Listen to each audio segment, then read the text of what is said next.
closed. Do you see any INEC official it is in that up. area? If you heard me asked earlier, the INEC chairman is here to speak to us. We followed him into his office, come and speak to us. He's refusing to say anything. He called security forces around him. So he's yet to say any word. I don't know whether it's tension or he's ignoring us. So we're waiting outside until we get him to address the crowd here and know what exactly is happening here in the CC Road GRA, Warri of Delta State. Okay, Jemima, just the last one. The people with you there are those who feel disenfranchised, who couldn't vote yesterday. Are you able to confirm if any form of voting was done yesterday and if INEC was able to collate results and transmit same to the central server? Okay, most of the people you see around here were people that didn't get any electoral materials yesterday. Some polling units got their materials around 6 p.m. in the evening and 7 p.m. when the elections were over. Because the INEC, Independent National Electoral Commission, said elections will begin on the 25th of this month by 8:30 a.m. and to end by 2:30 a.m. But some of these polling units in Warri South got their materials as late as 6 p.m., 7 p.m. So there was no operation going on. So most of these people here are here to fight for their rights. They are here to come out and say, you must provide those materials and we're ready to vote. They are not living here or they're going to burn down this place. Back to you. All right, thank you, Jemima. I think that back to our guest in the studio, KK, and of course, Mr. Fusika. It looks, of course, like there are serious issues there. But of course, we won't be able to take that now. Where we are now is that this is where Oji and I will be anchoring on the morning segment of the Arise Continuous coverage of the 2023 presidential and National Assembly elections. We will take a short break now, and when we come back, Ruben Abati and Leila Johnson Salami will have taken over anchor duties from us. I am Steve Ayoride. We would also like to seize the opportunity to thank everyone that has contributed to the morning segment, including our esteemed analysts and commentators, correspondents in the field, in-studio producers, and of course our wonderful followers all over the world. Good morning, everyone, and do stay safe. I am Oji Okpe. Goodbye.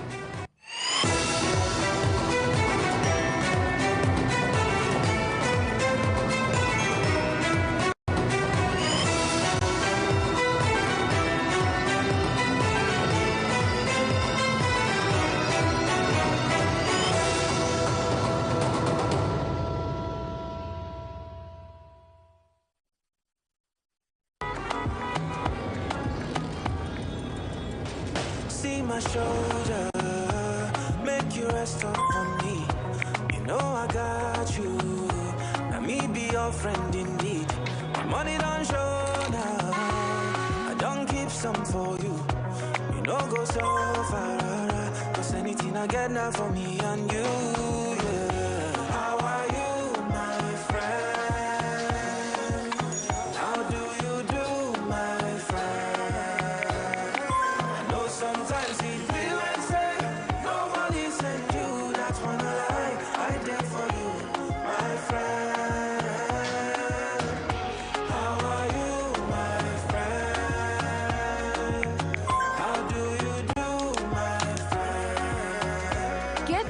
of YouTube data for 50 Naira or 3 hours for 130 Naira on the MTN network. Simply dial *131 *8 *1 hash today.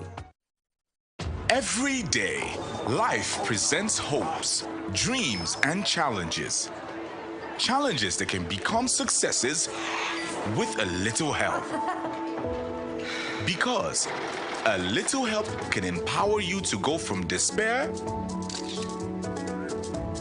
to celebration.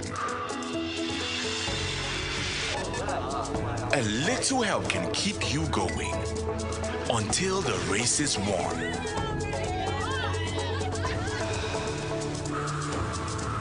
A little help can turn bundles of anxiety into a bundle of joy. And with Glow Data, you get much more than just a little help. You get the biggest data deals in town to make every day glow with small wins and big wins. Dial *777# to select your Glow Data plan.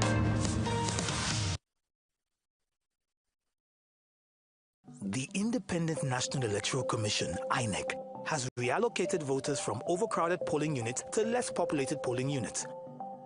Make sure you verify your polling unit before Election Day. To verify, visit voters.inecnigeria.org. You can check using two options. Option 1, use your name and date of birth. Option 2, use your voter identification number, also known as VIN. You can find your VIN on your permanent voter's card. You will not be able to vote if you do not go to your correct polling unit. Making your vote count, consolidating our democracy. This message is brought to you with support from the European Union Support to Democratic Governance in Nigeria, EUSDGN program.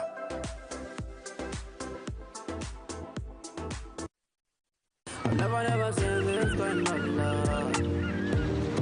The way you care for me, the way you care for me. You love me, baby, I get no dinner. Forever, I just wanna make you mine. You are my shining star. You are my one and only. And every day that I wake up, I just wanna wake up by. Send and receive money across 30 countries with Send. Do it now.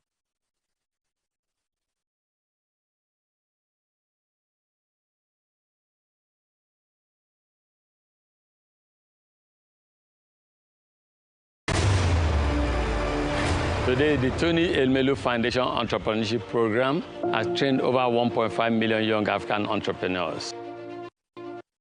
We have disbursed nearly $100 million to over 18,000 beneficiaries who have gone on to create over 400,000 jobs across Africa. We need to do more for women in Africa. Empower a woman, you're empowering the whole society. The Tony Elumelu Foundation gives access to our world-class business training and seed capital. Thanks to the Tony Elumelu Foundation Entrepreneurship Program, we've been able to structure our business and operations, but also we got the funding and financial needs to concretize it and make it happen. This is the impact we want to achieve at the Tony Elumelu Foundation. The Tony Elumelu Foundation Entrepreneurship Program is sector agnostic. The only thing that is important to us is your ideas. The future of Africa is in your hands. Nigerians, the 2023 Nigeria General Elections is here. Ensure that you have your PVC and locate your polling unit as you set out to vote. At your polling unit, queue and present your PVC for accreditation by INEC. On receipt of the ballot paper, vote discreetly for the candidate of your choice. Remember, there are standards of behavior required of voters on election day, and violators may be arrested. No buying and selling of votes. No intimidation or coercion of voters. No canvassing for votes, shouting of party slogans, or display of party symbols at polling units. Nigerians, the time has come to exercise your franchise. Turn out in full and cast your vote for the candidate of your choice. This message is brought to you by Policy and Legal Advocacy Centre, PLAC, with support from the UK Foreign, Commonwealth and Development Office, FCDO.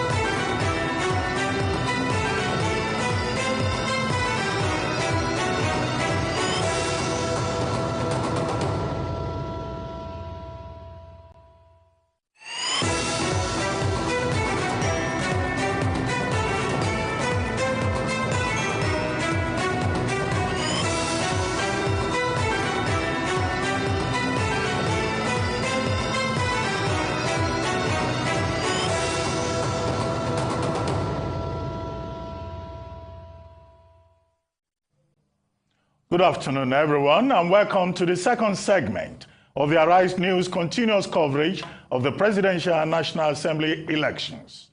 Great job indeed by our own Oji Okpe and Steve Ayorinde, who just handed the baton to my colleague Leila Johnson Salami and I. I am Ruben Abati. And I'm Leila Johnson Salami. For the next 6 hours, we shall be bringing you all you want to know about the unfolding electoral process.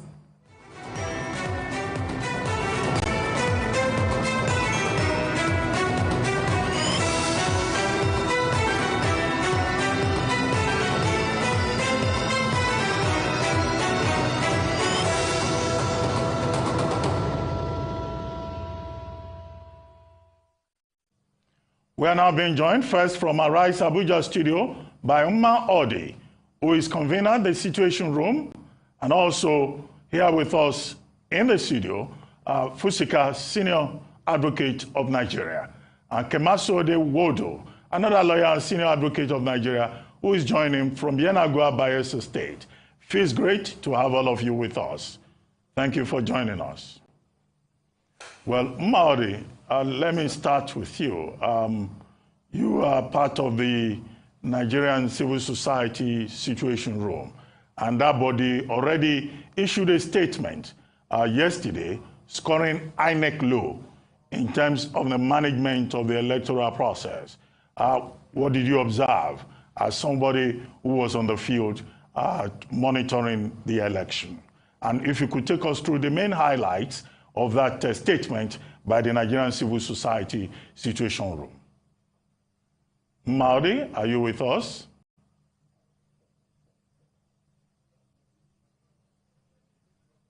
Hello? Maudi, can you hear me now? Sure. Yes, Maudi, if you heard me, please go ahead. I wanted you to take us through that statement by the Nigerian Civil Society Situation Room issued yesterday, scoring INEC low in terms of the management of this election and the various glitches that were observed, and your own observations as someone who was out there on the field as an election observer. Okay, yesterday we just issued another press release now, Nigerian Civil Society Situation Room, which is also in line with what we issued yesterday. Yesterday, we went to observe. I have to start from my point before coming to Nigerian Civil Society Situation Room, a report from across the country and our network of observers. We went round before 8. We went to we went to over 20 polling units in the morning before 8:30. We didn't cite any INEC personnel or material. It was when we got to Kabusa registration area that we saw many INEC vehicles loading to go to their polling units.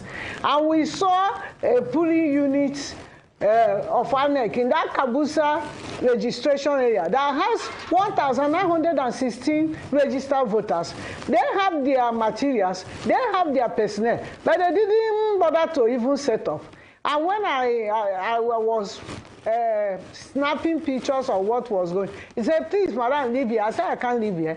You are here, you refuse to start. I have to make reports to Nigerian Civil Society Situation Room.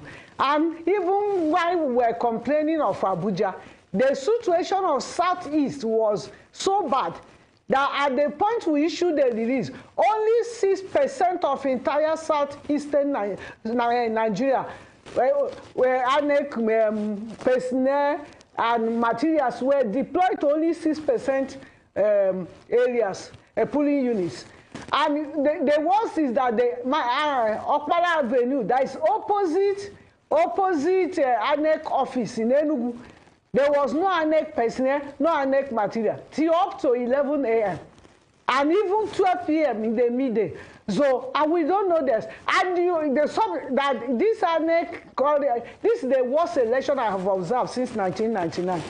I've never seen the things I saw yesterday in the field. When they come late, the personnel, they first of all take their time to post things paste things on the wall. After, they will take another time to come and do voter education for voters who have been waiting since 7 a.m.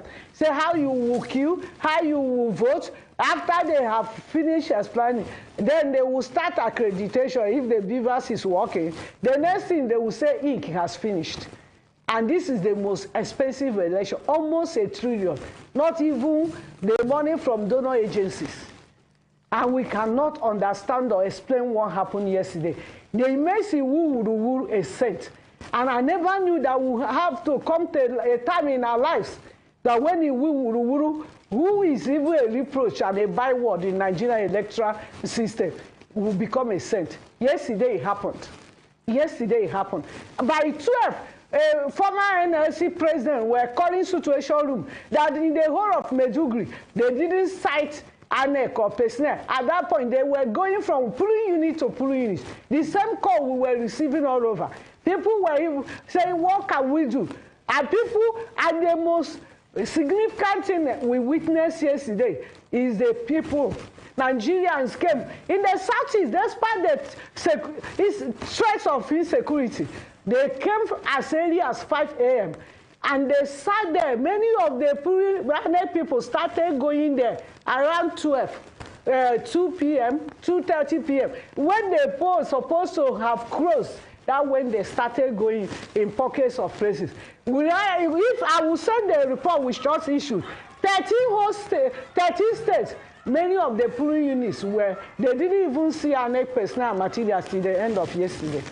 And that is where our observers observed. Because we have only 2,520 observers from our network of observers. But we have 196 polling units. So many of those places we don't have observers. We don't even know what happened there. So ANEC has to compile a list of the polling units across the country where they didn't organize the election yesterday or where talks disrupted the elections so that they will organize the elections in those polling units because Nigerians cannot be shortchanged. And this is the limit we will have. Enough is enough. We can't have a woo-woo in 21st century. It's not possible. Thank you. But Uma, you talked about the Situation Room report. There was a preliminary report yesterday. You said the Situation Room has just released another report. Are the details of those two reports different from the account you gave? I just left the press conference. Excuse me? No, this time around we gave details. This time around we gave details of the happenings at different places. Thank you, ma'am. Let's bring this conversation into the studio. Fusika, you know, Maudi just said that these are the worst elections that she's experienced since 1999, and observers have certainly come out with reports that are damning on INEC. What are your thoughts on the handling of the election process, from INEC not showing up to certain polling units to BVAS as well, not working properly, and allegations or rather statements from INEC officials coming out to say that they cannot upload BVAS results to the electoral violence that was witnessed in many parts of the country yesterday? How would you assess the handling of the 2023 elections? I think that it may be, I don't want to speak for INEC, but maybe two appearance sometimes don't reflect the reality. INEC is not the only player in this election. And I think Dr. Abati, who, had a foray of some sort into it, would confirm some of these things. See, Nigerian politicians are very, very crafty. Earlier on, we were told about a polling unit without a pad, ink pad for people, 2 persons that are supposed handling about 1,000 people. I would want to believe that in the normal course of things, INEC would have provided those materials, would have made arrangement for personnel. It's unthinkable to think INEC would not have done that. But our Nigerian politicians, they do a lot of polling. Oh. They know where they have strengths, where they have weaknesses, and so on and so forth. And as they are planning to win, they are also planning on what to do if things do not go out well for them. I'm not saying that is That was what happened. But don't rule out situations where, Nigerians like us who were supposed to go and conduct elections will fall under the influence of some other persons and say, please don't turn up, don't just go there. So to create a confusion. Nigerians who are supposed to be delivering on this INEC mandate will be told, okay, maybe they know how many minutes it takes for somebody to vote. So if you have 1,000 voters in a polling unit, for instance, you need so number of hours. They simply influence those people to say, don't turn up by 11, don't turn up by 8:30, go there by 12, or 1 o'clock or whatever. Or if they cannot achieve that, they say, okay, just say you don't have ink, you don't have pad, you don't have this, you don't have that. So INEC alone cannot ensure free and fair. They could do better with their, but they alone need INEC needs the cooperation of every Nigerian to, deliver free and fair elections. And that's all this talk about, structure and so on and so forth. You talk about earlier before you came in Warri, you saw a situation where people are gathered saying we want to vote, and they are being told that voting had taken place, already in that place. Our politicians, they practice democracy, but they really don't believe in it. They will do anything to make them win. I think what INEC should do going forward is to find a way to remove their own system completely, if it is possible, from having to use state structures.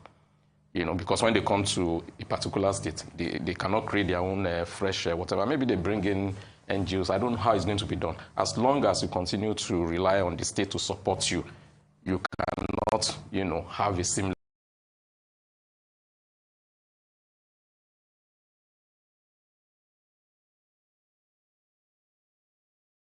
Hello everyone, my name is Nola Adetola. I'm sure you know about our Campbell Advantage projects, or the Campbell Advantage 1, 2, 3, 4, our upskill project in Ekati and Lekki Phase 1. And then clients that keyed into this project over 18 months ago are now enjoying more than 7% ROI in their investment. And then we thought about it that there's still demand for this project. A lot of demand for apartment, for terrace buildings, terrace duplex, for studio apartments. So we came up with the idea of Campbell Advantage 5. I'm not saying it's going to be last, but at least let's see. You never said a word, you didn't send me no letter. Don't think I could forgive you. So I want you to buy, I want you to key, I want you to call the office. Now one key into this magnificent, wonderful project by Veritasium. So once again, I can't wait to see you all in the office and on site. Thank you very much. Starving and their houses were destroyed. Don't think they could forgive you. Oh my God, Flick made it. Sound Jeff. Please give me more beats. I cannot take you off my mind. Girl, would you be my woman? Be my woman. Starting on my moves, whoa, whoa, whoa. God be my woman, yeah. Baby, God be my woman, yeah. While I see you kick, canoni mi moyo wangu wako wewe. Kipenzi nielewe. By the way, straight kama you know you're beautiful. With you I wanna know way. Far, far away.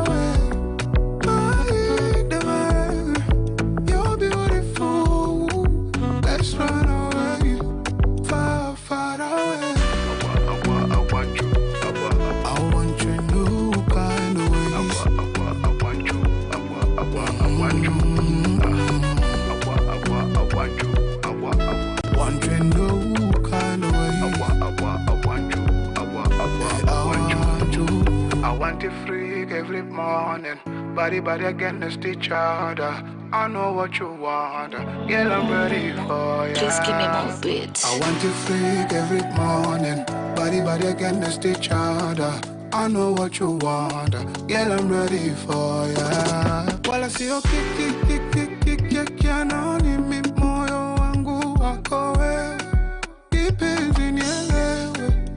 By the way, straight kama you know you're beautiful. With you I wanna know way. Far, far away.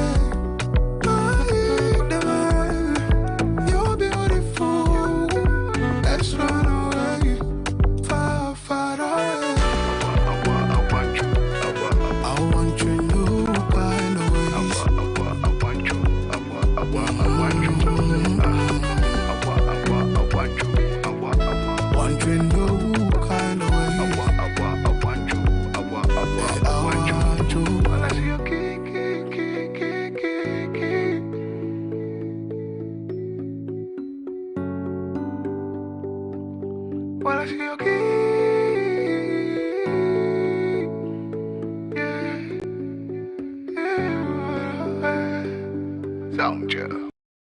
To people they want to please, that they actually voted for them. I think assurances they gave earlier to such individuals should have been sufficient, and it is completely out of place if high-ranking government officials and notable eminent Nigerians are the ones that are seen perpetrating such a wrongful act that is not only violating the provisions of the Electoral Act, but it's equally setting a very wrong and criminal precedent that other people, less privileged individuals, may even want to copy. So what the president did is quite objectionable. It is condemnable. He's only lucky that right now he still enjoys what we call immunity from prosecution under the Nigerian constitution. Such other individuals who actually did it may have to be proceeded against immediately. But unfortunately, who is going to bail the cat in this instance? Now, who is going to guard the guards when the Attorney General of the Federation was even reported to have engaged in a similar thing? And that is where it is pretty impossible to be able to proceed against these individuals for now. Probably after the expiration of their tenure, the appropriate authorities may have to take appropriate steps to not only condemn what they have done, but to equally make the people know that violation of any provision of the Electoral Act, it may not lead to the nullification of the election in that particular polling unit, because we cannot nullify the expression of the people based on the act of a particular individual that can be shown to have done something statutorily wrong. Where such an act cannot affect the result of that particular polling unit, we must still show it to be a deterrent to others by proceeding against such individual. Probably after May 29, the president may realize what he has done if the system is capable of righting such a wrong. And I think it is something that INEC will have to put in the cooler and will be expected to really take a step about. Otherwise, others will continue copying it. It is wrong. Mr. Adegoke, thank you. Let's also bring in Kemaso Adewodu, another lawyer and senior advocate of Nigeria, who's joining us from Bayelsa State. I'd like to get your thoughts as well on the electoral process itself, how things have gone in Bayelsa State. But first, your comments on the breaking of the Electoral Act that we've seen by government officials when voting yesterday. What are your thoughts on that? And then what are your thoughts on how the process has gone in Bayelsa State, as many people in the state will be voting today rather than yesterday? All right, thank you for the question. First, with respect to the Electoral Act, the breaking of the provisions of Section 122 of the Electoral Act, it's clear that voting is secret and no other person should know who one has voted for. So that's a clear breach of the provisions of the Electoral Act. Then, with respect to the elections in Bayelsa State, they had very serious challenges with distribution of electoral materials. I don't know what happened, but at least in 5 wards in Yenegua, elections could not take place. They are taking place now as we speak. I think that in the organization of the election, they had a lot of technical and logistics problems. These are issues which they will need to address. Then another issue which is of serious importance to me is the voting process itself, particularly the accreditation.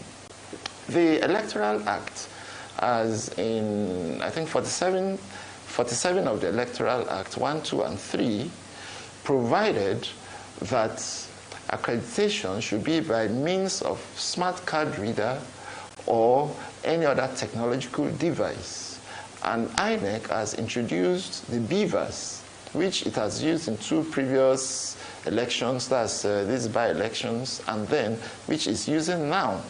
So with that provision of the law, there's no room for manual accreditation with the use of the hard copy of the voters' register. It takes time. I saw on TV where voting took place at about 2 or 3 a.m. in some states.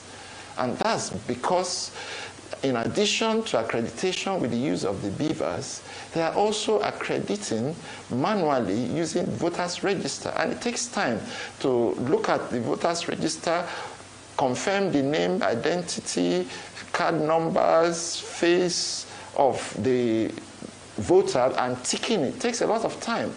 And that is a process which we have moved away from in the new Electoral Act of 2022. It was the system before, but it's no longer the system. So INEC would need to do away with it.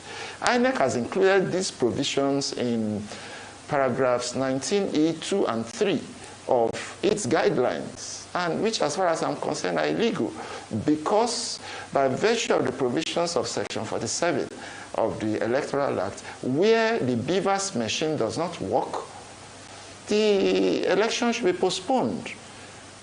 They can't even resort to manual accreditation by use of the hard copy of the voters register. So when there's no provision enabling the use of the hard copy of the voters register for process of accreditation, INEC, I think, is wrong to use that manual accreditation to delay the process, which led to a lot of problems. Of course, if election is going on and taking place in the 9th, it presents a lot of problems. So for purposes of the next set of elections, INEC will need to re-examine the accreditation process. So that, because if they're using only the beavers, it shouldn't take time. If they are spending 10 hours for accreditation and voting with just the beavers, it will take only a short while. Because the way it is now, since even the voters register is not recognized by the Electoral Act for purposes of accreditation, it can't even be used in court. So of what use is the voters register that they are bringing in to delay the process? So I think there's no need for that. Well, thank you, SAN. Let me come back to you, yes, Maudi. Earlier on, you gave us a general impression of what you saw and also the report by the Civil Society Situation Room. But I observed something.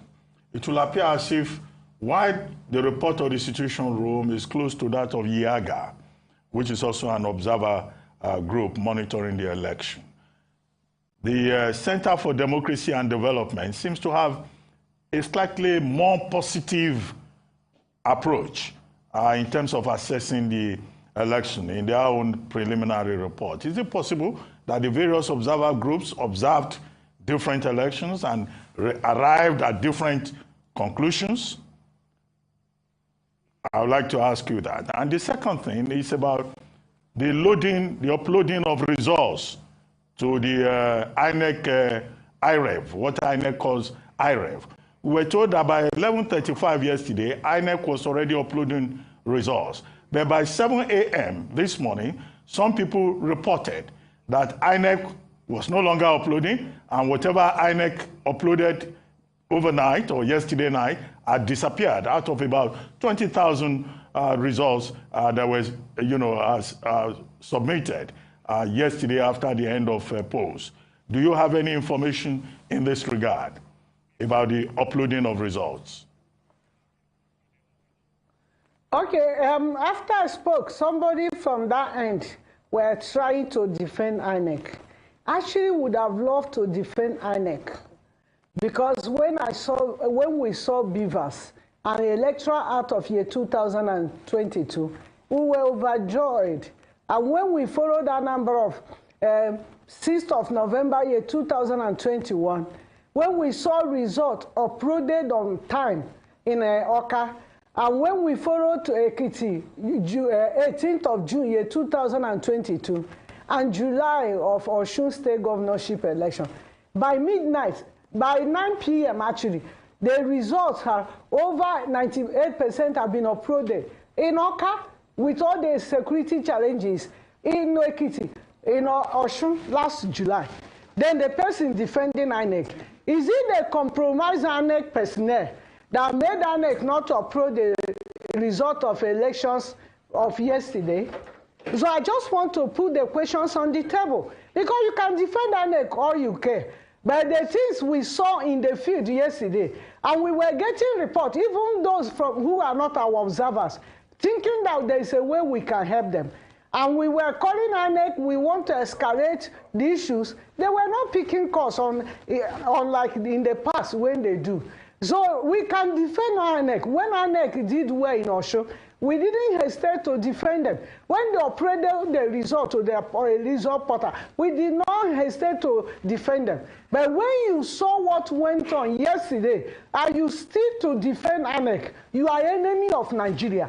And you are, and the observer groups that are observing and thinking they are protecting INEC, they are Yahoo observers.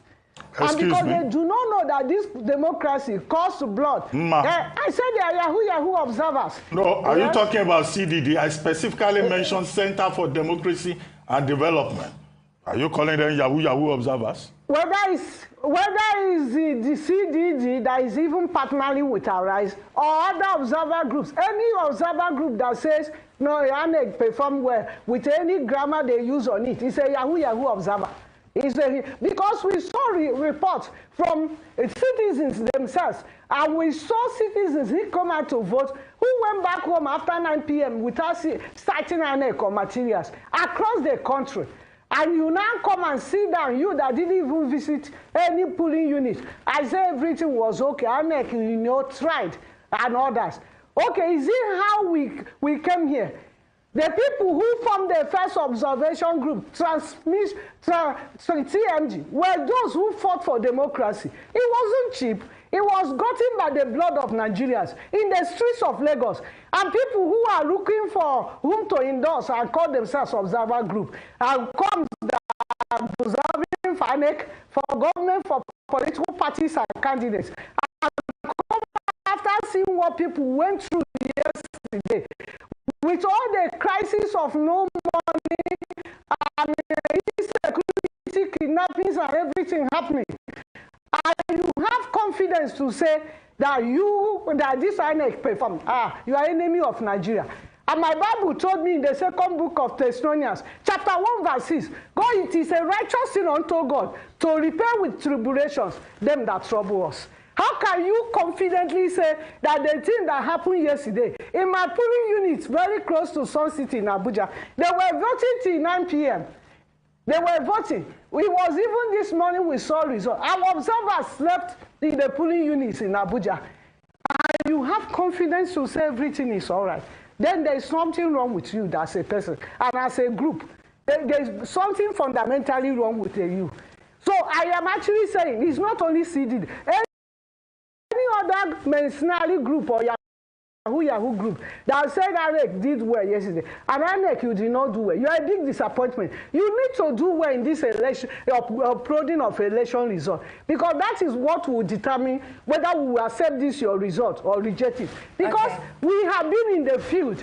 We fought for this democracy. We cannot allow anybody or institution to come and take us for a ride. We are not jokers. We fought the military without anything. We will fight INEC. We will fight INEC. We cannot take it. So the other want, they even uploaded result. Suddenly they create it up to go and manufacture their own. Whatever they are doing, we are watching. And our press conference this morning centers also on this uploading of results. Many of their personnel refuse to even upload the result or pass it according to the law. The law says you must pass it. They refuse to pass it. And is it a political party that bought them? Nobody bought them. The way they were behaving yesterday was somebody that there was calculated, well-intentioned, organized crime to ensure that citizens are denied their vote and voice. Okay, ma'am. We'll come back to you shortly. That's what I saw yesterday. And many people saw it in the field yesterday. We'll come back to you shortly, and let's bring that conversation now right here into the studio, because it was you, sir, who said that INEC are not fully to blame here, and so allegations here are being leveled against you. And I'd like us to address that because INEC had 4 years to prepare for these elections. INEC had 4 years to prepare for these elections, and the issues that observers have brought to our forefront are not issues that we can take lightly or joke around with at all. There are people even here in Lagos State, our reporters covered certain polling units where people arrived before 2:30 p.m. but were still told that they couldn't vote. There are serious issues here. What is your take, and how would you respond to that? I think Ma got it all wrong. I didn't say what happened didn't happen. I'd been here earlier this morning, and I've made my analysis, what I observed, and so on and so forth. What I said, and I stand by, is that certain structures beyond INEC, what these politicians and what they call structure, this person doesn't have structure, this one has structure, have played a major role in bringing about what we have witnessed. They do a lot of, like I said, they do a lot of polling. If, for instance, these political parties, if they believe that a particular area, maybe the voters there, they suspect the voters in that area, there's nothing, no matter what INEC put in place, they will go there and sabotage it. But shouldn't INEC be well prepped enough to be able to stand up against any structure that could try and ruin the elections? Shouldn't INEC, especially as an independent commission, be above that? Be above. You see, an example was given. Some electoral officers went to a polling unit without ink pad. Some went without result sheets. That should tell you those are not accidental happenings. Yeah. Some, your mandate is to get to the polling unit by maybe 8:30 or whatever. You are getting there by 12. Are you responsible? These are not accidental occurrences. There are people behind all this, making sure, because they've done their calculation. And you see when the results begin to come out, even those of us that succeeded in voting, and then you have the results at the polling unit, this is what was announced at the polling unit. We are seeing videos now, I don't know how far it's true, so I should be careful, of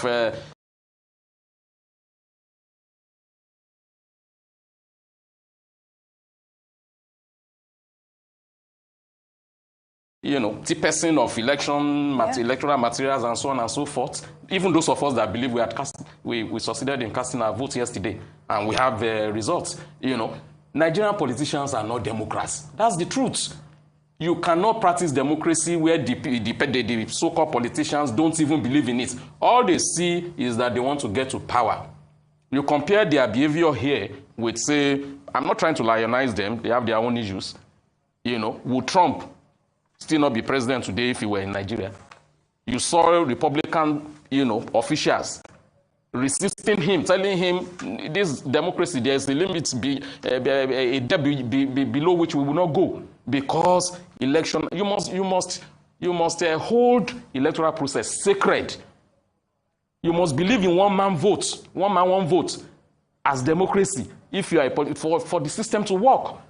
These people are not interested in that. They are only calculating how are we going to sabotage, how are we going to ensure that we win. So I'm not, like I said, at the end of the day, the blame goes to INEC. INEC, like you said, should have done their bit to understand that these things happen and see how it's going to be, how they can work around it and ensure that the right things are done, But the success or failure of any election is not dependent on INEC alone. That's the point I've made. Somebody will go to a polling unit and say it doesn't have ballot, it doesn't have the most important, you have to thumbprint and all that, it doesn't have it. It's not accidental. It's organized, it's planned. That's what I'm saying. Okay, Mr. Adegoke, let me come back to you. Very quickly, there have been complaints, particularly by the Labour Party, that the party's logo was omitted in the National Assembly elections in Lagos and also in Ondo State. And the INEC chairman, during his preliminary briefing yesterday, said space had been provided on the ballot paper for people to just write in case of any omission. But the Labour Party has issued a statement calling for the cancellation of elections in those places where the logo of the party was omitted, considering the fact that the Electoral Act again emphasizes the logo of the party. What remedies do you think are available to those parties, particularly Labour Party, that has protested? Yes, it is a fundamental and cardinal principle that what is used to represent a political party is the logo that stands in for that party on the ballot papers. Where the logo of a party is missing, And since we all know we are not using pictures of the candidates, definitely that party is omitted in the ballot papers. I got information concerning this allegation early in the morning yesterday. Although in such places where in Osun, for instance, where we got that piece of information, we tried to investigate and we discovered that in such places, maybe House of Reps and what have you, there weren't candidates for some political parties that were raising such a claim. But with respect to maybe presidential candidates, we all know that it is not possible to say maybe Labour Party or a party that has fielded a candidate doesn't have a candidate in this particular election. And where the logo of the party is missing, the best is for INEC to treat such a particular unit, a particular constituency. For instance, if it is, let us say, a local government, for instance, or something of that nature, then the main thing is to treat the election in that particular area as not conclusive and may have to be done all over. And the INEC, the Electoral Act, has provided opportunities for certain instances where election may be postponed. For instance, where the beavers machine is malfunctioning. It doesn't say just go ahead and complete it and then announce results. It says the election, if no other beavers machine could be brought by till the end of voting on that day, then voting in that particular unit will have to be postponed till the following day. INEC may have to treat such centers where the ballot papers did not reflect the logo of Labour Party or any other political party. It is not only for us to show that INEC is trying to be fair alone. It is to project to the people, to the masses, that the electoral process is held in a very respectful and respected manner. Where we violate the electoral process by INEC omitting to do what it is statutorily and constitutionally obliged to do, we are not projecting an image of an unbiased umpire to the public. And the people will be losing confidence in the electoral process. The danger there is that people will be taken to violence, which is not in accordance with the principles and tenets of democratic change. So I believe the best INEC can do in such units is like, they say we still have a few number of days within which election in polling units or constituencies where elections will not be held will have to be conducted all over, so that results in such places will not be announced right now. There won't be any return, for, just like a polling unit.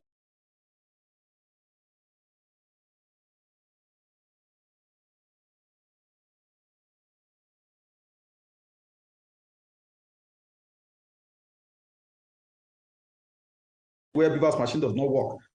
There won't be a return for such polling units or constituencies, as the case may be, and then when the election is reconducted, the results will come out, will now be added to others. And in the next few days, the results in such places will come out, and we will have a complete result by which the winner can be declared. Where somebody is still not satisfied, another remedy is for such a party that is not satisfied with the outcome of the election to proceed. Grievances and what have you can be tabled before the panels, and then the legal process will take its course. So I believe that there are remedies for such a party that is complaining of non-compliance with the provisions of the Electoral Act. Thank you, sir. Mr. Wadu, let's come back to you, and I'd like to switch the conversation up a bit now and speak about the possibilities of a runoff. Many believe that these elections are still too close to call. For the sake of our viewers, can you walk us through what that scenario would look like if we are heading towards a runoff, first of all, and secondly, what your thoughts are on that possibility? The way it is, where we have about 3 or 4 serious candidates with possibilities of winning the election, I think that there could be a runoff. But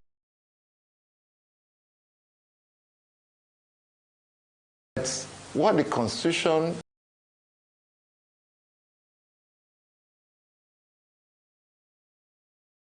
calls that runoff election is second election, in fact, second and third elections. The provisions of Section 134, particularly 2, specify the circumstances under which a candidate, a presidential candidate, can be declared of votes cast in the election. And secondly, the person must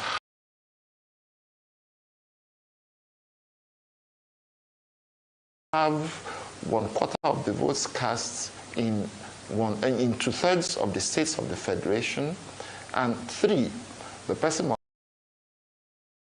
must have 1/4 of the votes cast in the FCT.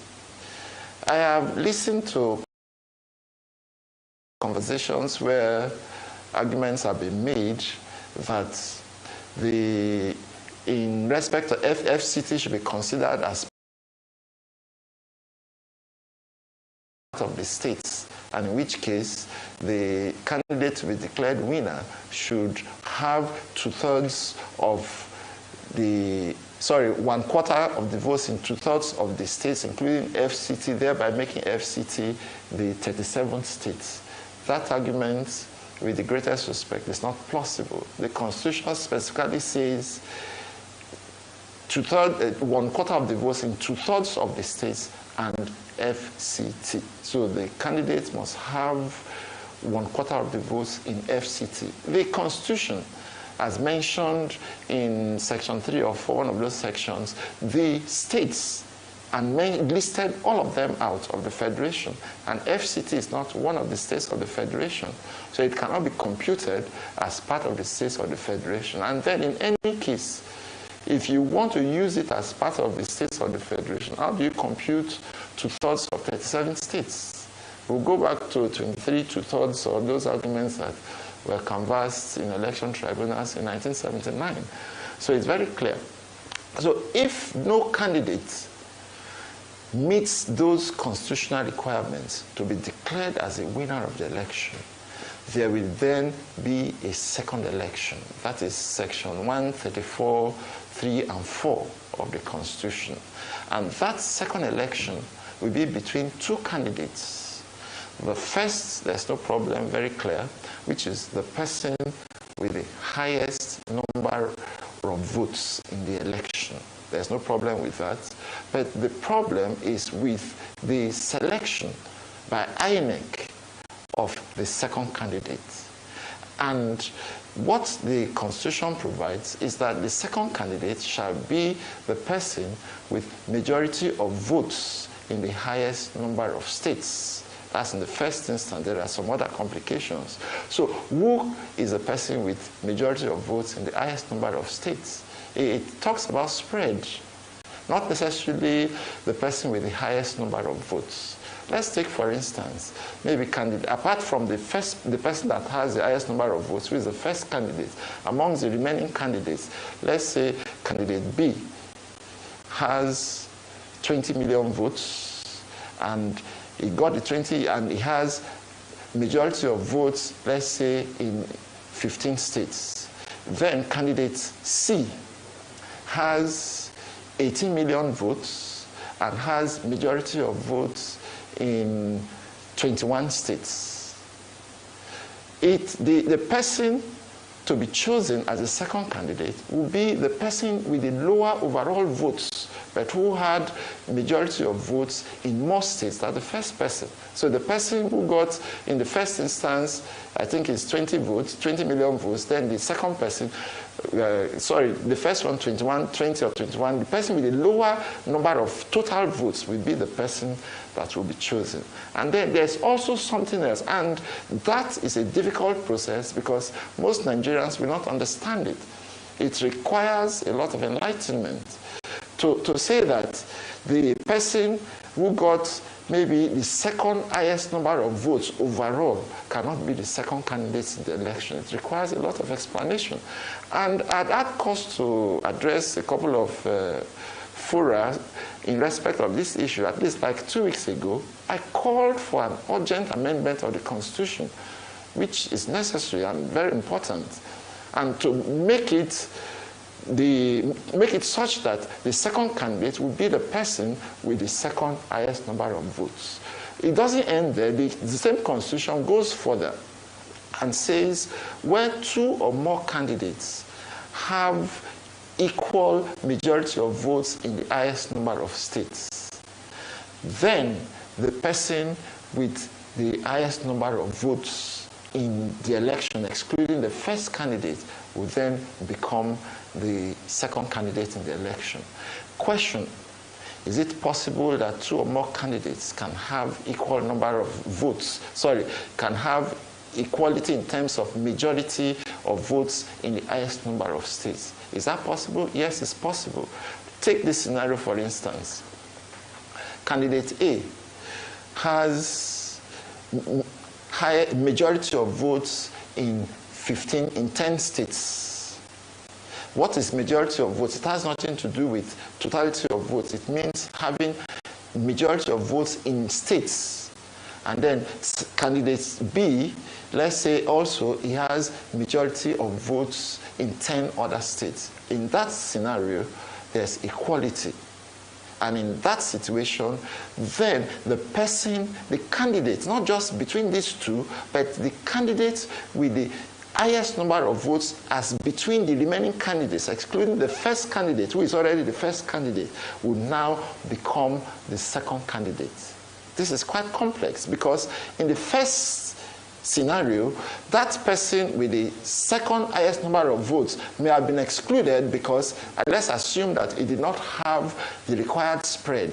So let's say the first candidate, who is the first candidate, got overall maybe 30 million votes, and got 30 million votes, but without the spread, and candidates votes, and he would become the second candidates. All these provisions are complex. What they would have done simply was to say the person with the second highest number of votes will be the second candidate. And then in the second election, there's also a requirement of spread. All those requirements that applied in the first instance will also apply in the case of the second election, which are that the person must have the highest number of votes.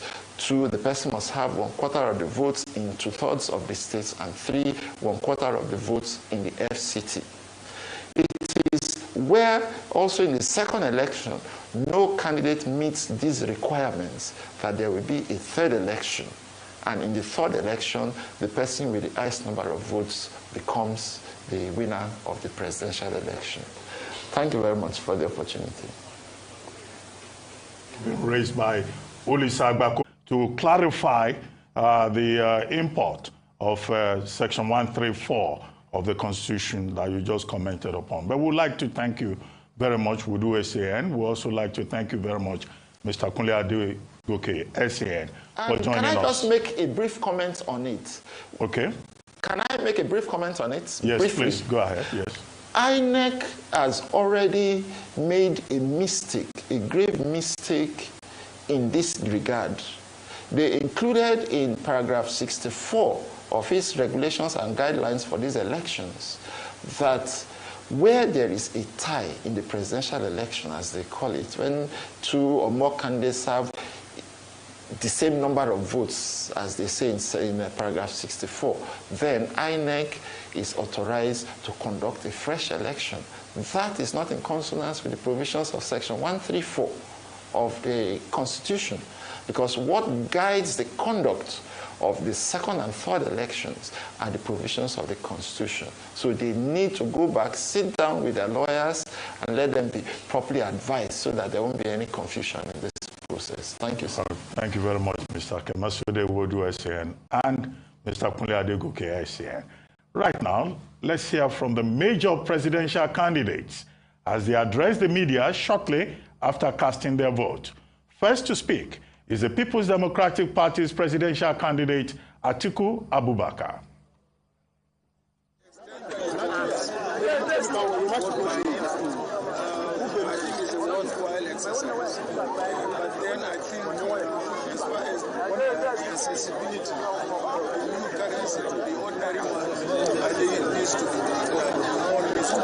Your Excellency, from Channels TV, would like to know your expectations. You've just voted, and we want to know what you expect from this 2023 presidential election. I am very optimistic. The process is very good. It has shown an improvement over the years. The Electoral Act has worked wonders. What the National Assembly has done has proved to be very good. The system had been changed. You have beavers now that is an improved from the card reader. Accreditation of voters is very effective, and you can see the validation and critical segments of the elections, having the integrity as expected. We are improving. We are improving tremendously. For security, the security are doing their good job. They are not supposed to be in the area of voting. We don't want intimidation of voters. We don't want them to have fears. We don't just want them to corrupt the process. So they be around the country supervising various segments. We cannot have the number of security on one-to-one basis in every location.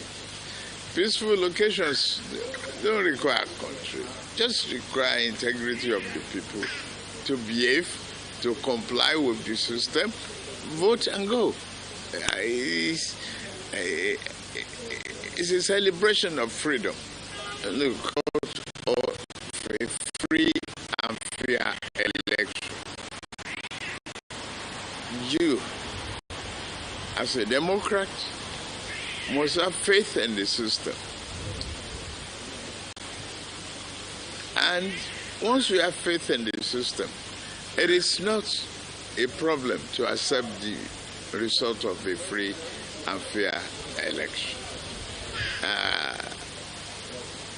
Perception is one thing.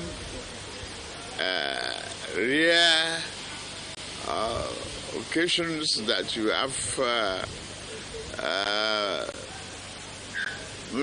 skirmishes or lack of confidence is created by the politician. Not, electoral process. Electoral process cannot see 100% perfection. People have to tolerate that. Equally, when you are talking of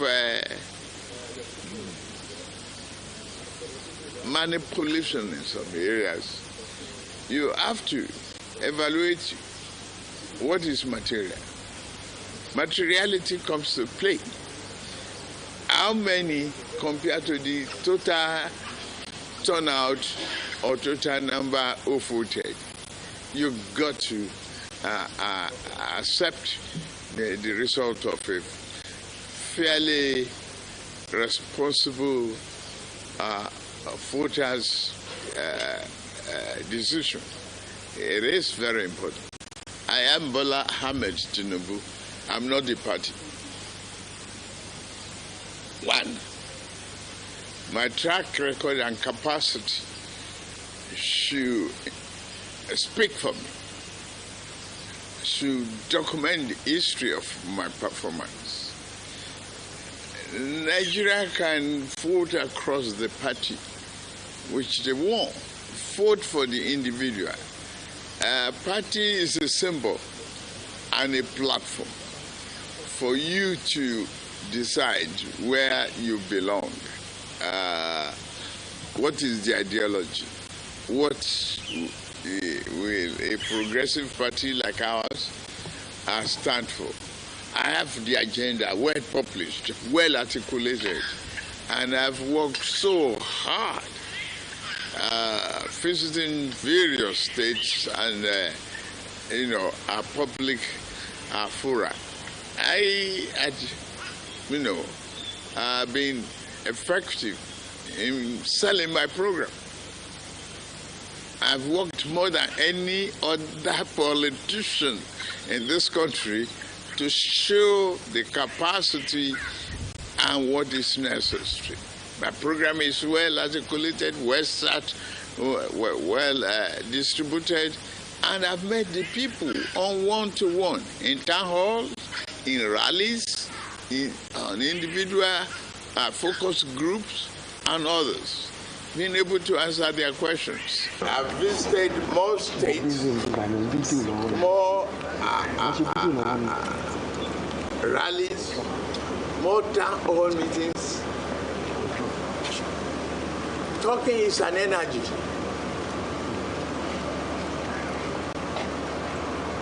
I've done more talking, so the people answered more questions than any of those candidates.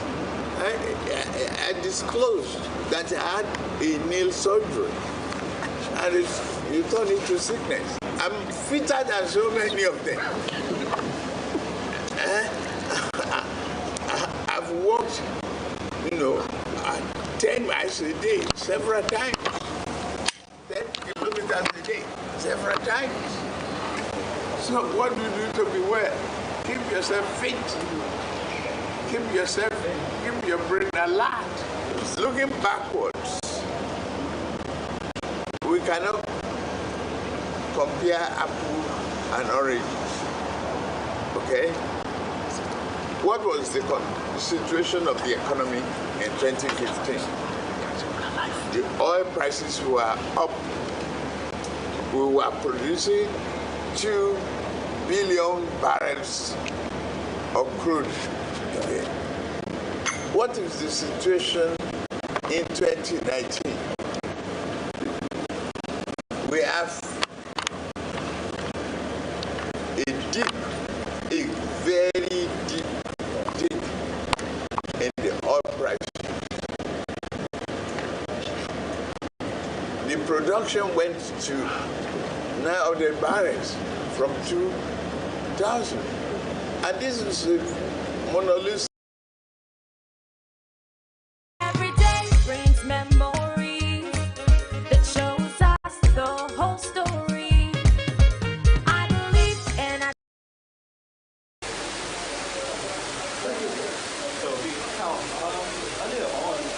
For these elections, there were concerns that the Southeast people might be under some kind of influence, that they might not come out en masse to vote. And even Ohaneze Ndigbo had to come out, to appeal to people to come out and vote. So what are your thoughts from where you are in people's response to vote in these very crucial elections? Well, I can tell you that from where I stand, the people's response were very, very okay. The Southeast issue of election and everything, I'd always said it's somehow exaggerated, because I remember when we started campaign, people said we will not be able to campaign in the Southeast. And because of it, I made sure I campaigned in open markets.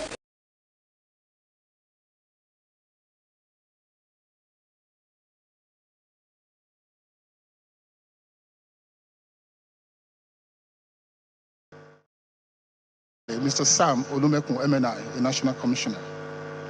It's my pleasure to also specially welcome the Inspector General of Police, Usman Akali Baba, CFR, to our midst. A round of applause for the Inspector General, please. It's also my honor and privilege to respectfully recognize the presence of chairmen of some electoral commissions from sister African countries here present. Mr. Jacobs Mwambegele is the chairman of the Electoral Commission of Tanzania. You're welcome, sir. A round of applause for him. We also have Mrs. Elsie Ngikembua, chairperson of the Electoral Commission of Namibia. Is she around? She's here to come. Mrs. Davidetta Lansana, chairperson of National Electoral Commission of Liberia. A round of applause for her, please. All the way from Liberia. We have Ba Isaka Sona, chairman of the Electoral Commission of Niger. of Niger. You're welcome, sir. We also have Mr. Sekalafia, chairperson of the Electoral Commission of Benin. Welcome, sir. We have Mr. Elsie Oedraogo, chairman Electoral Commission Burkina Faso. Is he around? Maybe he'll soon join us. Also here in Nigeria, Mr. Mohamed Kone, chairman Electoral Commission of Sierra Leone. We have Mr. Aliu Muma Njai, chairman Electoral Commission of Gambia. We also have in Nigeria, Mrs. Jane Mensah, chairperson, the Electoral Commission of Ghana. Maybe she will soon join us. It's my pleasure to also recognize together all the chairmen and secretaries of the 18 political parties here present and all the party agents. You are especially welcome to this Collation Center. And all the heads of development agencies here present, members of the INEC Press Corps, and all the journalists here present. You are all welcome. With that, it's my pleasure and privilege to now invite the chairman of INEC to please make a few remarks. Honorable Chairman, sir. Okay, thank you very much. The Inspector General of Police, the agents representing the political parties, national and international observers, members of the diplomatic corps, my colleagues, the chairmen of electoral commissions from East, West, and Southern Africa, representatives of the various security agencies, the media, national and international, Presidential Election Results Collation Center. As some of you are aware, collation of presidential election results in Nigeria is done at 4 levels. After the conclusion of voting, counting, and recording of results at the results are first tallied and collated in 9 registration areas or wards. The collated ward level 74 local government areas nationwide. Thereafter, they are tallied and collated in each of the 374 local government areas nationwide. Thereafter, they are tallied and collated in each of the 36 states of the Federation and the Federal Capital Territory.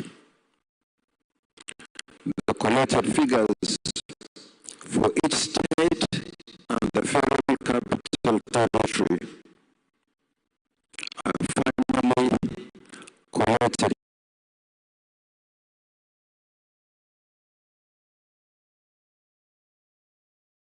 here in Abuja, where the announcement of the outcome of the election will be made by the returning officer for the presidential election, who also doubles as the Chief Electoral Commissioner of the Federation.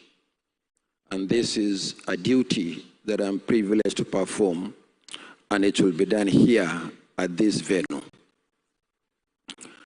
As we commence the concluding processes, it is my duty to explain the procedure and set the ground rules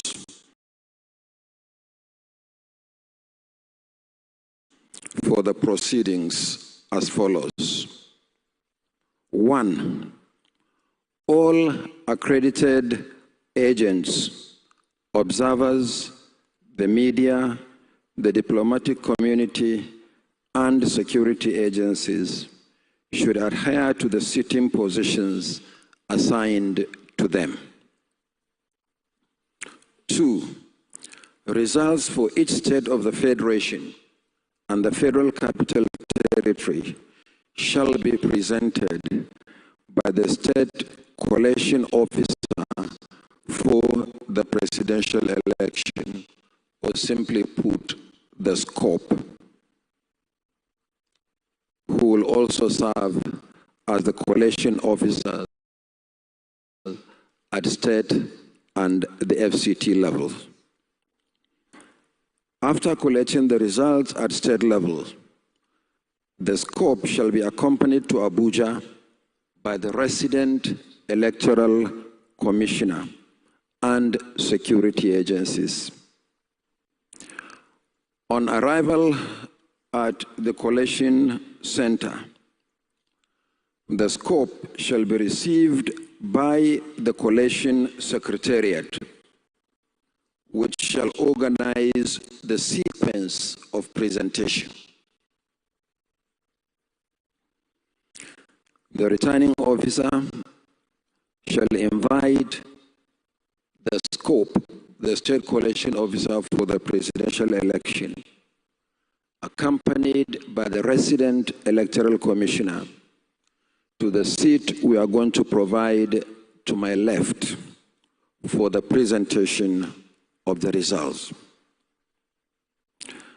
The scope, following the format for the presentation of results, shall loudly announce the votes scored by each political party in the state, including reports of cancellations and areas where elections did not hold, if any. The returning officer then invites comments and observations, if any, from the polling agents. The returning officer requests the scope to submit the original copy of Form EC8D.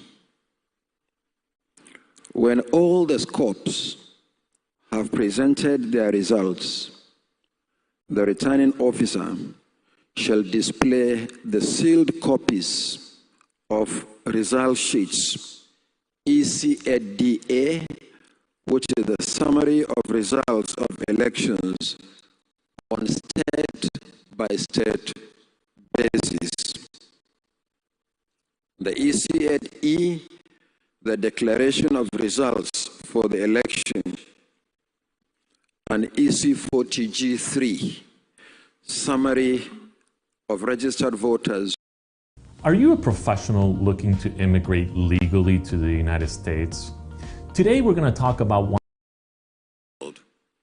And I will have the privilege of displaying the blank forms before proceeding starts, after the receipt of the reports from the various state collation officers. Next, the returning officer shall complete the EC8DA and announce the votes scored by each party, and thereafter will invite the polling agents to endorse the form. The returning officer then completes the EC40G3 and compares it with Form EC8DA to ascertain if any of the candidates has satisfied the requirements of the law to proceed with declaration. If satisfied, the returning officer completes Form EC8E and makes a declaration of winner. And finally, the returning officer invites the agents of political parties to receive duplicate copies of the EC8DA and EC8E, which is the final declaration of results. Having set the ground rules, from today, the Collation Center is hereby declared open until the final determination of the 2023 presidential election. During the course of proceedings, there may be interlude or adjournments. This will be announced by the returning officer as the need arises. As soon as any of the scopes arrives, the process of collation will begin. Once the process begins, the collation center will be open all day and all night, subject only to short breaks as may be announced by the returning officer. The official results will be shown on several screens here at the collation center. There are a number of screens to my left and right. There is also a giant screen behind me on which we will be projecting the results that the scopes are presenting for collation. I appeal to all political parties and media organizations to draw their figures only from the official results released by the Commission as the only body constitutionally responsible for releasing official election figures.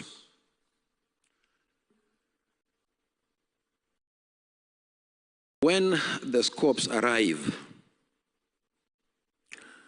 they will sit in the open.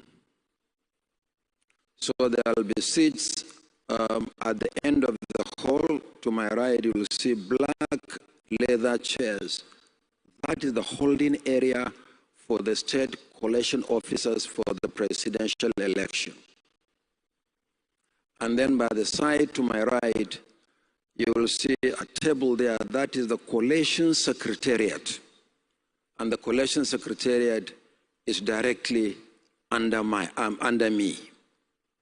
So everything that we are going to do here will be done in the open. There is no other room where any other procedure is holding outside this hall. Yes, we have our situation room, but that is just the situation room for the commission. But once collation starts, everything begins and ends in this hall and in the open. As the collation of results progresses, the Commission may find it necessary to brief the nation on matters relating to the election, but unrelated to the collation of results. When the need for such briefing arises, it will not be done here in the collation center. A media center has been prepared in Aso Hall, right behind this building, but within the these premises for such briefings. Aso Hall has actually been prepared as our media center.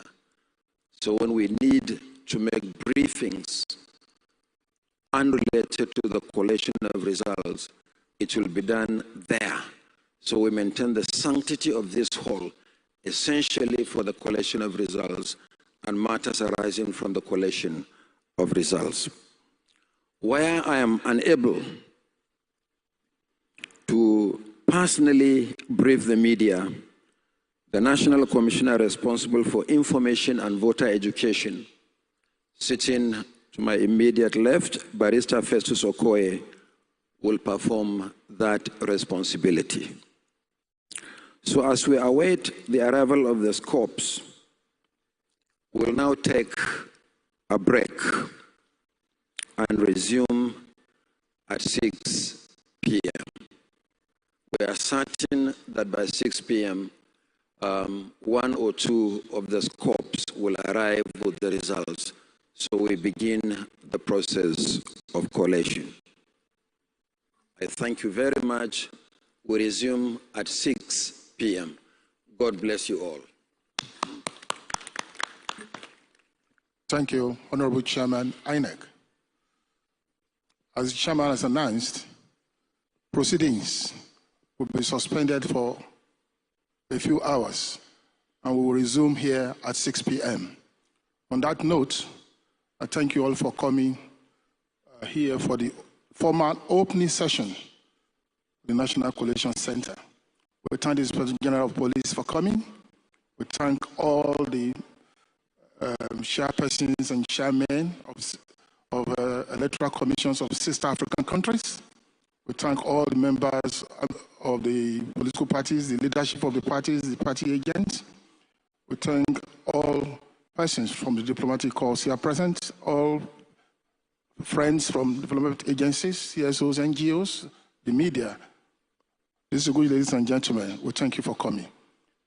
Thank you.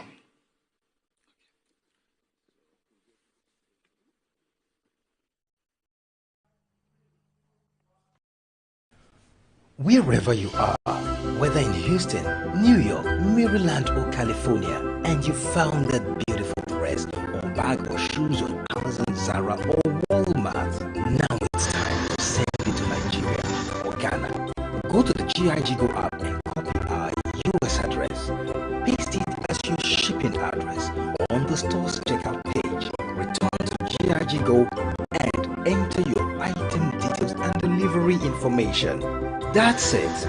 Your item will be on its way. We will deliver your item to your family and friends or loved ones anywhere in Nigeria or Ghana. Download the GIG Go app on Play Store or App Store to get started today.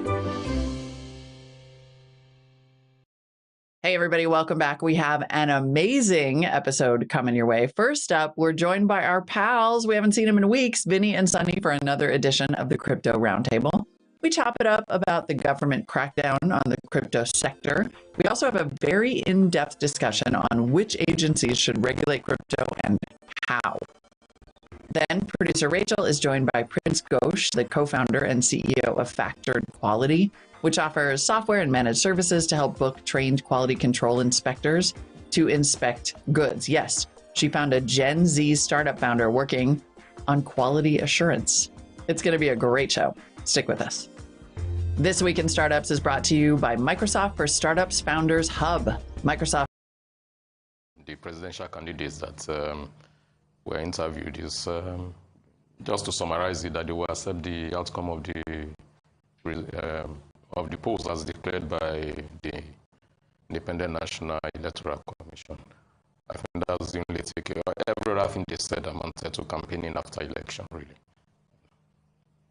If the elections are free and fair. I think that was also a major point that they hammered on, accepting the outcome if the elections are free and fair. Yeah, but I heard specifically the APC presidential candidate saying that, if INEC says this is the result, he was going to accept it. Maybe he's been overconfident, I don't know, but I did hear him say that how would he, talking politics, it will be free and fair if I were to be a candidate. I may say it's free and fair. If I won, if some other person wins, I may then begin to question but it's for the people to determine what is free and fair. From what we have seen so far, there, a lot to question whether that affects the validity or the substance of the outcome. It's left for people to say.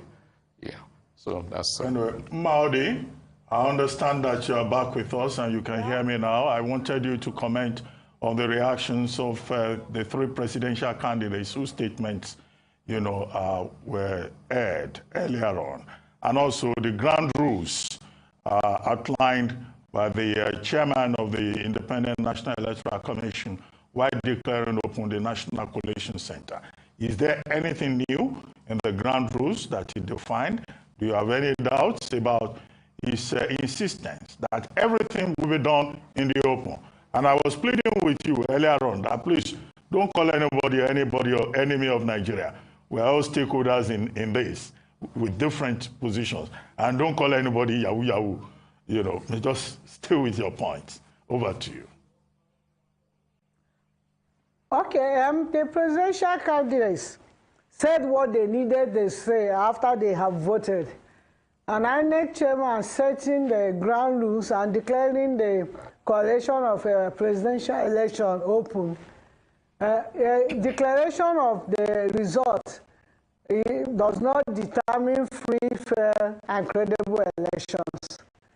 There are so many things that determine the free and fair elections in Nigeria. So my take on what INEC chairman said is going to be what the collation process, how it was handled, and the issues of not uploading the results on time, as it happened in Ekiti, in Anambra, in Osun, what went wrong. And I think actually I've been expecting INEC chairman to apologize to Nigerians with what happened yesterday. It's just going on as if nothing happened. Anyway, his announcement of the result, and he also actually talked to, he said that if there is need to explain things, you can do it. It is important for him to tell us the process of the collation of results, a presidential result, and also why the uploading of results did not happen the way it happened in Osun, in Ekiti, in Anambra, and by elections. He has to tell us what happened. And so, because it is not in his place to determine whether the election is free, fair, and credible. It is in the place of the citizens who voted and monitored their votes. They were there till the announcement of the result before any of them left those polling units, and they have the result. It was left for the citizenry to determine whether the election is free, fair, and credible. And if it is not, it lacks legitimacy no matter what. And I know the people who are shortchanged, if there are any, will seek redress from the courts. Okay, thank you, Ma. Leila? Sure. Mr. Fuchika, let's come back to you here. Are you confident in the collation process, given what's transpired since polls opened yesterday? And observers that are playing a role in this process, what should they be looking out for? Well, it's, where I voted, the ballots were counted, and we had an outcome at that unit. What happened thereafter, I'm not in a position to say. And like Ma said, the mere fact that election results have been declared doesn't really mean that the people accept it as legitimate or that they consider it free and fair. At the end of the day, we have to, what INEC is doing now at the National Center is they are relying on so many, their staff and all that to do the right and correct things. But if you look at what is going on, what people, unfortunately, we are no longer in the dark era where with your phone you can get a lot of, sometimes it's manipulated as they say, but generally speaking, there are places where there, you have a lot of complaint. And I will still go back to, if I voted, for instance, and we all voted, we are saying that this is the person we want to be president of Nigeria. If he became, if perchance is the one that wins the election, we've put him in office. But we'll see from our experience that once they get to office, all these other people since 1999 that have been coming to office always claim to have been elected by the people. But do you blame the people, for electing them for the nonsense they end up doing, stealing, breaching the laws and so on and so forth? We didn't anticipate that. That was the point I was trying to make earlier on. If INEC says you have been appointed to go and do so, and then, you decide to be unpatriotic in your duties, telling people whether genuinely or not that you forgot a result sheet. So what were you going there to do? You forgot result sheets, you forgot ballot. Don't forget, they didn't say they were not giving. They forgot. I had an experience when I was trying to collect my voter's card somewhere here. I had to stay from about 8 o'clock till about 4 o'clock, before I could get the people that were supposed to give it to us. They didn't turn up, even though we were invited to come at about from 8:30 they would start. They didn't show up until about 1 o'clock. We were there, chasing them around with phones and all that. So it's all about how we deliver as patriotic Nigerians, if there's anything like that, we should realize that when we are giving public offices, no matter how minor, if we are choosing out of over 200 million people to serve the people, we should do it, with good conscience. That's the thing. Okay, Maudi, let me come back to you. When Asiwaju Bola Ahmed Tinubu was making his statement, he said the integrity of the people matters a lot. That if the people comply with the process and they vote and go, then of course there will be no problem.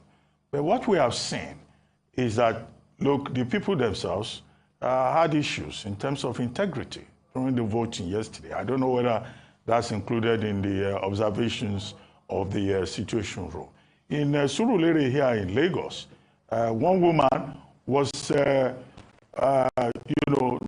in the face, and she ended up with her face fully bandaged, and she became the symbol of the violence, in that election. In other places, in the FCT and elsewhere, there was violence. Now, but if you look at the various reports, there was more violence, there was more lack of integrity of the people in the southern part than in the north. Even if we were told that in Niger State, in Katsina State, parts of FCT, there were, cases of either ballot snatching or attempts at vote buying. So why was the election so turbulent in the south? And it looks like it was far more peaceful in the north. What does your report say about this discrepancy, this difference, rather? Okay, I just want to say I am not a co-convener of Nigerian Civil Society Situation Room. I'm just a member. My organization is a member. And I'm an observer in this election and analyst for Nigeria Civil Society Situation Room. One. I think it's the people who actually brings integrity to the elections. Because the people who stayed, I celebrate Nigerians yesterday. People came early, even in Abuja while it was raining, the people stayed and were praising God till they cast their vote in the night. And they were there till the votes were counted and the result announced. So we had a report from the north, people getting agitated that the INEC personnel in some places did not come on time, and when they came, they delayed. But also, we encourage the citizens before the elections that they should vote and stay and ensure that their vote counts. Because if they go, like we saw what happened in the night, and we started seeing videos of collation process that is not very clear. So, but the people have to wait and ensure that the votes counts and refresh their votes they cast. If you do not stay and watch it, how will you know what happened? And it is even very wrong for a presidential candidate to ask people to vote and go away. The people have to vote and defend their vote. That's what we told them, to protect the vote, not defend it. They have to be there and ensure that their votes are protected yesterday. So, and North and yesterday we started even raising issues in the majority of the North, the election materials and personnel were deployed on time. Unlike like by 8, for example, 8:30 a.m. yesterday, some parts of the North Central had 30%, Southwest 30%, Northwest 30%, and then Southeast, the whole of Southeast, 6%. So we raised so many questions that had no answers to it. And it's part of the process, because free, fair, and credible election is not about announcing results. It's about the process that led to the voting and counting of the votes and recording and uploading the votes. And we have seen challenges in these processes. We have seen that many INEC people, maybe they were acting out of obeying the instruction given to them, or they are acting on their own free will. did not follow the law to the letter. So if they did not follow the law to the letter, and people vote do not reflect their own preferences, then there is no anything free and there is nothing credible. I voted, and I saw many people. When I left, I saw they actually allowed me to vote because I am doing election observation. Because if not that, I'm be voting like 12 midnight.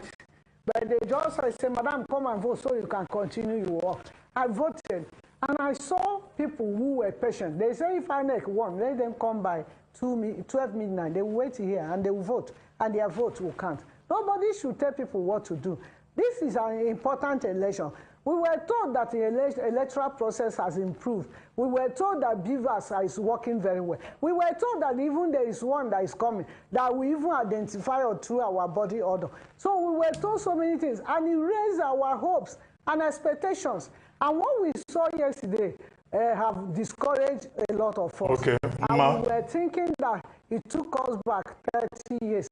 Maori, sorry to interrupt you. We now have to go back to the National Collation Center in Abuja, where Rice political editor Sumna Sambo and senior correspondent Indi Amugo have been monitoring proceedings. Hello, Sumna and Indi. What's happening at the moment? Thank you so much, Ruben Abati and Leila Johnson in the studio. This is Indi Amugo, live Rise News, reporting from the International Conference Center, where the INEC chairman Mahmoud Yakubu just finished addressing the press, the foreign and domestic observers, and of course both local and international media on how the scope that the state collation officer for the presidential elections will handle the results.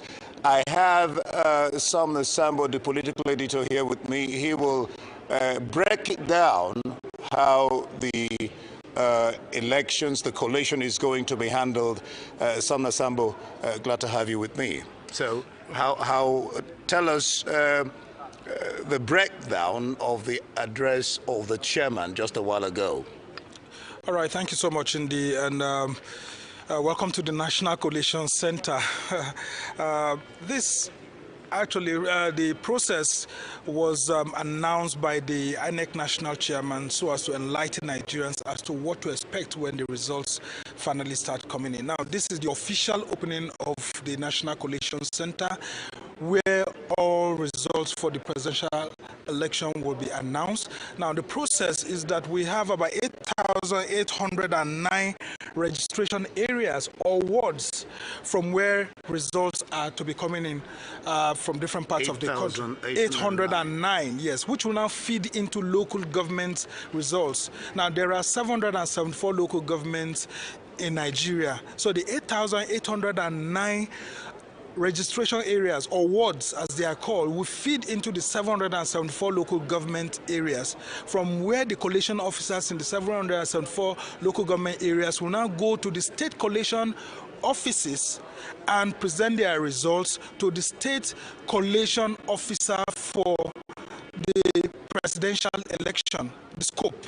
So the scope will now receive the result and will be escorted by the resident electoral commissioner for each of the 36 states of the federation, and then come down to Abuja alongside security operatives accompanying both of them to Abuja here at the National Collation Center. So when they come to the National Collation Center, they will sit by the left side of the hall, where a receiving officer will receive them on behalf of the INEC National Commissioner, who is in charge, who is the overall returning officer for the presidential election, and they will sort out all the results that they've brought, and from there the returning officer, that's the INEC National Chairman, will then invite the state collation officer for the presidential election scope alone, not with the resident electoral commissioner, alone, to come to the podium and announce to Nigerians the results collated from his state through the 774 local governments and through the 8,809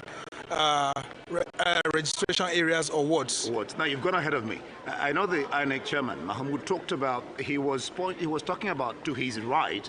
He talked about some black bags that will be collated. Yes. And then to his right again, yes. He also talked about some collation that will be done. This is aside or different totally from the situation room, yes. which he said is just a situation room. Yes. But all the collation of results will be done in this hall. You want to talk about what really he was addressing the press and everybody gathered to his right. All right, so there's a difference between the situation room of INEC and the collation center. So the situation room actually was INEC's monitoring center for the conduct of the election. So right from the election day, they were monitoring what was going on across the 8,809 registration areas, 704 local governments, and receiving reports from the field, from the resident electoral commissioner, their own staff, and everyone. And then eventually, when the election closed formally, the situation room is only there now for anything that may happen, maybe like, for example, in areas like Bayelsa, in Edo State, where some elections will still be holding. I mean, in those areas now, we will have, some of those situation reports being brought to INEC's attention. But that does not have any influence on the National Collation Center. So the Collation Center is separate. When the resident electoral commissioner accompanies the, scope, that's the state collation officer for the presidential election, they will all come there and make sure that everything that has been brought from the state to this place are intact. And of course, once they are assumed to be intact and everything is okay, then the returning officer for the presidential election, that is the INEC national chairman, will then invite the state collation officer for the presidential election, the scope, to go to the podium and announce formally to the nation that this and these were collated in the entire state, and then break it down to 704 local governments, and then take it further to the 8,809 wards. All right. The chairman also said that he is the only one permitted to announce results. You want to harp on that? By law, it is only the INEC national chairman, who is the returning officer for the presidential election, that has the authority to declare the final results. So everybody who is coming in here, right from the resident electoral commissioner of each state that's accompanying the state collation officer for the presidential election, down to the 704 local government officers of INEC, and then the 8,809 ward officers, that they are all working on behalf of the returning officer, which is the INEC national chairman. So that's why everything will eventually be submitted to him, and then he will go on to make a declaration, and after the declaration, give forms to each of the political party agents to sign, whether they accept or not, and then the process will eventually be brought to a close. All right, just to tell you that after the address, until at about 6 p.m., then we'll gather again, and then we'll know whether the results are now flowing in. But for now, that's all we can give you from the International Conference Center, which is the collation center for all the results, the presidential results. Thank you so much. India Mugo reporting live from Arise News, for Arise News. Ndi and Sumner, thank you very much for the updates. And now from Abuja to Kano, where Benga Shiru, Arise senior correspondent, who's been keeping an eye on the elections in Kano, joins us now. Benga, tell us what the situation is like where you are right now. Anything different from what we knew and saw yesterday? Indeed, it appears that there's a different twist to the electioneering process, and it's rather unfortunate, but live here we're at Dala local government, the largest populated local government in Kano State out of the 44 local governments in Kano. But what's happening at this INEC local government center is that people here are ad hoc staff that are protesting on paid allowances of these people that have claimed to have had sleepless nights working on the electioneering process and conducting the voting process. When they try to make demands of get information on why the allowances have been paid, in spite the fact that other people, other local governments in Kano have been paid. They said that the election officers could not provide answers to them. So right now they are agitating because some of them said that during the 4 days from the time of training to actually executing the job, there have been no provision for food or drink. Now even their allowances have not been paid. So they are agitating that INEC should expedite action to pay their allowances. Recall that just few days to the election, the INEC chairman, Professor Mahmoud Yakubu, did mention that funds have been made available to execute the 2023 elections. But that this is happening now is an unpleasant story to these events. And all efforts to reach out to the election officer of this local government have proved abortive so far. So that is the situation now from Dala local government in. Okay, but maybe we would like to hear from the horse's mouth. You can join us. He's one of the HADOC staff. Could you tell us what are you really agitated for? What's the problem we are having here at the local INEC office is that the ad hoc staff who were trained here and worked for the last presidential, senatorial, and House of Reps election have not been paid their training allowances. So that is why they are here. They are saying that, we are all saying that, I'm part of them and I worked here, we are saying that we will remain here until we are paid our own allowances. We have spent 2 sleepless nights here. There are those who even left their INEC office and went to their polling unit yesterday. Throughout, they didn't eat anything throughout, and they also spend sleepless nights here, and they come here and they have not been paid their own allowances. So I understand that you've made efforts to reach out to the election officers. So what are they responding positively? Most of them are not saying anything, but it is now that they are making arrangements for the payment, and they should have paid it since. Why is that we already had that in other local government outside the metropolitan. Most of the ad hoc stuff have already been paid. So here, we are still here and we have not been paid. Yeah, we understand that you guys are planning to boycott the governorship polls. Are you still going on with that? There is also, some of us are saying that if they are not paid these allowances, they won't participate in the post-coming and the next coming gubernatorial and House of Assembly election. Quite right. Okay, Ruben and Laila, you've heard from one of the HADOC staff. Maybe we could get another sneak view from another HADOC staff. Absolutely, sir. Here the situation is almost very bad.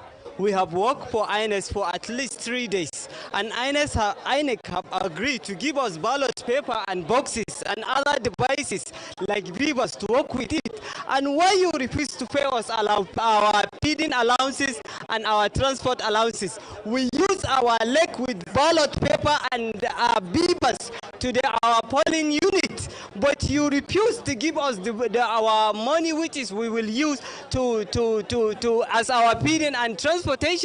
We don't know what is happening, and some of our colleagues said they have already been paid, some within others local government. So we don't know what is going around here, and the EO of our local government refused to come and tell us what is going on. We don't know. We have stayed for 3 days without sleeping and without eating. How election will be conducted successfully? Please, we have tried our best. We have followed all the rules and regulations, but up to now, no any update from him.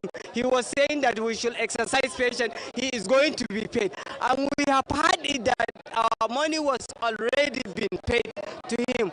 So we need to intervene this situation because it's totally very, very bad. I cannot explain it because we have family. We lift our children and our family. We come here to work for the nation. But why few allowance which is going to be paid for us is refused? and they have said they have given him the money. So we don't know where the money is being hung around, please. Okay, indeed, where is the money? That's the big question that the ad hoc staff at Dala local government is asking. And if you look at the trend of this election so far, it appears that it's turned out to be an overlapping threat. The first was security, the next was fuel scarcity, and then naira scarcity, and now unpaid allowances. But have you been able to speak to the main... This is in spite of the fact that the chairman... Okay. I was going to ask you whether you've been able to speak to any of the main INEC officials on the ground to ask the question you raised, where is the money? Well, and has the agitation been peaceful? Actually,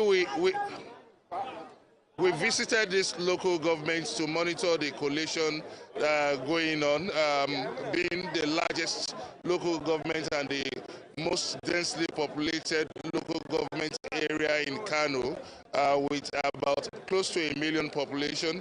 But when we got here, we met a rowdy crowd here, perhaps 10 times more than what we could see here. But what you are seeing now is because of the intervention of the police. But so far, so good. We've not been, all efforts to reach out to the election officers have proven abortive. But who exactly are the election officers in question here? Who are we talking about? Yeah, the election officers representing INEC, we understand that they are the ones to interface with the ad hoc staff and ensure prompt payment of the allowances. Like if you hear what the other ad hoc staff said, he said those in other local governments have been paid. So they are wondering, where is the money?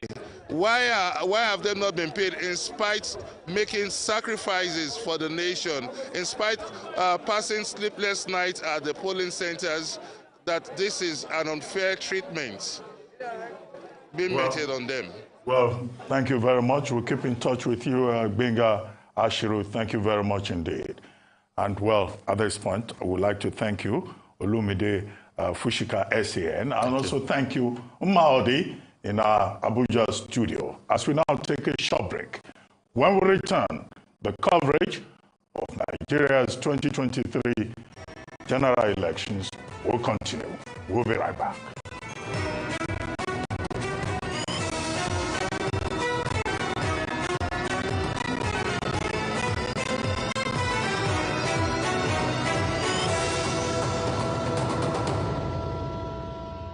I'm not afraid of that man. Me too. What can you really do? I hope you people are discussing about paying me my rent. Oga landlord, calm down. We are discussing about the upcoming elections. Nonsense. Don't tell me to calm down. Your mates are at the Akamata Community Square selling their votes for 5,000 naira. But you are here doing what I don't know. Oga landlord, do you know that 5,000 naira spread over the next 4 years is just 4 naira per day? Is this what we should sell our votes for? God forbid. Oga landlord, wise up. We must vote in the right people this time, instead of selling our votes to people who have nothing good to offer our community. That one is your business. You ladies better go and collect yours, if that will help you gather my rent at the end of the month. Do not listen to people like this landlord. Election is not a business venture. It is your civic duty to your country to help elect the right leaders who will create a better life for you and a great future for your children. Do not sell your future. Do not sell your vote. This message is brought to you by the Center for Democracy and Development, CDD, with support from the MacArthur Foundation. Thinking of banking in Africa? Think Zenith. In today's fast-moving, fast-changing world, you need a financial partner that understands your unique expectations. A bank with presence in major financial centers across the world, with the enabling platform to facilitate seamlessly whenever, wherever, however. A bank with best-in-class financial solutions from a superb combination of technology and human touch for easy, fast, and secure banking that creates real value. Turning dreams into reality is now in your hands. People, technology, service. Zenith Bank, in your best interest.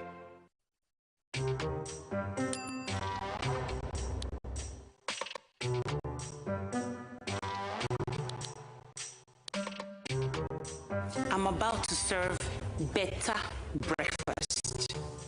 If you are in Lagos, you need to see this.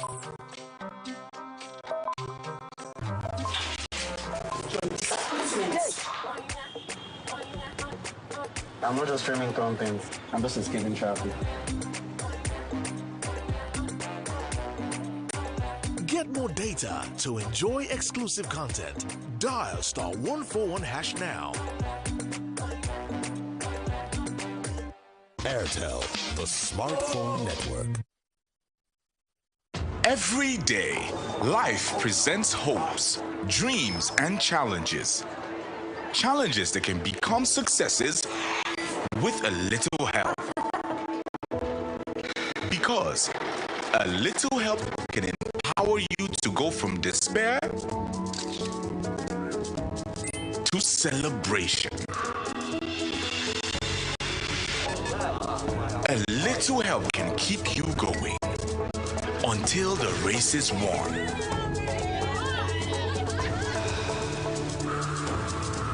A little help can turn bundles of anxiety into a bundle of joy. And with Glow Data, you get much more than just a little help.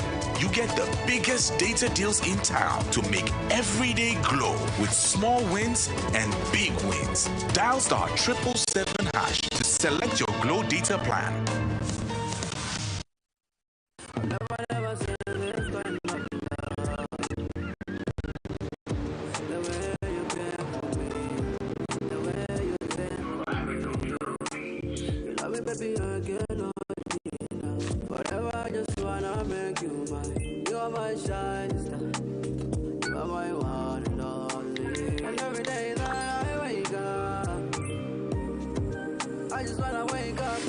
Send and receive money across 30 countries with Send. Do it now. The Independent National Electoral Commission, INEC, has reallocated voters from overcrowded polling units to less populated polling units. Make sure you verify your polling unit before Election Day.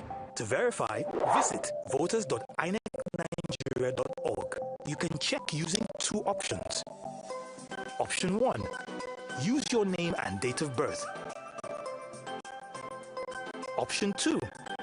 Use your voter identification number, also known as VIN. You can find your VIN on your permanent voter's card. You will not be able to vote if you do not go to your correct polling unit. Making your vote count, consolidating our democracy. This message is brought to you with support from the European Union Support to Democratic Governance in Nigeria, EUSTGN program.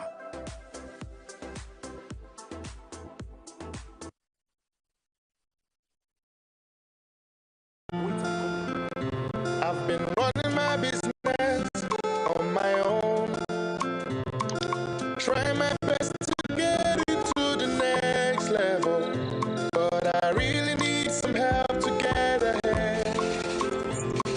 I know just what to do. I'll vote it for my loans, overdraft, step by step to my dream business. We vote. Salary earners, entrepreneurs, get your loans with no collateral.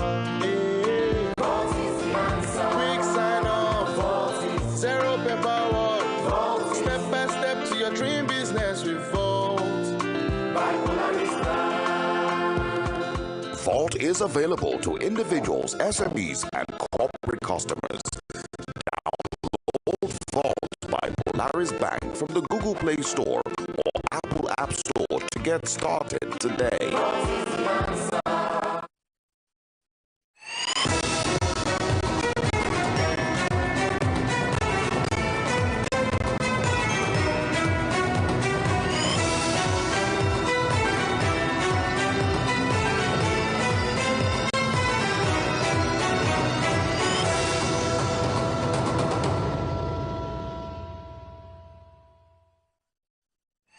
Welcome back to Arise News. Nigeria decides 2023. As we try to explore as many viewpoints as possible regarding what has been happening with the elections. We are now being joined by Femi Awuyemi, founder and chairman, ProShare Nigeria. Femi Awuyemi, thank you very much for joining us on the program. Well, let's go straight into the business. This election has been described as a watershed moment in Nigerian history, more so as it's the 7th consecutive election since the return to democracy in 1999. How much of a watershed moment do you think it is? What stands out for you in this electoral process that started yesterday? Okay, so in terms of watershed, that's actually an appropriate description, maybe not a full description. In the first sense is that this is the first time in the Nigeria's electoral history you're not having any military person on the ballot box amongst the major leading contenders as you have. Also, it signposts the transitions we've made in terms of building up our democracy, in terms of efforts. Also, this is the first election where we're using a digital type imprint in terms of our election. So if you look at it in terms of the persons there, the process, the regulations, and the impact, it is there. But most importantly, this election has been one that since 1993, when we had the MKO election, it has been one that has galvanized a lot of people to speak to the major issues in there, in which you find out that there is no major front runner in the history of the country. And I must say, honestly, it has been a welcome development. And it's important to recognize the moment, irrespective of the outcomes. Because then there are certain issues which we've never even bothered to address. And I'm sure that we'll discuss them. Let's actually speak about those issues because several issues have come up since the polls opened yesterday morning, starting off with the fact that there's been quite a lot of electoral violence reported, particularly in the south of the country. Also reports of the Beaver system not uploading the presidential results, which is quite interesting because there didn't seem to be much of a problem with National Assembly results being uploaded through this system. But when it came to the presidential results, we were hearing of problems, particularly again in the south of the country. And then just now we spoke to our correspondent Benga Ashiru, who is in Kano, and ad hoc INEC staff are reporting that they have not been paid. They cannot feed themselves, they can't get water, they don't have money for transport. How are the elections going to be free and fair, or counted as free and fair, with all of the issues that are currently in front of us? For those who understand the concept of game theory, you will understand that the concept plays itself out based on certain variables. So the first two variables that changed the whole election dynamics was the central bank position. We then changed a whole lot of things. So the cash issue did not only affect whatever the objective was, well, it also affected so many other things, including the ability of those who are organizing the elections today. In fact, if there was you, the violence and the Vivas election speaks to a much bigger issue than the issue you're talking about. It speaks to the bigger issue that in 25 years, have we not been able to institutionalize the concept of managing an election to the extent that we are asking that, who are the guys who should run the election? Should we be having somebody who has expertise in logistics management and census coverage or whatever to be the CEO of INEC so that we do not have these issues at a lower level? And so these outcomes you see are actually a derivative of the consequence of the fact that there was no planning. Now, be that as it may, the relative, the relative impact of this incident is how these elections are decided. If it does not rise to the materiality level, then the elections will go. If it does, then we will have to have a way in which we do rerun. What I do not accept as a spokesperson of the organized private sector in some ways is that if an individual is such a quantum enough to invalidate the election, the numbers are still not coming in. And I do recall that even INEC itself, its reporting of the results has not been in line with it. So in effect, you know, the first question Ruben asked me was that it was a watershed. The question is that Have we improved in terms of the reporting? No. But does it invalidate the question? No. The results will be the results, and what we have to learn as Nigeria is to recognize the moment. Because the most important moment for me is not the violence or the vivas. It is the fact that Nigerians spoke up. There is a group that moved from the baby boomers, moved away from the millennials into the Generation Z, who are saying this is where we want, this is how we want Nigeria to work. And I hope that we do not silence their voice. Okay, yes, talking about how this is a watershed moment for Nigeria. This is the first general election since 2011 that will not be postponed. In 2011, the election was postponed. 2015, it was postponed. 2019, it was postponed. Maybe that will be a plus for INEC, perhaps. But what do you think is the big challenge that we have faced? We have had an outline of so many problems. But for you, what is that big thing that has to constitute a lesson as you prepare for the next general elections? Is it infrastructure? Is it logistics? Is it competence? It's competence, pure and simple. How? There's no reason why. So the reason why you put professors in charge of most of these things is that you rely on their competence and capability and their integrity. But those are not the key requirements to operating a logistics-based requirements. You need the best. Look, you should be considering the most important capable people who understand how to do logistics-related work. This is a wholesome project management work for which there are skills and competencies available for which we can appoint. If you take a look at how the UK, the US also conducts the election, their recruitment criteria is to find some of the best hands who understands how to manage logistics and people and to deliver a wholesome thing. Now, here's another thing we must consider, Ruben, and this is something I wish I'd discussed with you in person.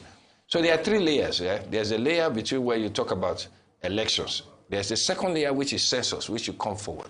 And there's a third layer, which is the Nigerian Bureau of Statistics. There's a commonality amongst those three levels. For example, the people you put as representatives in your zones are based on population, right? So there's no way we can run through the gamut of our electionary process without recognizing that whatever we come with census is validated by the elections. It's also validated by the Bureau of Statistics. So the three are not mutually exclusive. They can work, but they can operate as three agencies, but they cannot operate as silo agencies. So for me, to answer your question, sir, is that the most important lesson is that we have subjugated competence to running from a leader-based position whereby military-type era where you just dictate, you are the people there. We've never changed anything about that, because that's the only way we conducted elections. We just find professors because we believe they're okay. No, find the most competent Nigerians, put them in charge of running a structure, and by now we should have a infrastructural basis for conducting the elections. Certainly, certainly.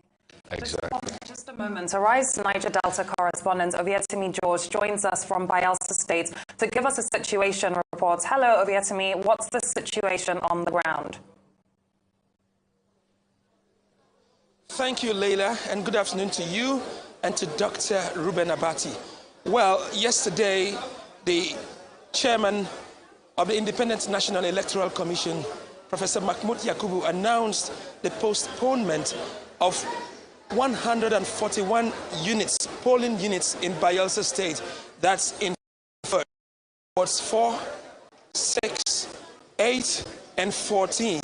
And so the INEC in Bayelsa pushed out a statement that the elections will hold today at 10 o'clock. Now the people are here, but I must say that the election here, Panchia Central polling unit 07, and over there is Panchia Central also, but polling unit 026, that's 26. The INEC officials arrived 2 hours behind. But the good thing is, if you look this way, you see that voting is ongoing. Now, these are the boxes. And of course, you can see somebody over there trying to cast her, trying to write, of course, who she will be voting. Of course, it's a secret ballot. She will come over there to cast her ballot. Well, that's the situation here at Panchia Central Ward, and of course Unit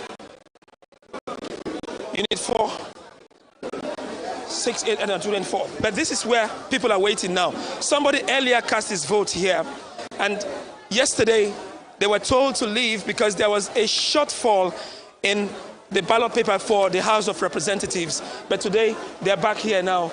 Please come. What's your name? And tell me, have you voted? Yeah, my name is Francis Edwin. Yesterday we voted. Yesterday we were here. We had a very good turnout of persons who came out to vote, and we were not able to vote because INEC officials and materials were not sent to this polling unit. But today the INEC chairman instructed that elections should be reheard in this polling unit, and today we came out. We had a large turnout of voters, and we've had our votes casted. For me, I've casted my vote. You don't have to mention who you cast your vote for. Thank you very much, Edwin. Well, Edwin almost did what shouldn't be allowed to be done on the air. Well, that's the situation here. It is quite impressive that the people have turned out to perform their civic duties. Last night, Adesuwa Moron asked me if there wouldn't be voter apathy after the postponement. And I told her the people are determined, they are confident, they are dogged and grim to perform their civic duty. And that's exactly what they are doing here also. Now, election is also going on in other polling units. My colleague here, Theophilus Agidi, well, tell me about your observations elsewhere. Well, like you earlier said, Mr. George, the determination of the people is something that has been very, very obvious. They are willing to effect a change, not just the change they want, and that's why you can see all of them coming out in their numbers. Like you can observe, you can see a lot of women, even the aged people and the people who are physically challenged. In fact, some people have come here, and when they notice that this is not their location, they move around. When they notice that this is not their location, they take the extra pain of moving around to get their location, even at the cost, even at that financial cost to themselves. And so that's how it is. You know, there's this determination that you see that is raw, wanting to bring about the change that they want. Thank you very much.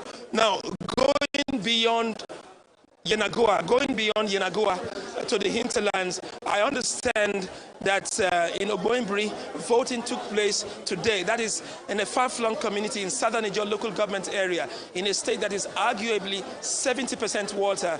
Taking materials to those places could be some form of logistical challenge for the INEC, but they had all the time to do so and somehow could not do that. Something is also a recurring decimal I've observed today. Some persons, the names of some persons are not found in certain polling units, but when they go elsewhere, they find their names, sometimes in two places, but you would not be allowed to vote until you get to a place where you can go through the accreditation process and, of course, cast your ballot. That is what we're observing here. The take-home is 141 polling units in 4 wards in Yenagoa local government area. The people have turned out to perform their civic duties. Ruben? Well, is it certain that in all the 141 polling units, the process is going on smoothly? There is no report of beavers not functioning, no report of conflict between thugs and security agencies. Is that what you are saying? Do we have that for a fact? Yes. And for how long would the voting last? Is it from 8 a.m. to 12 noon, as some papers reported, or from 8 a.m. to 2 p.m., 2:30 p.m.? Well, Dr. Ruben Abati, the machines have been functioning well. You just voted, right? Please, can I talk to you? What did you observe before you were able to cast your vote? Okay, what I observed is the ad hoc staff, they are doing their best, but most of us cannot be able to vote because our names, the beaver cannot capture it. So that is a little problem we are having here. But at least they are trying their best. We thank God. We are exercising our civic rights. We believe God will help us. Thank you. How long did it take for you to cast your ballot? You know, after the initial hiccups with the beavers machine, you were able to be accredited. Of course. Yes, I was here since 8 o'clock in the morning, and if you look at the time by now, this is almost after 2. I'm voting by now. This is the time I voted. Though they didn't waste time because I've already found my number before I went to the place for the beaver, so it was very easy for me to locate my name, and I was able to vote. Your name, please? My name is Engineer Ifeanyi. Engineer Ifeanyi, you could have done some work with the beavers machine, huh? Thank you very much. Okay, Engineer Ifeanyi. Well, you asked a question also, the functionality, how well it functions. We just heard from Engineer Ifeanyi. You know, different places, different challenges, but what I've been able to understand is patience is required for any voter to perform his civic duty. So if you can wait for a while, you'll get the chance to vote. That is the situation here. You asked about the closing time. Usually it could have been from 8 a.m. to 2 p.m. But they started here. Instead of the 10 a.m., it was at 12. And so I don't know if there would be an extension to, let's say, 4 p.m. But the thing is, they usually announce that if you arrive on time, you're in the queue. Before the time, everybody who came early enough would be able to get accredited and would be able to vote. So I believe that is exactly what will happen here today. So it's going on smoothly. I want to anticipate that it's the same elsewhere as I go around. Thank you, Ovietimi, for that update on Bayelsa State. And from Bayelsa to Delta State, where Arise correspondent Jemima Bolokot joins us from Warri to give us a situation report. Jemima, great to have you with us again this afternoon. What's the current situation on the ground? Hello, Leila. Right now, we just left the INEC distribution center to Uku Square in Okere, which is Ward 5, Unit 12, just 100 meters away from INEC Distribution Center. If you see right behind me, you can see some women, elderly women right there with babies waiting for INEC officials to come with the materials, but they are yet to receive any. And most of them say they came as early as 7 a.m. today, and yet the situation is still the same. So if you look also to my left, you can see some youths, restive youths, as well across the streets, also very restive and all that. This Uku Square in Okere is highly populated by the Igbo traders, and the youth here are really getting restive here. Back to you guys in the studio. Well, that's Okere. Do we have any information about what is going on at Oshimili, local government area of Delta State, where there was also an issue yesterday? And if the INEC officials have not arrived at after 2, when will voting start? When will accreditation start? When will it end? As of yesterday in Oshimili South, the polling unit, some of the polling units we visited actually arrived late, which was around 11 p.m. But it was disrupted by the heavy rain downpour yesterday. But later on, distribution of electoral materials was distributed at their units. But they were also angry, defiant youths there, but they later on voted as well. But this area, Warri South, which is the epic center of Delta State, with a large population, they are yet to receive their electoral materials here. Well, I have one of the leaders here with me who can give us more insight of what's really going on here. Can you tell me your name and tell me what's been happening since yesterday? Okay, my name is Api Iwere Uliola Odobike. I'm a resident in this particular area. There is my polling unit and there's my ward. Since yesterday, we've been here since the hour of 8 in the morning till 6. There was no material from the INEC. But later on, we saw materials that were just passing through, but none of them came to this particular ward, Ward 5, Unit 12. So the elderly women, both young and old, the youth, were all angry that we couldn't vote yesterday. Today, we are equally here again. Now we are still waiting patiently whether materials will come. So we don't know. We want to appeal to the appropriate authority, INEC, and whatever authority that is in charge of this particular election to tell us why or give us reasons why they refuse to bring material to this particular polling unit for us to be able to exercise our franchise.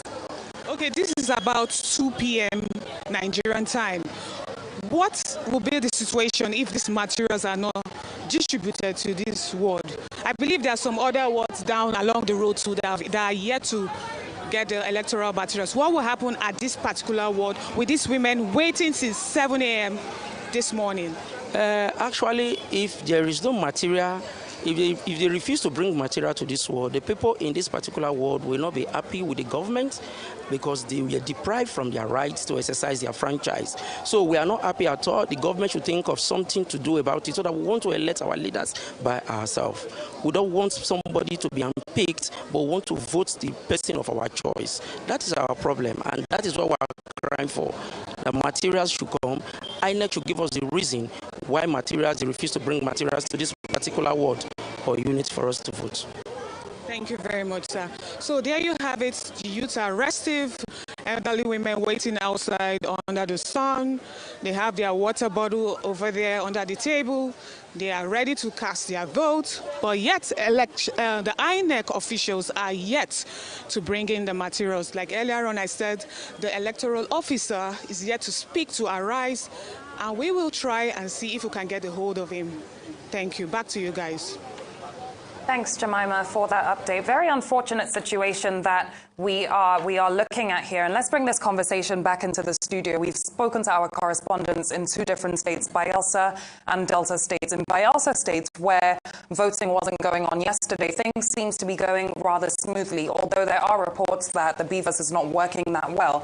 In Delta states, there are polling units that still have not received voting materials. What is your take on all of this? So if you look at those 2 states, they have different configurations, right? One is water-based society, which is more like islands. The elections conducted in islands, right? Mm-hmm. So how many years did INEC have time to prepare for this election? So the peculiarities of it require logistics. Go back to my question, logistics. It requires issues around signaling. In a situation where Nigeria promoted Starlink, you would think they would adopt such a thing to be able to remove any electronic type issues. And then you look at Delta. Delta doesn't have the same problems they have. And so you can only do so much as to bring it down to conjectures as to conspiracy. Where competence is speaking so loudly, don't excuse it with conspiracy now. And so what is the competence level of the people who you are put in charge to manage it? We will not put, let me give you an example. This country made sure that we did cashless for everybody, but we could not compel everybody to be a PVC registered person. The most important connection between the citizen and his government is his PVC, right? Are you saying that this country as it is, with the level of knowledge available at the Gen Z level, at the millennial level, and those of us who are baby boomers, that we could not construct how we can solve this problem? But here's what I'm saying to you. But even beyond that, is that on the eve of the election, the CBN also came up with a directive about the tenure of bank directors, saying that from being an executive director to being chairman of the bank, you can't do more than 20 years. And some people have been trying to draw a connection between that and the election. Is there any connection? In the same way in which people have drawn a connection between the redesign of certain denominations and the elections. So let's go straight to your 2 questions. If I get you correctly, you asked the question about the impact of vote buying, and the second thing was the implications of CBN making a pronouncement 24 hours to a national election.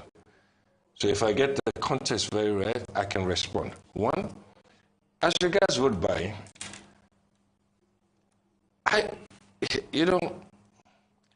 I've always believed, and I'm a founder of ProShare, in my company I always believe that in God I trust, every other thing is data.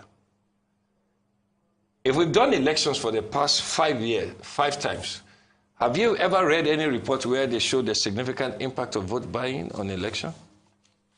No. Ruben, have you read any such report where they showed any significant impact on vote buying? You remember in 2007, President Umaru Yar'Adua, may so rest in peace, he said the election was not good enough, right? He openly admitted, but there was never any report to show the incidence of vote buying. In 2011, We did not have any of such. In 2015 and in 2019, there was never any report. So for the central bank to come out and say that there is a issue of vote buying, it's like we know things happen. But if there is no basis for it, official action should be based on what? Documented evidence. So right now you are saying, oh, so how did the cash policy work out here? It worked out irrespective of every other person because everybody is involved in the thing if it is true. It's like you saying there is oil theft. If the banks do not tell you there is oil theft, there is no oil theft because the documentation is clear. So for me, I cannot see any evidence where the basis upon which the particular person had played a role here. But did it help? Oh, we were all here in 2011 and 2015 and 2019 where we did trade the money. It's not a comfortable conversation for us to have on air, but we did trade the money. What is that? Effectively, we call it social intervention funds. But here's what I'm going to say. I do not think the real idea, the real threat is in not focusing on the INEC structure, whereby the process where people participate and the outcomes that they get out of it is totally monitored and is clearly defined. Any impact of vote buying, there are agencies in the Federal Republic of Nigeria that can deal with that. The whole function of economic intelligence also is to understand money patterns. And I think that is what the CBN was reacting to. It saw some money flows and they need to act. Maybe we will learn from this experience. So I won't totally ignore it, but it is not about vote buying. So to the other questions about the intentions of Emefiele, it is very difficult for anybody to understand what Mr. Emefiele is thinking about. But that issue, we had addressed it since June. What was it that we addressed? That policy was necessary at the time when governance, corporate governance was at the lowest ebb in the country, and they brought it in. But we understand that it was dated. Now, 10 years after that particular policy, the last person was Ife Sekobo of Heritage Bank, who left in September. But then we changed to a financial holdco institution. We never adjusted that policy. I think CBN is trying to adjust that policy back. Maybe it's a question of timing, but I can assure you that that policy does not significantly move the holding. Because, Ruben, let me explain something to you. The purpose of a holding company is that you have a bank, you have a pension companies, you have an insurance company, you have different regulators in there. So the fundamental challenge is that who is the financial regulatory person, rather than central bank, who can give such a license other than what we have? And again, it goes back to, let's get back to this election, because these distractions are not important. See, this election we have here is a watershed for the reason that I saw an elderly couple crying in my polling booth saying that in our lifetime, we never thought it was possible, but it was possible. Are you following what I'm trying to say? That means that they see their children and everybody very involved in the whole election. That is what we can build upon. Because on the same Friday, you mentioned, what was it, tenure. What you should have mentioned was Nigeria entered the grey list, whereby it made it difficult for us to raise money and to do things. So whoever takes over power here must understand this moment, must therefore understand that right now, what we need is to bring the whole of Nigeria, our first 11, our second 11, our third 11 together, irrespective of tribe, party, and whatever, to deal with the issues in front of us, which is much more important. Now, for those who have taken particular positions, I do not know, but I must say you honestly, I think that if I were to give a scorecard, irrespective of what I said concerning INEC or whatever, I think Nigeria has moved forward. But would you say that there are factors that are still clearly holding Nigeria back? Because trying to stop vote buying is one thing, but there was clearly sabotage in other ways in these elections. You know, we had a guest on the show earlier who argued that INEC cannot be fully blamed here for what went wrong. The states also have to take responsibility. And his entire premise was that there are INEC staff that have obviously been manipulated. You know, turning up to polling units, for example, saying that you don't have ink, or there's no text on the ballot boxes and you weren't provided with markers, or whatever the case may be. Clearly, there's still been sabotage in other ways, would you say? Or what's your take on that? So, like I said to you, everybody must come. Ruben, what's the right word? If we come to equity, we must come with what? Clean hands. Clean hands. In the analysis profession, you must come with data and evidence. I don't have any data to support any of such conclusions. So I might have seen 3 or 4 or 15, which is clear to me to be true, but it's not representative of the major sample across the whole nation. So that may be true. So I will not discount the intelligent observation the man made. But the truth of the matter is that that is not the real problem we are making. It's like you're in a football match, it's a 90 minutes thing, and you're leading 4-0, 80 minutes to the fact. It doesn't take it long to do. We've done it. We call it the miracle of the man in Nigeria. We were behind 4-0. We won 5-4 at the end of the day. So elections are like that. And so analysts and people who comment must come with that level of responsibility to understand that what you see may not be fully representative. And media must also understand that we cannot accentuate all these things. In fact, I'm asking the question, who was responsible for making sure that results were out for people to see, rather than individuals do the work? INEC. INEC. They failed. Did they do their good work? Maybe. But in terms of where does the responsibility lie to deliver this thing, it is INEC. So no matter how much you like them, and I like the chairman myself, I also like my friend, the EFCC chairman as well. But what I'm saying to you is at the end of the day, this is about Nigeria. Nigeria has gone through a watershed moment where the youth, not since 1993 have they spoken like this. And it is important that we must step up collectively our ability to beef up that integrity base for which the results that are coming out can be relied upon. And I think it should be relied upon because there are work being done, which I do know right now, to make sure that those things are okay. And whenever the result is, what I think the main challenge for us is to understand where did we miss it? How can we avoid not repeating the same mistake by, one, addressing the competency factor in terms of who is in charge, how do we run these things, and how do we deliver the results as it were. Okay, before you joined us, we had, on tape, the three presidential candidates of the APC, of the PDP, of the Labour Party. Well, at the end of the day, a president will emerge. The Collation Center has already been declared open. Now, whoever becomes president of Nigeria, what, in your opinion, should be the main priorities from day one? Because as it is, Nigeria is in dire straits with inflation at close to 22%, 21.82%, unemployment at 33%. Well, I mean, Steve Anke says that in reality it should be about 55%. That's Steve Anke, the John Hopkins University professor. So what should be the priorities of the next president? What should he do? If you had asked me this same question outside an elections conversation, I would focus on the economy. I'll focus on social economic impact. But I can tell you honestly, what is most important in Nigeria right now is to restore hope. See, there's a qualitative factor that is necessary to build a nation. And it's that people believe in that enterprise. And as such, the difficult decisions we would have to make would have to come from the fact that we understand that we have to take certain hard decisions to deal with it. On every indices across the board.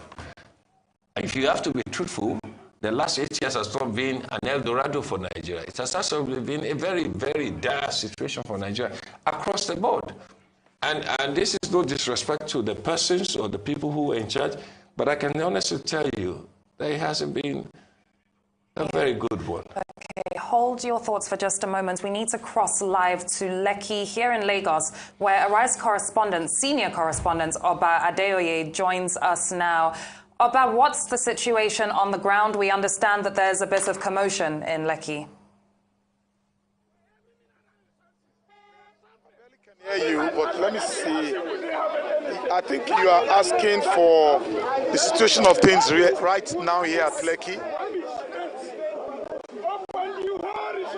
Yes, please go ahead. Right now we are at Lekki and you can see a crowd of residents here behind me.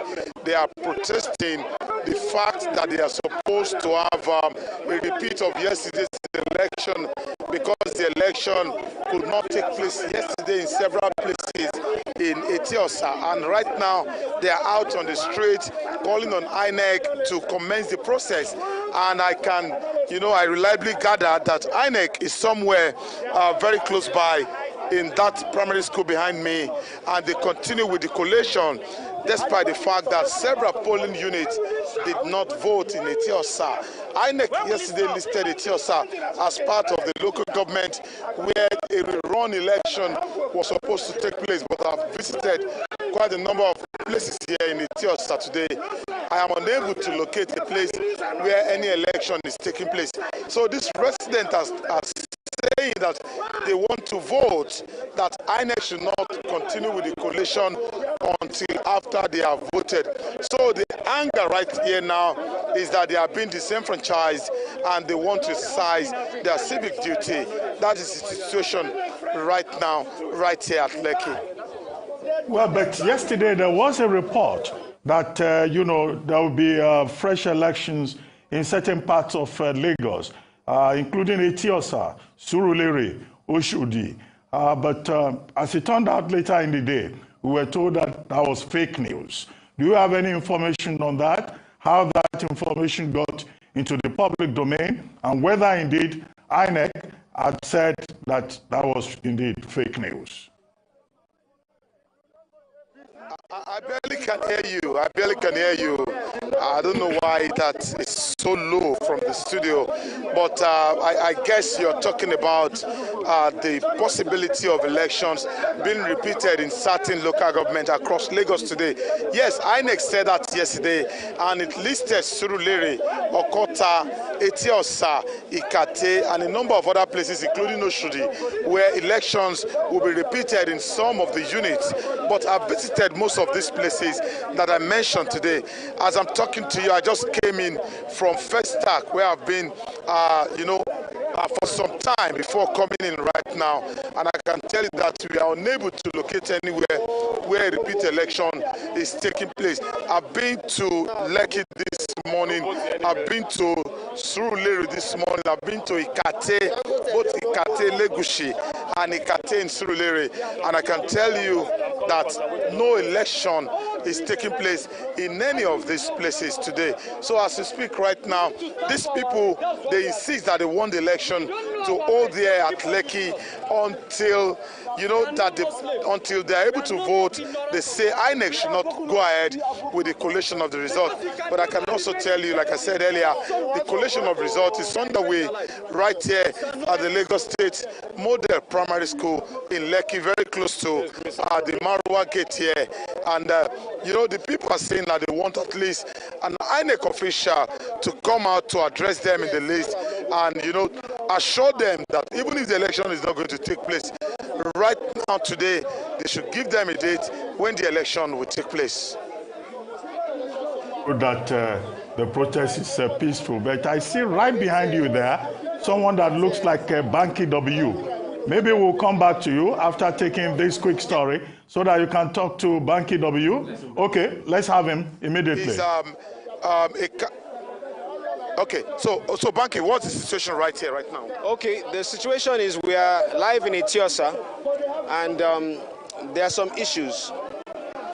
Multiple polling units, by my estimation, at least 8 polling units in Etiosa, there was no voting whatsoever. People were there from morning till evening yesterday.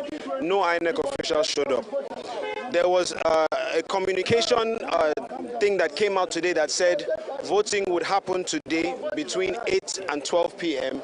We have been here since 8 o'clock in the morning to speak to the INEC officials to say, when are you sending officials to these polling units that are affected so that people can exercise their civic rights?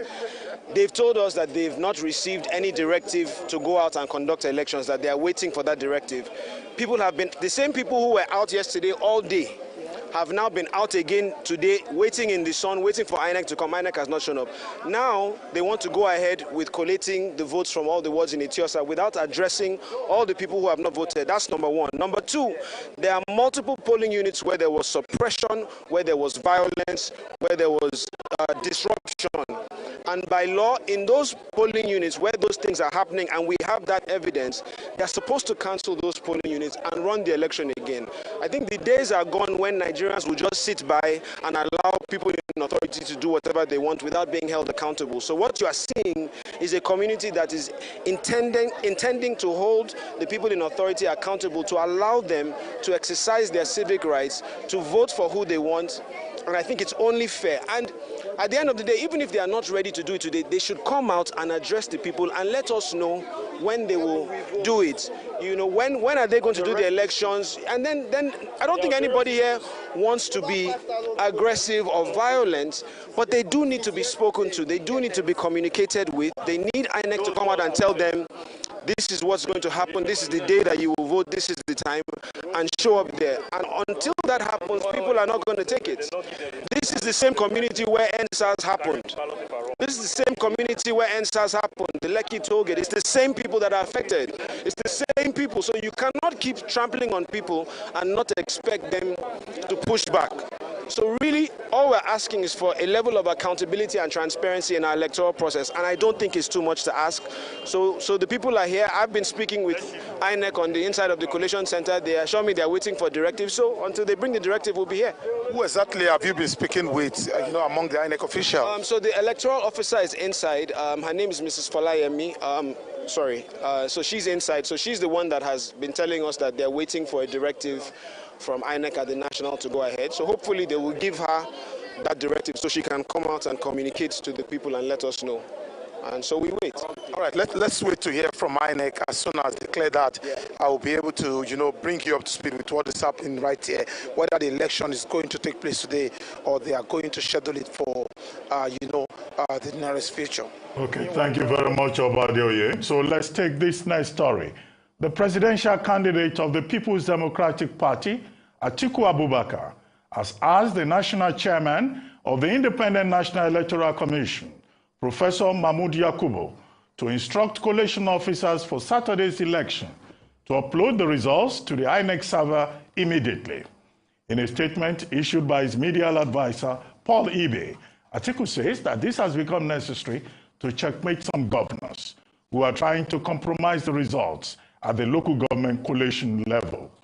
According to the former vice president, and I quote, "It will be a disservice to Nigerians and a negation to democracy for anyone to subvert the will of the people as freely expressed in their votes of yesterday," unquote. He called on Nigerians to be calm but vigilant to ensure that anti-democratic elements who are masquerading as progressives do not steal their mandate. Well, Leila, there you have it. Now we have the presidential candidate of the People's Democratic Party saying, like other persons in civil society, that results should be uploaded. The other issue as well that people have commented on with results being uploaded is that you need to have a particular link, registration details on the INEC website to log in to actually view the results that are being uploaded, which excludes many people from being able to review the results. And there are questions around the transparency of this. Let's get your thoughts, sir, on the comments made by the former vice president and current PDP candidate, Atiku Abubakar, with regards to this. It did not require Atiku to say this. We've said it in the first opening statement we had on this program. Yes. Let us not confuse incompetency with conspiracy. There were clear guidelines on what had to be done. There were dry runs done. There were dummy runs. There was a dramaturgy applicable. What Banky W was saying, and I don't know what party he represents, he has just said exactly this mind of Nigerians. Allow us to vote, allow the people's will to be reflected, allow it to come out. Is that too much to ask from your government? But again, having said that, here's what I want to say. He said two things that we should worry about, Ruben. He said, Elections did not take place yesterday. What were the rules around if elections did not take place? Were there any rules to say what would happen? As the Electoral Act says, in those places, election will be conducted within 24 hours, now, which is the case in Bayelsa State. No, in this particular case, there was no election being done in 24 hours in those states where it happened, in that location where it happened. It's just very clear for us how this thing is working. So if I go back and I started my conversation to say, let us focus on where it is rather than motives, intents, or whatever. If we're going to run a country, let us run a country from accountability, what do you call consequence for actions. So there are no consequences for the INEC not doing their job. It's almost like we're walking around the Constitution and talking about the non-justiciable acts in the Constitution. So right now we'll be, look, did you listen to the statement by Atiku? He said he's appealing. Why would he appeal? He shouldn't appeal. He should just invoke the rules of the game. Don't forget, one of the key points in the job of INEC, which is a difficult job, by the way, and with all due respect to everybody there, is that they spend more time discussing with parties and clients around how this thing will go. If this happens, this will happen.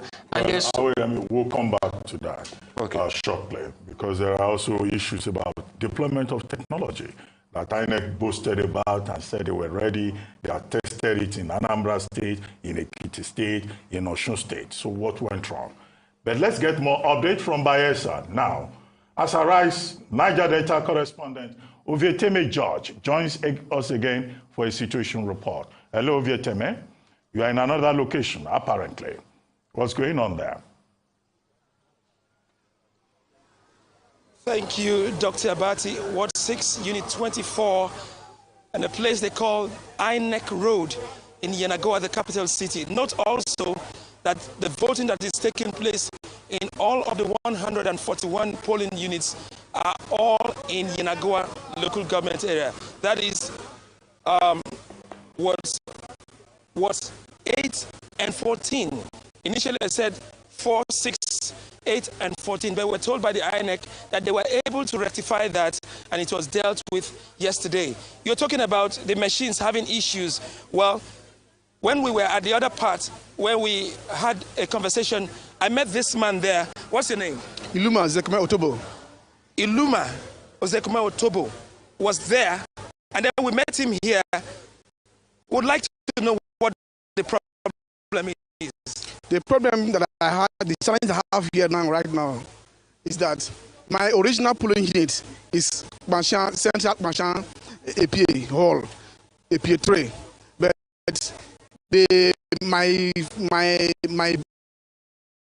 beavers could not capture my permanent voters card. So at present, I'm still looking for where I will vote, but I'm yet to find my polling unit. That is challenge I have it now. I believe you would find it. I believe Pastor Messiah Oposunju. Now, he was talking about God's grace. Now I have a pastor here. Yesterday you could not vote, but today the anointing has broken the yoke. Have you voted, and tell us the experience? Yes, I have voted, and it's been a wonderful experience for today. Yesterday we were a bit frustrated when we couldn't vote because we were here from like 8 in the morning till about 5 p.m. when we left, frustrated, but we hope that we'll be able to vote today. But and we're glad that we're able to vote today. And at this unit, it's been quite peaceful and things have been moving smoothly. The people are organized. The party agents are very peaceful. Nobody is lobbying anybody. Nobody is paying any money or anything. But it's quite peaceful, and the INEC officials are also very cooperative. So it's moving very fast, and we're all very happy and very glad about it. Thank you very much. Speaking positively, what is your charge to the people here to maintain the peace? Because in the past, Bayelsa was known for violence. But you see, we have a way of rewriting the narrative. This time around, it's so peaceful. We want it to be maintained. Even as many persons have been waiting here for hours, they are still waiting. hoping not to be disenfranchised by that beavers machine. And what was your experience with the beavers machine? Oh, mine was just one touch. You know, just one touch, and that has actually been how it's been with all the other people here, except for just like about 2 whom the beavers could not produce their picture and all of that. So they asked them to wait. But with the beavers, it's been working perfectly fine here, and we're quite peaceful here. There can't be any skirmish here at all till we finish. We've been organizing ourselves. When we came in, we gave numbers to ourselves, and so we're following that order. And so it's quite peaceful, and thank God for the people who live on this street and the people who belong to this unit. They're all peace-loving people. Bayelsa is not violent. Thank you very much. I say thank you very much. Okay, you can see right behind me, just right behind me, people queuing up, not too many. Many have voted and left. And of course, the ad hoc staff, youth corps members are attending to them, and you can see the ballot boxes, and of course, a camera lady that missed her way. And now, House of Representatives election, Senate, and of course, presidential. We'll be running it off from this with my colleague, Agidi Theophilus, who has also been going around. Please tell us your experience once more. Well, as you can see, Mr. Vieteme George, it may just be Uhuru for Nigerians. You can see, unlike in the past where we had issues of voters' intimidation, where we had issues of inducement, but right now, all that, we are not seeing all that. As you can see, there's only just one policeman here, and everywhere has been orderly. This is a departure from the past where we see policemen wielding guns and all that. The people were able to organize themselves without any form of anything, and they are doing their bit. I think we're going forward. We're just looking at a situation where we just put 1 or 2 things right regarding our institutions, but coming together and making everything possible towards a greater Nigeria. Thank you, Theophilus Akidi. Well, this is where we're going back to the studio. Dr. Abati and Leila Johnson Salami. Well, Leila, do you have any question for Vieteme George? To be honest with you, not at this point, because it's good to know that everything is looking rather peaceful in Bayelsa State right now. Clearly not the same situation going on in Lagos, as we recently heard from our correspondent here, Oba Adeoye. But thank you very much, Vieteme, for the updates, and we look forward to hearing more from you during the course of this program.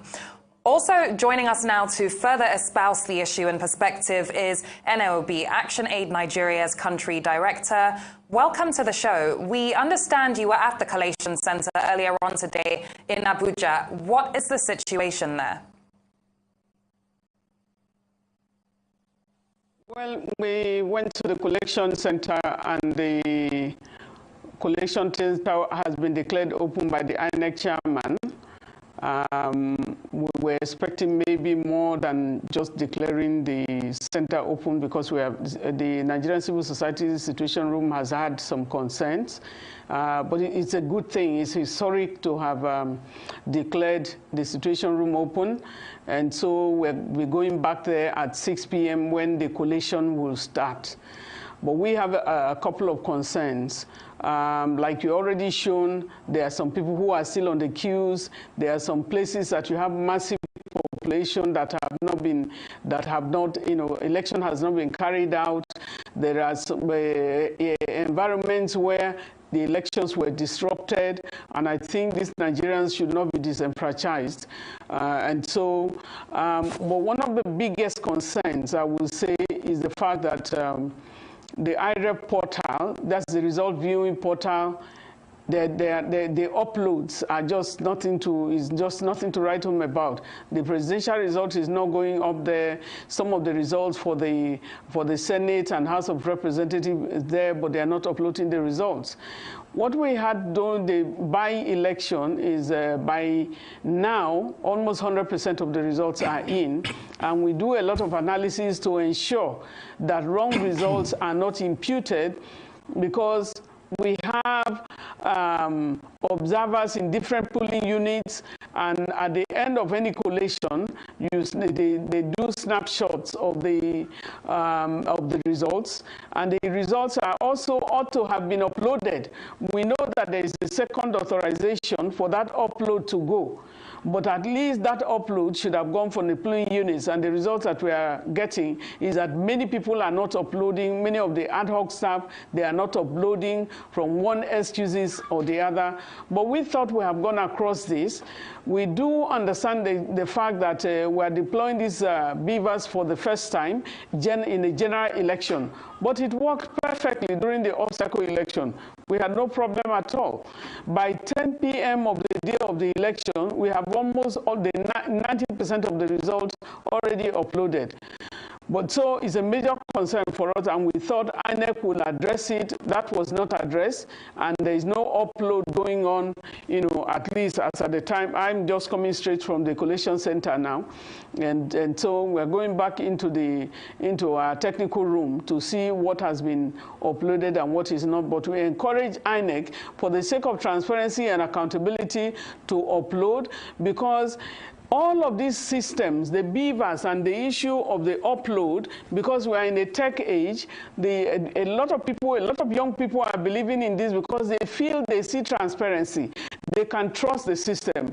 But when you withhold any part of the process, it becomes, it will raise suspicion. So we are encouraging INEC, we don't know what has happened. There has been no explanation.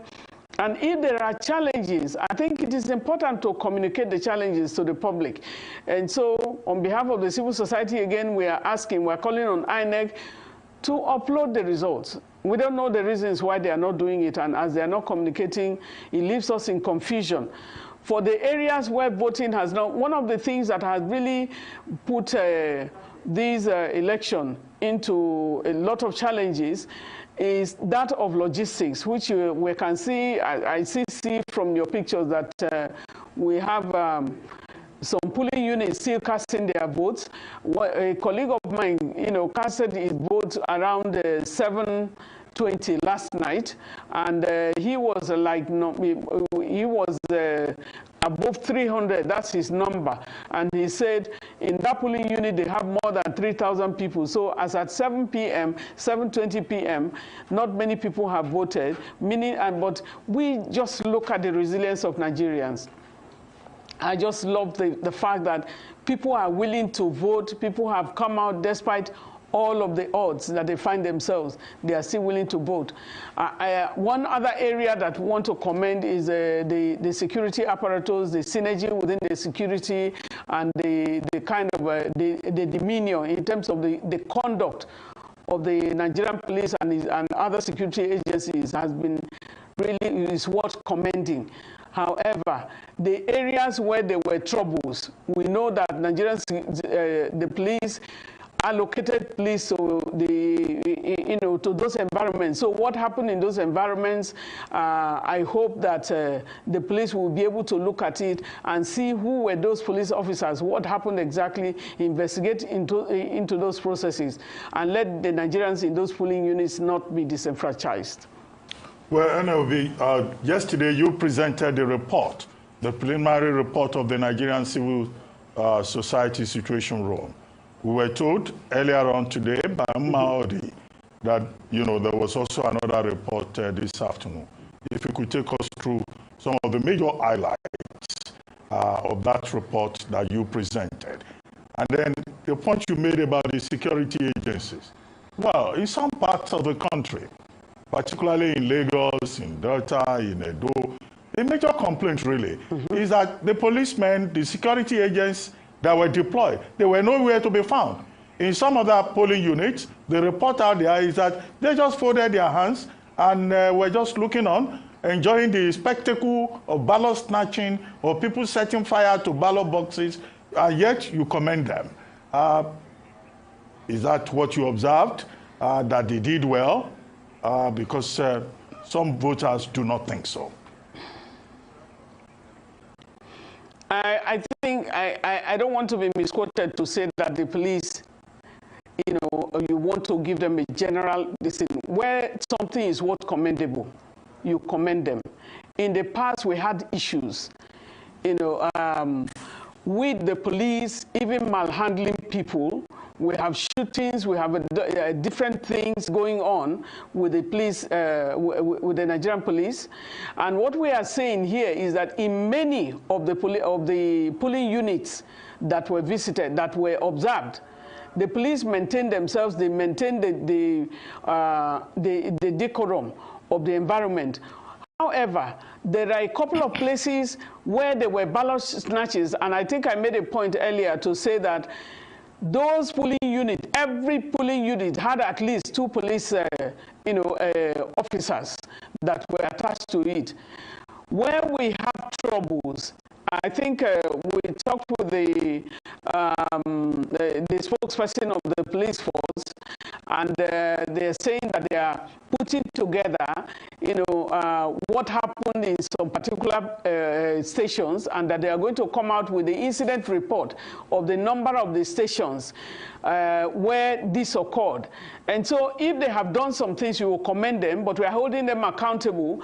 For we raised some things in our preliminary report. We did a pre-assessment report before going into the 2023 general election. And so, as a convener civil society situation room, when I opened the situation room on Wednesday, we presented that assessment that Lagos State was one of the hotspots, and the police cannot tell us that they did not know that is a hotspot.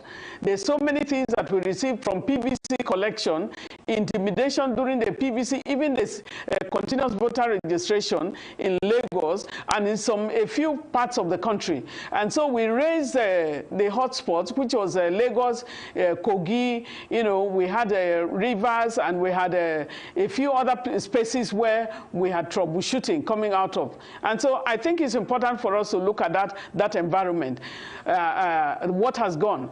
A lot of lessons are coming out of this, but logistics was a major issue. Some riverine areas, Ogbaru, for example, and some places in Bayelsa, some Delta, a couple of polling units up till this moment, they have not casted their votes. They didn't see ballot papers at all. And then Ajao Estate, where they were talking about, is it Etiosa, that about 11 or 8 polling units, they have not conducted elections here. It will not be nice to call elections in those areas where people are willing to vote and they have, put themselves here. And we call again, there should be some people who have acted, the security forces have acted one way or the other. I think they should be called to book. So as we acknowledge that they have done well in some places, they have to be able to respect the rights of people. How can the police look at people who are snatching ballot boxes? What are they there for? It's a criminal offense to try to snatch anything, and they have the armored tanks and everything rolled out to say if anybody wants to disrupt the election, they are going to be answerable for it. And so we are saying sanctions must be meted, and when Nigerians are ready to vote, they must be allowed to vote, and their votes must be counted. And that's why for the IREF, portal not to be on right now, we are worried about it. And so we noted the issues of security. We highlighted again the areas we had hotspot, and that included Lagos and other areas on issues of violence against women, the woman contesting. We know what is going on in Kogi State, and we called on the IG. Day before yesterday, we called on the IGP, to ensure that the woman in Kogi is protected, so that we don't have another issue of Salome, and other women that are contesting the election in different places, because this election we have more than 15,000 seats and only about 1,500 and a little over 1,500 women are contesting, and they are still being harassed in a lot of ways. So, and then one of the things we noted too was the priority line that was observed, for the persons with disability, and also nursing mothers and pregnant women, and the elderly. That was that's something that we have to comment about. Another area also is vote buying that was prominent in the past elections, that what we have seen is a different level here. We don't know what has accounted for that. We cannot say that it's because, of the total work of security, but at least security has been focusing on it. I think the EFCC rolled out numbers and for every state that you need to call if you need to make a call where you notice something, and I think our colleagues have been utilizing that. And it's only, at least up until this moment, we are collating our results, but about 7% on like the open glaring and there's so many things. Some arrests have been made. We hope that they don't just arrest, but that they will prosecute. But synergy among the agencies is very important. Certainly. We'll come back to you in just a moment, ma'am. Presidential candidate of the People's Democratic Party, Atiku Abubakar, has asked the national chairman of the Independent National Electoral Commission, INEC, Professor Mahmoud Yakubu, to instruct collation officers for Saturday's election to upload the results from the polling units to the INEC portal immediately. Atiku, in a statement on Sunday from his media office, says that the call for the immediate uploading of election results on INEC's portal has become necessary to checkmate some governors who he claims are trying to compromise the results at the local government collation level. He says, and I quote, "It will be a disservice to Nigerians and a negation to democracy for anyone to subvert the will of the people as freely expressed in their votes of yesterday." End of quote. He called on Nigerians to be calm but vigilant to ensure that anti-democratic elements who are masquerading as progressives do not steal their mandates.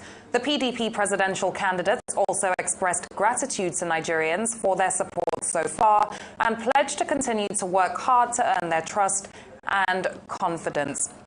Let's bring this conversation back into the studio because, Mr. Awoyemi, I know you wanted to also comment on technology and the use of technology in these elections. I mean, the BVAS system was supposed to be a system that Nigerians could count on and rely on, and unfortunately, reports of the system not working efficiently have been rather problematic. Shino Badru, the founder of Technology Times, said, and I agree, that technology did not fail the process. What failed the process was the human-mediated processes that were in place. And I said it earlier on.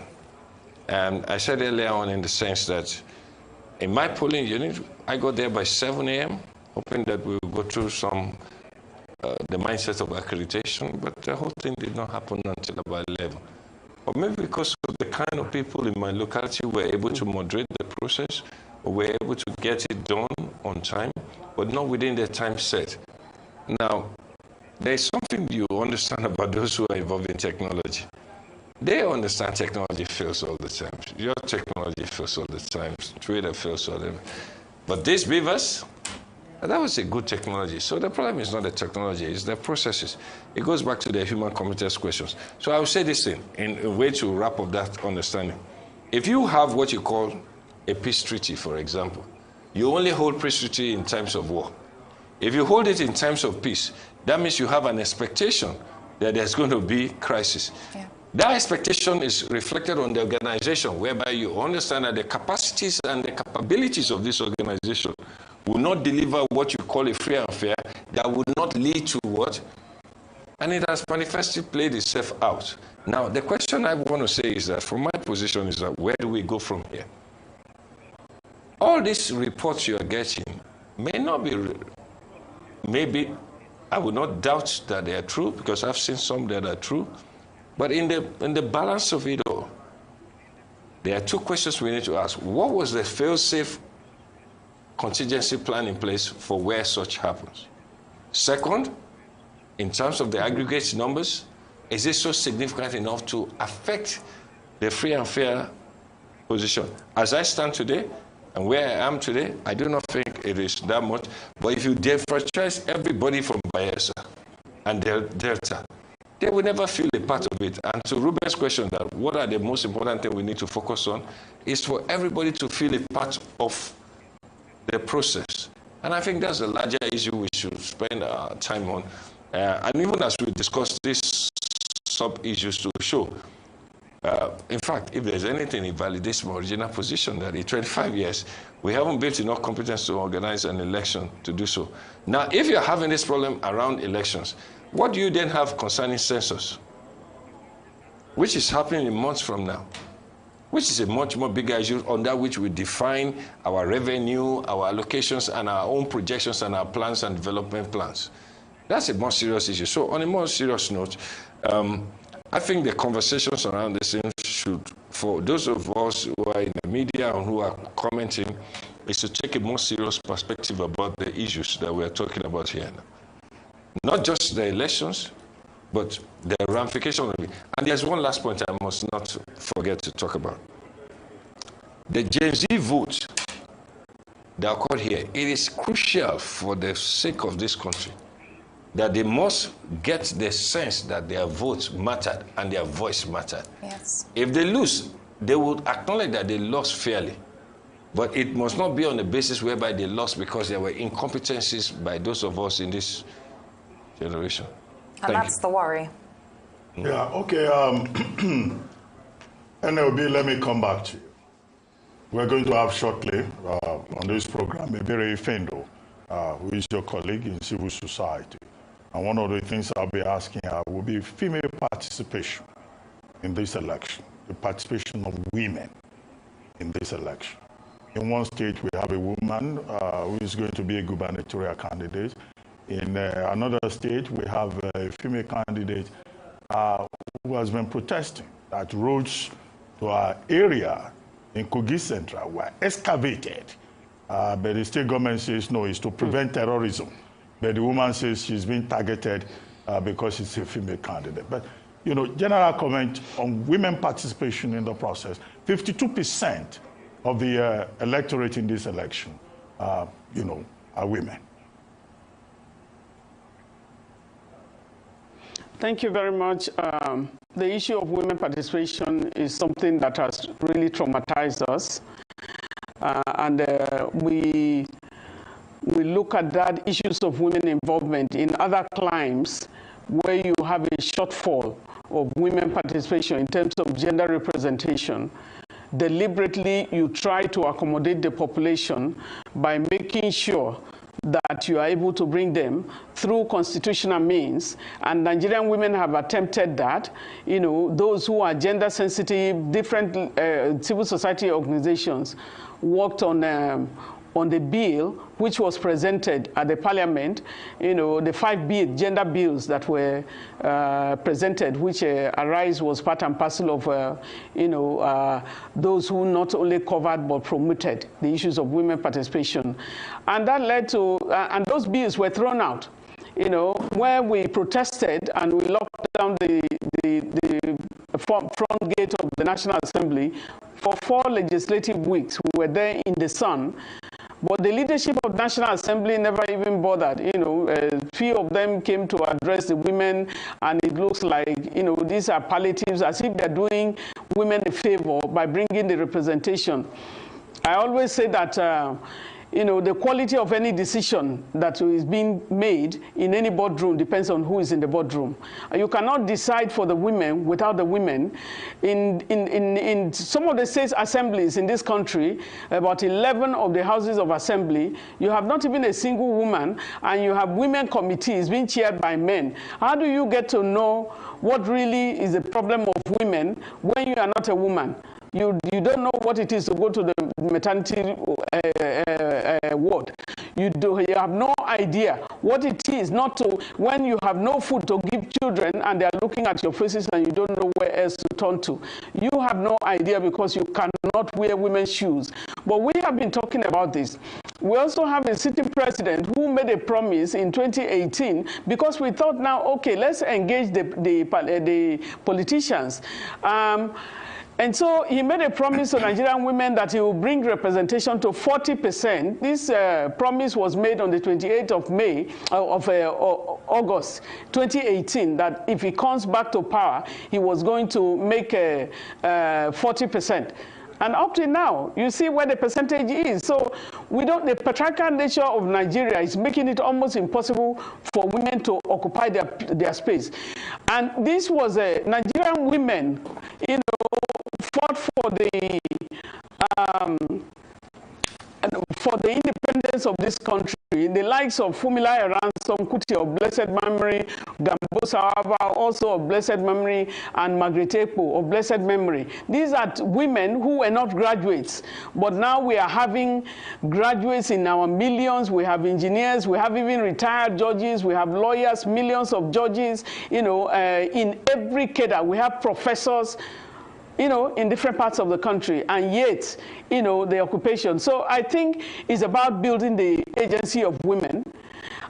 If we're able to bring together women and youth together, we will decide who becomes president, who becomes governors in this country. And so standing by and just watching and thinking that the men are going to get it is not coming through. Because if you have a male parliament, so if you have a male parliament and you are trying to take decisions, nobody is talking about it. You know, who will represent you? And when you are taking bills, in Nigeria, we have maternal mortality like no other. We are like, I think Nigeria is now at the bottom when we are not, we are considered not to be at war. But so who is deciding, who is talking about what it is, about those who are dying on the maternity death road now? You know, it's only when a man goes to the maternity ward with a woman, you know, goes with the wife, or with a woman, that he understands what really it is to go to the maternity ward and the baby is not coming, and you know that life is being threatened and there is nothing to do. When we are also in crisis, when a woman is carrying heavy pregnancy, there is no way she can run. And it's only a woman who carries pregnancy that, you know, that happens to. And so we are having a lot of crisis in the country. Women representation is not there on the table where they are taking decisions about peace, about conflicts. But when there is crisis, because always when you hear that 2 people have been killed, or 3 people, or 4 people, whether they are the police or their army or they are young people or they are old people, a woman's umbilical cord has been cut. And so it's important to bring women onto the table. You are not doing them a favor. Women don't have tribe. We try to correct all the issues of indigenship and so on and so forth. A woman can take off from, like I took off from Benue, went to Anambra State. A woman can even take off from Lagos State and straight to Germany, you know, because we don't have tribe. The tribe of women is humanity. And so it's wrong how our politicians have been taking it. We walked through IPAC. They said they were allocating some seats for women even at the IPAC level. They have not, when I asked the IPAC chairman the other day what is going on, they said they are changing the policy, and so the policy will allow for women to come on board. Where women are tired of the, women's wing and so on, the women representative of, we represent humanity. We don't just represent women. Absolutely. Any position I have gone for, I go there because I'm a woman. I go there because I'm a human being, not as a woman, but as mothers. We have heavy duty, and those duty cannot be done unless we're able to share positions. Absolutely. Thank you, ma'am. Sorry to have to cut you off here. We do need to go on a quick break on the program, and we will be back with more as Nigeria decides 2023.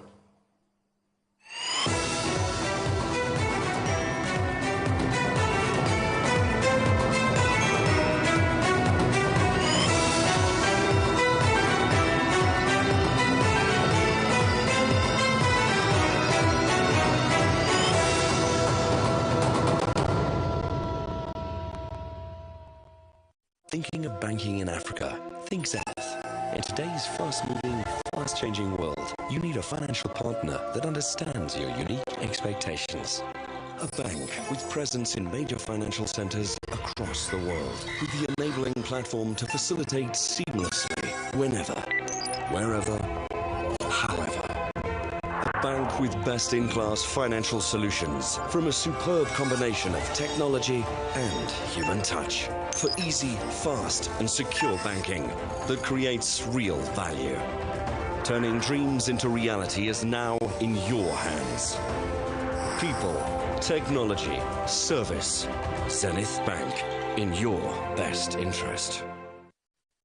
I've been running my business on my own, trying my best to get it to the next level, but I really need some help to get ahead.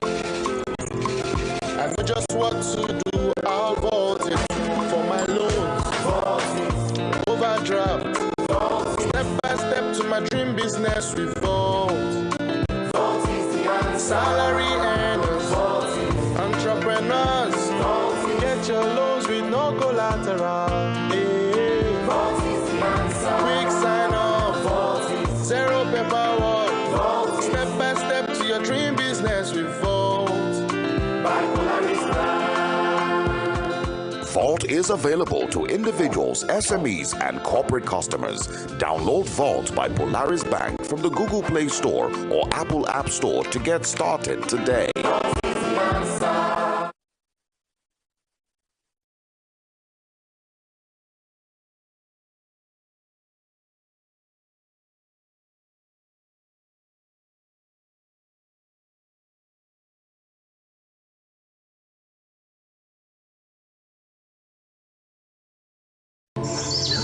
$34 million hectares of arable land, over 200 million people,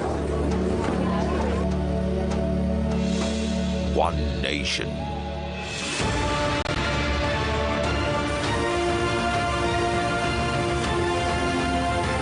Home to Africa's fertilizer company.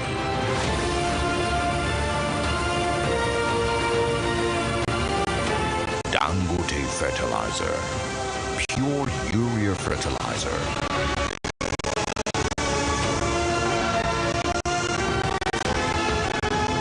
With one single-minded passion to feed Nigeria. Every bag is a potential, an aspiration to turn this green nation into the biggest food basket of Africa. Dangote Fertilizer.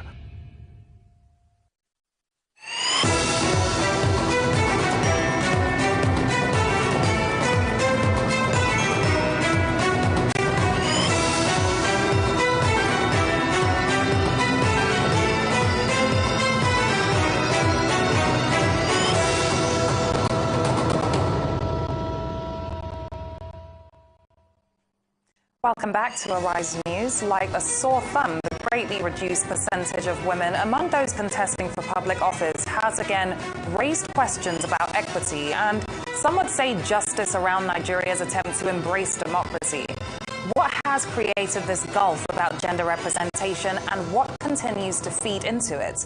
Is it a self-inflicted wound, as some have insinuated, or a wrong that can be redressed or willed into existence by mere wishful thinking? Ebere Ifendu, a lawyer and president of Women in Politics Forum, joins us now for more on this topic. Many thanks for joining us on the program, Let's get your thoughts on that introduction that I just gave to this, when we're looking at the problem here, because even the majority of newly registered voters ahead of these elections were women. But when it comes to women in representation in politics, the outcome is few. What are your thoughts on this situation? What is leading to this, and why is this recurrent and something that we continue to see election cycle after election cycle?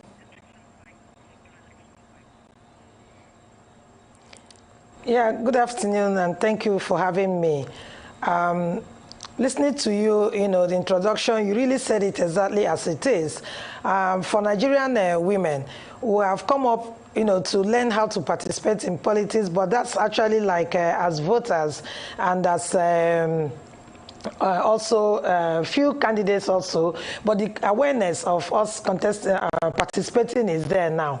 But the issues are still there. The issues of patriarchy, the issues of culture, religion, and then most especially the issues of our legal process. There is no legal documents to ensure that a certain percentage is reserved for women. There's also no internal party democracy. And women actually are not part of the party executive. So you find out that we just have few positions. Our usual position of the woman leader in quotes, and maybe at times even the recruitment process of the woman is also not, what the women themselves, had input in. So the major problem for me, and I've been saying this, is legislation. If we can get a legislation like in the Constitution, Electoral Act, Party Constitution, and sanctions also, where women will have a certain percentage. And then we'll also be looking at proportional representation as what we have in other African countries. Is there in Kenya, is there in Tanzania, is there in other, countries. So if a political party, will not take like you just get it and nobody is talking about the minority. Minority might just be like 10%, lower than the major party. So how come all the other parties that participated, that scored certain percentage of votes, are not even allowed to nominate their people to the National Assembly or, State Assembly? So I'm thinking that proportional representation will help women. I'm also thinking that legislation that talks about affirmative action will help women. I'm thinking also that parties having their constitutions, because they already have it, they have affirmative action. The problem with it is implementation. A party will tell you that they will need to domesticate their own constitution to be able to implement affirmative action. So we hear some of these stories and it's very discouraging. And for me again, we have done our part as Nigerian women. We are the National Assembly. We presented bills. We had a strong advocacy team. We did everything, reaching out to individual parliamentarians. And on the day of voting, we were all there. And they voted against all the 5 bills. And then you begin to wonder, these are people who rely on us to give them support to win an election. We are waiting for the results of this election to be announced. But what is going on? You will find out that women voted more.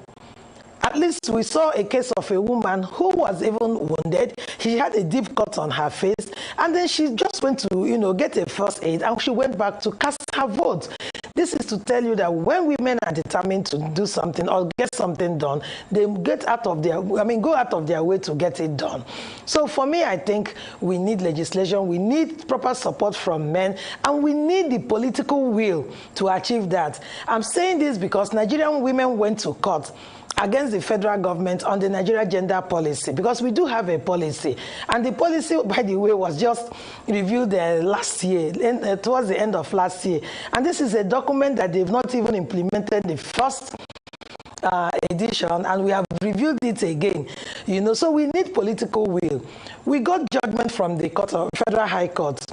And unfortunately for us, we thought we've, settled with everything. But the Attorney General, appealed that judgment, and this is not right. And this is a political, party that is asking women to participate in politics, that made promises to Nigerian women that they will give them at least 35%, appointment. And if you look at the ministerial appointments, where are we? Just about 7 women as ministers. And so because this is what is going on, we decided to, try it out with the judiciary. We got judgment. One will expect that the government will honor that judgment. No, they appealed it. And then again, women decided that we have to come together and begin to work from the grassroots up. So we set up a constituency team.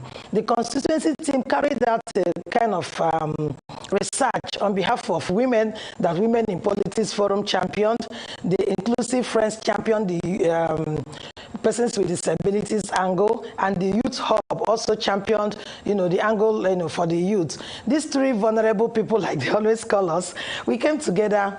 And then we brought out a document. And in that document, we also had a place for commitment to show that if you're going to support our cause, then you'll sign into the commitment page. Why did we do this? This is just to ensure that by the time any of those people that signed into the commitment page gets elected, and then by the time they get into the International Assembly or they get into the president of the country, and they are not living up to those promises made, we will have a document that will use as an accountability tool. And the document will show that you signed into it, and of course we have our copy, while whoever signed will have his or her copy. And again, we took photographs also, so there will be something, a document for us to use as an accountability tool. Okay, if we could just explore this further.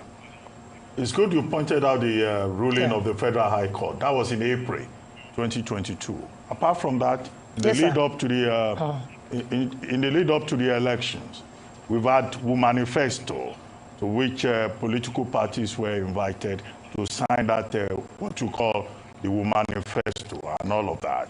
Now, what has been the response from the political parties, you know, in this election, in the lead up to this election? And what lessons can we learn from those other African countries, like Rwanda, where, you know, women representation is over 50%, 51.6%, like South Africa, where it is 48.6%, like Ethiopia, where it is 47%, like Senegal, where it's even close to 60%. What is it that they have done in those countries, including Kenya, that we have refused to do here, despite the fact that we have a national gender policy and the court has also ruled, and the politicians have signed the manifesto?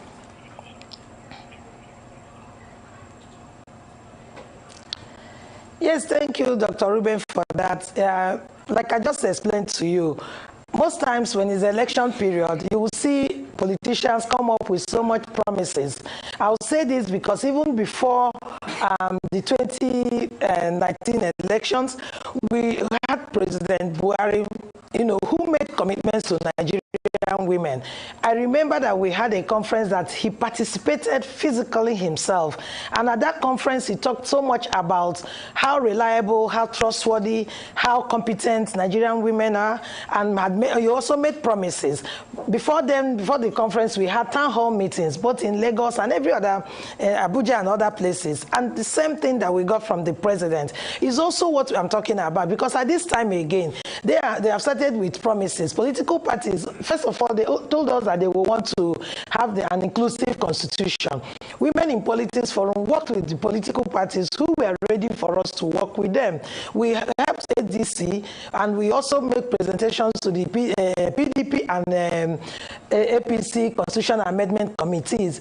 APC adopted our recommendations, PDP adopted some of them, and ADC adopted all. And then what the question now is, why are they not implementing, you know, their constitution? We got to a point where we had to reach out to INEC, and we said to INEC, look, this has to be a criteria.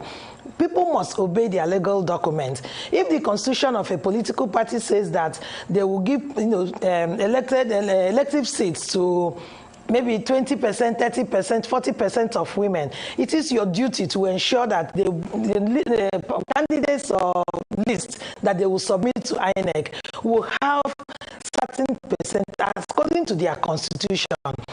And the moment they are not fulfilling that, INEC should not receive that list from them. We have reached out to the National Assembly to see that this also forms part of the constitutional amendment process. We are talking with political parties. We've reached out to stakeholders. We even had to get leaders outside political, you know, circle to reach out to the political parties to ensure that, look, integrity starts from obeying your constitution. You know, so for Nigerian women, I think we have done so well. You talked about the Woman Manifesto. So many organizations, we are about 300 and something organizations in Nigeria that are members of the Woman Manifesto team. And we also brought out, you know, like one is the constitution women want, and then where we want to be in all our demands. The over 300 organizations signed into that document. And the document we presented to the stakeholders. Political parties adopted those. In fact, verbally, they will tell us, oh, this is wonderful. Because we also, individual organizations, use the manifesto to reach out to lobby, to advocate for seats for women. And at the point we were doing that, we got assurances from political parties that they were going to, you know, make sure that women participate more. They will create an enabling environment for women. And we believed them. So after they submitted the list and then the candidates list came up from INEC, we realized that we were just, you know, playing with people who didn't show sincerity. And, you know, for me, I hate to say this, but they are making us feel that they lack character, they lack integrity. You cannot make promises to Nigerian women. We are 47% of registered voters. And you know that you'll be needing us in future for us to vote for you. And then you make promises to us without fulfilling those promises. It shows lack of character. It shows lack of integrity. On my part now, like I just talked about the GAIN document, the gender inclusion document that we prepared, is the reason we had to put the commitment page, so that when you make commitments to women, you sign into it, and we'll have an evidence. Thank God we have the media. We have our rights on our side. We have other media agencies on our side who can come up and to say, look, this person made social commitments to Nigerian women. He signed into this document, and he's not fulfilling it now. So we can hold that person accountable. And if the person feels that it's not enough, then and it means that the person should not be a leader. Because if you're a leader and you lack integrity and your character is dented because you made promises that you're not keeping, that will tell people that you should never be trusted. And at least if we cannot do anything at that particular time, by the next cycle of election, it's only 4 years, you will have Nigerian women to contend with.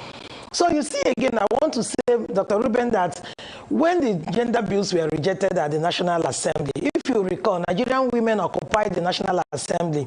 We had 10 legislative days, disrupted proceedings, and ensured that they did not have access to the National Assembly, even though some of them sneaked in through the back door. But at least we stopped them, from passing through the main gates of the National Assembly. And what that did for us was that it helped Nigerian women to take ownership of our problems. Nigerian women from the grassroots, from different levels, from different cadres, supported the protest. Every day of that protest, we had a minimum of 1,000 women gathered there. Nobody funded us. Nigerian women funded themselves, and we made a loud statement. And I tell you that I don't want to talk about or preempt the results that will be coming in. And I know that the awareness we created with the National Assembly that we blocked will, manifest in some results that will be coming out, especially from the FCT. So for Nigerian women, we understand that at this point, like they will say, you do on your own. We have realized that. And then it means that we have to come together and then form a formidable team and then be able to fight men. Because it's no longer like we are going to start advocating and begging. We must take a drastic step to get this thing solved. Certainly, and one step that you took that you mentioned is that you said that you confronted INEC with regards to parties not meeting this minimum requirement. Mrs. Efendu, what was the response of INEC to this, first of all? And secondly, what manifesto? For the sake of our viewers who may not be aware of this, can you give us a brief overview of what manifesto? Okay, so when we reached out to INEC and we asked INEC that, they will have to enforce the constitution of political parties, INEC told us that they are not in a position to do that because there is no specific law giving them those powers. But I still argue with them because if I'm going to register a political party or we are going to register a political party and we bring in our constitution and our manifesto, it means that whatever we have there should be binding on us. And we are still, discussing this with INEC because I strongly believe that for me to present those documents to you, it means that whatever I'm doing will fall, within the constitution and manifesto of the political parties. And if I am getting them registered, INEC is getting the organization registered as a political party, the first thing INEC should require from the political party is for them to implement whatever is in their constitution and in their manifesto. So I do not believe that it's beyond INEC to, get political parties to implement their legal documents because they put up those documents themselves. INEC did not put those documents up for them. Nigerian women did not do that. In a way to get Nigerian women to participate in their political party, they made all those promises and they put them down. These are verifiable documents because it's their constitution and it's their manifesto. I still believe that INEC can do something. And what are we really asking for as, manifesto, as organizations working together to ensure that women participate in politics? We are saying that a minimum of 35% because we want the implementation of the national gender policy.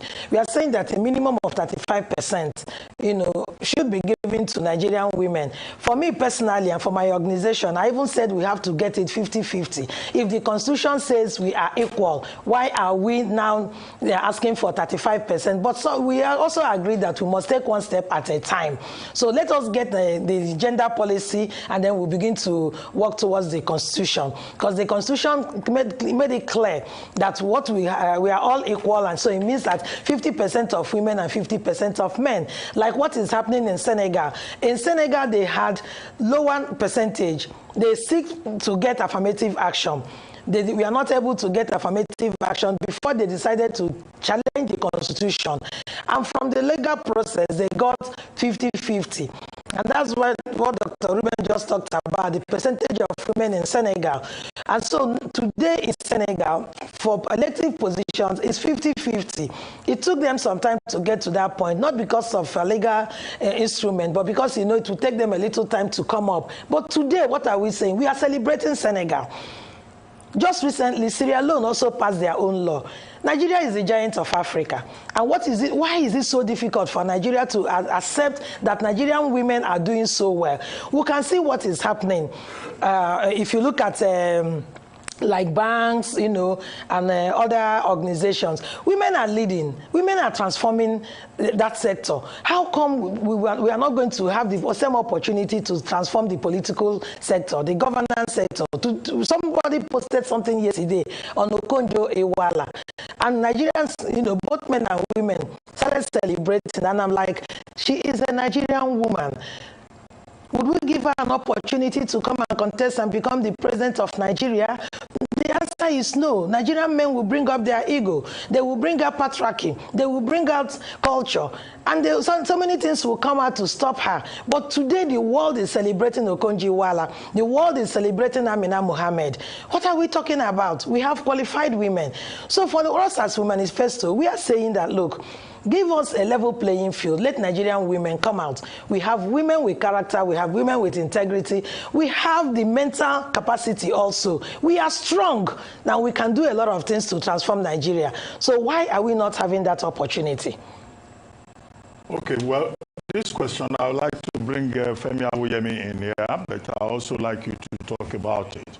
Yesterday, we saw the picture of a woman who has become the symbol of violence against women. Her name is Efidi Bina Jennifer, who was attacked by thugs in the Surulere area of Lagos. With her face bandaged, with her head bandaged, she still managed to vote. And violence against women is a major threat to gender representation in this environment. Yes, we have the Violence Against Persons Prohibition Act of 2015. You talked about equality. Section 42 says, of the 1999 Constitution, says nobody should be discriminated against on the grounds of gender, circumstances of birth, or faith, and all of that. But still, women are the biggest victims in this society with regard to violence.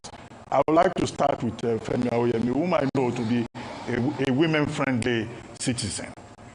How do we protect women against violence, political violence, and others? This particular one is shortest response. For the picture of that woman,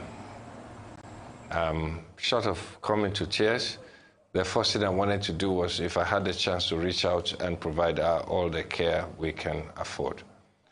There's no room for such behavior under any circumstance. But you know what the woman showed us, which was much more powerful, was her resilience to decide to stay and to go back and vote. That woman made sure that men were weak. Those men who attacked her, she showed that she was stronger than them, because what it took, with blood dripping from her face, she still stood for what she believed in. And for me, there's no place for that in the country like Nigeria today. But more importantly, I think that beyond what the authorities must do, men of goodwill should look forward to encourage that woman and thank her for what she did, to send a message that the votes of the Nigerian citizens is far much more important, even beyond the gender issue. But in terms of gender, our woman has always led the way, and she led the way also in this particular situation. Okay, once again, her name is Efidi Bina Jennifer. She showed courage, as you said, resilience. With blood dripping down her face, she still went back to cast her ballot. But let's now, before we come back to you, quickly return to the National Collation Center in Abuja, where the INEC National Commissioner in charge of voter education and publicity, Festus Okoye, will join us. But we understand is not ready yet. So let's come back to you, that your commentary on violence against women. Yes, Dr. Ruben, violence against women in politics is real. It started gradually. We received calls from women contesting elections talking about their posters being removed. It was just talking about posters and banners being removed. And then we got the shocking one of the woman leader of Labour Party from a constituency in Kaduna State that was killed in her house. And if you recall the last election, a woman was also killed in her house in Kogi State. And then we graduated from there also to receive, calls from Kebbi State, that also the Labour Party woman leader, her livelihood was also destroyed. And then we have had several, incidences of violence against women. We've had even the use of fake news, the use of social media, where they will remove the woman's head, someone's head, and put a woman's head on the naked body, just to blackmail the woman to either step down or not to contest, things like that. And then look at what happened again in Lagos yesterday, because we kept talking about violence against women. We reached out to the IG of police and to ask that women contesting elections should be protected. We also asked that enough security operatives should be at the polling stations to be able to ensure, that there won't be violence. But you see that the people, these police officers that were at the polling stations had no, enough equipment. Like, they didn't have guns. They were just there like civilians. And so in certain situations, they also decided to leave the place and, to run away. That woman is the face of our democracy as we speak today. That woman did not just make, Nigerians proud, especially she made Nigerian women and African women proud. Just had a first aid, came back to ensure that nobody will, intimidate her to the point that she will not be able to vote. That her vote, I tell you today, is worth more than ₦1 million. That woman, like you said, we need to celebrate her. On our part as Women in Politics Forum, we are going to look for her. We are going to celebrate her in different ways. We owe her an award, because I have to tell you, sir, what she did yesterday was just to show that, look, we have reached a point where nobody will intimidate us against, doing what is truly, in our place to do. So Nigerian women this time came out to vote like every other person. Our percentage, I watched a video yesterday of a very young girl who insisted that they were going to, they will not leave the polling booth, police station until they, count the votes and record. So this shows that the awareness is there. This shows that at this point that we are ready as Nigerian women to not only vote but to defend our votes. And this is gradually going to lead to a point where we will decide now that we will be voting for only female candidates, because we really need to take over this country. And if we have the strong numerical strength that we exhibit, we should also use it to ensure that we will be able to control the ballot. So I'm very proud of the woman. I'm very proud of every other woman that went out to vote yesterday. Some of our observers reported to us that they had to observe elections under the rain, and this is remarkable. When the rain started yesterday, so many people left the polling stations, but our people stayed back.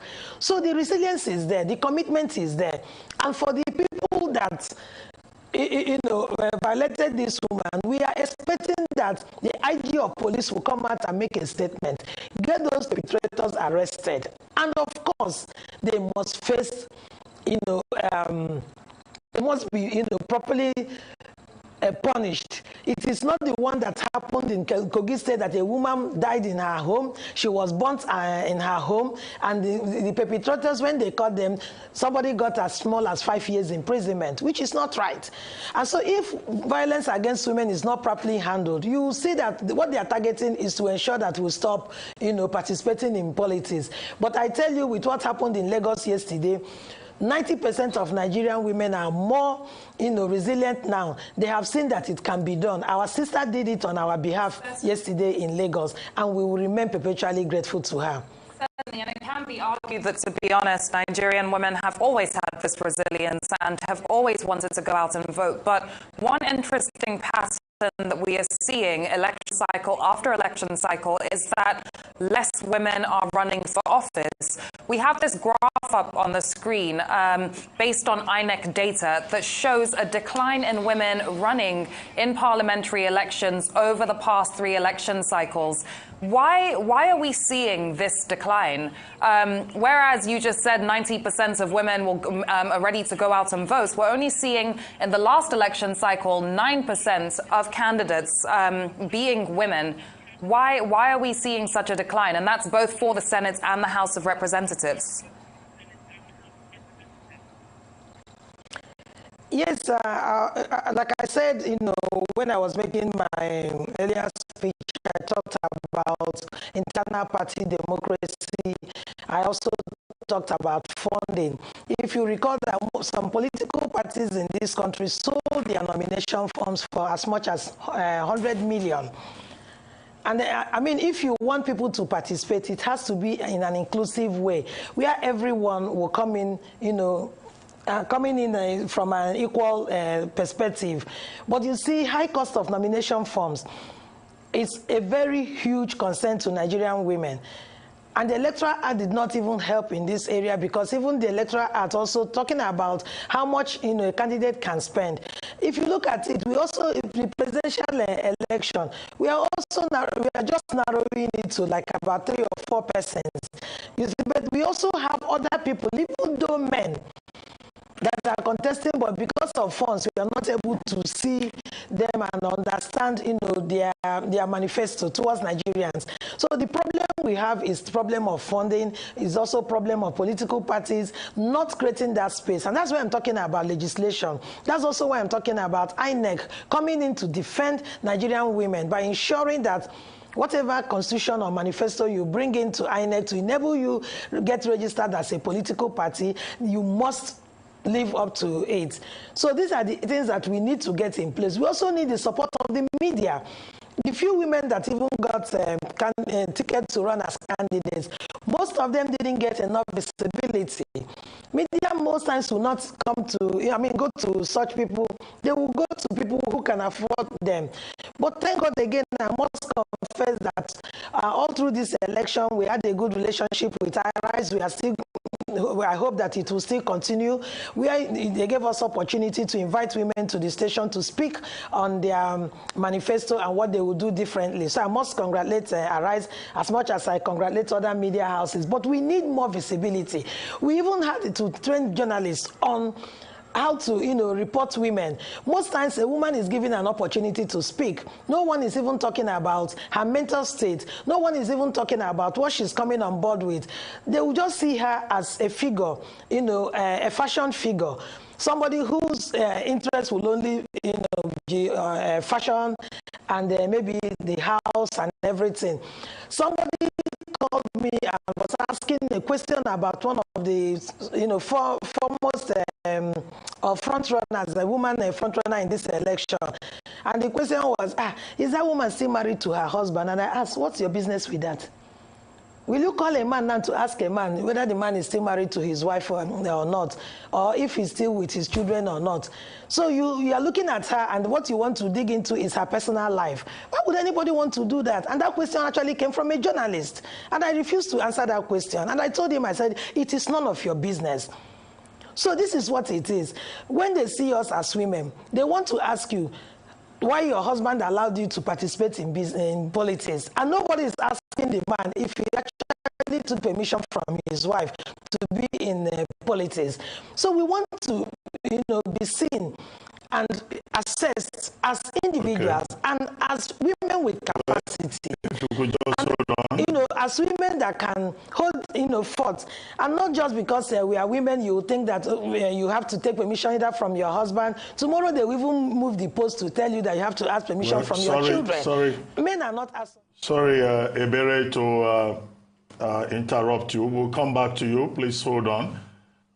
Okay, if you can hear me. Let's now go to the National Collation Center in Abuja, where INEC's National Commissioner in charge of voter education and publicity, Dr. Festus Okoye, now joins us. Dr. Okoye, thank you for joining us on Arise News. Well, very quickly, let me ask. Thank you so much. Yes, one major concern in many parts of Lagos and in other polling units is that results were not uploaded as promised from polling units. Now that delay, the fear of many voters is that those results, those figures could be manipulated as a result of that delay. And INEC has not been able to give a concrete explanation so far why results were not uploaded real time as promised before the election. Well, the commission will give an explanation. This commission is a public trust. This commission is a Nigerian People's Commission.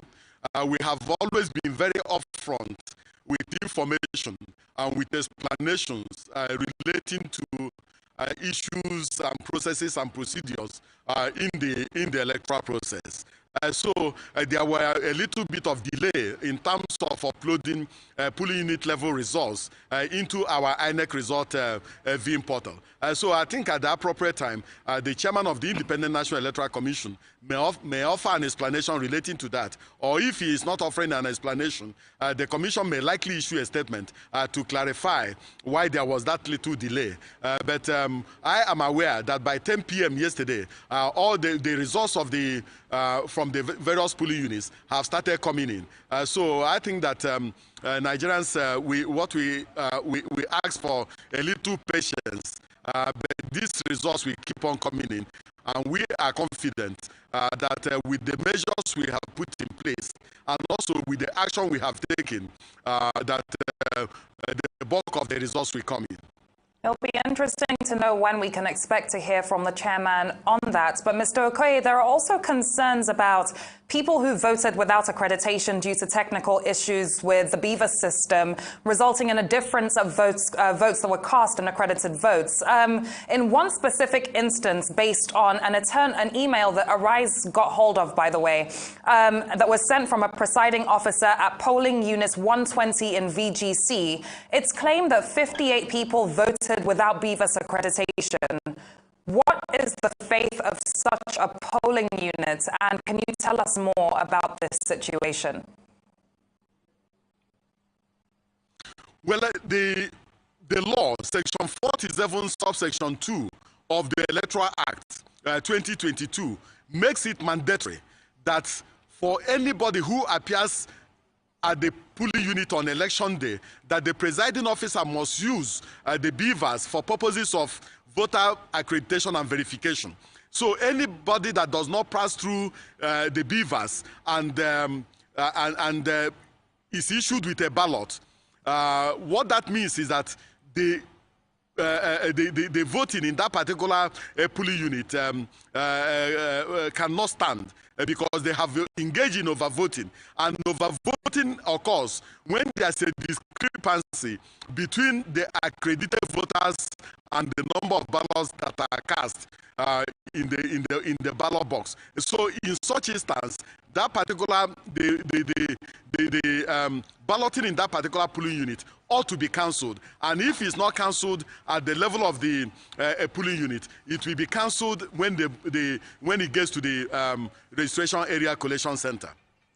Earlier on this program, Dr. Okoye, we had our reporter Obadioye reporting from the Lekki axis, where there were protests by persons who said that in the Tiosa local government yesterday, they couldn't vote. They were tactically disenfranchised, and they are calling on INEC to organize fresh elections to accommodate those persons who were disenfranchised in some of the polling units in that area. Is INEC likely to consider their request? And secondly, you talked about 10 p.m. yesterday when INEC received the results. Now, the report, some of the papers today are reporting that results were uploaded by about 11 p.m. yesterday from about 20,000 polling units across the country. But by 7 a.m. this morning, that same portal, the IREV, that whatever was uploaded had disappeared. So why did INEC shut down his portal? What were the reasons for this? Well, I'm not aware that the portal has been shut. I'm also aware that I checked the portal this morning and the portal was still on.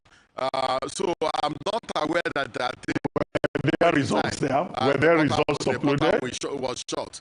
No, were there results uploaded? The issue was that they couldn't find results there. No, there are results uploaded in the portal. At least I saw senatorial election results. I saw House of Representative election results, and I also saw presidential election results. So it cannot be true, and it's not correct that the commission shut down this portal after the portal came on. That is not true. Now, relating to your first question, this commission is a product of the Constitution and also a product of the law. And we also have our regulations and guidelines relating to how issues will be dealt with when they arise. If, for instance, the commission did not deploy at all out of our own making, our regulations and guidelines demands that we should go back and give the people the chance to exercise their democratic franchise. But if, for instance, the commission deploys and due to community connivance, we were prevented from using the beavers or we were prevented from deploying, the regulations and guidelines presupposes that we will take it that every person in that particular polling unit has voted and all the political parties got 0 votes. And so there are different scenarios in our regulations and guidelines. So it depends on the application of each one. But these things are done at the level of the local governments by the electoral officers making a report to the resident electoral commissioner. And the resident electoral commissioner will now take a decision on where we need to go back and where we do not need to go back based on our regulations and guidelines. And then some other ones are also taken at the level of collation. Taking into consideration the concept of the margin of lead, if the places where elections have not taken place will affect the outcome of the elections and whether it will not affect the outcome of the election. So each case is taken based on its own specific issue and specific circumstances. So it depends on the specific circumstance arising in each case. Then the resident electoral commissioner may demand that the law should be applied and we should proceed in accordance with the way the law has designed it. Mr. Okoye, firstly, the online portal where results are being uploaded to, why are login details required for this process? For the sake of transparency, shouldn't this be a portal that's open to everyone in the public to be able to go on through a website link and take a look at the results? That's number one. And number two, all of the issues that we're speaking about with regards to electoral violence, Beavers not uploading certain results, most of these issues have been reported in the south of the country. We've had very few reports about this from the north, where elections seem to have been a lot more peaceful with limited issues with the technology. This is also a technology that we have seen work before. It worked during state elections that it was tried out in, yet issues are now arising when it comes to the presidential and National Assembly elections, particularly presidential, where results couldn't be uploaded for presidential but could be uploaded for National Assembly. Why is this the case? Can you please address this? Because it does seem as though there are far more issues going on in the south than there are in the north, or at least that's where the bulk of issues are being reported. But first of all, the online portal, why are login details required? Well, if you ask me about login details, my knowledge of technology is very, very limited. So if in relation to the issue of login details, I may have to go back to the ICT people to ask them why people require login details before they can get into our portal. There may be reasons, I'm sure there are reasons why people require login details, but I've not, when I'm also logging in, I give my own login details. So it's a technical issue, and my technical knowledge in relation to technology is really, really limited. So I wouldn't even I wouldn't even hazard a guess. But in terms of the other issue you raised, you know, I'm also very, very careful about looking at issues from the point of view of regions, from the point of view of zones, and also from the point of view in terms of the dominant narratives in the country. There is no doubt whatsoever, and we have acknowledged it, that there were issues in different parts of the country. Insecurity affected our deployment. The issue of transportation affected our deployment. The issue of some of the ad hoc staff backing out at the last moment also affected our deployment. And so there were various and variegated issues that affected this particular election.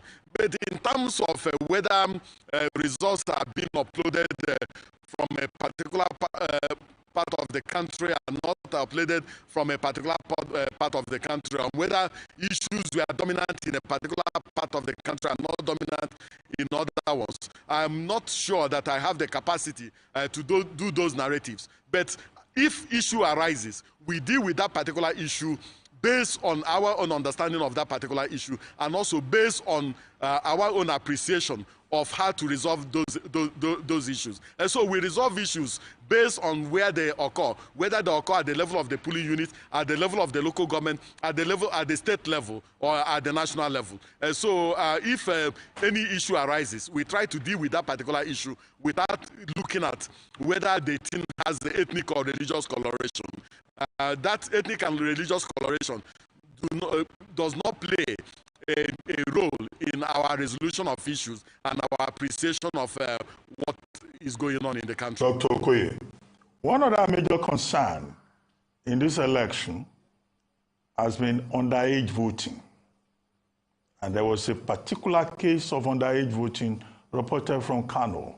And I guess the police commissioner in that state was saying there was nothing he could do about it. One young boy in a video was interviewed, and he was asked, where is his PVC? He brought out the PVC.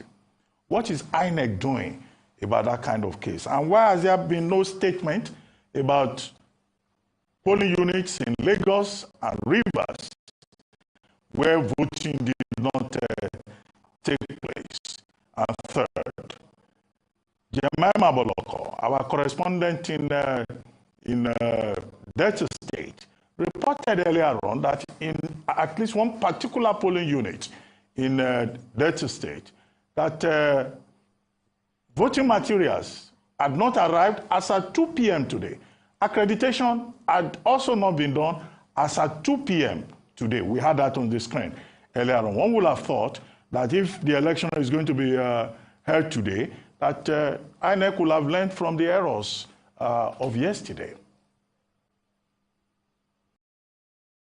Well, on the issue of underage voting that you mentioned, if you recall, this debate has been going on, and this issue arose when we displayed the voters register for claims and objections after we completed the continuous voters registration exercise. And we told the nation that we are also concerned about the issue, and that we have been using our own processes and procedures to remove visibly underage voters from our register.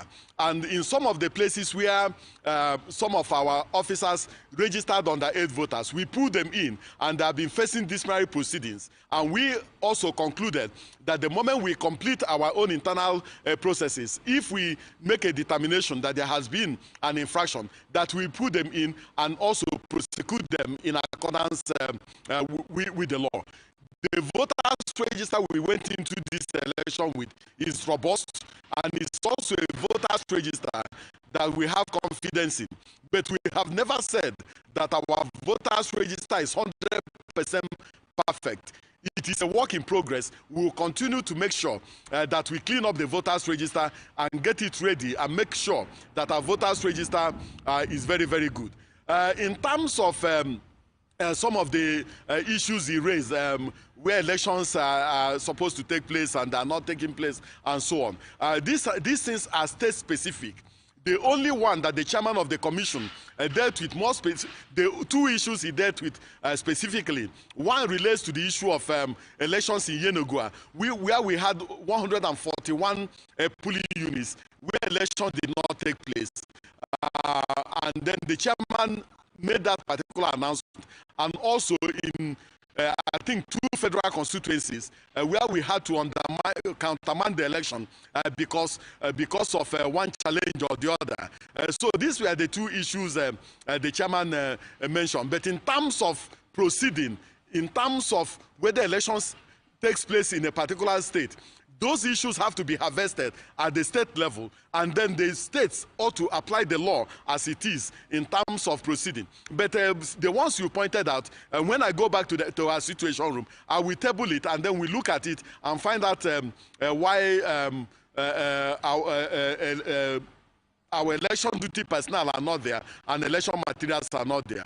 So the moment I get back to the situation room, I will put it on the table and we look at it, and then we will take the right decision that will be in the interest of the nation and also the interest of all the registered voters in those places that are affected. Can you also, sorry, Dr. Abasi, just one thing. Can you also find out in the Situation Room why online login details are required for people to view the ongoing counting of results? I think it would be great for the public to have clarity on that. Yes, I will ask the ICT people, and it will also be for my own education. Okay, thank you very much, Dr. Festus Okoye, for joining us on Nigeria Decides 2023 here on the Arise News channel. And I also like to thank you very much, Ebere Ifendu, and also Femi Awuyemi with us here on the studio. We take another short break now. When we return, the program will continue. We'll be right back. Stay with us.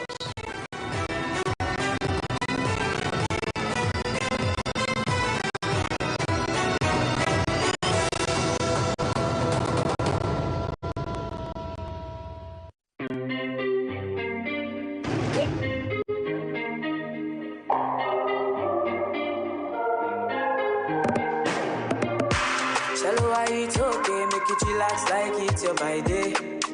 Anything you want to do it on. If you do, I'm no need to delay. You no need to stress yourself, eh? You got that world in your hand. Living like a baby girl for life. Make the people know. If you wanna buy your headtime, easy access now one time. Everything break it there. Oh yeah, oh yeah, yeah, yeah, oh yeah. My MTN. Download my MTN NG app and get 1 gigabyte free. Also, get up to 2 gigabytes when you recharge 500 Naira and above with your debit card on the app. Plus 10% extra on every recharge on my MTN NG app.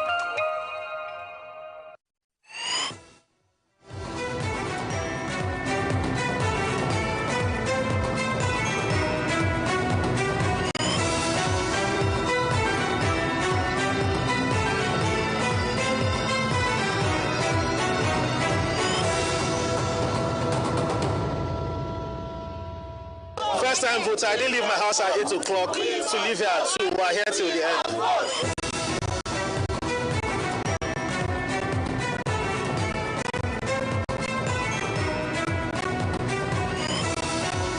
Whether you snatch ballot boxes or beavers or not, these days it doesn't matter. The technology has gone beyond the primitive rigging system that the political actors are used to. In Banga, no accreditation was done. The SPO disappeared with the result sheet, and he has not been found up till now.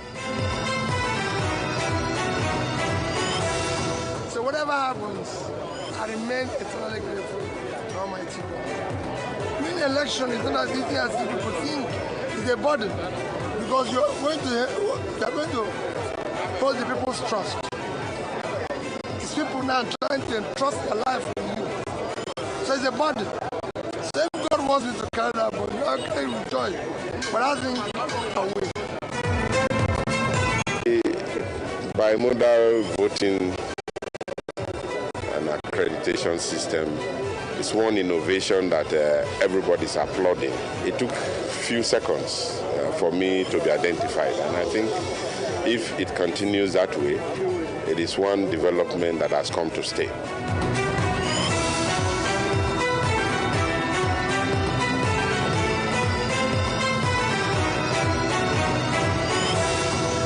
Very peaceful, without any incident at all. It will be reflective of what we've seen here in all of the polling units that we have in the state and in the country at large.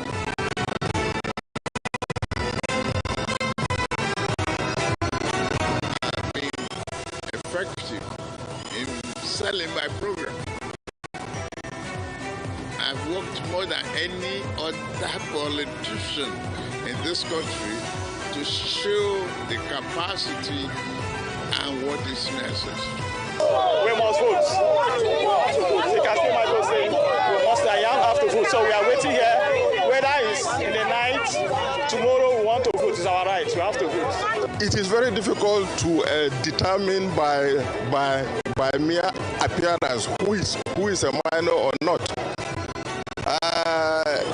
Most of the ones you are seeing, maybe they are genetic, their growth rate might be impaired. All those that you see voting, they are those that have been approved by INEC, and I cannot change it. We are confident in what we do, and we thank God for the very peaceful elections. I must truly say thank you to INEC for what we see at the moment, and we say thank you to Mr. President for ensuring that there is fairness in this election. I expect that this is a more credible process, than previous ones, and I think it is good that we are improving with every election cycle. That's a fraud. For someone to transfer to a place he or she is not living, it's a fraud. They carried our box, they carried my machine, and immediately the police came. The boxes they could recover, they recovered it. I'm confident because we made adequate preparations to ensure that every polling unit has at least 5 security personnel there. Politicians are supposed to be disciplined members of society. So we must conduct our affairs very credibly, that both our supporters, our relatives and so on should know that politics is a clean business. We have never been the kind of people that will incite anything besides peace. This is I drove a bullet.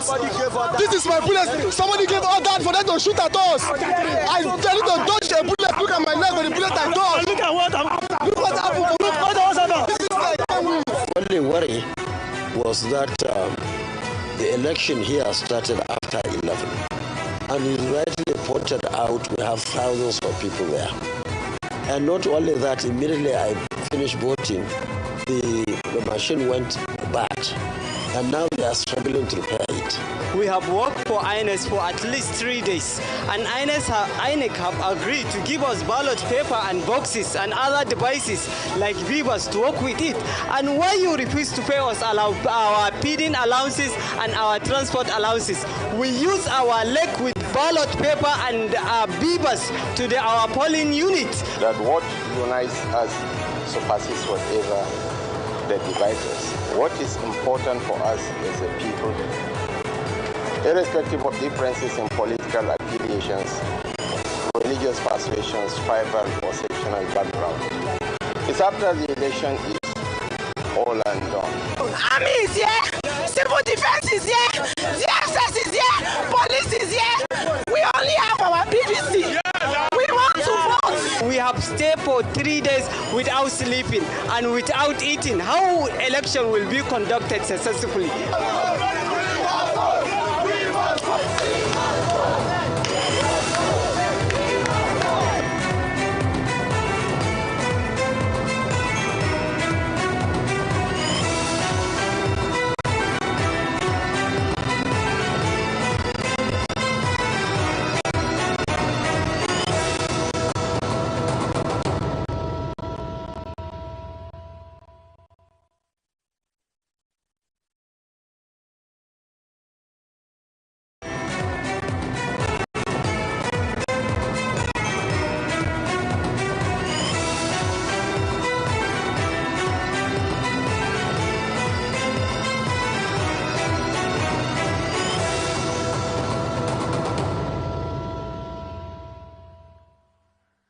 Welcome back to Nigeria Decides 2023 here on the Arise News channel. For greater retrospection and analysis of the evolving political process, we are now being joined by our regular in-house panelists on This Day Live here on Arise News. And we have today Professor Bola Akintenwa, Director General, Bolitac Center for International Diplomacy and Strategic Studies, Professor Anthony Kila, Director, Center for International Advanced and Strategic Studies, and Yemi Adamolekun, Executive Director in Office Enough. Well, good to see the This Day Live panel here on this special edition, Nigeria Decides 2023. The whole day, we've been discussing election. Yesterday's presidential and National Assembly elections. Involving over 4,000 candidates in over 176,000 polling units across the 6 geopolitical zones of Nigeria, and a total of 470 seats up for grabs, 369 in the National Assembly and 1 presidential seat. We've had different perspectives, and I'm sure you've been watching. So let's start with you. Yemi Adamolekun, I'm sure you were on the field. So what are the major takeaways for you in terms of INEC performance, in terms of lessons learned, in terms of the entire process, whether democracy is growing or, as some people have said, this is, well, I leave you to your own judgment. Well, a bunch of different things, I'd say. I was quite focused in Lagos. We had a call center for INEC Lagos, because INEC Lagos only had 3 telephone lines to field calls. So EIE set up a call center to field calls from Lagosians that we would then escalate to INEC officials if we were unable to answer them. So the general kind of sense or narrative that has followed Lagosians is that there's a larger interest, especially by the younger population, in the process. And you saw that in the numbers that came out. At the same time, you also saw that in the outcomes of those areas, and we'll come back to that a bit. Nationally, for INEC, I would say that, the commission needs to be commended. This is the first time we haven't postponed elections since 2011. So 2011 was postponed, 2015 was postponed, 2019 was postponed. So definitely commendation to them for that. But then in Lagos particularly, post that, then we then entered some of the challenges that we've had. And as you've talked about, challenges of logistics, challenges of communication, I dare say. You have a whole local government like Etiosa where materials just fail to arrive at different times. And you saw that also in pockets of the country as well, where people will be delayed materials. And people stayed. And I think that's part of the interesting bit. Obviously, you would lose people as the day wears on and you're not sure, information is not being provided. That being said, you also then had, in focusing on Lagos again, same Etiosa, and I'll say also Oshodi, Solo local government, areas where, and in Surulere, where we also saw footage online of, Lagos is very much an APC state. It's been an APC state since 1999, where in areas where there was a real threat to APC dominance, APC pushed back in very violent ways. One of the attackers at one of the polling units in Etiosa, for example, is alleged to be a director at Lagos Inland Revenue Service. So when you now even have employees of the state now taking up, in a sense, to deliver in an effort to deliver for their party or deliver their polling unit for their party, then begin to engage in pretty much illegal activity, that causes some concern. But I think for me, the common thread in all of this was INEC silence. At no point yesterday did we see a statement, did we see the REC get on any form of medium to communicate to Lagosians that we're aware that this is happening, this is what we're doing about it, and this is what we're trying to have happen. In Etiosa, there was a footage of an INEC official that actually came to a particular polling unit and just tried to explain that, look, we're understaffed and we're unable to, and there are requirements by law of the number of people that need to be at every polling unit. We can't meet that requirement, is why you haven't seen people. But this was literally at maybe 12:30 in the day, and people had been standing since 7. In VGC, for example, people were voting till 5 o'clock this morning. So I think INEC could do a lot better in terms of communication, both INEC National and INEC Lagos, very general INEC issue. Could do a lot better in terms of communicating with residents what's happening. Even today, there was an official statement about Bayelsa, but then there were pockets of people saying, oh, in certain polling units, voting continues today. But unless I missed it, I didn't see any formal communication from INEC that said, in this state, in this polling unit, elections will continue today. I think it's also been interesting to just see the dynamics of the leading presidential candidates, who was leading in which polling unit, who won in their polling unit, and what that said or didn't or doesn't say, as the case may be. And I'll say lastly on kind of this round of my reflections is voter turnout. There was a sense that there was going to be huge voter turnout. It seemed like it, depending on where you were, but the early numbers that are coming out say that we might be lower than 2019's voter turnout. And that would be a very interesting conversation, given sort of the hype to this election, to then have fewer people show up to vote. And what that means, is it a referendum on democracy, referendum on the process, referendum on the election management body, referendum on the leading presidential candidates? What does it mean? What does it say? But when the numbers come out, it'll be an interesting conversation to have. That would be quite shocking, actually, because 2019 we had less than 35% of registered voters coming out to vote. So for it to be even lower, especially following events that we've seen in the country and SARS, etc., that would be very shocking. Indeed. Professor Akintarenwa, let's come to you now and get your views on what we've seen since the polling units opened yesterday morning. I think the election has given us a new thinking. First of all, does charity always begin at home? We have been told that from this election, charity does not begin at home at all. We have been told, as published, that Labour Party won the polls in a Bodilon Road area. This is where the Jagaban himself lives. I do not expect that the APC wouldn't make that stronghold their first area of interest. There is also this charity not beginning at home in Aso Rock. In 3 different units there. One would have expected Mr. President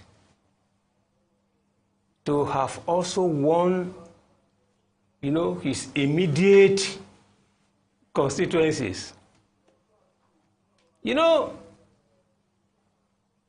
The message from there is that the people working in Aso Rock actually do not believe in what Mr. President is doing. Voting, allowing Labour Party to win in Aso Rock is a protest against Mr. President. And I will link this one to Bill Clinton and to Chief Olusegun Obasanjo. Media reports have it that Chief Obasanjo lost the election. But we know that Obasanjo is not a candidate. In the same way, when Bill Clinton came to Nigeria, and I remember saying that, Mr. Bill Clinton, you lost the election in the US. And people said, but he didn't contest. But I said, but he was the leader. You are leading the Democrats. The Democrats lost. How can you dissociate yourself there? If you are personified, it's exactly what we are witnessing. This is a protest vote against Mr. President. That's the first point. Secondly, I had the opportunity of monitoring discussions on Arise TV since yesterday, 24 hours non-stop. And in this case, there was the issue raised by the civil society. Prof, did you monitor today too? I have been monitoring up till this time. Good to hear that. Now, in this case, the civil society woman discussant raised the issue or complained about the INEC. You are the one who even asked her, are you indirectly or directly saying the other observer, the Democratic Center by Professor Gibran, is a Yahoo observer, because she was talking about wuru and you see all this mania of doing things. The point I'm drawing attention to there is that you have one observer group that believes, that recommends that INEC has done well. But she, on behalf of the other observer group, she convinced me as a professional student that they were very diligent in the observation. And they are saying INEC could not be said by anyone to have done well. She even said that whoever pretends, purports, saying that INEC has done well must be anti-Nigeria, not patriotic. Now, how do we explain the fact that we have two groups monitoring the same, polling units, and they are looking at it differently? I will concede that, yes, for reasons of psychology of human differences, you may not look at that way. But when you look at what is happening now, since yesterday, many of the points you have raised as well, and you too, now you will discover that there's no way one can objectively say that INEC has done very well. For two reasons, I think that INEC cannot be considered to have done well. You have 4 years of preparation. In 2019, Dr. Abati, you raised the issue of 4 years. I remember Yemi as well commented to say, look, how could you say that you do not have time? The same problem of logistics. It has become recidivist in character. You are giving budget and you are paid the money well in advance. So there's no excuse to give. So in this case, there are too many critical issues involved. But let me submit here, hypothetically, and I've been saying it here. It is only in Nigeria that the government, the policymakers, think after action. They do not always think before. And I've always said that it is not on record. We have not seen where the government has learned any lesson from the past. Absolutely. They don't have. Now, what is happening? I am hypothesizing now that, look, it is simply because the government, the APC government, has the deliberate intention to rig election, and because for reasons of force majeure, it has not been easy to rig. That is why we have been faced with the current challenges. Please, I will be surprised that you are surprised that all these things are happening.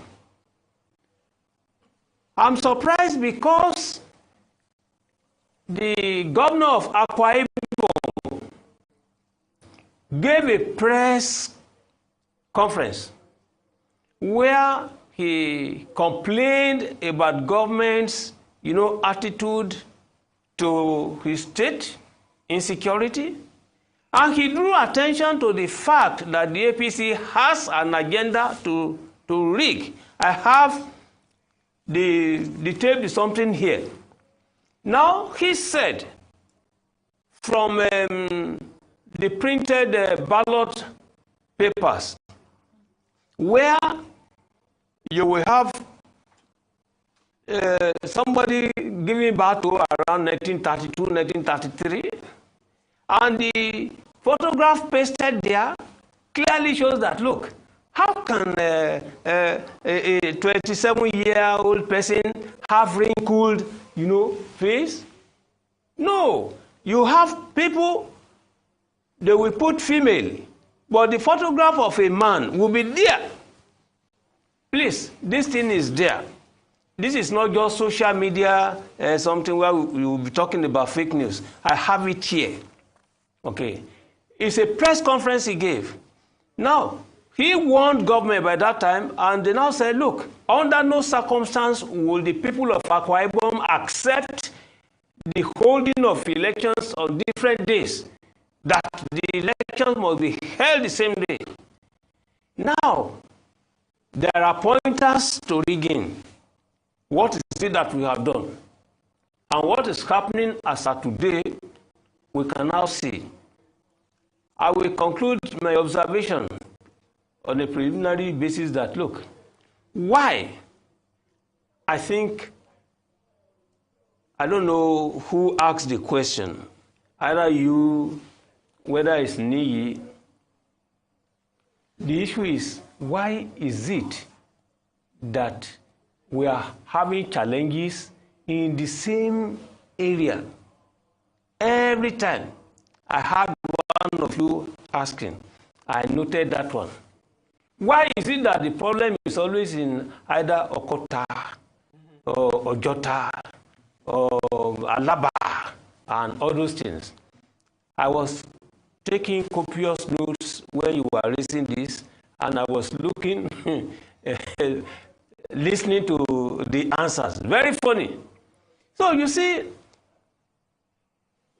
look at Atiku. He said something. He said, I am very confident of winning. Tinubu said, I am too confident of victory. Kwankwaso said, I am optimistic. All right? Looking forward that, look, I'm optimistic to win. But Peter Obi said, well, only God will determine who will do this. You will now see the attitudinal disposition of everyone, how they see things. And I think that if a Peter Obi will leave his own future, everything to God to handle, that should tell you that, look, this will be the pattern, this will be the requirement, this will be the approach, bringing God into everything.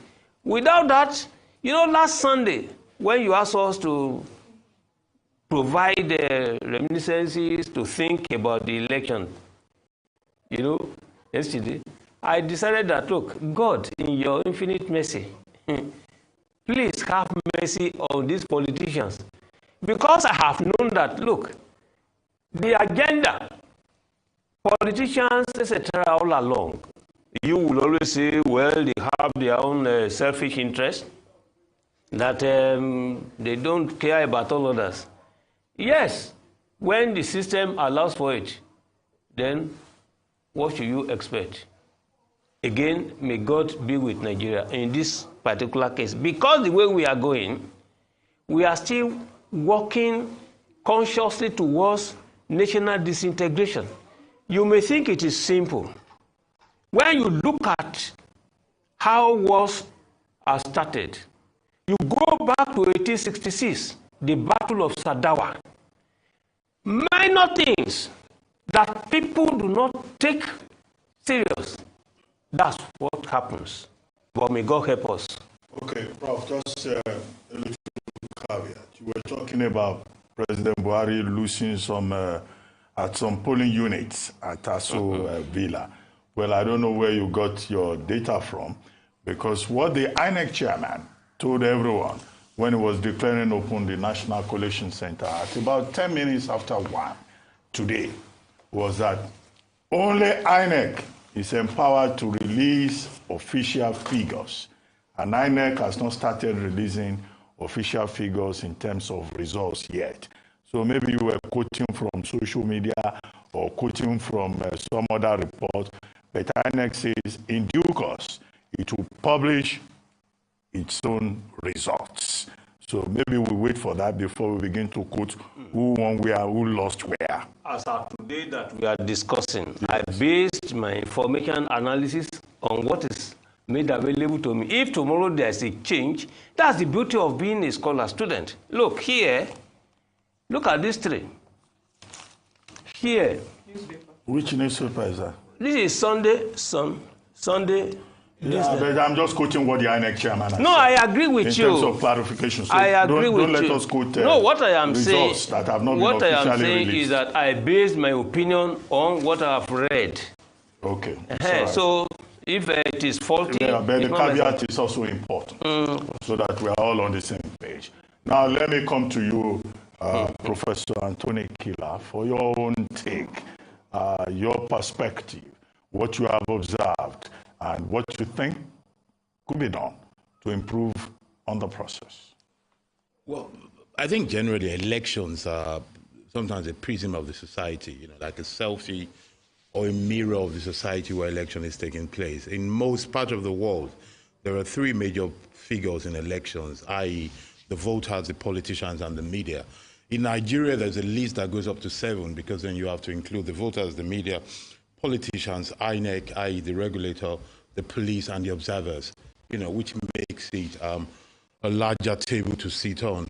In terms of INEC, one starts with looking for a reason to be thankful, to say we've made some way forward. And perhaps there are two things: the fact that the election was not postponed, albeit extended.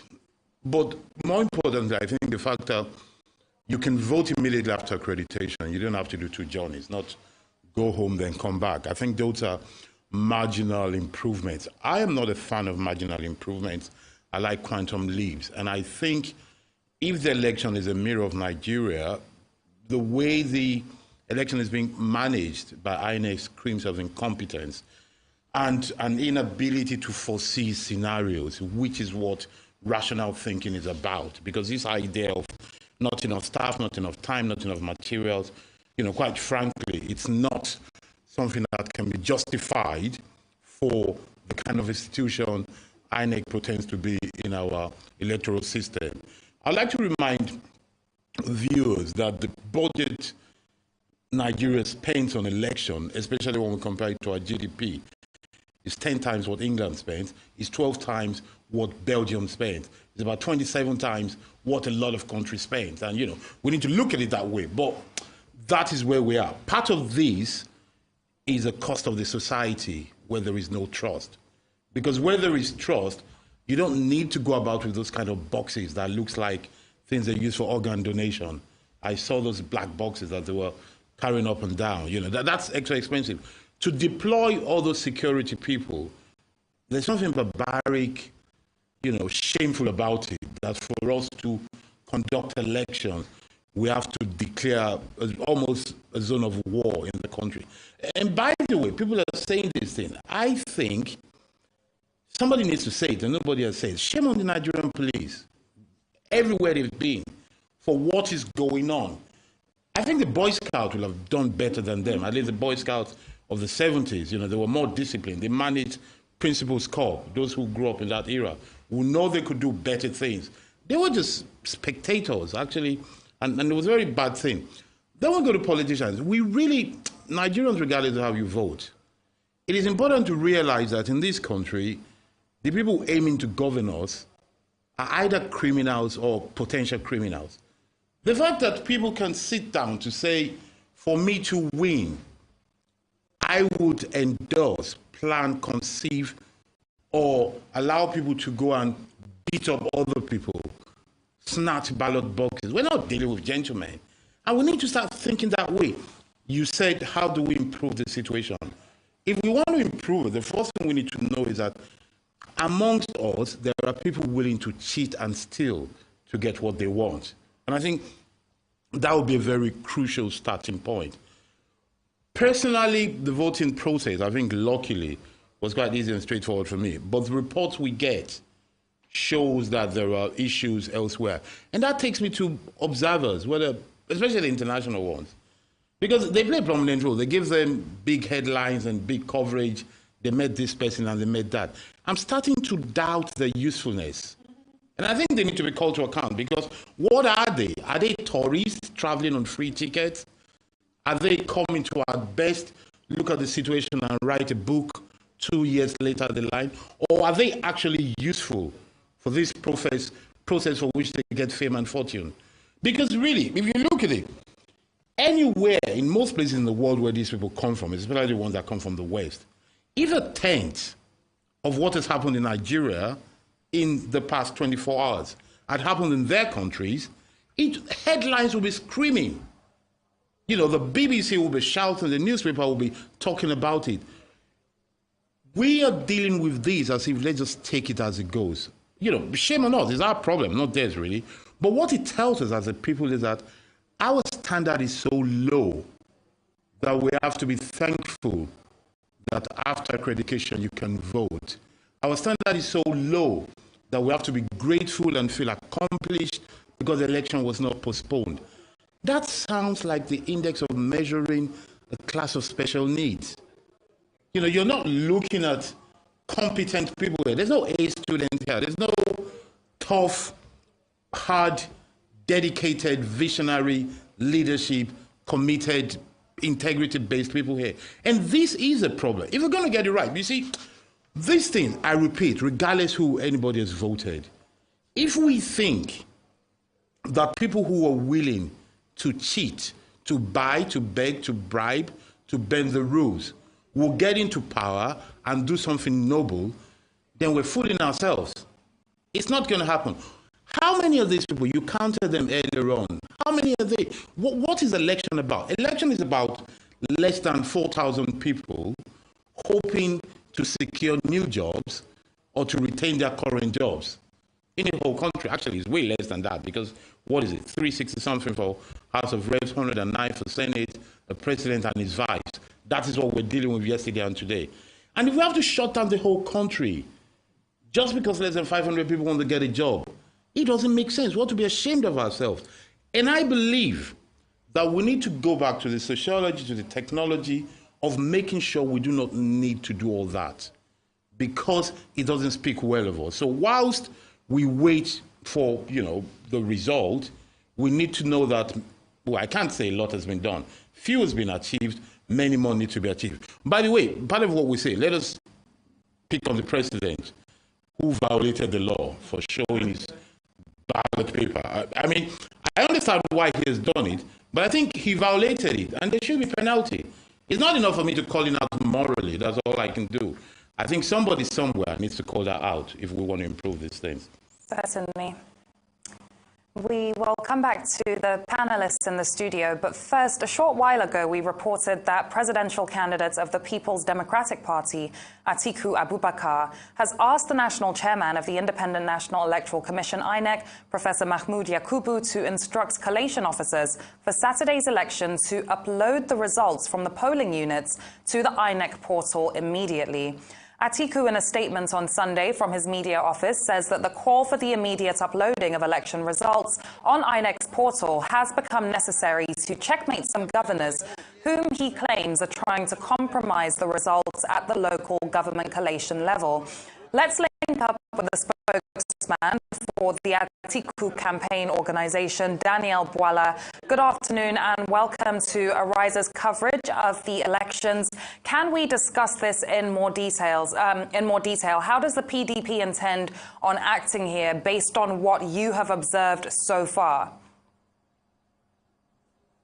Right. So, Leila, thank you for having me. Let me start by saying that results, legitimate results are announced by INEC. So whatever any political party says is not the verdict of INEC. I need to make that clear. But every political party has what we call a situation room where there are field officers bringing in data on real time as they are collected.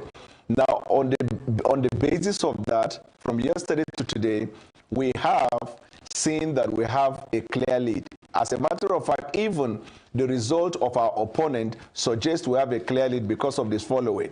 Number one, in the Southwest, we are competing. Now, the candidate of APC has the Southwest, which he must win all, but he is struggling because his votes are being reduced by Labour and us. Atiku Abubakar and the candidate for APC is not anywhere in the South-South or South-East. Meanwhile, if you look at the result from our opponent and ourselves coming in all the places apart from Lagos and Kano, apart from these states, in every part of Nigeria where Atiku is not number one, he is number two and not number three. Meanwhile, the other candidates are in number 2 and 3, and that's how they roll. If you have seen the Northwest, you will see the states we are collecting. For the records, in the polling unit of about 6 governors of APC, Atiku defeated them. So we are happy that we are in the early lead. We are happy that we have covered the spread by virtue of these statistics that I have given you. Final comes from INEC, please let everybody know. However, we have, there's a disturbing trend, which was why the candidate of our party called for INEC to release that. A while ago, I was in another TV station where the spokesman for INEC was interviewed, and he was asked a question as to why that the result at the polling unit that were collated, that were recorded for both President and National Assembly, why is it that it is only that of the National Assembly that is being uploaded to the IREF and not that of Presidential?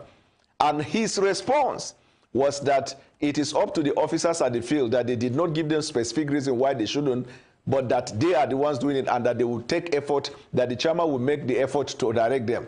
Here is the question. If it is like that, the pattern cannot be uniform throughout Nigeria. It would ordinarily have been in different places. So that's why we're calling on the INEC chairman to cause an immediate upload of the result into the IREF. Because what is the big deal about snapping and uploading it? There was a mock trial that was done, and all the impression we are given is that there is no problem at all. 24 hours.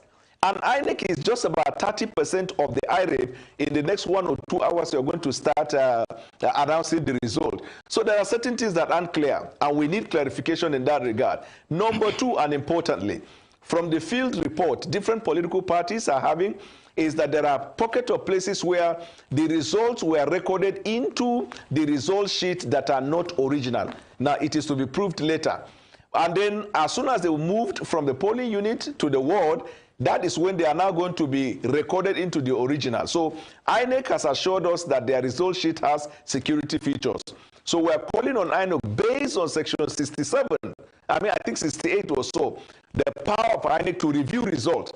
We are calling on them on all the results that are submitted. They need to review the result sheet as against the one uploaded at the polling unit to be sure that those results tally and they are not inconsistent. We are not prepared to hear this is the result, go to court. We want a transparent process. Then in other states in the north, we have seen where governors are going to the INEC office. There is no reason why any governor should go to any INEC office for whatever reason. The rest of the issues about violence and then pictures emerging where people are printing, these are issues to come later.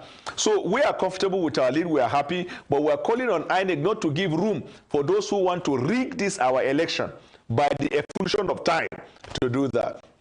Well, Daniel Bwala, it's not only the PDP that is calling on INEC to upload results urgently. In fact, one other political party is saying, oh, this is a case of electoral robbery, and that the election, the presidential election in particular, should be cancelled. But we had Festus Okoye, the commissioner, INEC commissioner in charge of voter education, on this program not too long ago, a few minutes ago. And he was saying that IREF is up and running, that the portal is up and running, and that results are being uploaded. Could he be talking about another portal that is different from the one you are talking about? And then a word of caution.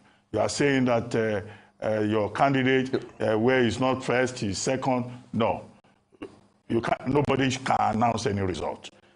INEC chairman, I keep repeating it, said around 10 minutes after 1 today that INEC is the only body that can release official results, and that until INEC does so, people should disregard whatever anyone is announcing as the outcome of the process. So, your word against INEC. Well, Dr. Abati, I'm surprised, even after I established that this is our opinion based on our data and that it is not the verdict of INEC, and I think I did that 2-3 times. I do not think that is not a statement in caution. It is a statement in caution.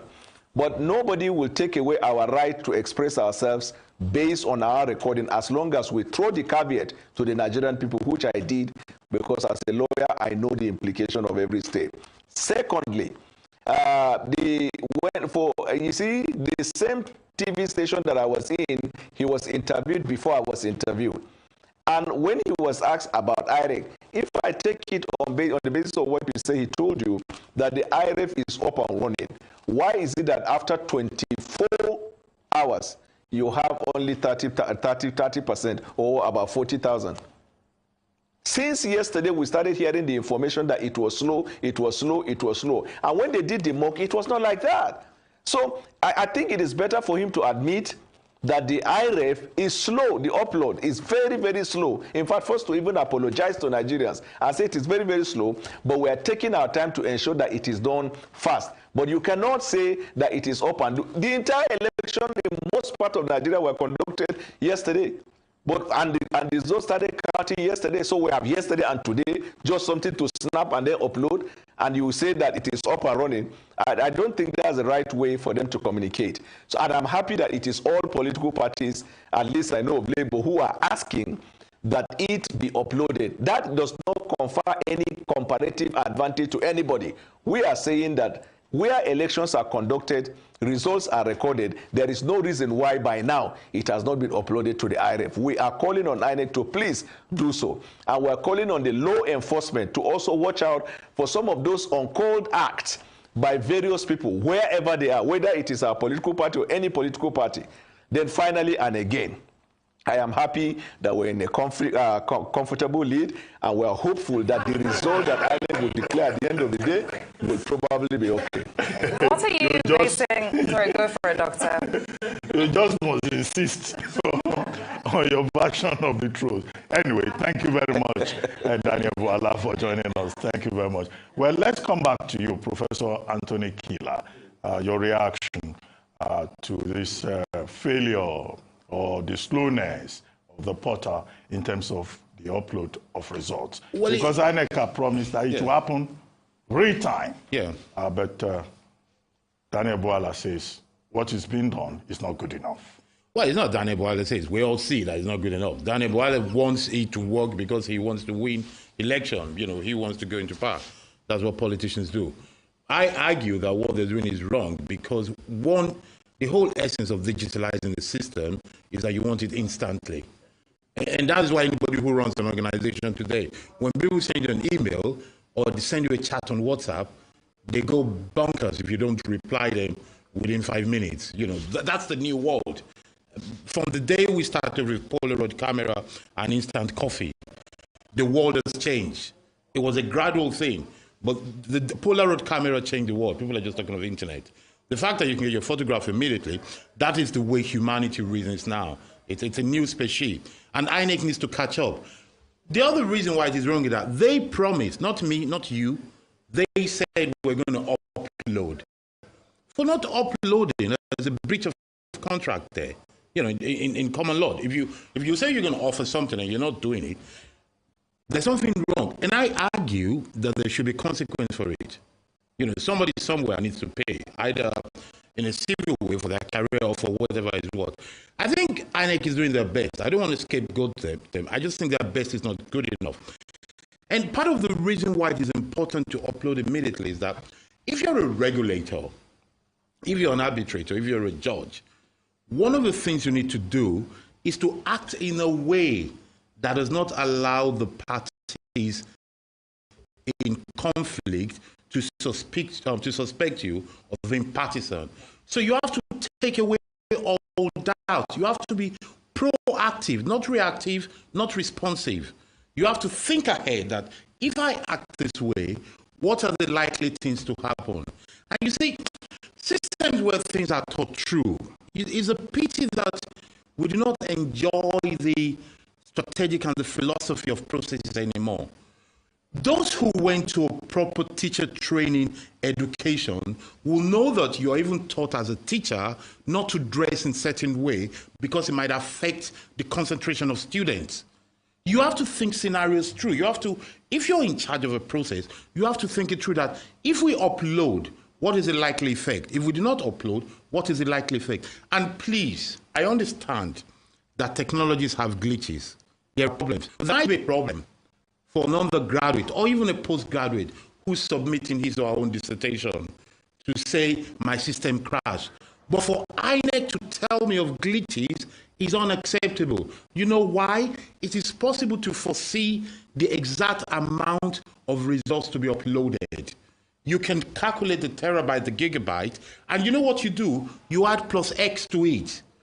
You can calculate the amount of data you need for the whole process, and you add X to it, so that whatever happens, you are fine. You can calculate the amount of bags or buckets or papers that you need to be printed, and you add an extra percentage to it, so that whatever happens, there is backup. And this is Nigeria. Sadly for us, we know there will be always some people who will try to snatch ballot boxes, disrupt election. You plan it along. And that's the whole point of being a rational human being. That is the whole point of strategic management. That is the whole idea that you act in view of likely events. To this point, I think we've not done well. Let me come back to a constituency you will not be comfortable with, Dr. Abati. It is the media. I think the media is not doing, see your face. It is not, the media is not doing enough for us. But they still have investigations to that matter, to go and see what really happened, eyewitness account. There are situations in the world where we have had court judgments based on media reports.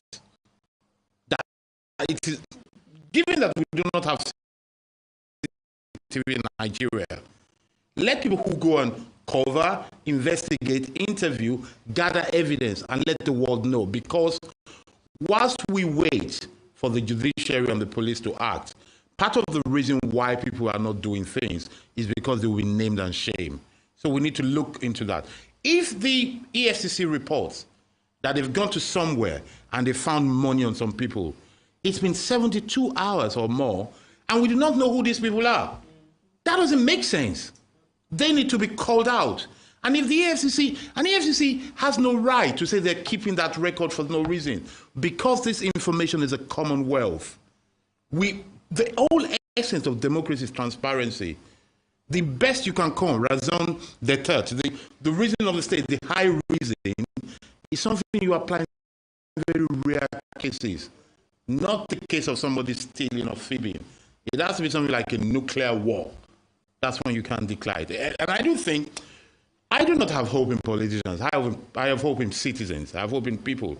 And I do think people need to wake up and take hold of the system. This is perhaps the last event we have before the election. Part of my hope is that whenever they announce the result, by Wednesday, let people go back to be citizens again.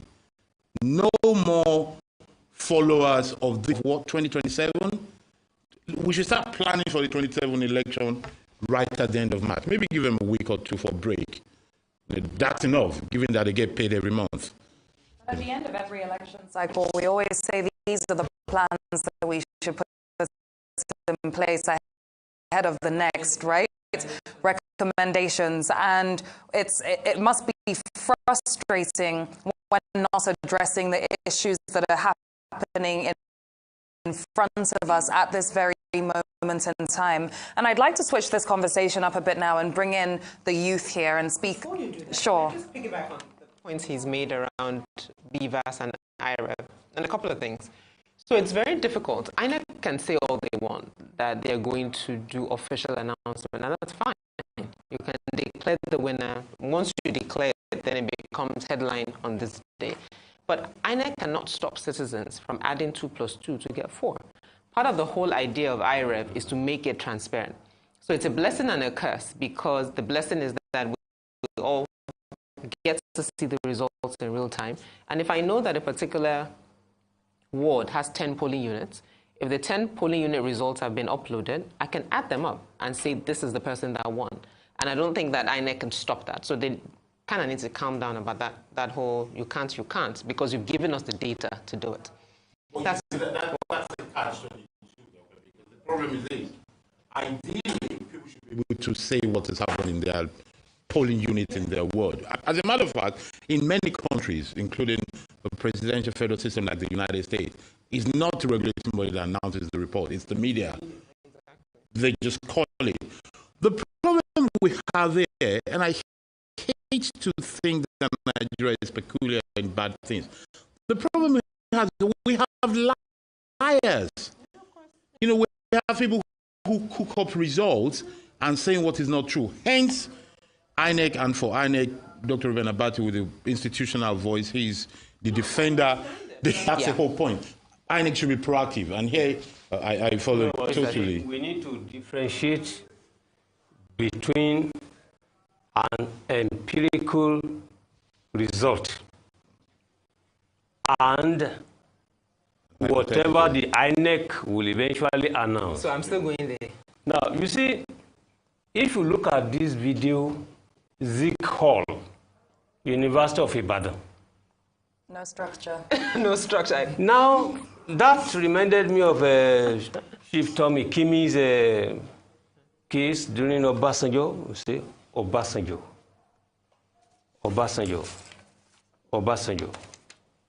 Now, we could see this live. I think APC had 41. Eventually, Labour Party had 87. The emphasis became an issue as from 41 plus. 42, no structure. He raised another voting card, no structure. 44, no structure. 45, no structure. 86, no structure. 87, before they cut it off. Now, the result was known on the spot. Everybody knew. So whether INEC now wants to say it has the final right to announce, we are not disputing that. Yeah. It's just the distinction between whether you append to your signature or you sign or you ratify. Even in the context of Nigeria, you domesticate. That does not in any case remove of the fact that the truth remains constant. Yeah. So in this case, you sign an agreement, an ambassador signs an agreement, but it cannot be final until it reaches the level of ratification by government. Right. And it cannot be self-enforcing until it is domesticated. So as a dualist country. Now, the same scenario exists at the level of voting. They voted in a polling unit. In Yaba, for instance, we got the reports, the voting on the spot. All right? Labour Party won in all those places. The people who are living, they know. So, INEC cannot come tomorrow and announce something. So that's now where the other part of this conversation is. Because part of the challenge that we're seeing, and I think you've talked about it a little bit, is that the results being uploaded onto IREV is different from results that citizens took with their phones. And so what actually project is happening at the moment is creating a platform where citizens can upload their PU pictures and compare it to IREV, and then we can have a conversation around what happened and how that happened. So I think the point that we've all agreed is, yes, INEC has the powers to do official results, but they can't stop citizens from collating Final powers. And then the IREV, the point again, to tie to what I said earlier about communication, Voting stopped in some places, were counted, finished by 5. It was uploaded. IREB did not start uploading results until almost 11 p.m. Right now, we're at 45,000 of the 176 polling units. But it was until this morning that when you start asking questions, what happened, what didn't happen, INEC would have helped a lot for an election where a lot of people had hope, a lot of young people had faith in the system, as Professor Killer was saying. But then there was no information. So you begin to wonder what's happening. If they had just said yes, even if we might not like the fact that they said they had glitches, but it's still technology, things do happen. INEC does have a history of its systems being hacked. But say that, look, this is what's going on, we're trying to quickly rectify it so the results can be uploaded. Or the difference, as you noted, National Assembly gets uploaded fine, but presidential in the same machine suddenly has a problem.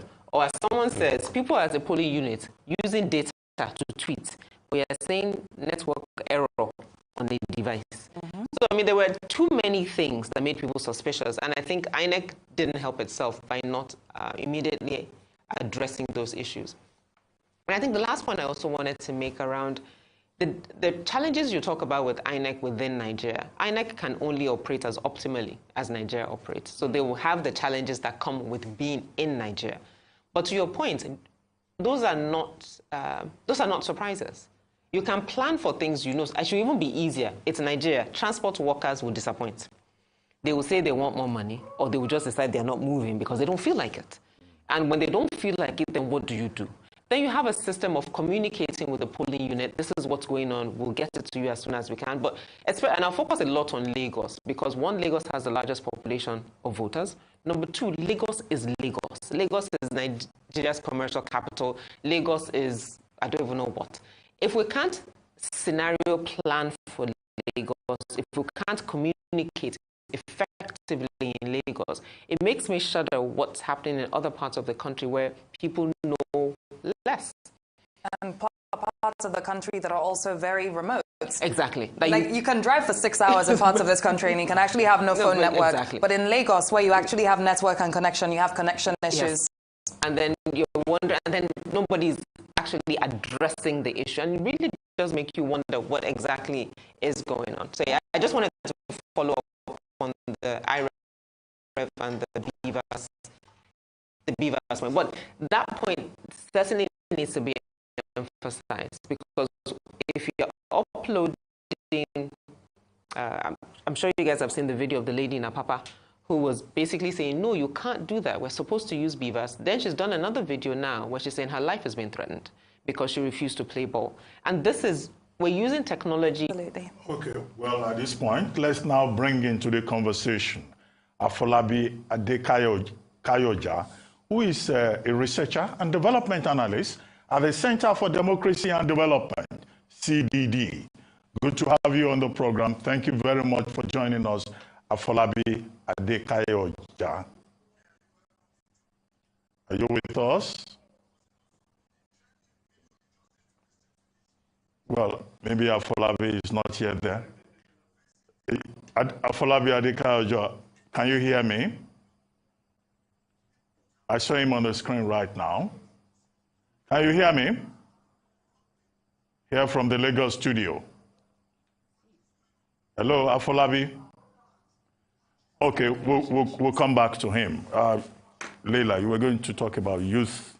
Yes, involved. We kind of touched on it, but the youth bloc was obviously the largest voting bloc in these elections. And, you know, it's interesting because there was this entire discussion before the elections about how being on Twitter doesn't translate to votes, as if Twitter and the streets are two mutually exclusive concepts. But the youth came out and proved something, regardless of what we see eventual voter turnouts to be at the end of everything.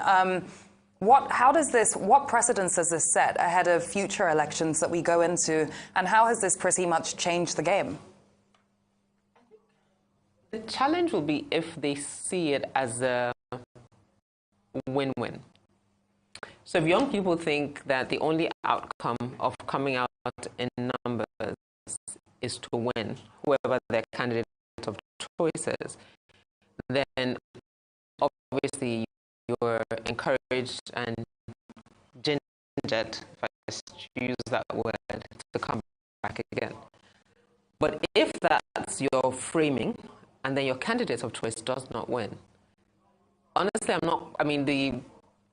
the choice is either to dig in deeper and say that, no, we're staying the course for this because this is a long play, or to just say, well, I tried, and whatever. And so you've had a lot of different narratives of people saying that if this doesn't happen, then I'm packing my bags, I've given Nigeria my last shot, I'm leaving, or people choosing not to engage in the process anymore. So I think for me, I'm not sure. It'll be interesting to see how it plays out. Especially, I think, there's one thing to feel that you lost fairly. There's another thing to feel that you were cheated. And I think the challenges that we're having with BVAS and IREV and things not being uploaded and wrong PU results being uploaded, if you feel feeling cheated, I think that'll make it a lot harder to engage. So that is what yesterday, to be possible, continue to put the energy into proving what they believe to be true by crowdsourcing people's pictures from their polling units, being able to compare it to what was uploaded onto INEC's portal, continues to give ownership of the process to see to the end. So. Yeah. Well, let's see if Afolabi Adekaya Oja is now with us. He's a researcher and development analyst. Well, it's not ready yet. Well, Prof, well, I don't know whether you would like to comment on this youth issue. Yes.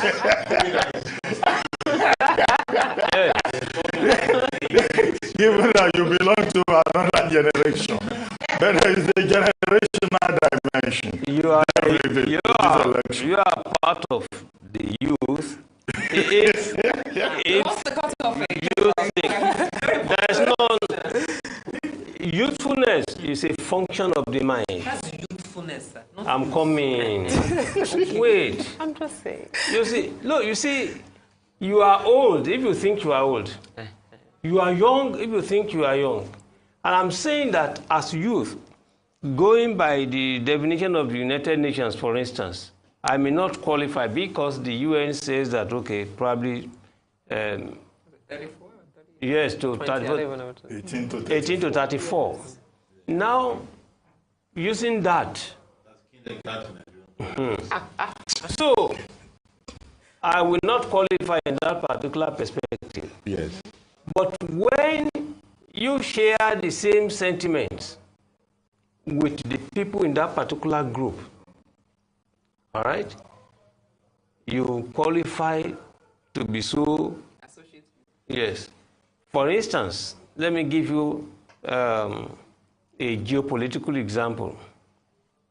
We are saying that Nigeria has francophone neighbors. So, by the principle of contiguity, they are neighbors. But France is also considered as Nigeria's territorial neighbor by the principle of propinquity. That is to say, France and Nigeria have shared policies, values the world over, in such a way now that, look, France will not want Nigeria to be capable enough to challenge, to disturb, to undermine French interests in the immediate neighborhood, and vice versa. Now, in terms of the youth that we are talking about, I think that in response to your question, there's no way anyone can say the youth who have failed in this particular election. They are not voting, by my understanding. They are not supporting candidates per se. They are only interested in change. They want a situational change. They want an environmental conditioning that will make life more comfortable, not only for them as youth, but for the whole polity. So, their intervention is such that they have compelled a systemic change. We used to have, we have moved away from Babangida's a little bit to the left, a little bit to the right, and then the centuries, all those things. The youth have compelled a new situation whereby APC, PDP are no longer the dominant parties. All right? We now have at least 4 now. Labour Party and the NNPP. So that's an achievement already. So nobody can sit in the comfort of his house or her house and be thinking that, look, it is the APC or the PDP that can overrule. No, we now have major actors. And perhaps more importantly, you see, the youth in the future will be more interested in coming to participate because the door has been opened. Okay, well, I understand we now have with us from our Abuja studio, Afolabi Adekaya-Oja, who is a researcher and development analyst at the Center for Democracy and Development, CDD. I saw you on the screen earlier on, but you couldn't hear us from the studio here. Thank you very much for joining us. Can you hear me now? Dr. Abati, can you hear me? Okay, yes, I can, clearly. Well, I guess you are probably mixing me up with somebody. I'm not the researcher that you have described. Oh, really? This is Rotimi here. Oh, this is Honorable Rotimi Adebari, right? Yes, please. Oh, okay. Yes, please. I thought it was someone else that was joining us. Well, very good. Let's go straight to it. I mean, you lived in Ireland around 2007. You were mayor of Port Louis. Did I pronounce that very well? Okay, in Ireland. Are you home to vote? And even if you are not home to vote, from what you have observed, what do you think, the process is like comparing with where you are coming from in Ireland? Thank you for joining us. Thank you, Dr. Abati and Leila, and to all the numerous viewers out there. I have to say that it's such a great pleasure to be on this show and to be on Dr. Abati's show. I think it's quite a very long time that we have spoken last. And it's good to be home. Unfortunately, I wasn't able to vote, but I was able to observe all that went on throughout yesterday, and in fact, run up to the election as well. And watching the event as it unfolded, I was able to sort of, kind of look back into what the election process is like in Ireland, the country where I was elected a mayor in 2007, just like Dr. Abati mentioned there. I know that Nigeria is a massive, huge country, and the challenge is huge for whatever agency or organization that is taking up the election processes in the country.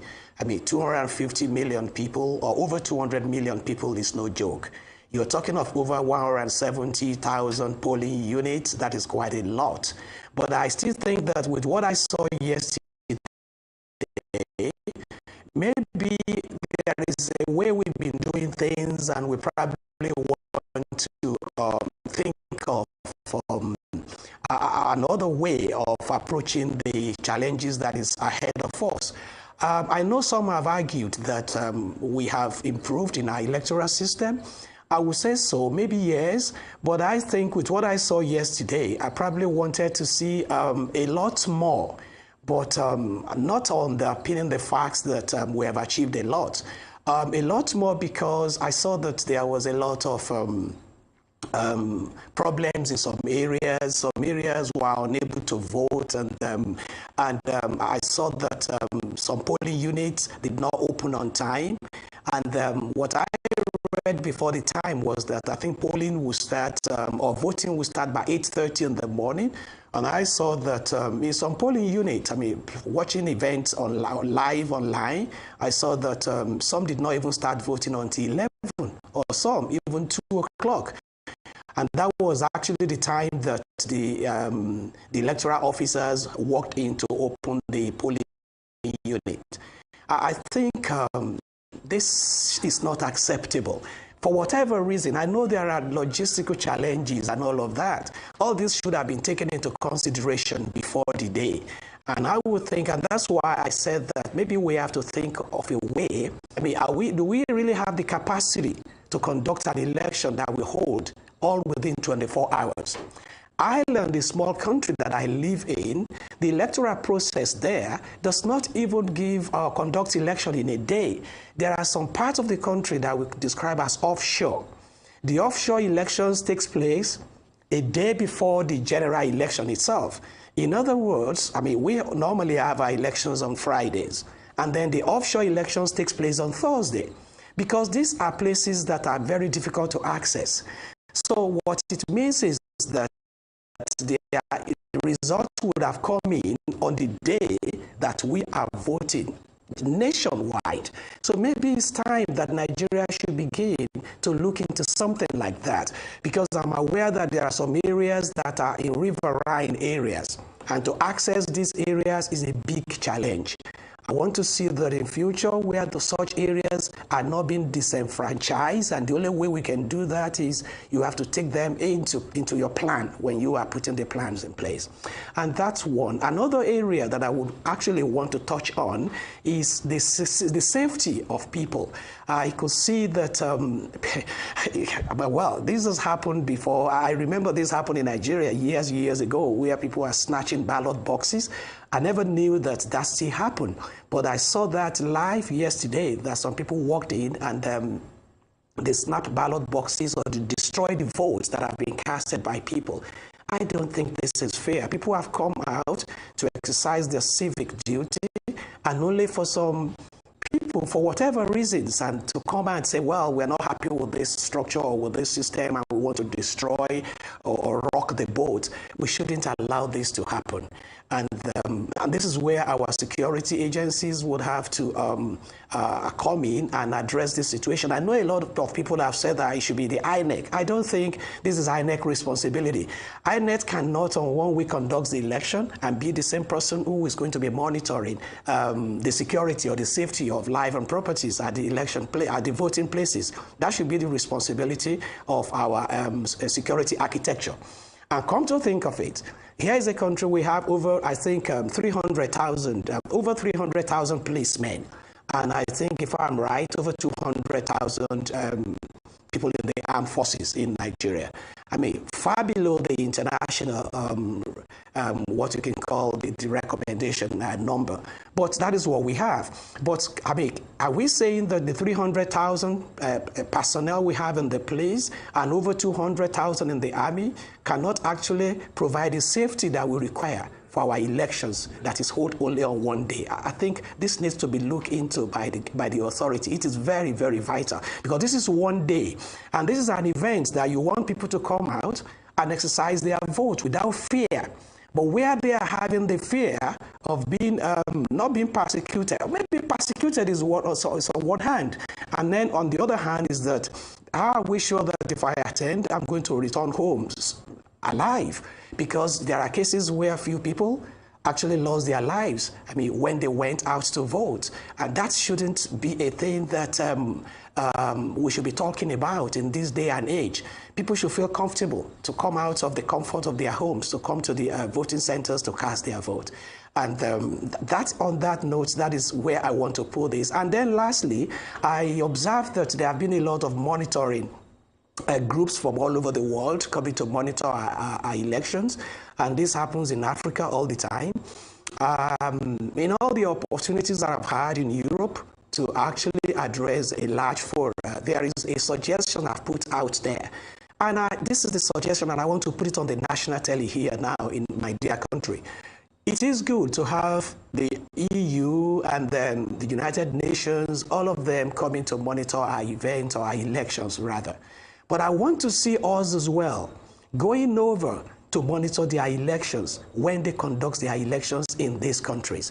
I think there is a lot of good things we'll be able to bring back home when we go to monitor. I know that our countries goes to monitor elections in other African countries. I'm not aware of how many elections they have monitored in Europe or in the North America. So I live in Europe, and I would love to see the Nigerian electoral monitoring team to come to Ireland and see how elections is conducted there. Without a doubt, I'm sure that by the time such team are returning home, right in the plane, something will be ticking in our heads and say, you know what, I think we can do things a bit differently next time around when we have an election being conducted in our place. So these are the sort of things that I want to put out. I want to commend all the effort that has gone into this election, because I know to organize an election on the part of the agency that conducts it, on the part of the political parties that have to campaign, I mean, for well over how many months now to this day, and they can't wait to get the result, and on the part of the electorate who have to leave the comfort of their home to go and vote. And I have to actually express my sympathy to those that have lost their life in the process of exercising their civic obligation, which shouldn't be. Again, I say that there's still a long way we could go, but without a doubt, I'm sure we can get there, and we will get there someday. Thank you.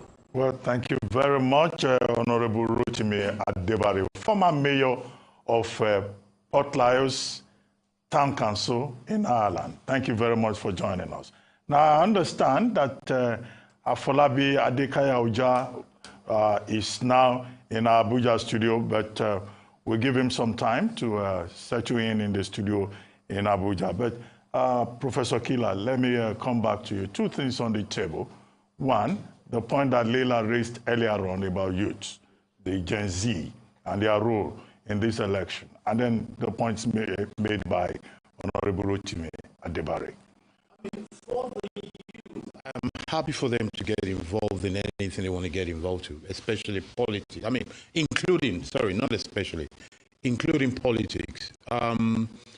And I think they need to learn that from the onset, out of 18 candidates, only one is going to win. They need to continue to believe that you do not vote for people because they can win, you vote for people because they should win. You don't start from the fact that I'm going to vote for this person or he won't win. No. They need to discover a sense of self where your one vote, you hold on to it very jealously. And you know that your vote, I have voted against people before, and I framed my vote, knowing that the day will come, I'll say, oh, that day I voted against you, I voted for you. You know, they need to value self that much. You see, but above all, for a country like Nigeria, I would want our youth to move away from believing that politics is the answer to everything. I would want our youth to acquire skills, and develop their skills in arts and science, in innovation, in business and trade, and then become solution finders for the problem of the country. Later this year, my center is going to be holding a festival of ideas. And part of what I'd like people to come up with is how to address issues, including how to make sure elections are not rigged, in which thinkers can come together and look at it step by step and make the ideas available to government. I think that is where youth should disrupt the system with constructive ideas, out of which they can make fame and fortune for themselves as well, not keep following the partisan politician. Politics is very important, but it's not the beginning and end of the world. You know, life continues and many things happen. Systems and countries that rely so much on politics are systems that do not have great minds to think. And there's one thing that we need to say, where we need to understand that we really need to get out of where we are, is that Nigeria has a strange story of individual triumph and collective tragedy. Because if you go to courses around the world where they treat things like corruption, where logistics are treated, people with Nigerian origin, they actually excel because they know problems. They understand how it can be difficult to make things happen because they've lived in situations where we have compounded elements, compounded problem we have to deal with. Doing it in Nigeria is the problem. So I think we need to turn that around. The idea of Nigerians going abroad to go and study elections sounds good in theory, but I'm just thinking of the cost of traveling allowance that they start paying people to travel again. Most INEC people know these things. Most of them have done short courses abroad. Courses are there, books are there for them to see. Common sense is there. And I think Nigeria can actually teach the world on how to manage these corrupt practices. Exactly how to read.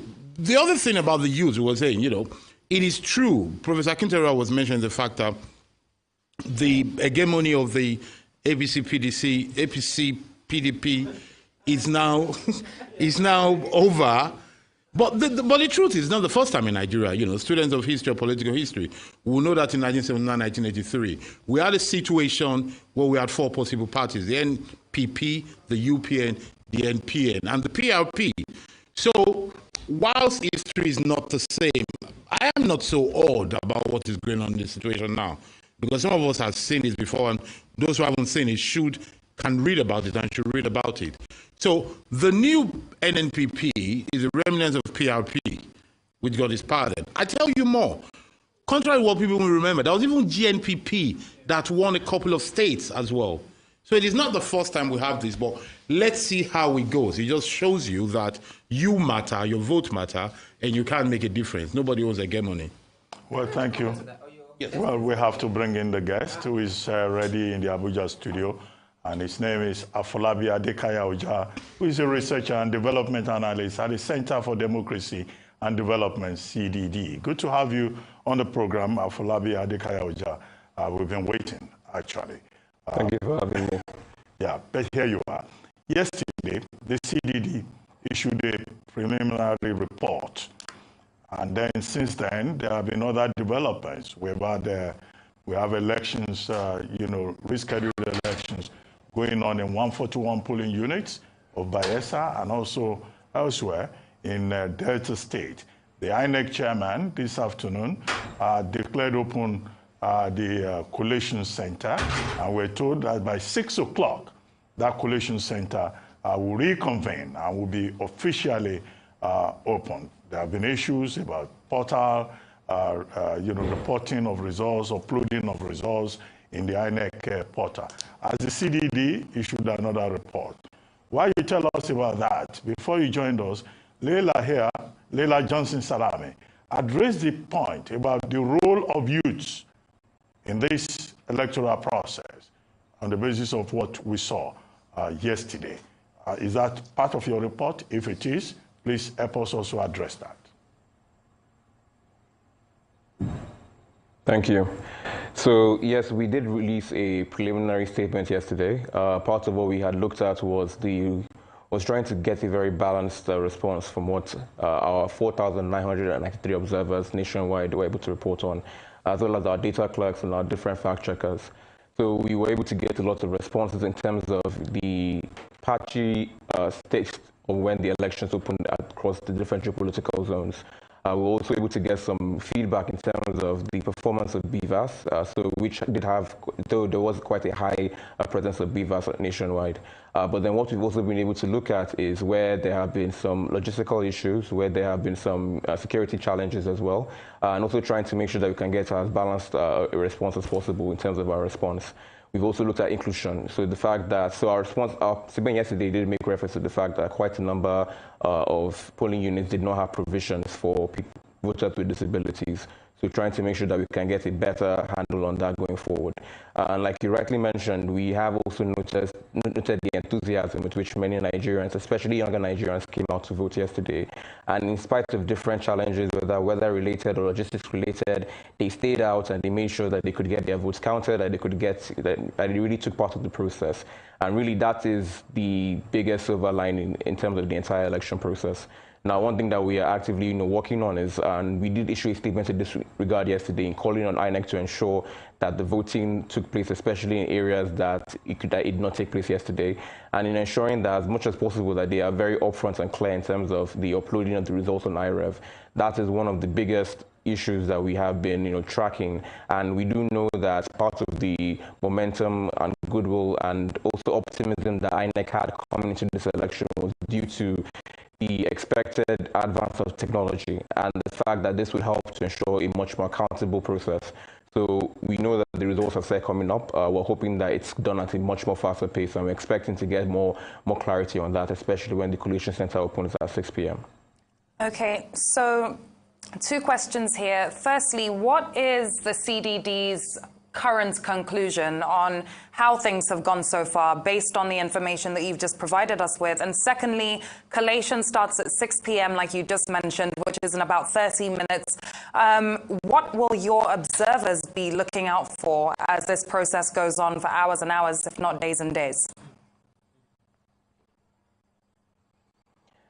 So our preliminary statement really does look at the fact that around the board that there were areas of improvement, but then there were definitely areas that needed to be highlighted. So we do mention the fact that across the different geopolitical zones, the starting time was quite sketchy and was quite disparate. So that's something that we're actively looking at.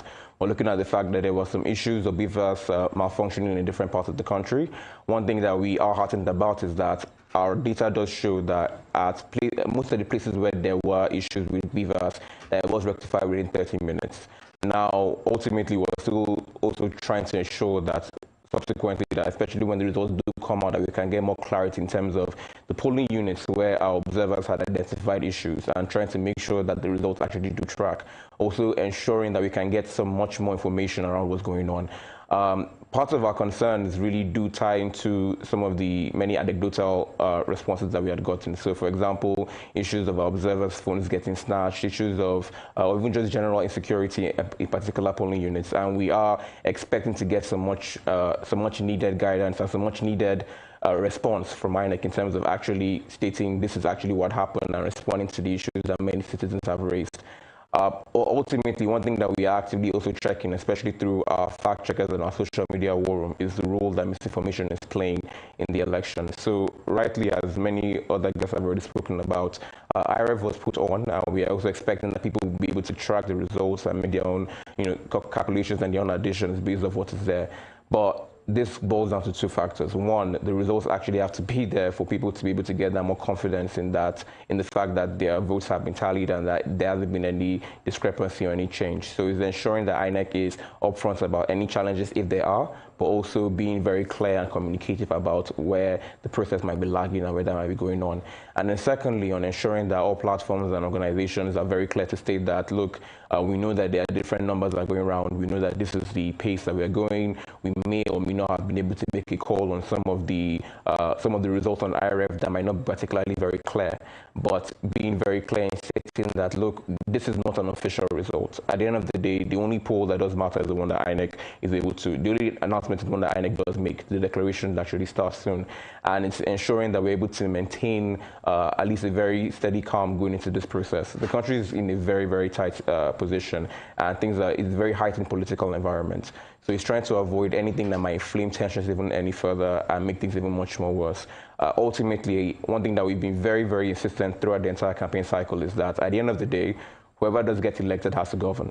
And there has to be country to do that. And despite all the rhetoric, all the different campaign sentiments that have come about, depending on whether you're on whichever part of the country you're from, your religion, your ethnicity, wherever it is, there still needs to be a country that we're working towards, and the leadership is going to have to make sure that they govern effectively, and that is going to be a challenge for whoever it is that gets elected.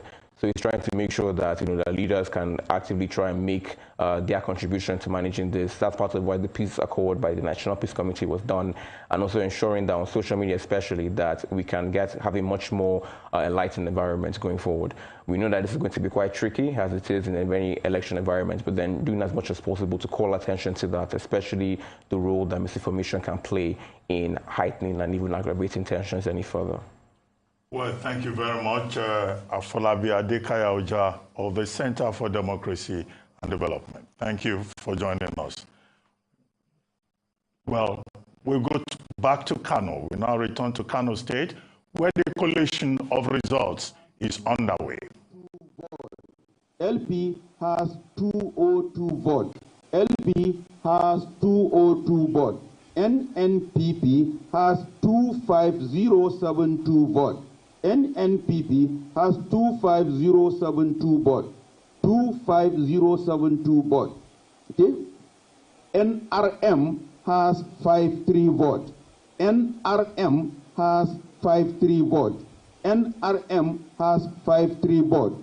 PDP has 2477 votes. PDP has 2477 477 votes.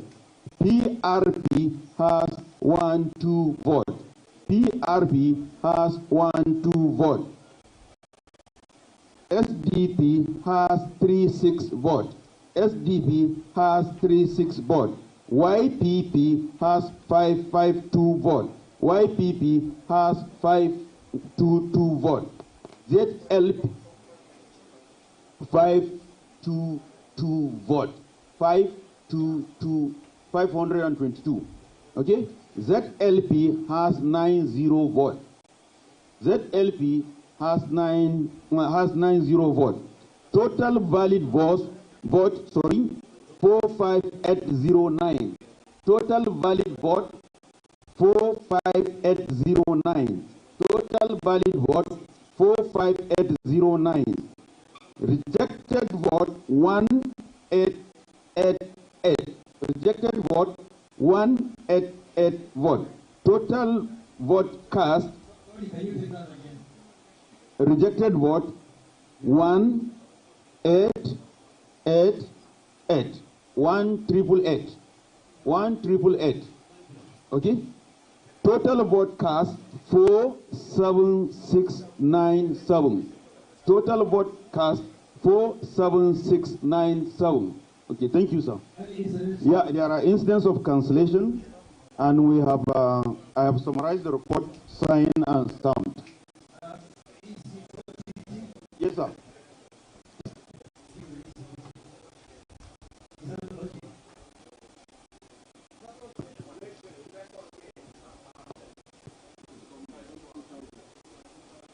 Which one? This is what? This is what you are supposed to see the product here. This is the the total what? 5? Okay.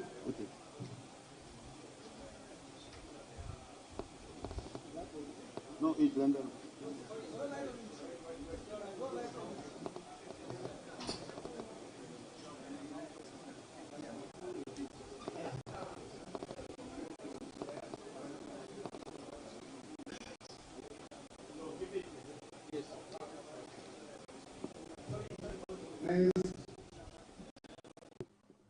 Okay. Collation of results there in Kano State. You recall that earlier on, the chairman of INEC had said collation from the state will now be accompanied by security officials. After that is ready, and brought to Abuja by the returning officers in the states, where again that will be submitted to the headquarters before later in open. In an open ceremony, the results would then be announced. And he had made the point that the entire process will be transparent. But before we went to Kano, we had Afolabi Adekaya Oja of the CDD with us, and Yemi Adamolekun. You were going to comment on some of the points he made about youth in politics. On him, it was actually Dr. Killard's point when he was talking about... Professor Killard. Yes, when he was talking about how young people shouldn't pay too much attention to politics. I think the narrative for young people in Nigeria now is that they don't engage in governance. So not necessarily because they're trying to be politicians or see politicians as being into politics as a route to anything. It's the fact that they don't engage governance, number one, and haven't made the connection between their quality of lives and the type of leaders that they have in place. And then the third bit is then holding those leaders accountable. So this election was around, as Leila said earlier, post-EndSARS, young people kind of deciding that they want to pay attention, deciding that in some ways they don't like the people that represent them and wanting to change them. And I think to your point again about Mr. Rotimi, who seems to believe that if people saw how elections worked in other countries, they would behave differently. I mean, there have been quite a number of travel tours that INEC officials have undergone. And INEC officials have also gone as observers to other countries to observe the elections. So I really don't think that's the issue. That it's not their lack of exposure that's the problem. Somebody said something about common sense. I don't know who did, but maybe that's what we're saying. I think what Professor Killer was trying to underscore, by my understanding, is that, look, the youth should not see politics as the only way to survival. That in they what, can what look, do you mean? In what way? that is, he was trying to say they should look at technology, look at different disciplines. But that's the sectors they're in. And that's what I was trying to draw the parallel. That we're saying that they don't engage. It's not survival, it's that I'm in the politics space. I'm in technology because I'm in the space. I'm either investing or I'm building something. But if you say I'm in the politics space, is that I'm participating as a politician. But the point I was trying to make is that the conversation has been that they're not interested in governance. They're not interested in who leads them, who is in political office. So now if they come out en masse, they're coming to vote. So they engage in that process. So the point is that regardless of who wins, if it's your candidate or not, the president, the senator is representing you. So don't still then fold your arms and say you don't care. Continue to engage because they do affect your life. Yes, certainly. There are a couple of things that need to be added. One is sad and embarrassing. The fact that part of what has attracted young people to politics this year, besides their own conviction, is also because at some point politicians outdid comedians. So they became more entertaining than you know, the biggest show in town became the politics because of the gaffes and the comments and the, you know, the whole razzmatazz that was going with this. That is sad bit. But I agree that people should engage in governance and hold for accountability. But I also propose that people should use their area of specialty to take over politics. You see, my idea is that the people in technology should use technology to become more important than politics. The people in arts should make their arts bigger than partisan politics and go on. So, for example, in this country, and it's a sad state, undergraduates and graduates, most students, if you ask people, most Nigerians, who's the president of the Science Academy of Nigeria? Most people have no clue. They don't even think about it. Yeah. But then let's not compare to bad things. It doesn't matter. In the US, they have stable lines. The point is, in what country will they know? Mm-hmm. But here's the thing, though. In the US, the most important and the most famous people are not their politicians. Maybe we need to think about it that way. That they know the most influential people in their lives are not their politicians either. Just the same way when you look at structures of organizations and things, the most visible people are actually the most productive ones. In Nigeria, I'd probably say that's true. I mean, Chude had a documentary that aired a couple of days ago, last week actually, and the first frame of it showed Gen Zs being asked who's the governor of this state, who's the whatever. They had no clue, but they were very clear about that they were disappointed in governance and they planned to vote. So I think in a lot of ways, I mean, a lot of young people will probably pick out entertainment icons more than they would pick out I mean, certainly an entertainment icon would hands down beat Boo Boo as somebody... Even literature icons. Exactly, precisely. That's someone who's important in their lives, or their governor, for example. And they should pay more attention to those. Whilst holding governance, well, that's the point. Exactly, exactly. But you see, let's put this thing back on the table.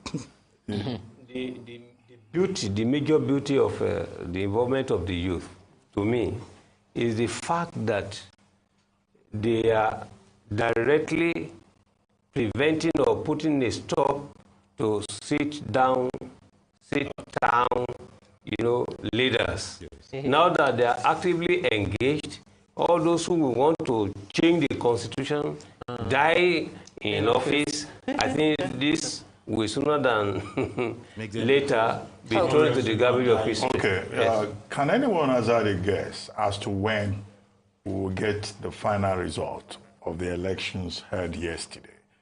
Now that INEC is just going to start collation of results at 6 p.m. today. Some polling units still haven't. Hopefully, some polling units are still there.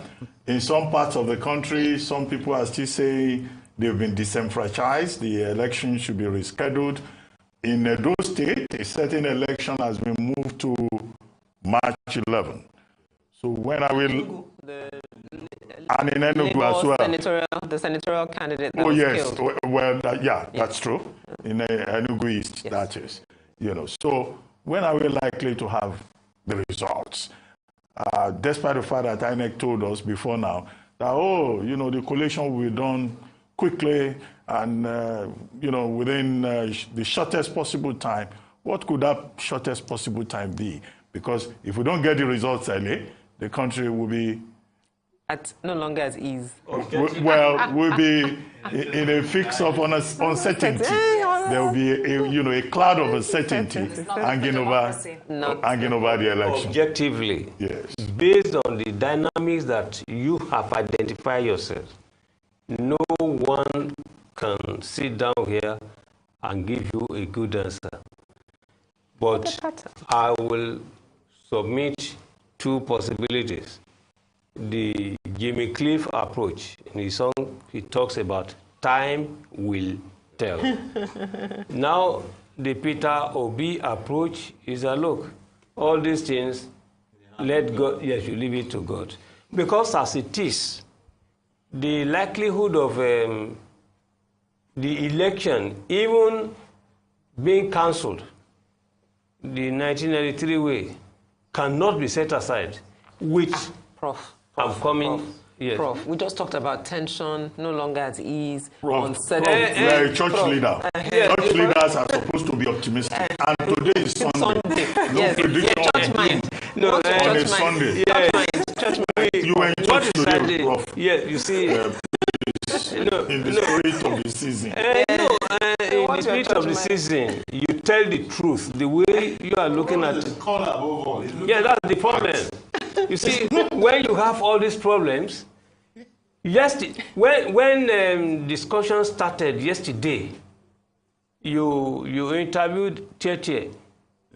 Tietie presented a very good scenario that INEC started well, the area is school, come and collected, no problem, etc.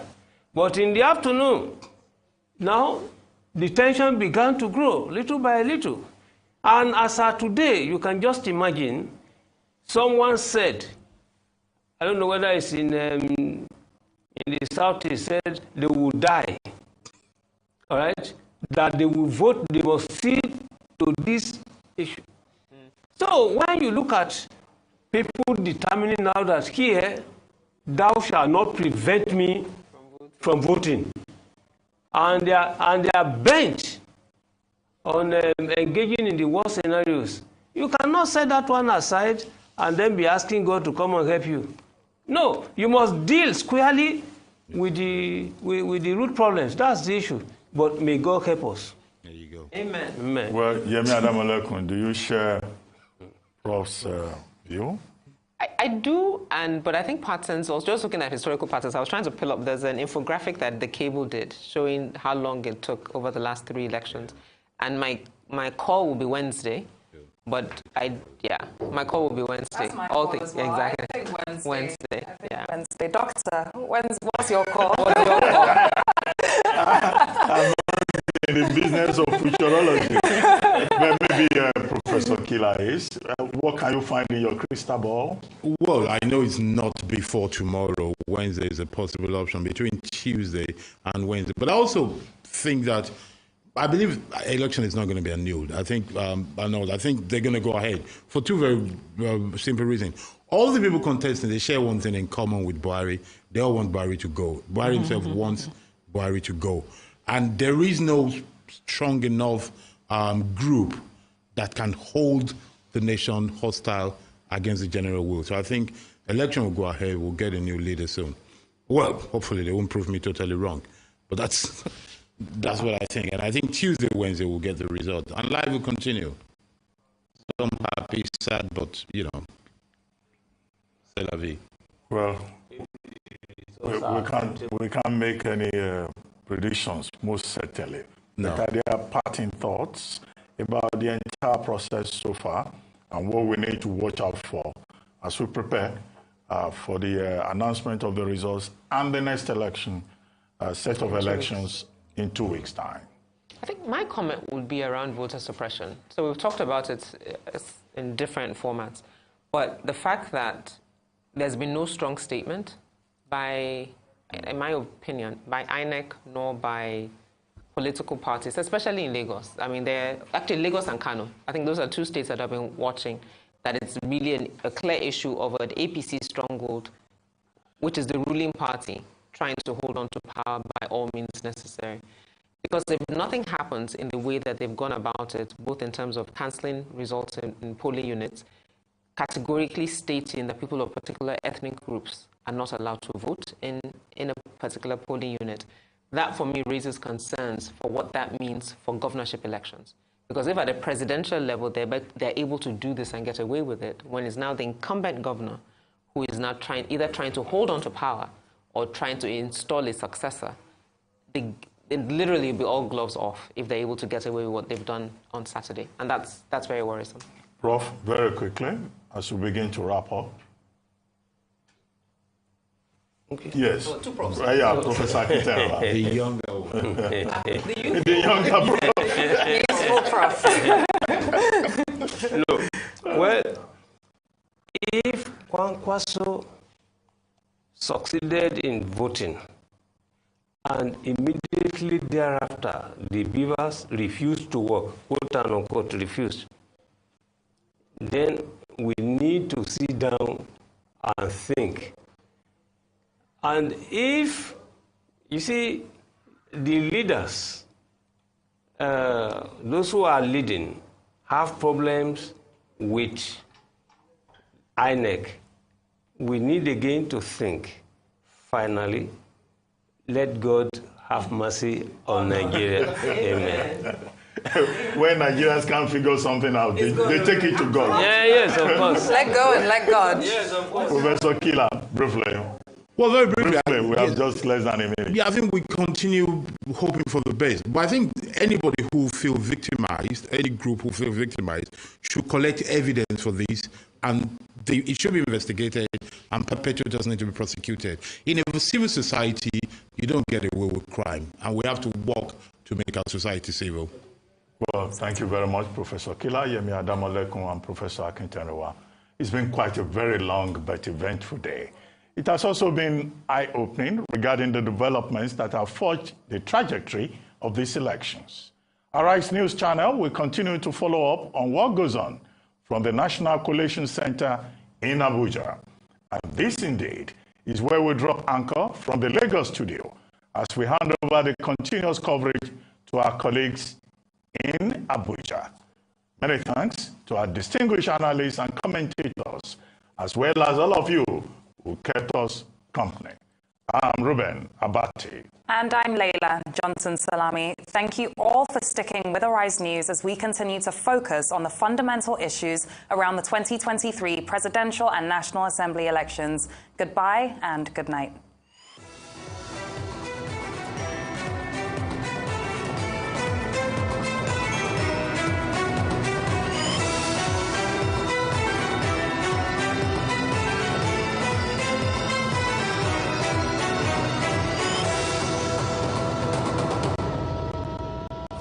I didn't leave my house at 8 o'clock to leave here at 2. We're here till the end.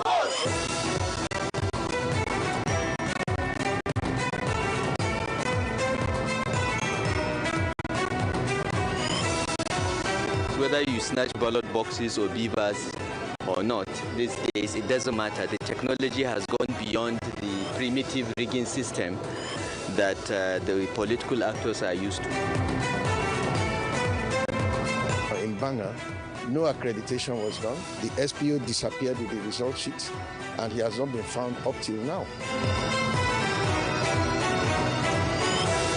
So whatever happens, I remain eternally grateful to Almighty God. Winning election is not as easy as people think.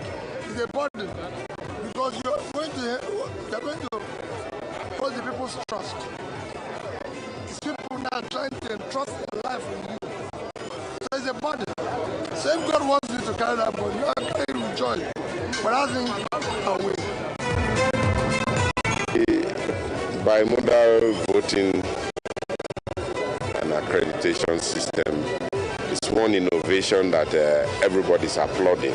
It took a few seconds for me to be identified, and I think if it continues that way, it is one development that has come to stay.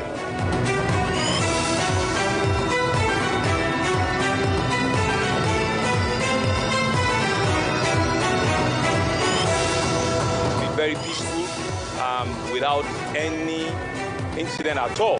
It will be reflective of what we've seen here in all of the polling units that we have in the state and in the country at large.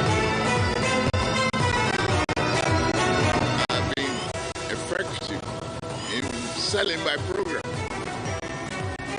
I've worked more than any other politician in this country to show the capacity and what is necessary.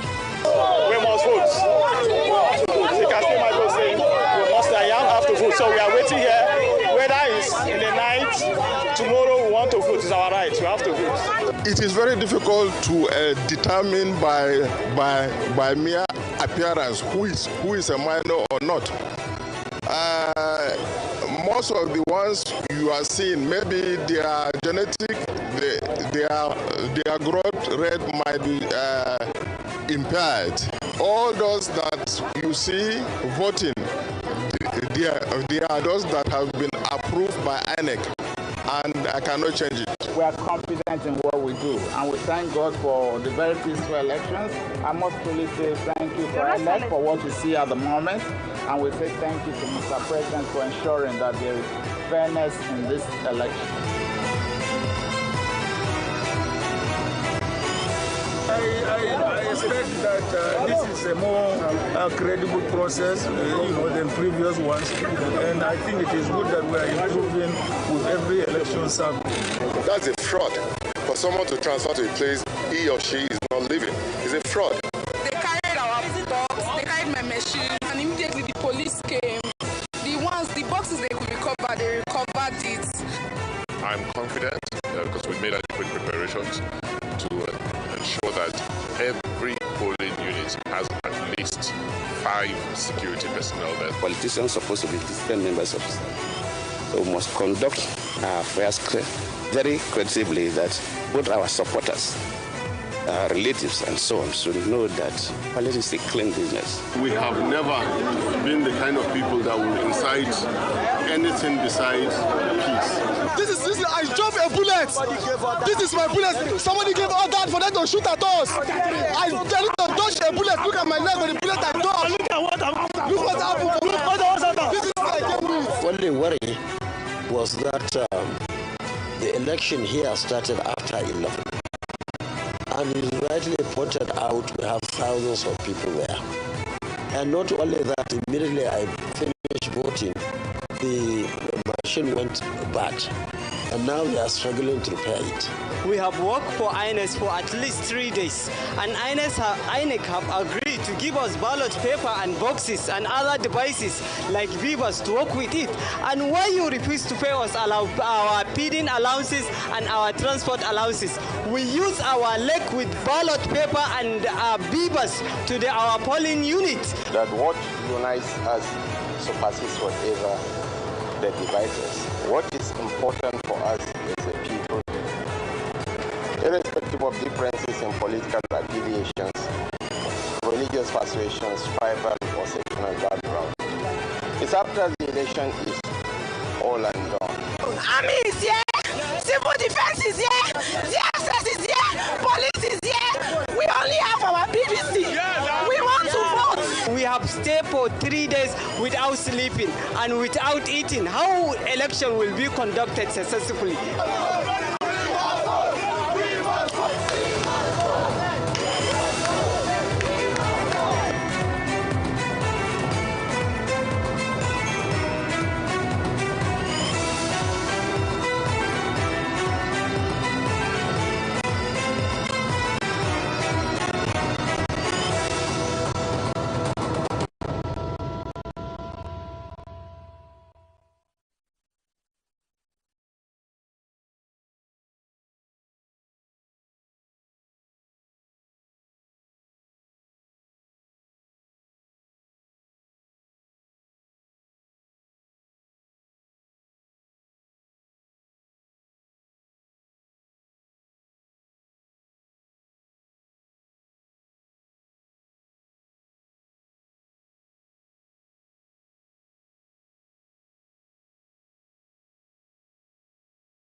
the heart of the business world in Lagos, the commercial capital of Africa's largest economy.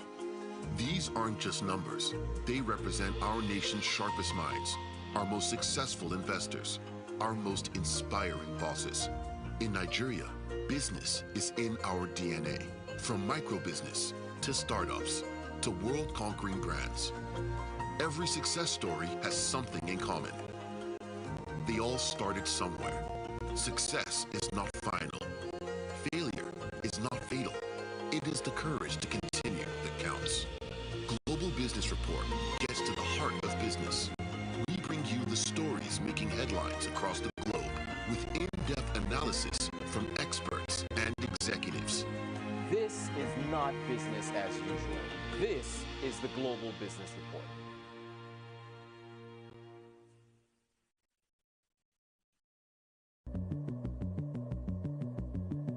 It all starts with a bell. And that bell means it's business time. The bell rings in London, Lagos, Cairo, and Joburg, kicking off a new day of opportunities. New ideas being born and bought, deals being done, big global players winning big or losing it all. IPOs, mergers, takeovers, stocks, bonds, commodities. In the business world, the winner takes the spoils. In the business day, every moment matters. Trust us to be your guide to the highs and lows of the global marketplace. We'll round up the business day, what's up, what's down, the bears and the bulls, and what to watch out for. This is Arise Exchange.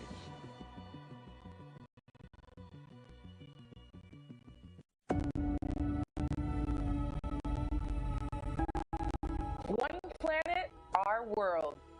200 countries, 500 cities of over 1 million.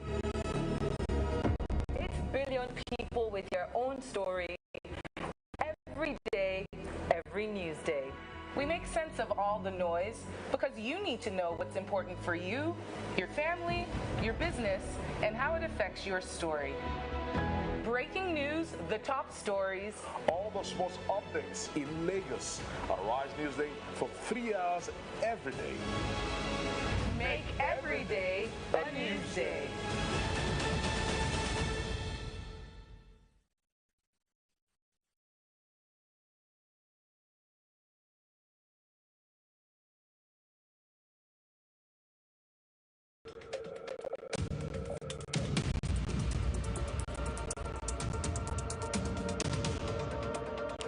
Every moment matters.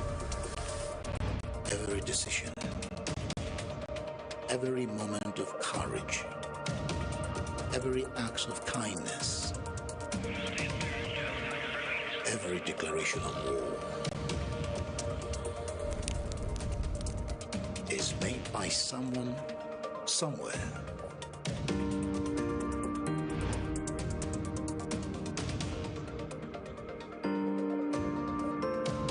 Arise Newsnight analyzes the decisions that affect all of our lives. A very warm welcome to you. This is News Night. Every night, we bring you the moments that matter, from the top to the bottom, and in every corner of our country. We bring you a focused agenda from Nigeria, Africa, and beyond. Focus on what's important with Arise News.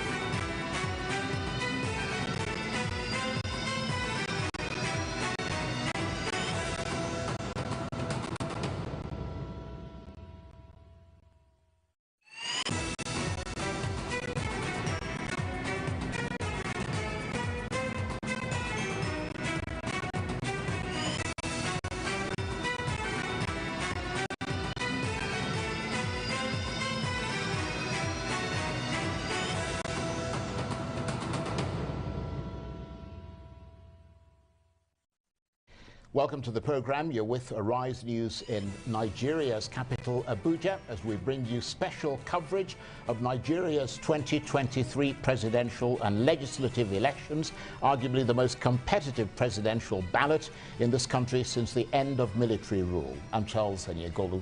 I am Adesua Omorwan.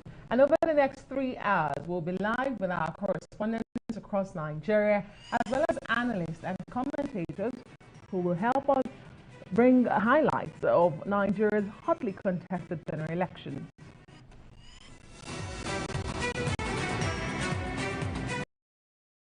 People, and you are saying if they come and vote, you are going to kill them. I mean, that is against the law. And those who are supposed to protect the law are watching people threatening to kill people on election day. This is unacceptable. And with over 1,000 or more observers in this nation, everybody is aware of what is going on. It's unfortunate, despite all the arrangements we've made for the last 4 years, that we are ending like this. Yes, well, thank you very much indeed. Those are very valid points that you have made, Ambassador Keshi. Do stay with us because hopefully we will be coming back to you. But let me ask you this, Ene Obi, before we have to cross over to the National Collation Center to get the latest update. Just listening to Ambassador Keshi there and taking off from what you said at the outset, how much of all these logistical problems and all these failures deprived this process of credibility? Or is it INEC that's lost at least some of its credibility? Because it's not just the beavers, it's the distribution of people across polling booths, it's the lack of basic things like even ink for the thumbprint. I was called from several places, you know, to find that first you have 2 cubicles. And so you have ink in 1 cubicle, you know, in some places. But where I went to observe in the morning, there were ink in the 2 cubicles and election started on time. You know, but the others, the reports that we're getting from the field, is either the ink is dried up and so many things, and that led to a lot of delays. I think we must appreciate the fact that Nigerians came out en masse. A lot of Nigerians came out to vote. But if you can have something up to the point of about 7 p.m. and you have about 3,000 people on the line and only 290 people have voted, then you know it's the long haul for the night. In some cases, we have reports where Nigerians brought out everybody had voted. If anybody is on the queue, as a, you know, the guideline by ANEC that if you're on the queue before 2:30, then you must cast your vote, no matter what time. And they're able to do it. It behoves on you to show the result to the, you know, party representatives, and also paste the result and then upload it into the portal before you leave. But we're having cases of where these results are not uploaded. And I think it's very, very important for us to know that many people are being disenfranchised. A lot of complaints are going on where there is a particular polling unit where we were told that at about 3 o'clock, you know, the ad hoc staff packed their things and said they have to end the voting or the process at that point. And the people said, no, you are not ending.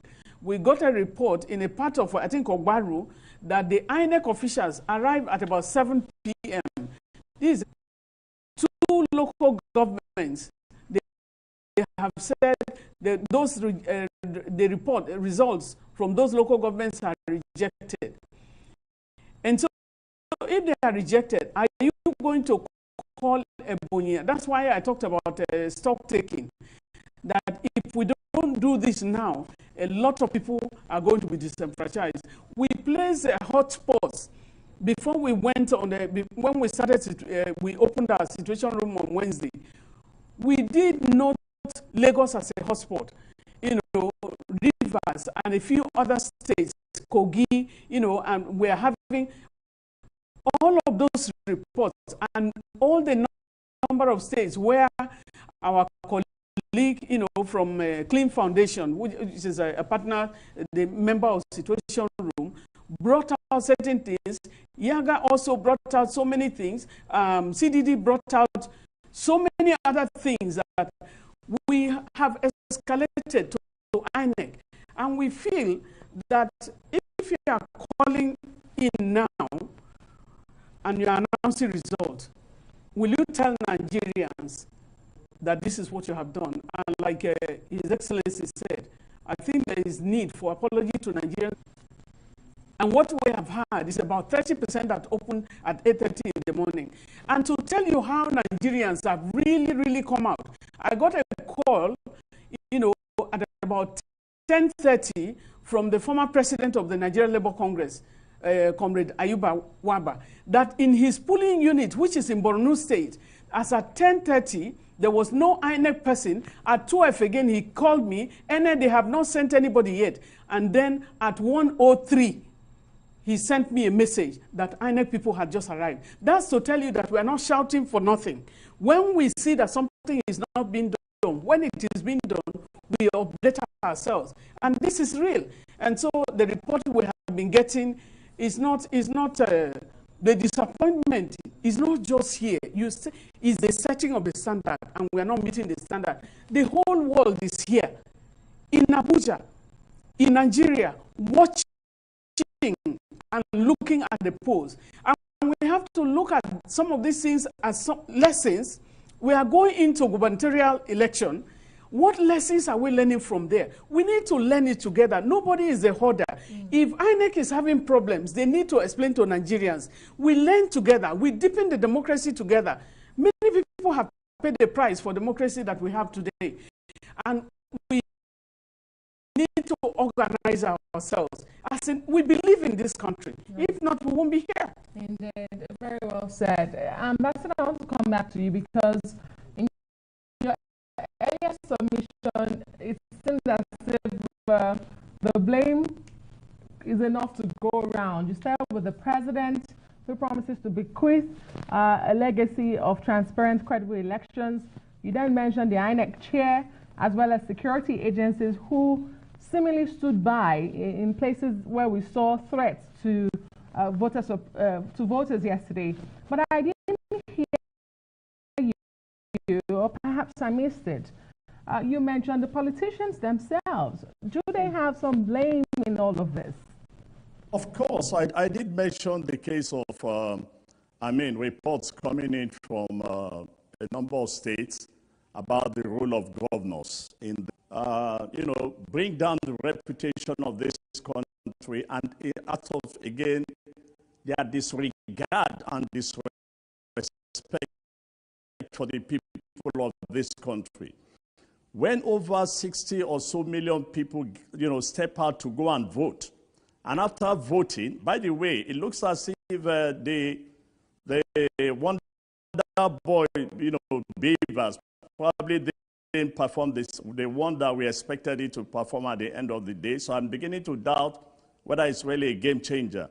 But the point I'm trying to make is that, yes, out of their desperation, politicians have made a mess of the whole process. There are reports of governors, going around in some states, trying to change the results. There are reports of INEC officials themselves doing the same thing. There are pictures, videos of INEC officials doctoring this report, of course, at the behalf of politicians. So politicians have brought us this mess, but the most important thing we need to understand is that the institutions politicians themselves, to some extent, have honestly failed us. Because if you look at the video of the INEC official,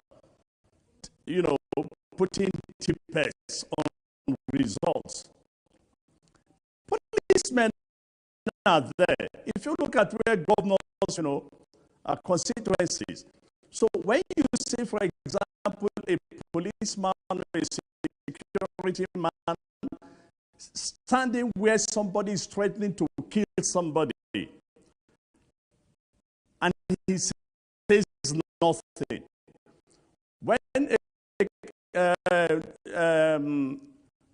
governors and politicians lead with their police escorts, go and disrupt an election, and the policeman can't even understand that the guy he's leading has broken the law, and arrest them immediately, you begin to appreciate why our institutions are weak and why we need to begin to think seriously, about this thing. And I like what the lady said. It's a learning process. And I sincerely hope that INEC will learn from this, but for goodness sake, of what has happened in a number of states are there. Reports of people sending messages all over the place of what's going on in their constituency, in their ward. They are there. So let's calm down. Let INEC take all these videos, do an investigation. By the way, there's a section in INEC that gave INEC the powers to investigate before results are announced. So I sincerely hope that INEC will do this. Again, I see no reason why we should rush announcing result. Let them go and investigate all the complaints that are today on the table. And they have enough videos. They can get the security agencies to help them investigate these cases, so that when the results are announced, it is acceptable to the people. When the people fail to accept the results, we must remember that famous saying by President Kennedy or somebody who says that those who are against peaceful change should also be ready for violent reactions. Right, okay. Ambassador, you've made some exceedingly good points there. I'm sure, hopefully, the people who you are referring to are taking all this on board and listening to what you've just said. In a moment, we're going to cross over to Lagos, the Collation Center there, and get a sense of what's been happening. But Ene Obi, of course, still with us, along with Ambassador Joe Keshi. And Ene, listening to Ambassador Keshi there, I mean, all these problems and all these issues are the sorts of things that lead people to becoming, if not rebellious, to some extent possibly apathetic going forward. I mean, the weeks before you had the cash and fuel crunch, and now this, and it's also the sort of thing that makes people start to wonder whether there is an intentional element in all this, because some of these failures are so basic as to beggar belief. I think, if you remember, just down the line, we had the Young People's Revolt.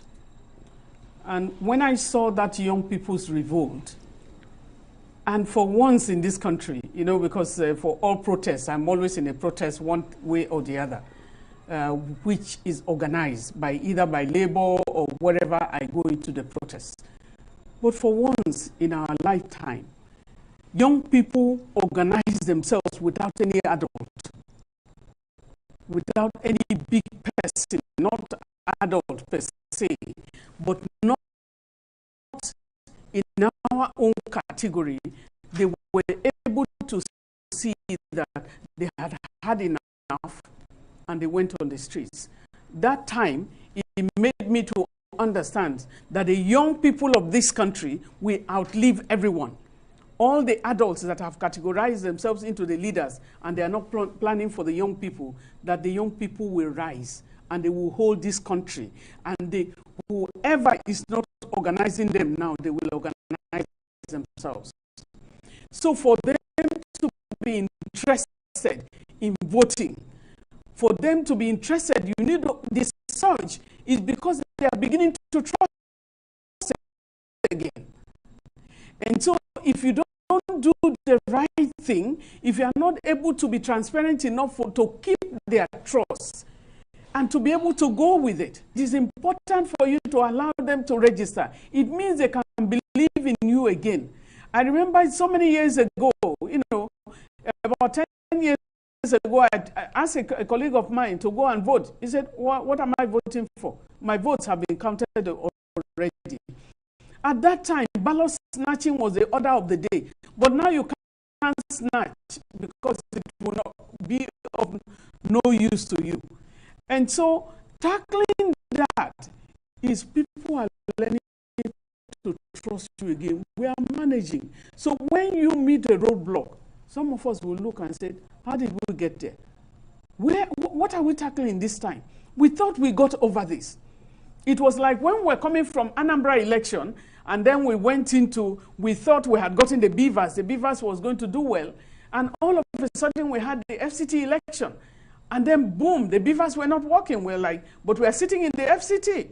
And now we have gotten across that. We went to Ekiti, we went to Oshun, beautiful. The beavers were performing. And people are learning to trust because the beavers makes you to know the electronic system is convenient and it makes you to know that your vote will count.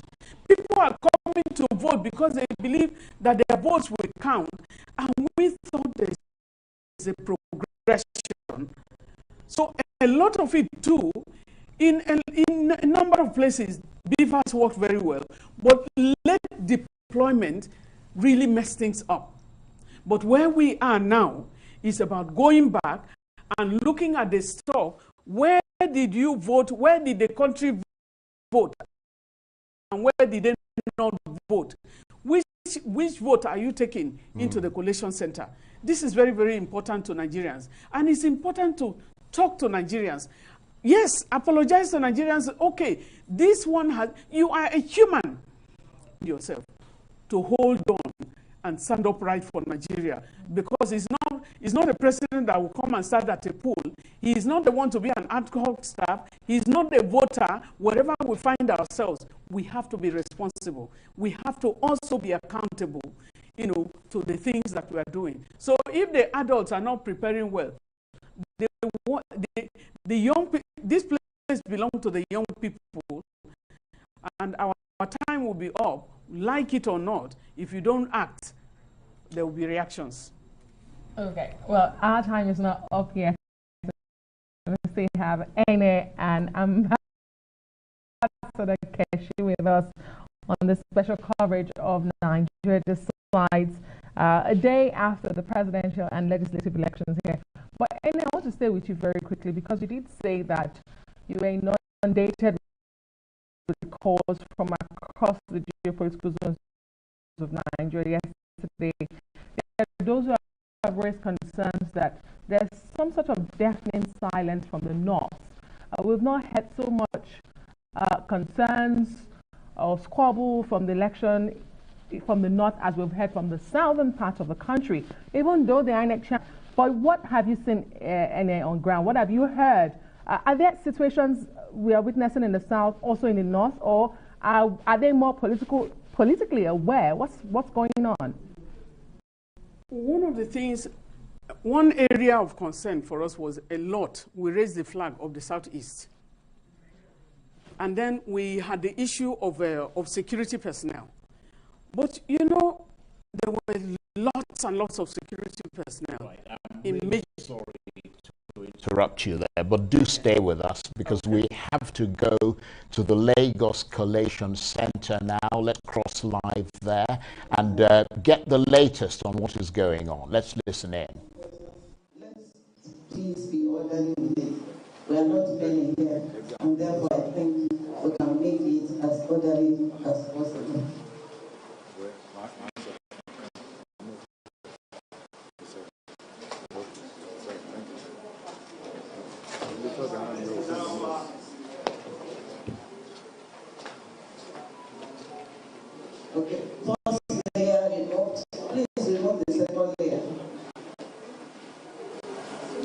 Before the coalition officer will finish, I want the media to please move because she is now fully in control and she's going to be in charge. So all this will be in front of her, not in front of me.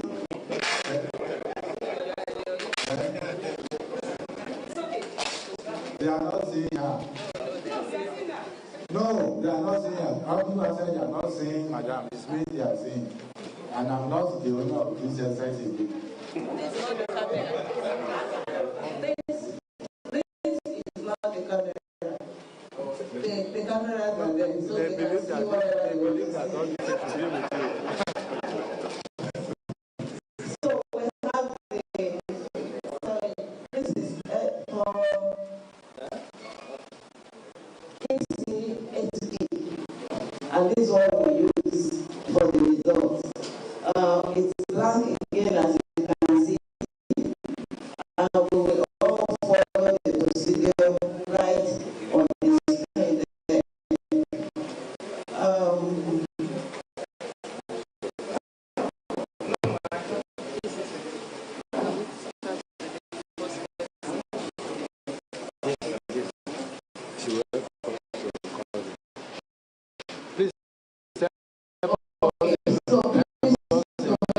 Help us to call the Lagos mainland.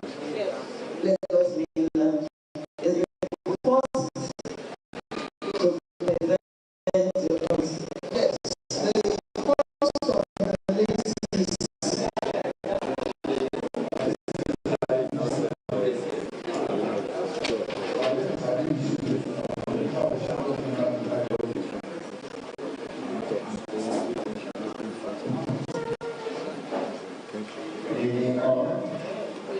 My name is Associate Professor Sulike,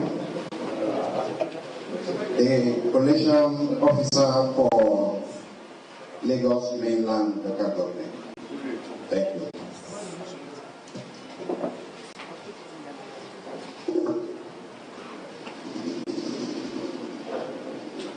Please, you can start. Let's go ahead and put us through, take us through your presentation.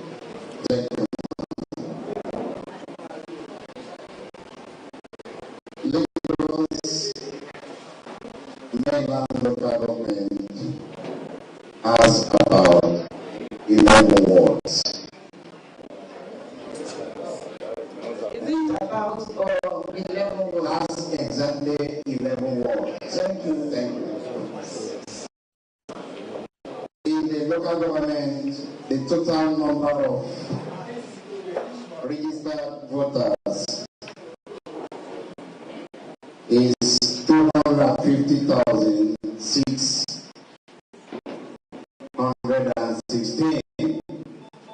250,616. Out of this, the total number of accredited voters is 45,686. 45686. The total number of votes cast for each political party as follows. Party A 09898. Party AA 01313. Party AAC 06161. Party ADC 184. Party ADP 07272. Party APC 2030 20030.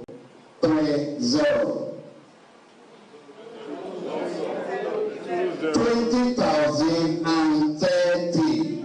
20,030. Party APC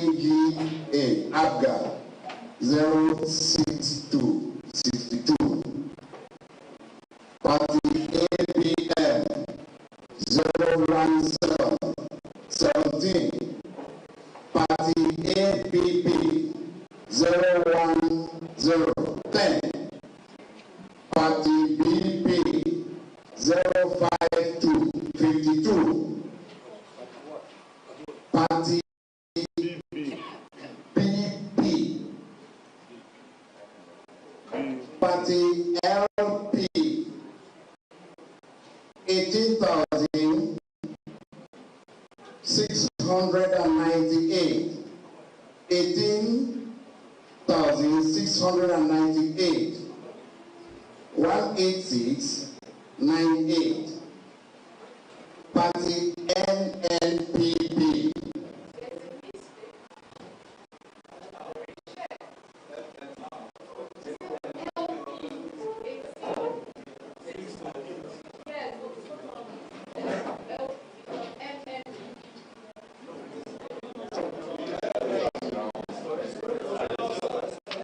Is correct, please.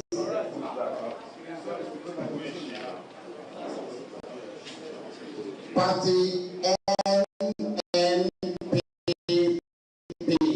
257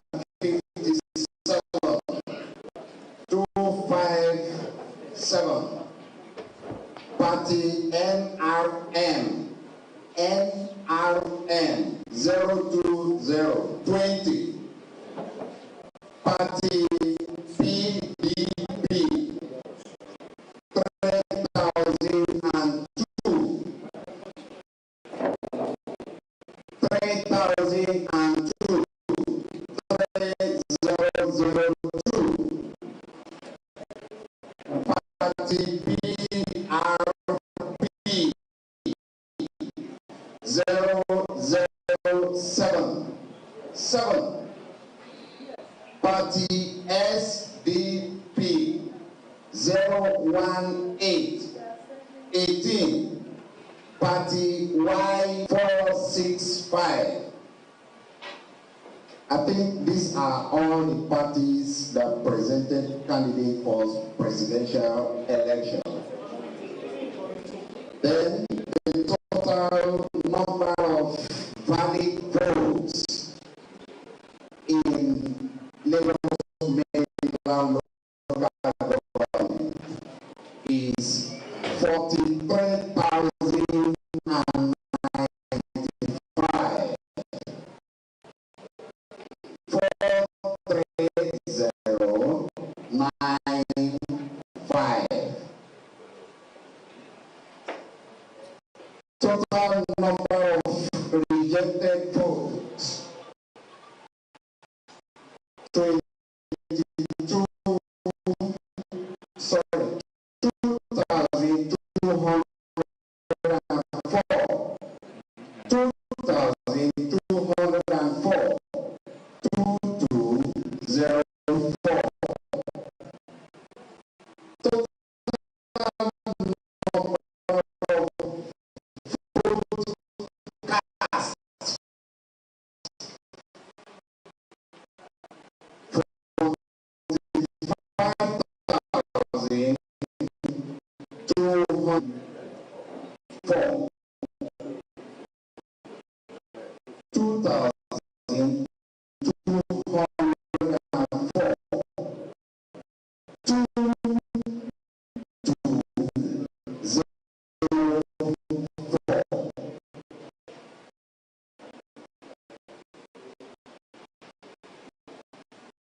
Then total number of votes cast is 45,299.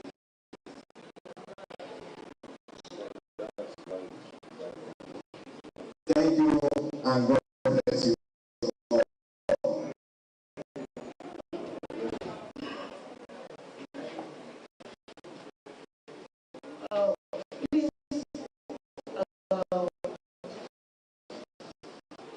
I want to plead your and then hand over the party. Okay, so we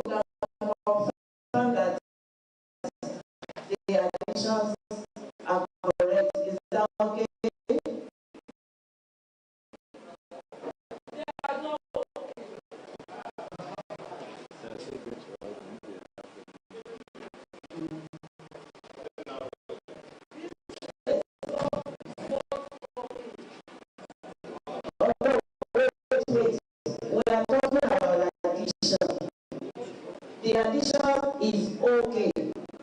We had 43,140 before we took 20 out. And if you put the 20 back, then our addition comes back correct. We just wanted to test the summation of the entries. There are no questions, there are no comments, and then we can proceed.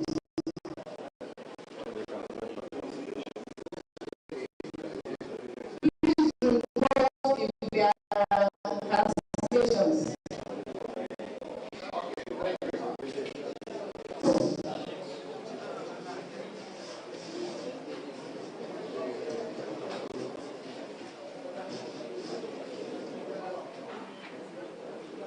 Lagos mainland local government has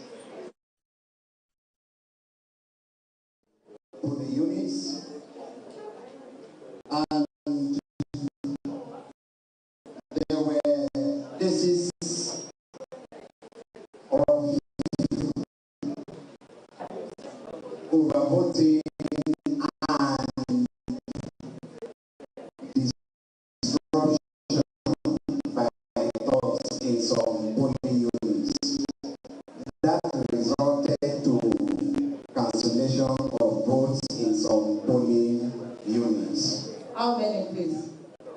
Altogether, 9 polling units. The figures, the uploaded figures are the results from one local government. I think from what I hear, there are at least 19 local governments, so quite a bit more to go there. But let's take you from Lagos to here in Abuja and the National Collation Center, where I can see the INEC chairman speaking. Let's listen in.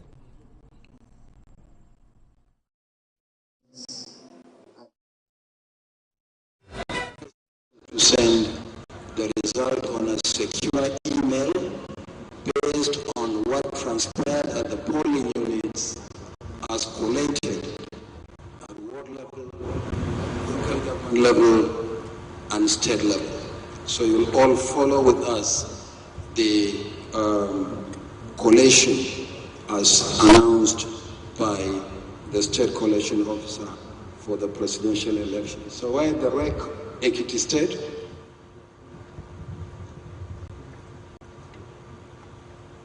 REC Ekiti and the Vice Chancellor,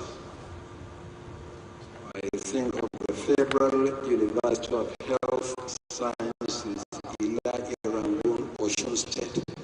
They are not even from the same state.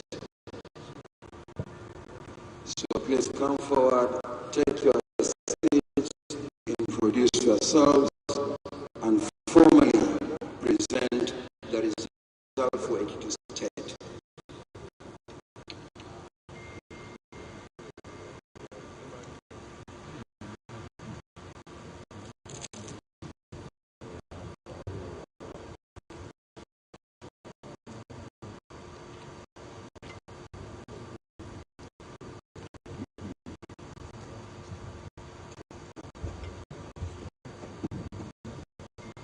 President, Electoral Commissioner, Ekiti State, and with me the collation officer for the state.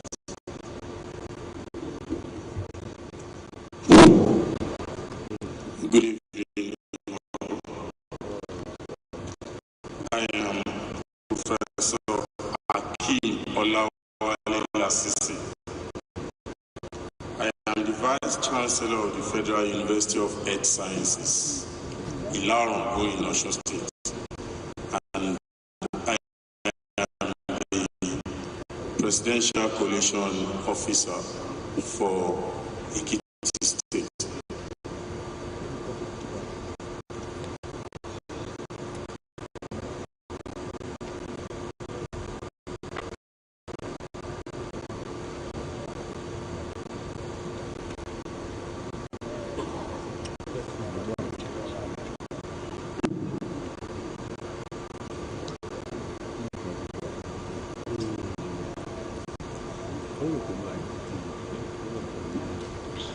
Right, Scope, please continue.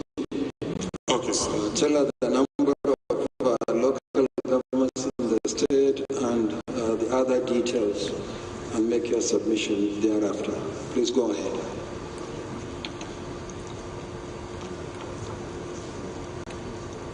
Ekiti State has 16 local accredited voters, 315,058.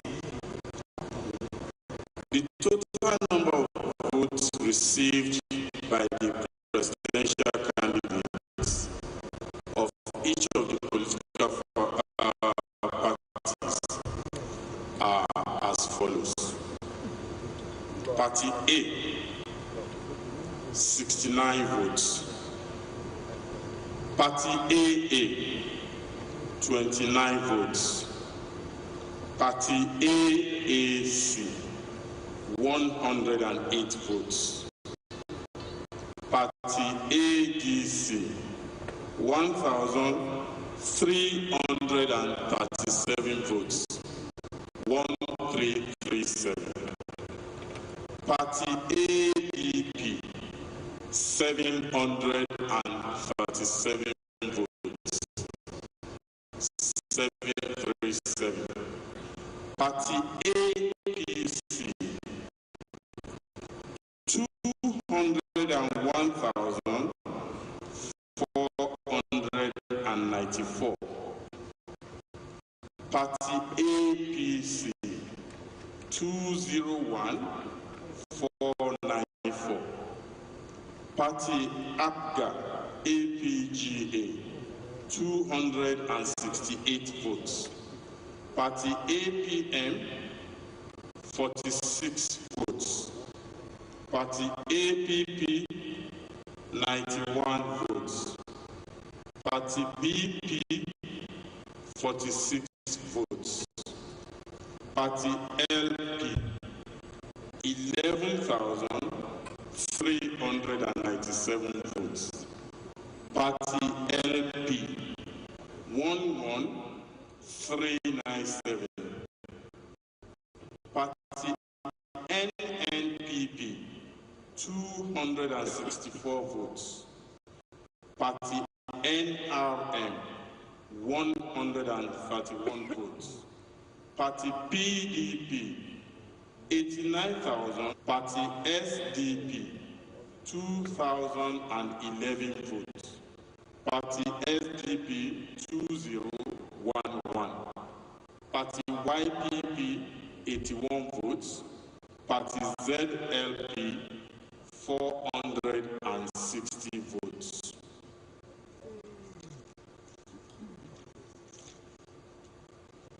Total number of valid votes, 308,171. 308,171. Total number of rejected votes, 6,301. Total number of rejected votes, 6,301. Total votes cast, 314,472. Total votes cast, 314,472.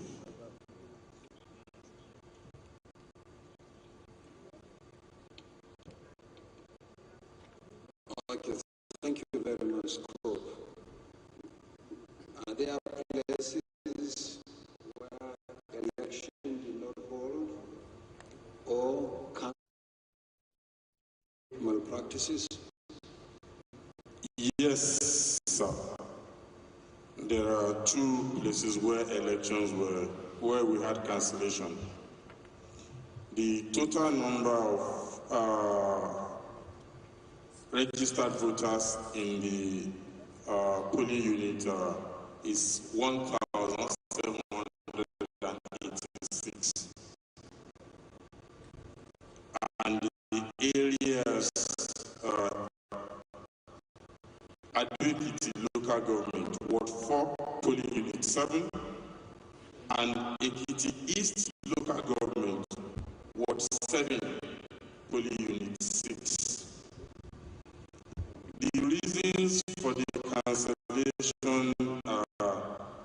bypass of beavers and overvoting. Okay, thank you very much. Have you recorded this on the EC40G? Yes, sir. And you are here with the EC40G? Yes, sir.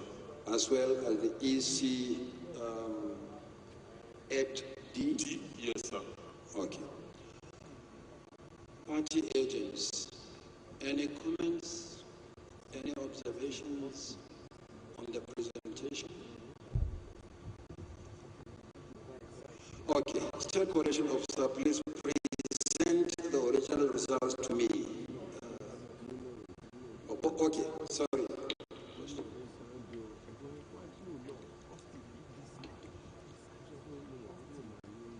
Please give him the mic.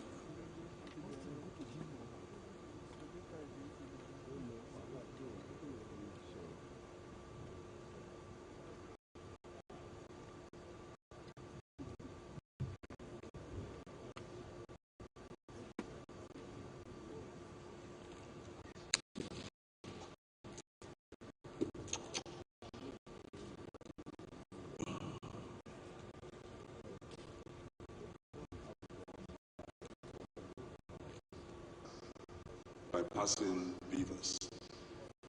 Thank you. Okay, State Collation Officer. Yeah. As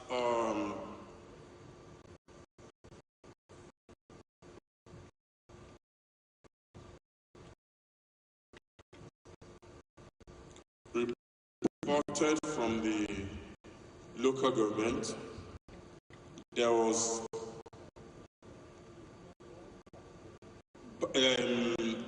there were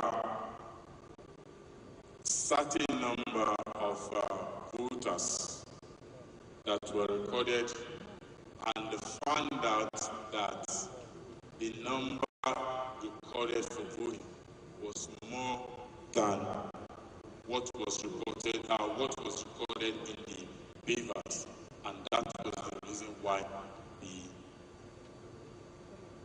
reported it as overvoting. Okay, PDP agent, satisfied? Yeah, express your satisfaction using the microphone so that we hear you.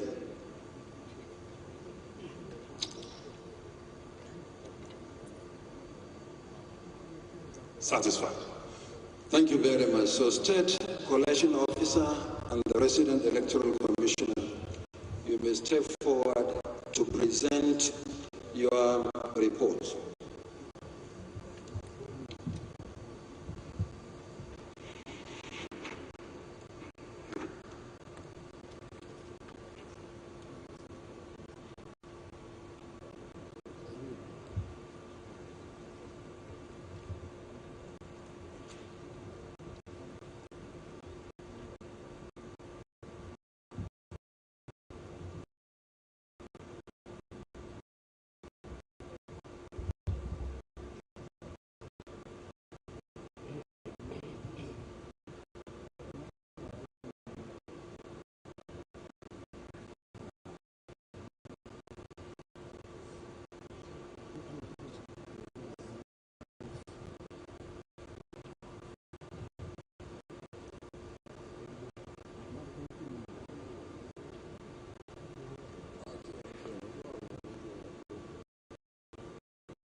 May I have the EC40G? Is it in the envelope?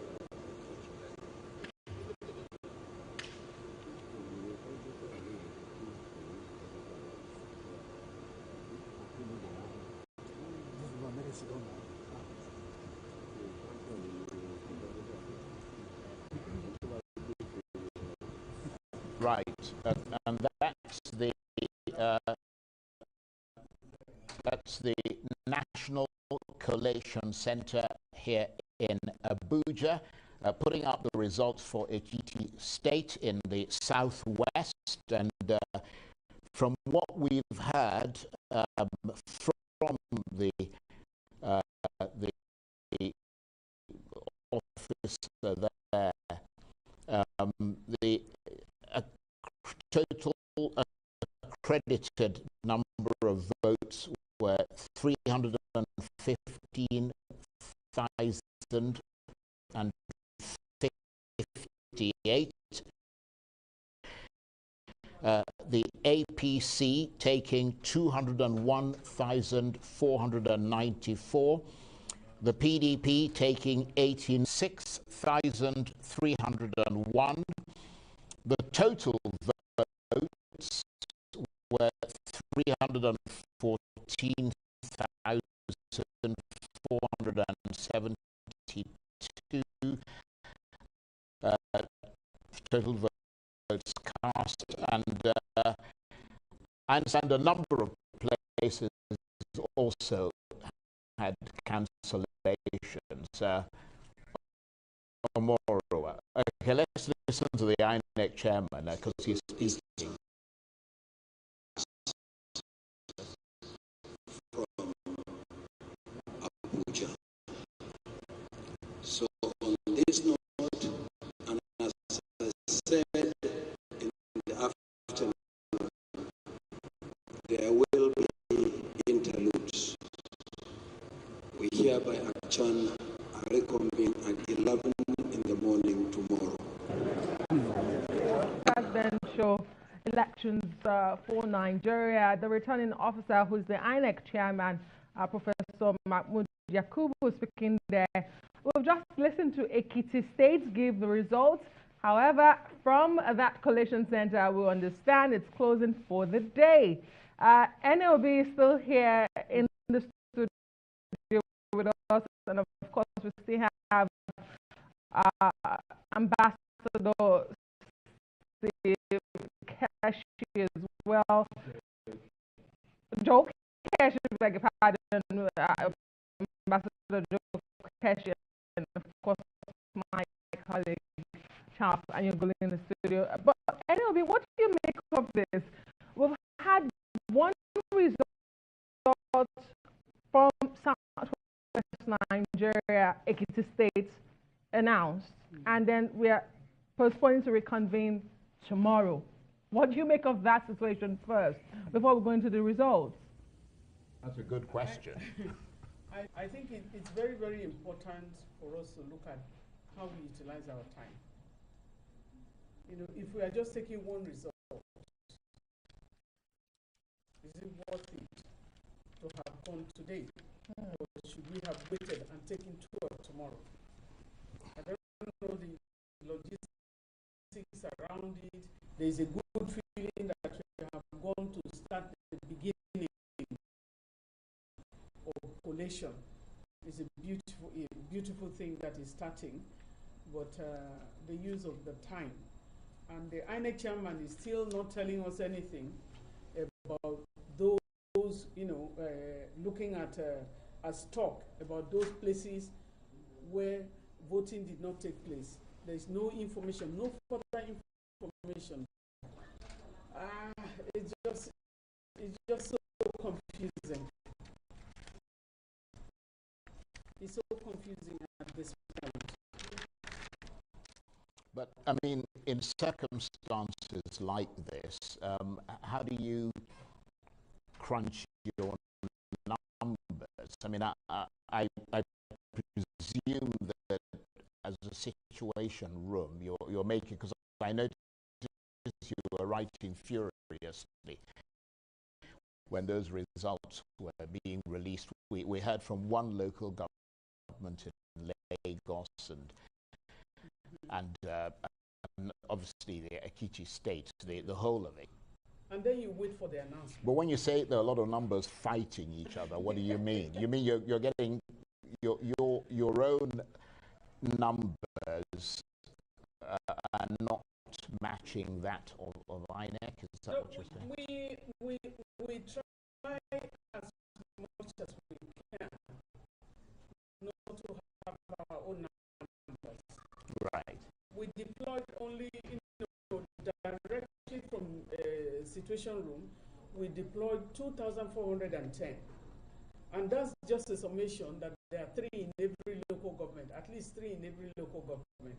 What that means is that we cannot use your numbers for any kind of estimate. numbers, it has been Twitter storm, you know, in terms of numbers that are popping up, because people are at the polling unit, the polling units that uploaded, that at least was able to show their results. People are popping. It is, we hope that it is real result that they are posting, but sometimes it may not be the real result that they are posting.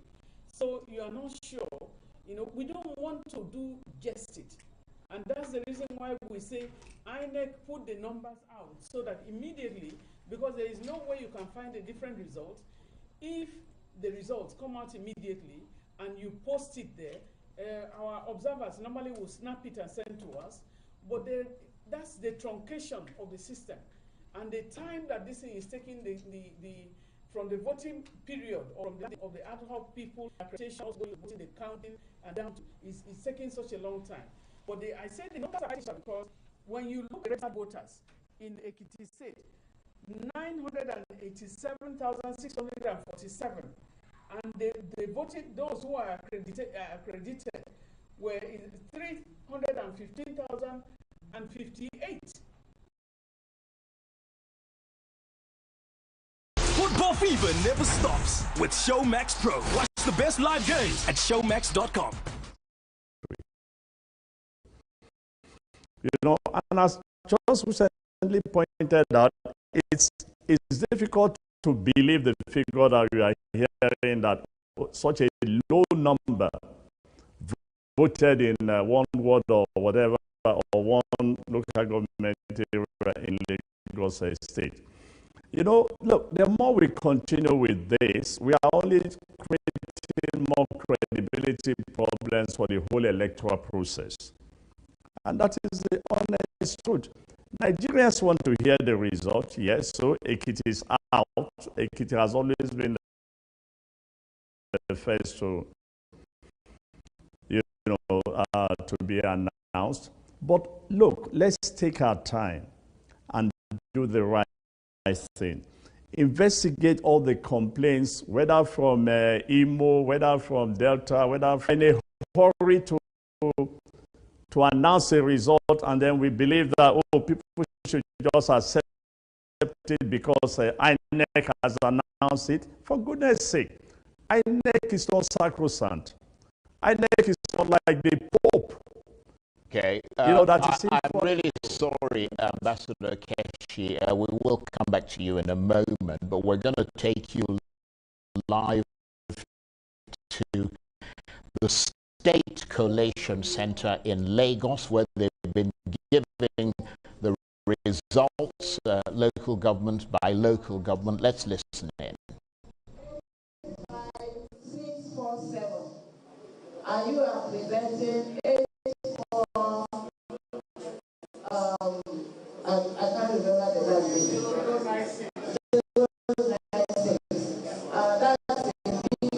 It's a big gap, and you have to detect the source of the error. But in the meantime, can we do a simple one? Excuse me, please let's start from the beginning.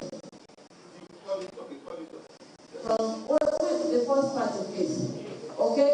Can somebody with the calculator just also help us?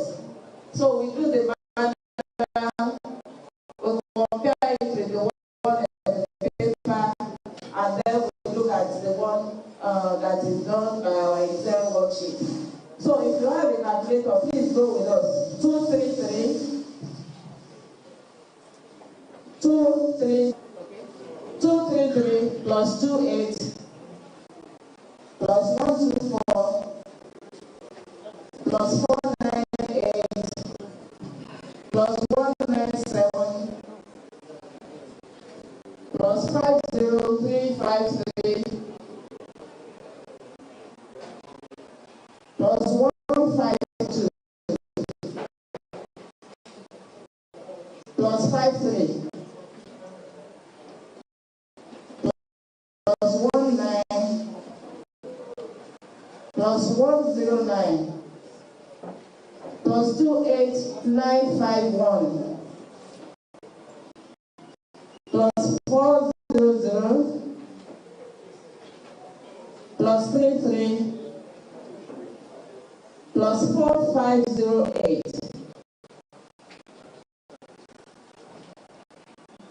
plus 17 plus 57 plus 60 plus 855.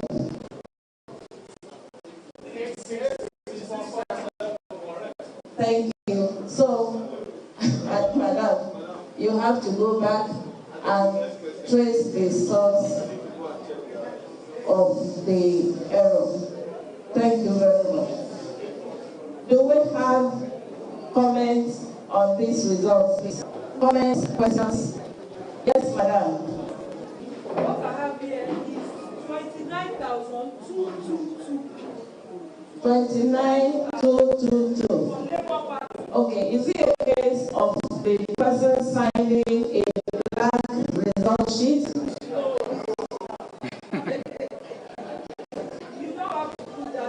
No, I want to know the source. Because I know what my agents, what Labour Party agents went through to INEC officials. You don't have to put that in. What I have here is 29,222. Because I'm wondering how 29,222 became 28,951. What can be the source of the difference?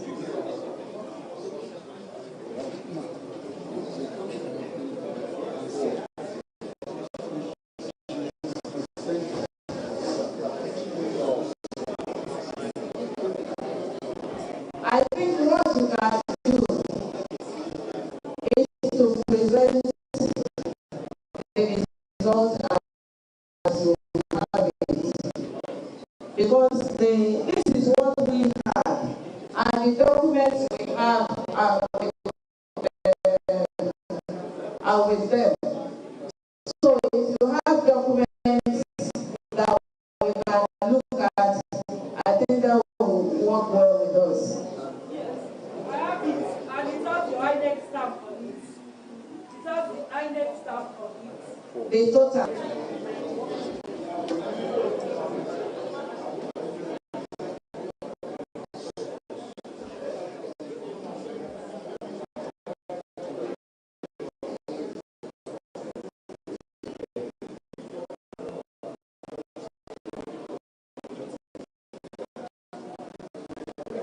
Okay.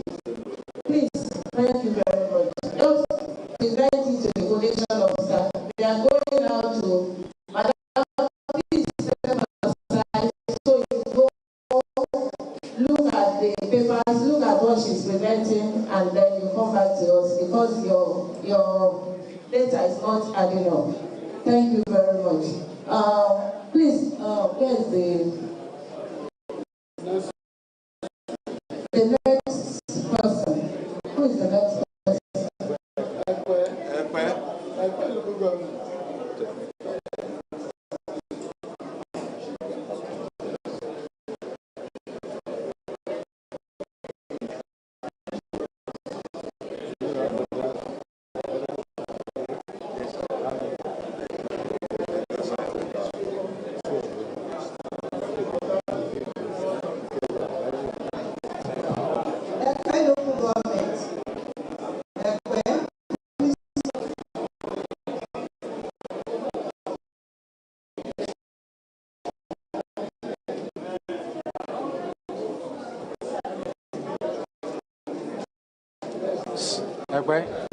Speak to him. Have you done this? Have you done? Introduce yourself. You are the collation officer. Start. Good afternoon, everyone. Good evening. Good evening, sir. I'm Dr. J. Minari, an associate professor from the University of Lagos.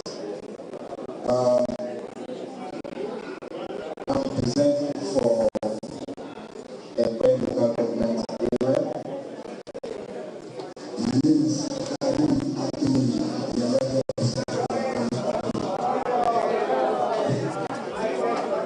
I said my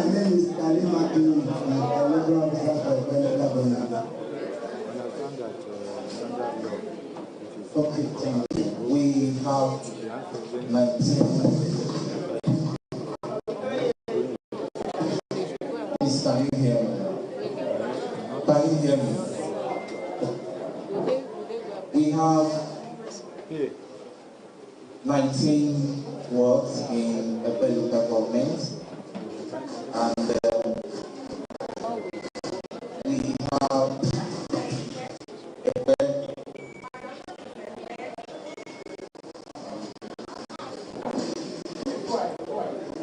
Please go ahead. Epe government. Number of registered voters, we have 160,361. 160,361 for number of registered voters. Number of accredited voters, we have 30,683. 30683. Now, votes received by political parties. We have that is A party. You are not told us valid, sir. The ones that are valid, the ones unvalid are rejected. Yes. I will say not yes. Party A, 54. Party A, 54. Party AA, 6. Party AA, 06. Party AAC, 18. Party AAC, 18. ADC, 211. ADC, 211. ADP, 58. ADP, 58. APC, 19,867. APC, 19867. ABGA, 34. ABGA, 34. APM, 14. APM, 14. APP, 7. APP, 7. 07. BP, 25. BP, 25. LP, 3,497. LP, 3497. NNPP, 76. NNPP, 76. NRM, 14. NRM, 1414. PDP, 5,221. 5,221 is 5221. PDP, 5221. PRP, 6. PRP, 6. SDP, 22. SDP, 22. YPP, 11. YPP, 11. ZLP. ZLP 81. ZLP 81. Total valid votes 29,222. 29,222. Rejected votes 1,356. Rejected votes 1,356. Total votes cast 30,578. 30578. Thank you. Thank you very much. Your addition tallies with our own. I want to find out, do we have comments, questions on this result? Questions, comments? If there are none, please, can we have the... Okay, translations. Do you have translations? We have issue of beavers are not functioning properly in some places, and they resorted to manual voting, and that happens in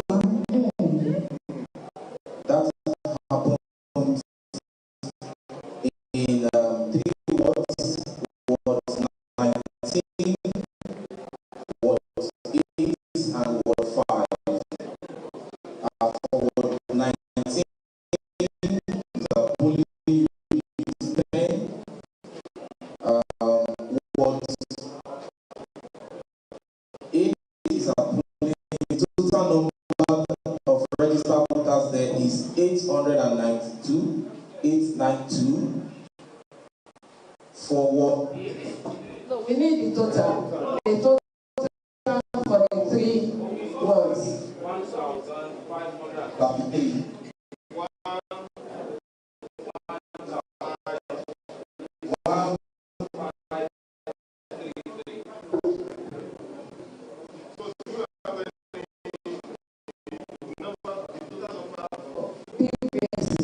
Collected in that area, in the 3 wards. The total number of PVC collected. We have. We have 8.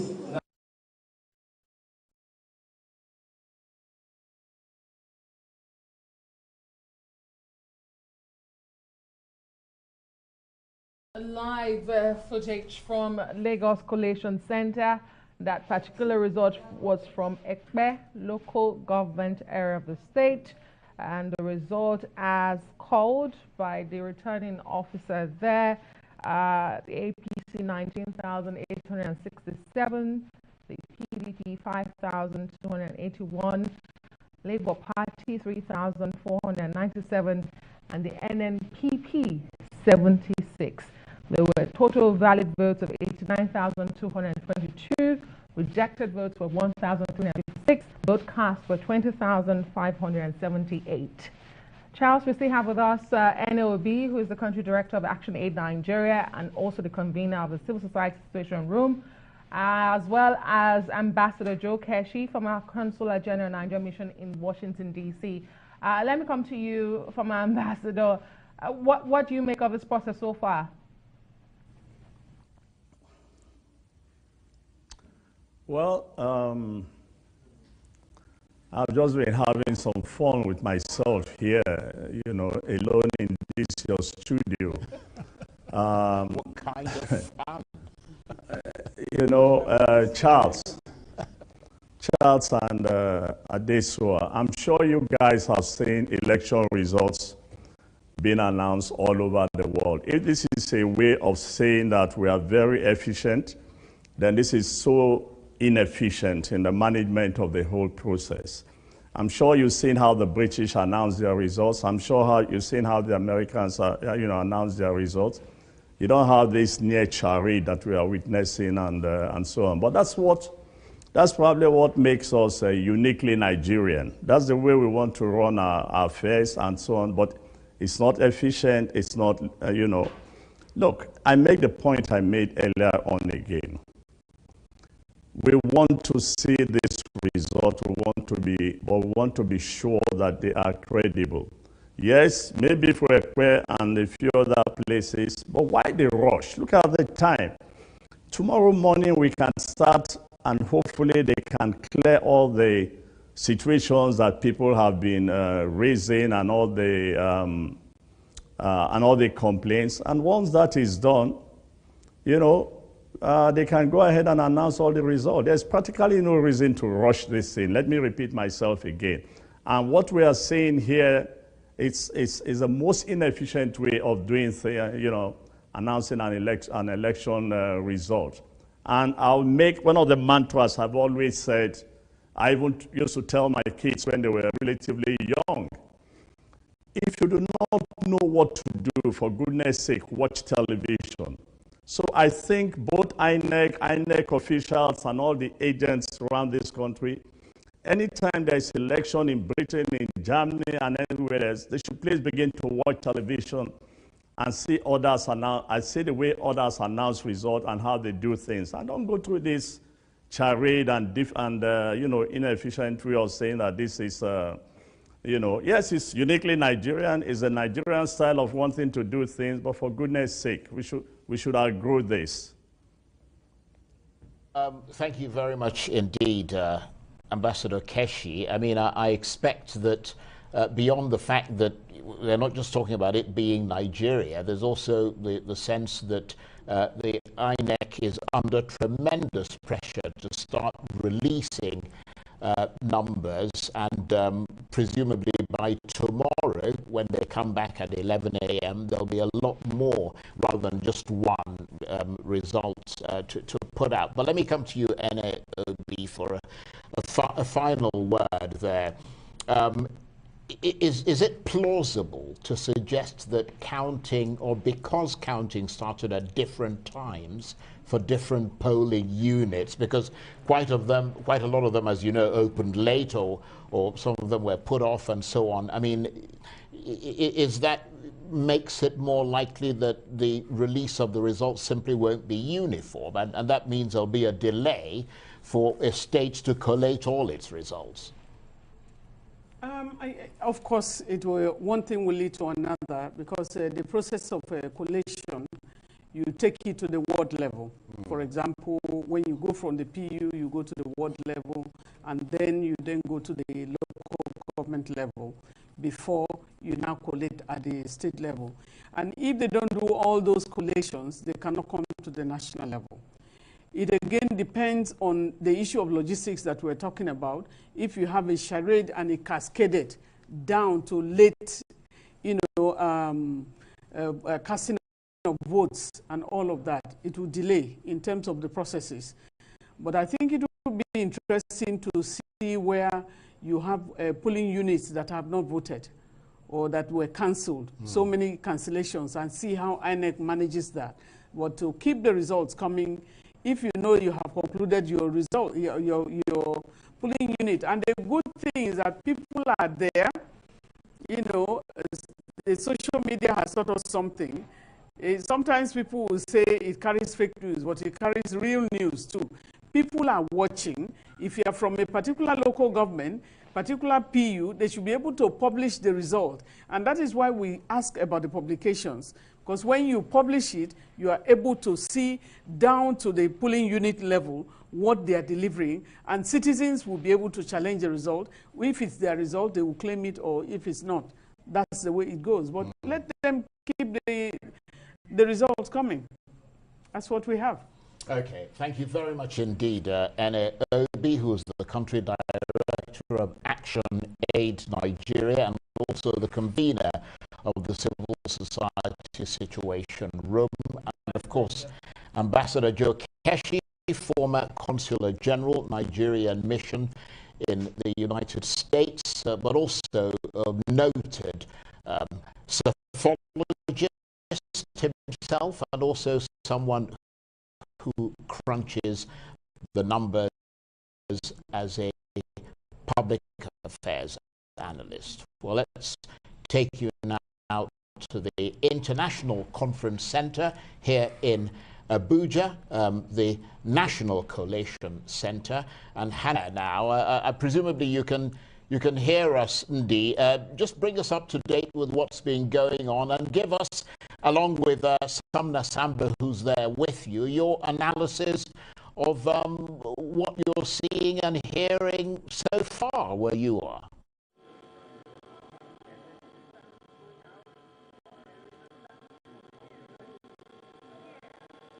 All right, good, Charles. What we're seeing and hearing is that only one result so far has come in, and that result came in from Ekiti State, the scope, that is the state collation officer for the presidential election, and the person of Olawale Lasisi reeled out the results.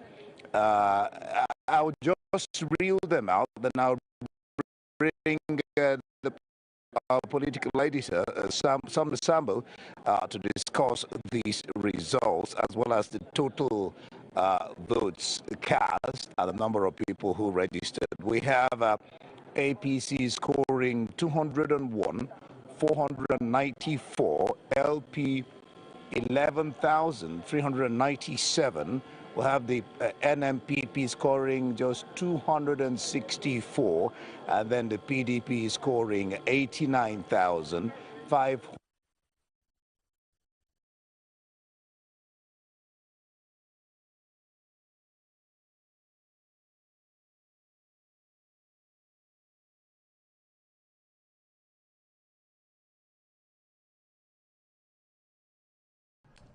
Unfortunately, we lost connection with our team on ground at the National Collation Center. We'll hope to reconnect with them any moment from now. But in the meantime, let's go on a quick break. You're still watching the special coverage of Nigeria's 2023 presidential and legislative election here on the Rise News.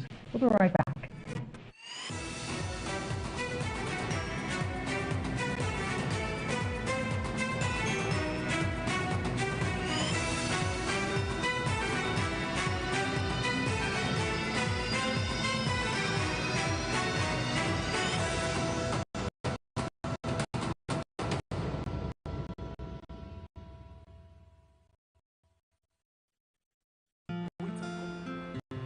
I've been running my business on my own, trying my best to get to the next level, but I really need some help to get ahead. I know just what to do. I'll vote it for my loan, overdraft, step by step to my dream business with Vote. Vote is the answer. Salary earners, entrepreneurs, get your loans with no collateral. Hey. Vote is the answer. Quick sign up, zero paperwork. Step by step to your dream business with Vote. Vote is available to individuals, SMEs, and corporate customers. Download by Polaris app from Google Play Store or Apple to get started today. 34 million hectares of arable land. Over 200 million people. One nation.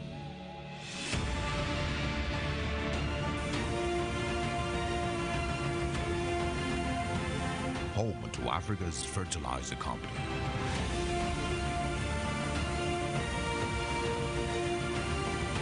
Dangote Fertilizer. Pure urea fertilizer.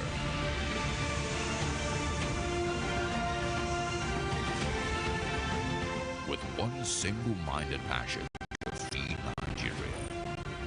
Every bag is a potential, an aspiration to turn this green nation into the biggest food basket of Africa.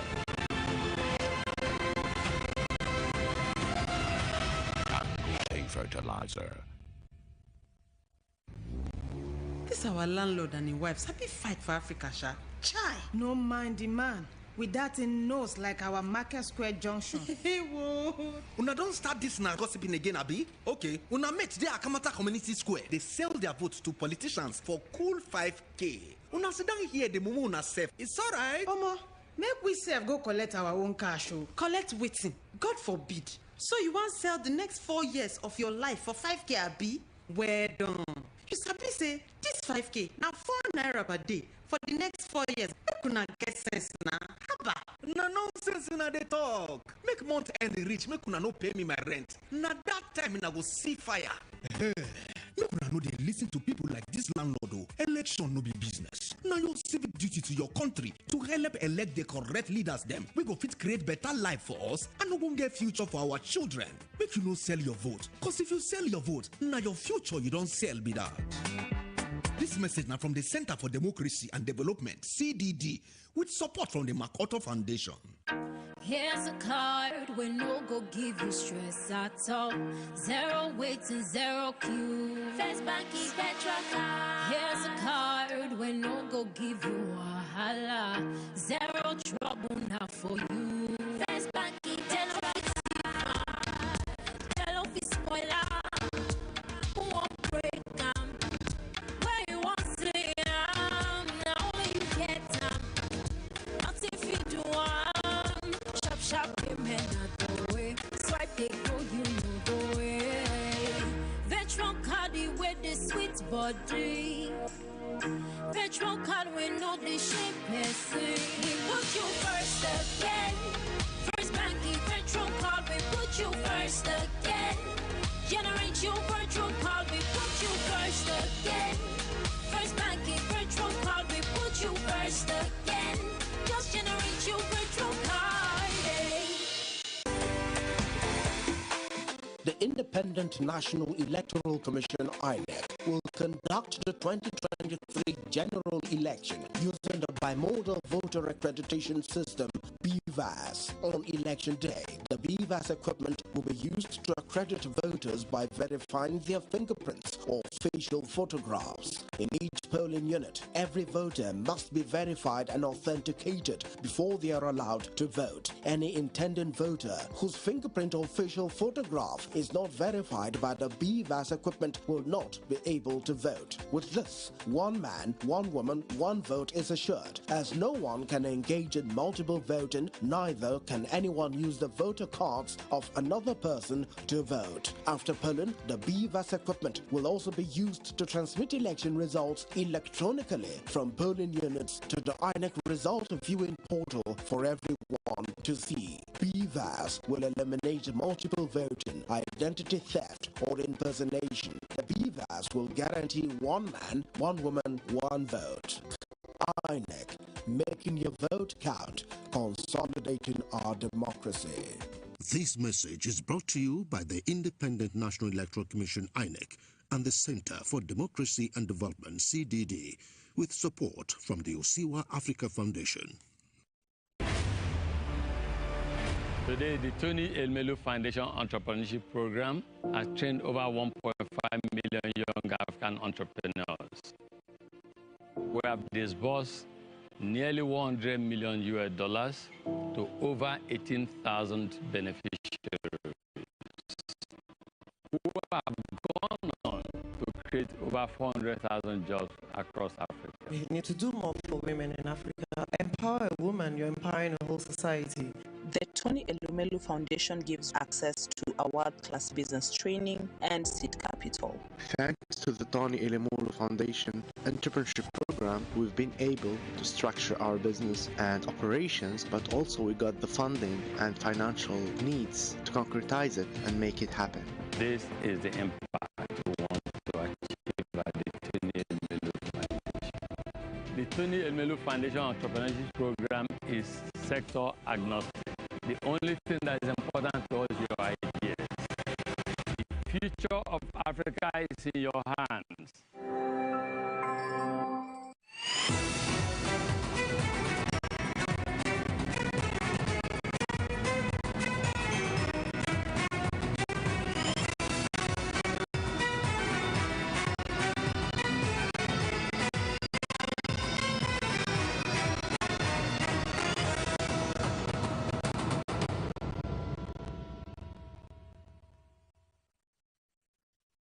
And you're watching special coverage of Nigeria's 2023 presidential and legislative elections here on Arise News. All day today, Nigerians have been gathering at polling stations in some parts of the country where they were unable to cast their votes in Saturday's election because of technical problems.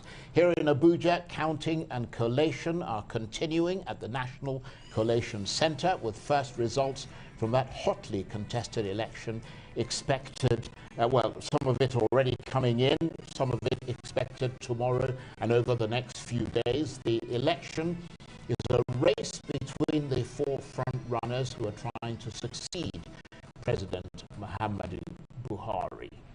Indeed.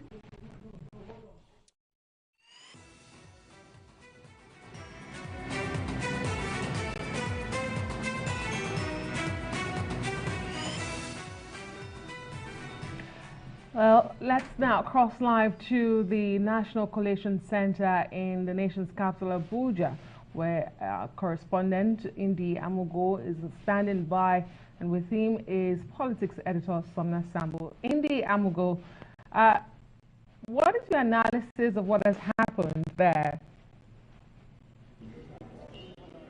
All right, thank you so much, Charles and Des, who are in the studio. I still have with me the political editor, Sam Sambo.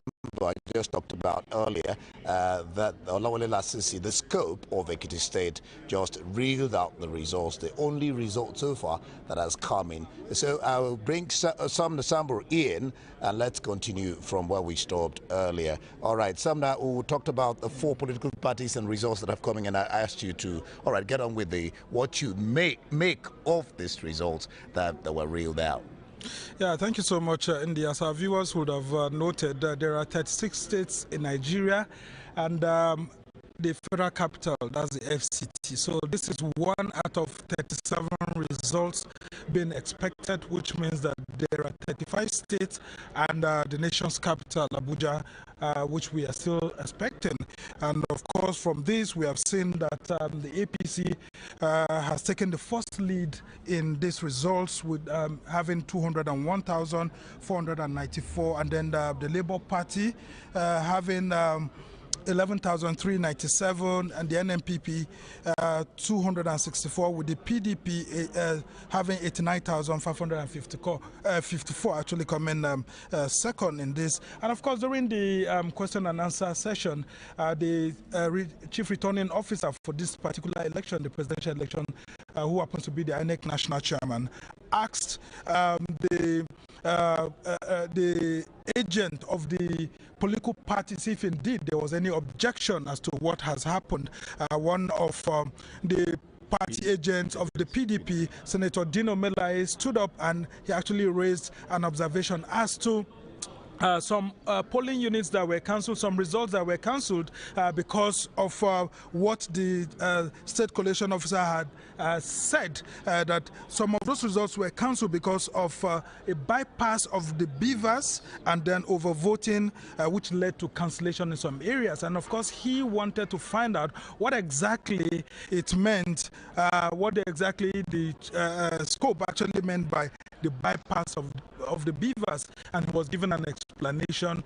And of course, as a result of that, we saw that this party agent said he was okay with the explanation, and of course the INEC national chairman then had to ask him, to put all of this together. Now, what this has shown us is that some of the states with the smaller populations are the ones that will have their results coming first. I mean, having covered previous elections, it's usually like Bayelsa State that comes first because of the size of the population. And then, of course, you can see Ekiti here. We expect some of those states that don't have a population beyond 1 million to 2 million to start coming up very quickly.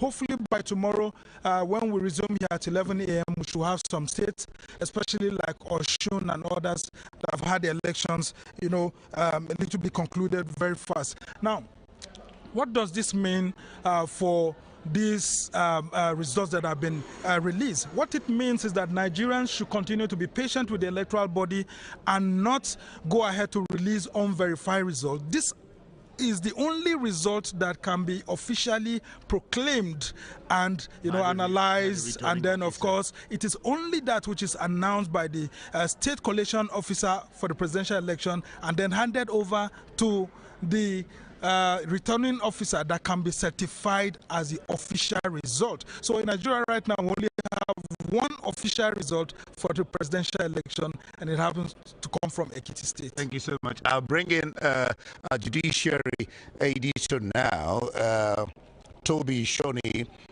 Come in, Tony. From what we heard, the total number of votes cast, the number of total votes cast, we had something like 314,000. Just give me a moment there. 314,472 total votes cast as against 900 and something that registered.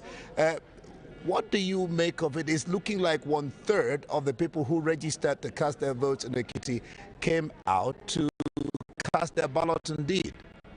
Yeah, thank you, Indy. I think it's not enough to conclude, because we find people queuing up, lining up to vote, to conclude that the voter turnout is high. Sometimes we are mistaken by that appearance. It is when we compare the number of registered voters, the number of accredited voters, and the number of people who actually voted that we will know whether the turnout is high or not. I think that's not good enough given the enthusiasm we saw at the beginning of this election. So more people could actually have gone out to vote and the result could have been higher. What do you make of the performance of the parties? Yeah, I think... I mean, we have NMPP scoring 264, PDP. It is the stronghold of APC, so I'm not surprised that they did very well. And the PDP, I mean, remember their former governor, Ayodele Fayose and co. PDP used to have strength in Ekiti, but of recent, it appeared that internal wranglings has affected the performance of the party. But still, the PDP was able to make 25% of the vote cast. It's only Labour that I think didn't get the 25% of the vote. Yeah. So we can now comfortably say that for Ekiti State, APC has won that state. Obviously, I mean that's correct. Ekiti is now in the kitty of APC. Well, we see how far they will go with other states. All right, so we see how far, that's the last word of Toby Shobi, how APC and the other parties indeed will go. We will watch and see what gives by 11 tomorrow when the collation starts again with what the returning officer and the person of the INEC chairman, Mahmoud Yakubu, said. We'll take it up from there. So from me, live at the ICC, the Collation Center for the presidential election, back to you in the studio, Charles and Adeswa.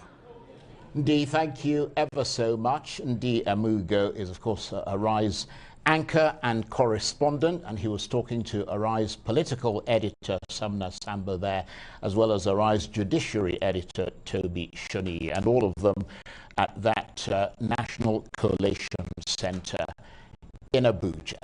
And we are obviously continuing to look very closely at this presidential election, the results starting to trickle out, as Ndi was mentioning there, and to further crunch the overall picture that's emerging, let's speak to a new set of analysts now. With us in the studio, Baba Yusuf, who is a strategist, policy analyst, and former MD and CEO of Nigerian aviation handling company NACO, their free trade zone.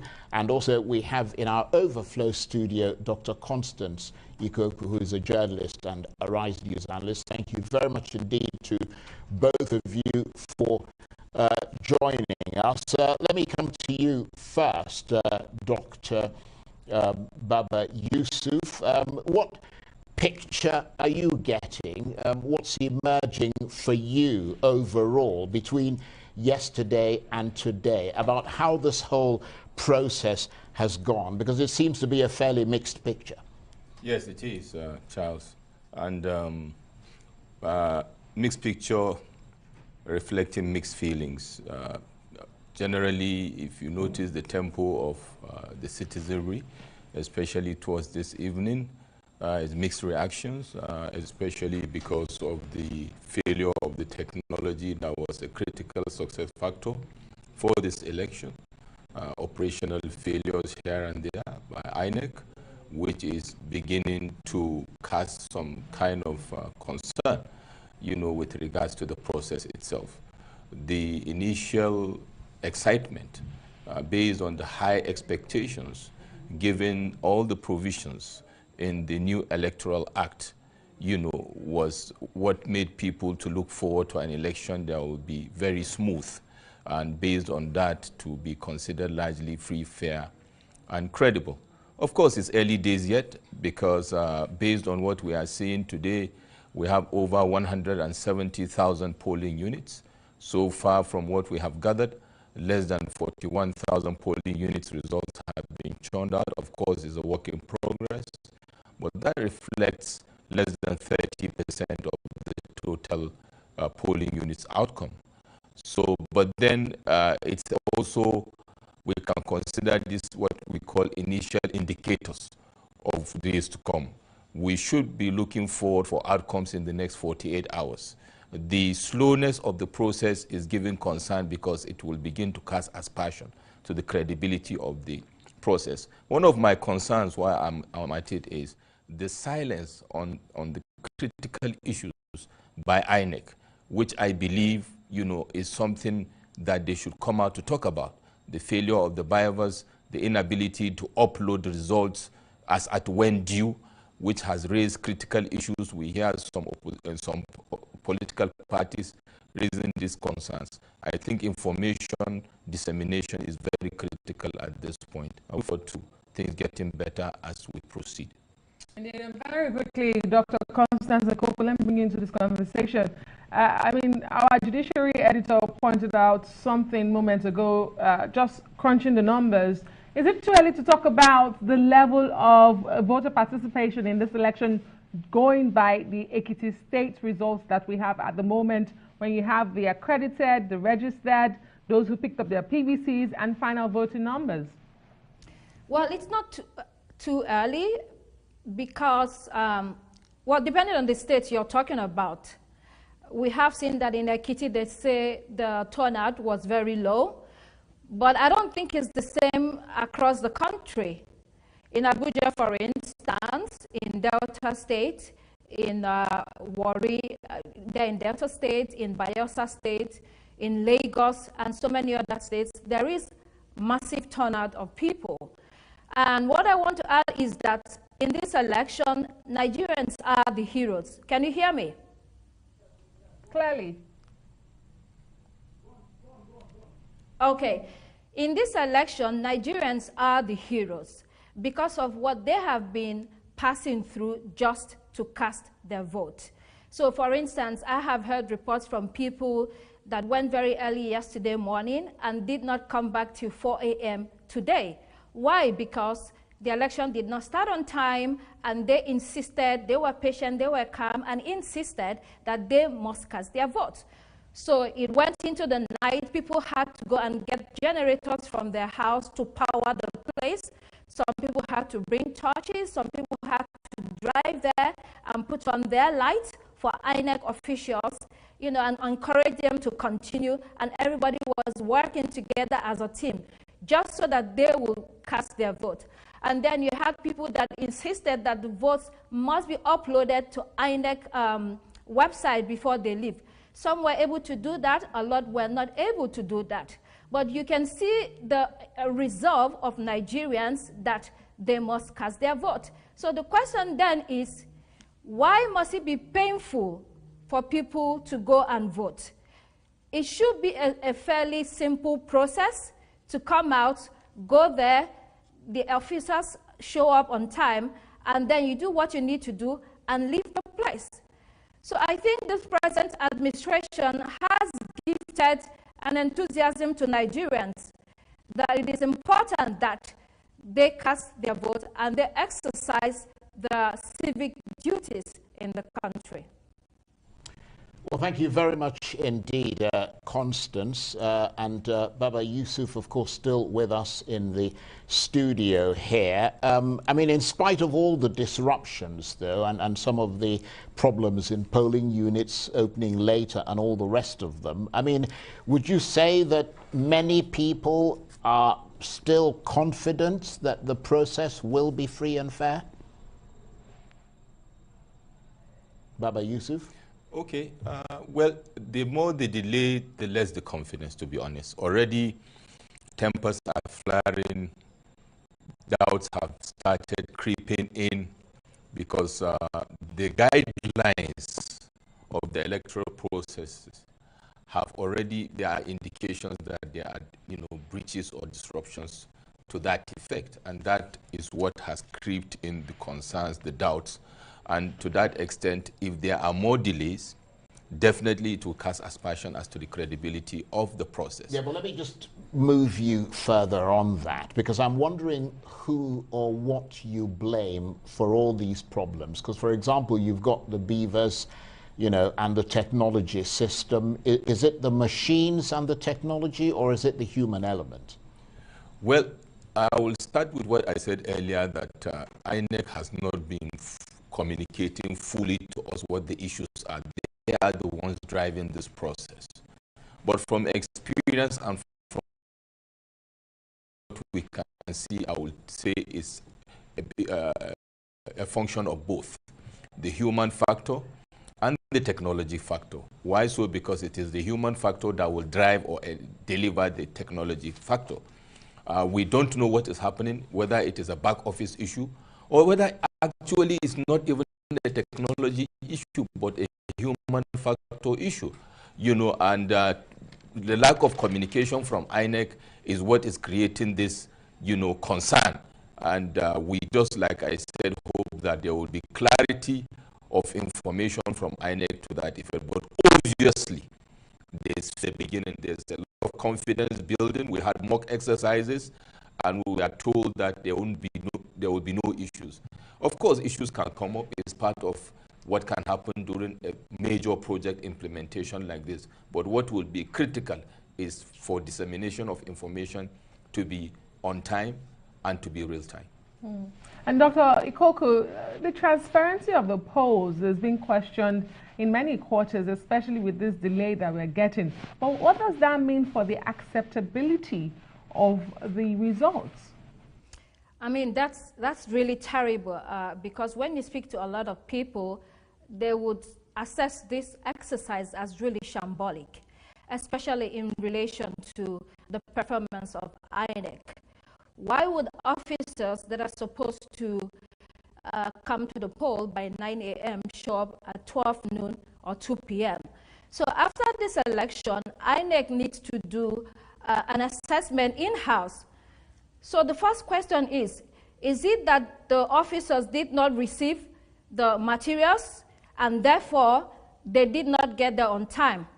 Or they had the materials and did not have the vehicles to move them to the different polling units?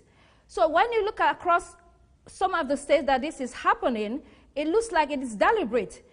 When this failure is common across states, it gives room for people to speculate, to make conjectures that it looks like someone is trying to sabotage the electoral process, someone is trying to stop people from voting.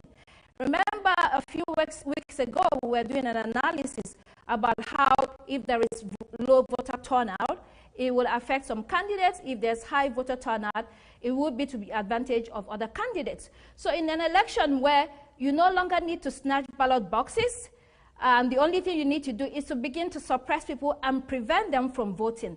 That's a crisis. That's a big question for INEC to answer. So it is also interesting that when the INEC chairman, Professor Mahmoud Yakubu, addressed a press conference this afternoon, he didn't even mention anything about all these challenges that we have experienced in all the states. He just said the Collation Center will be opened by 6 p.m. and the results will be uploaded, and they're going to talk about that. He made no mention of this, I think for so many people, this is very disappointing. And of course, it speaks to whether the election will be seen as credible by a large portion of Nigerians. That's a good point that you make, and very credible analysis there. But let me stay with you, Dr. Constance Ikoku, because, I mean, whatever happens, the challenges you talked about, the postponements, the delays and so on, the most important thing is for everybody to get the chance to vote. Do you know from your investigations and assessments whether everyone has now had a chance to vote, apart from places that were postponed till March, or is it still, again, another mixed picture?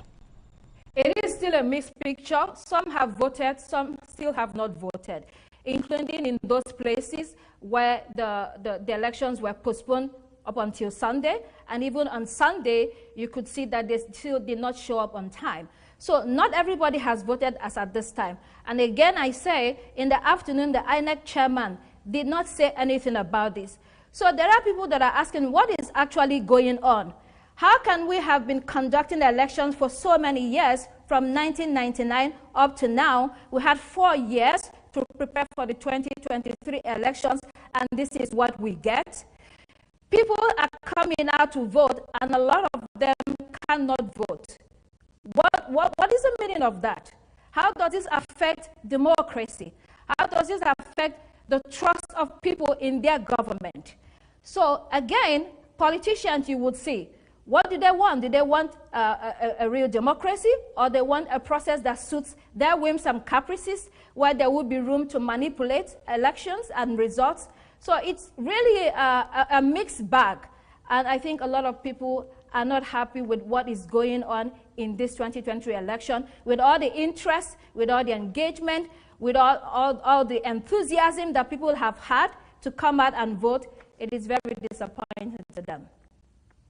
Yusuf, I know you're not INEC, but perhaps we have some answers to the questions Dr. Constance Ikoku has raised, you know, about how do we still have such elections at this time. And, you know, we've talked about the resilience of Nigerians. Dr. Ikoku started by saying Nigerians are the true heroes of this election. How do we sustain that? No, we are talking about moving forward, isn't it? Yeah. Which is ironic, you know. As we wait. Yes, as we wait, which is ironic because year on year or cycle on cycle, we see these situations, we talk about how to improve, and then sadly or unfortunately, we are back again to the same situation, which means no learning points were taken, no improvements were made, except for the narratives and the rhetorics. I think the electoral reform that took place, you know, prelude to this election was a good step. And moving forward, critical steps need to be taken, you know, in the next dispensation to ensure that maybe, to my mind, and I strongly feel so, we should start deconstructing INEC. I think the responsibility or scope of work for INEC maybe is a bit difficult on one side from an operational perspective.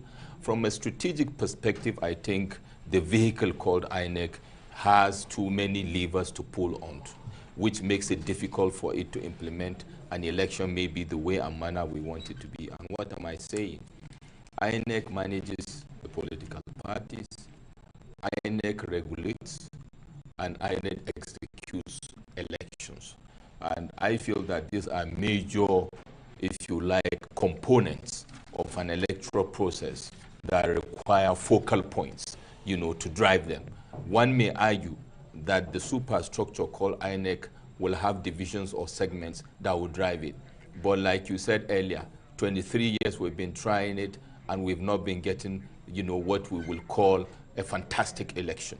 So I think in line with best practices, in line with what should be, because if INEC is regulating and at the same time managing the political parties and driving elections, we may also go back and look at that within the legislative framework to see if we can deconstruct with a view to having a leaner, more efficient, you know, organization that would deliver elections in a way and manner that we expect it to be. That is one. Secondly, over the years, briefly, over the years there have not been consequences for failure of delivery of successful elections, and I think that is why it has become so transactional over time. Okay, well, we're not chasing you away yet, so don't go anywhere. We appreciate your analysis, Baba Yusuf, and of course Dr. Constance Ikoku, who is a RISE news analyst, and she is in our off-site studio. Sometimes it can be a lonely place to be, but we're thinking about you, so no need to worry. And we're looking at pictures there of the Collation Center in Kano State. Imminently, they are going to start putting out the results from that state, and we will, of course, take you there live. But earlier, we heard from our correspondent who is in Kano State, saying that some ad hoc staff of INEC in Kano were saying that they've been working for 3 days, but no allowances, no transport or feeding money had been paid, and some of them saying they had to carry ballot boxes and beavers equipment and walk to their polling units at considerable risk to the security of those election materials. I mean, I'm sure we'll get an update from our correspondent later on what the situation is now. But Dr. Constance Ikoku, what are your thoughts on that? Well, it is dispiriting because it shows again, it's a reflection of the level of inefficiency that we are dealing with in this country.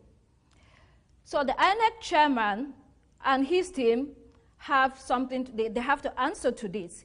If people have to work during an election and they have not been paid, it's inexcusable. And I could imagine that the amount that we're talking about is not much, actually. You know, it's not as if they're asking for maybe $200 a day. I'm sure it's not up to that. So this money that they are being owed is probably something that could be easily be paid.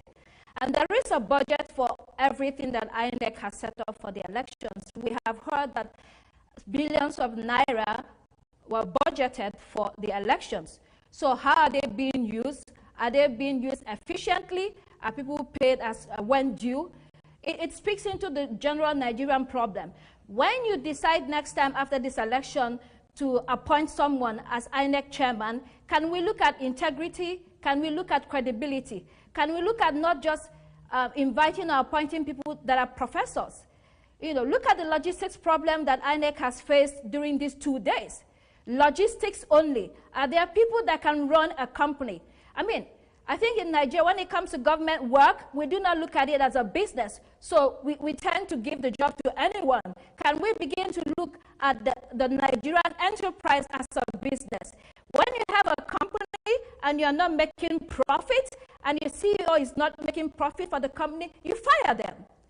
You know, you fire them, you don't wait, you know, for people to keep complaining about them, of course. So can we begin to treat this country as something that is serious? When you have a job to do, and you have been given the tools to do the job, except of course you're not given. But if you have the tools to do the job, and you fail to carry out the job responsibly, you should be fired. So we would wait for INEC to have some to say about what they are experiencing in Kano. I think it's very discouraging for people who have decided to serve their fatherland during elections. A very important election for that matter. Indeed, Dr. Koko, but let me bring you back to Baba Yusuf, and I want you to just expatiate on the point you made earlier about sort of decongesting INEC, or, you know, unpacking INEC as an agency, because you seem to think they are overburdened with the responsibility that they have. We do recall that there's an Electoral Offences Commission bill in the National Assembly at the moment, so perhaps that will help. But one wonders again why that bill is still in the National Assembly, given the importance of it. But my question to you really is, at a time when the country is struggling with resources, and we talk about, you know, too many government agencies and little results, you are then saying we should expand INEC further for more agencies to be created. How does that really make sense? Thank you very much for that question, Nadia. You see, it's not about the number of the organizations that is the issue, so that we don't throw the baby with the bath water. If it takes 10 naira to run INEC, first of all, you look at the entire structure and relate it with the strategic and operational objectives. You can still deconstruct INEC and possibly, one, still run it within the framework of 1 naira, albeit you are now going to share those resources to those 3 entities to have a leaner, more functional, result-oriented organizations or organization. Or secondly, you may actually run it cheaper. When you have an obnoxious superstructure, especially in public service, it creates room for wastage, it creates rooms for opaqueness and bottlenecks and repetitism that actually may cost you more than when you deconstruct. So deconstruction should be constructive. I'm a student of constructive disruption. And in this case, you can deconstruct INEC if that will be the end game. The first thing to do is to evaluate the performance of INEC vis-a-vis its mandate. 2, to look if there are some conflicts, like I talked about regulatory function, operational function, party management function. Are there conflicts there that actually impact negatively on the output of INEC during such a critical time, in fairness to the organization? If so, what do we do? If we are not deconstructing INEC, if it is a function of competence and capacity vis-a-vis areas of expertise, like Dr. Constance was saying the other time, then we look at it within the framework of the higher process. But we know that at that level of a chairmanship of INEC is a strategic position. Down the road, how is it done presently and how should it be improved? And I believe, having been observing this for the past 23 years with the recurring issues, of course there's also one recurring decimal which is not only applicable to INEC, but is a Nigerian corporate cultural issue, public or private. This nag, like I said yesterday, to wait until the wee hour to do things. And our lack of effective appraisal system to have consequences for people that fail to add value to what Dr. Constance said. And if that is happening, people will be on their toes. The electoral cycle is a very, very important event in the history of this country, especially this particular one. And where we have such slippages, after all the cash backing and all the enablement has been provided to INEC, to say the least, is unacceptable. And that is the reason why we should look at it. Now, talking about the election offenses tribunal, that's a completely different kettle of fish. I think it has to do with the offenses committed during the electoral cycle.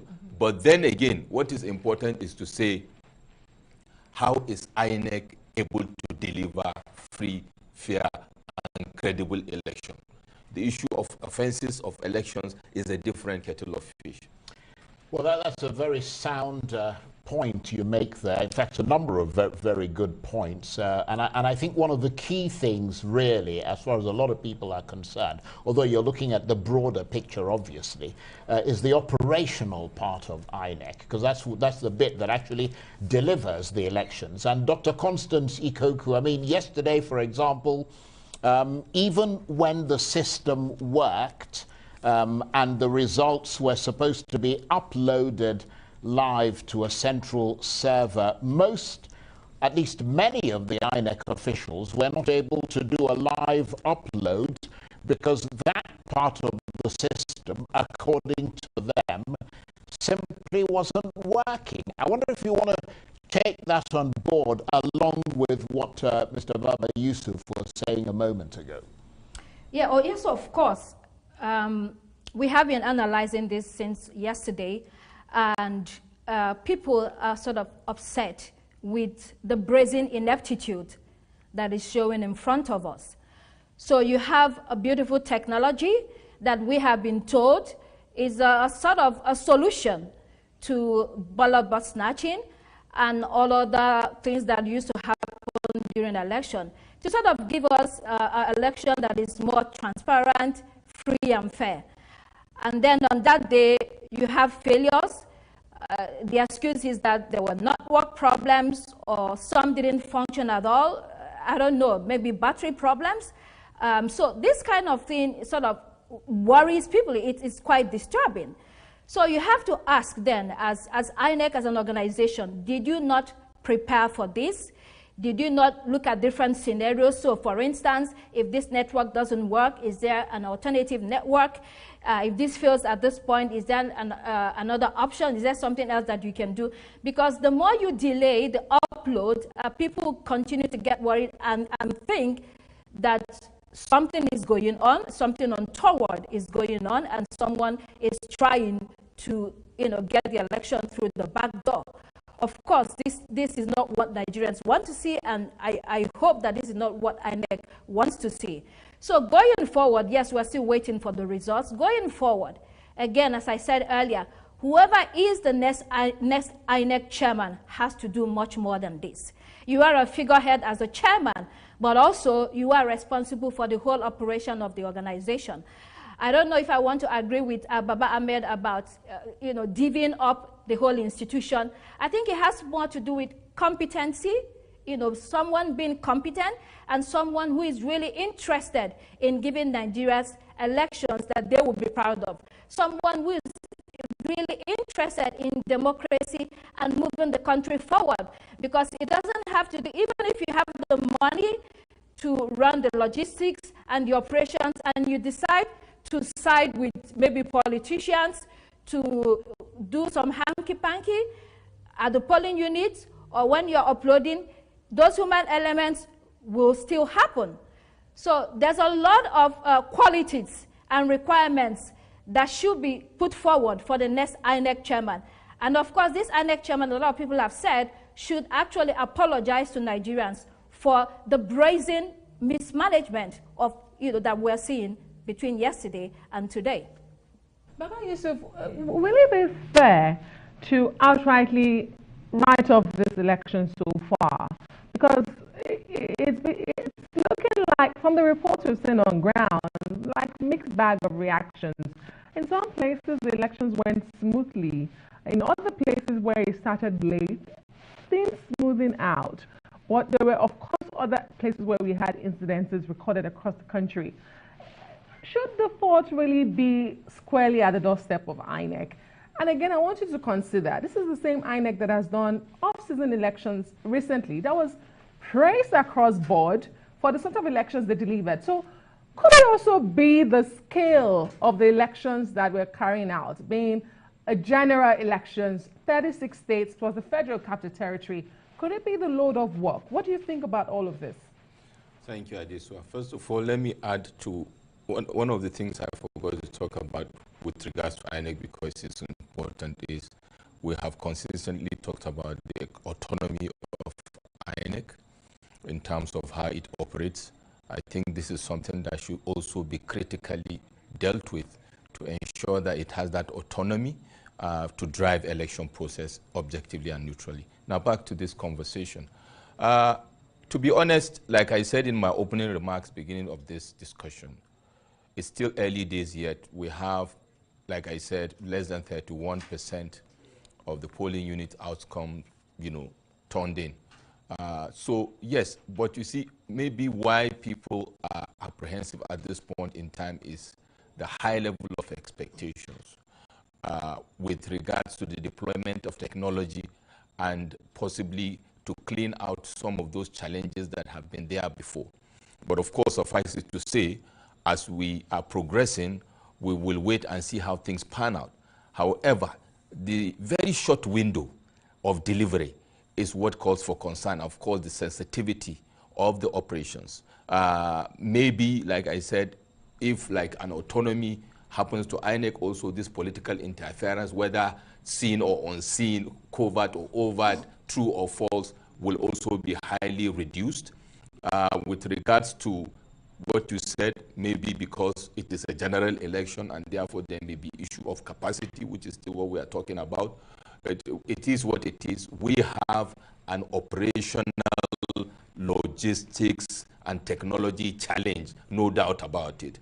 And the more the delay, the more the spillages, and possibly it will impact the total outcome. We hope that will not happen. We hope with this situation at the back office, INEC is doing damage control and crisis management to ensure that the lost grounds are gained so that they can also redeem completely the image that is beginning to be smeared. Okay, Baba Yusuf, for the moment, thank you very much indeed. And Dr. Constance Ikoku, thank you ever so much. But don't go anywhere yet. We're just going to take a break. You're watching special coverage of Nigeria's 2023 presidential and National Assembly elections here on Arise News. Stay with us.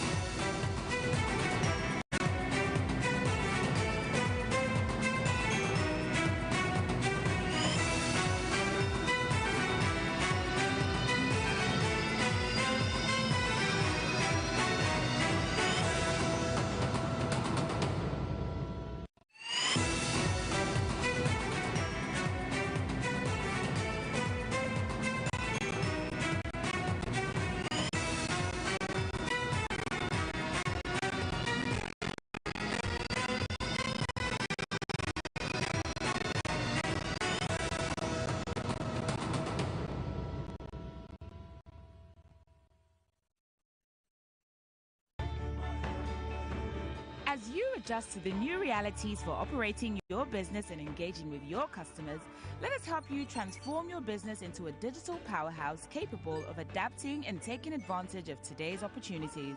With our best-in-class array of digital solutions, you can conduct your business, receive payments from your customers, and perform transactions quickly, safely, and conveniently, because we've got you covered with the right people, technology, and service offerings.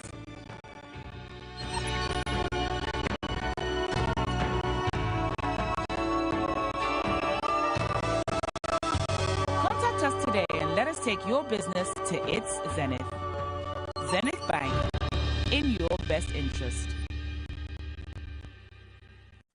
Esther, you're late again. Esther?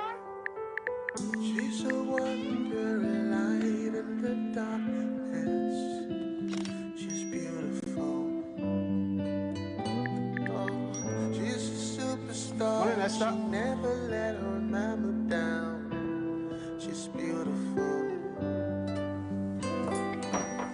She know the fear. She know they ever carry hand for them. No phones at the table, please. Esther?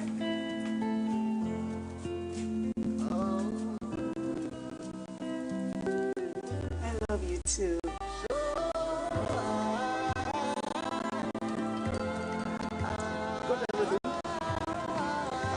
Don't forget I'll pick you up phone.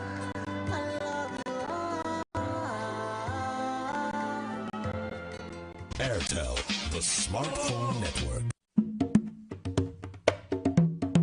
What is really happening in Akamata market? It seems these people don't want the election to hold. I hope you broadcast it to the world must hear. No. Is that how you people share sensitive news like that without verifying it? If I may ask, which news platform published the news? Jojo sent it though. Jojo?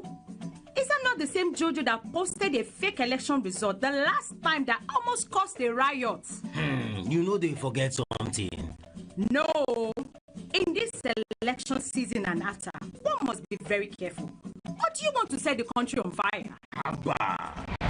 Fake news is a threat to a free and fair election and to peace and security. So, before you share any news, check to be sure the source is credible. Check if there are supporting credible sources. Read beyond the headlines. Check the author. Check the date. Check your biases. Ask an expert or send to a fact-checking organization for confirmation. Say no to fake news. This message is brought to you by the Center for Democracy and Development, CDD, with support from the UK government. Every day, life presents hopes, dreams, and challenges. Challenges that can become successes with a little help. Because a little help can empower you to go from despair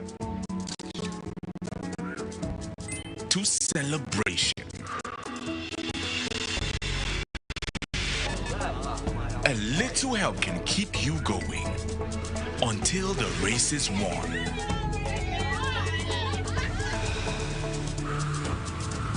A little help can turn bundles of anxiety into a bundle of joy. And with Glow Data, you get much more than just a little help. You get the biggest data deals in town to make every day glow with small wins and big wins. Dial *777# to select your Glow Data plan.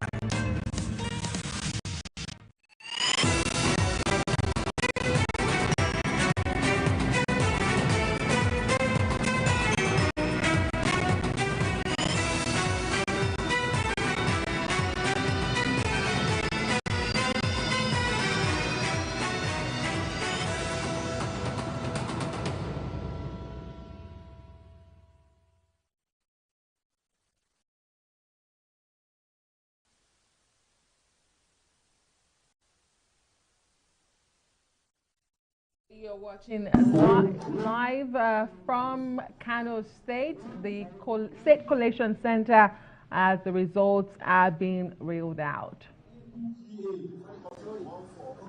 14949.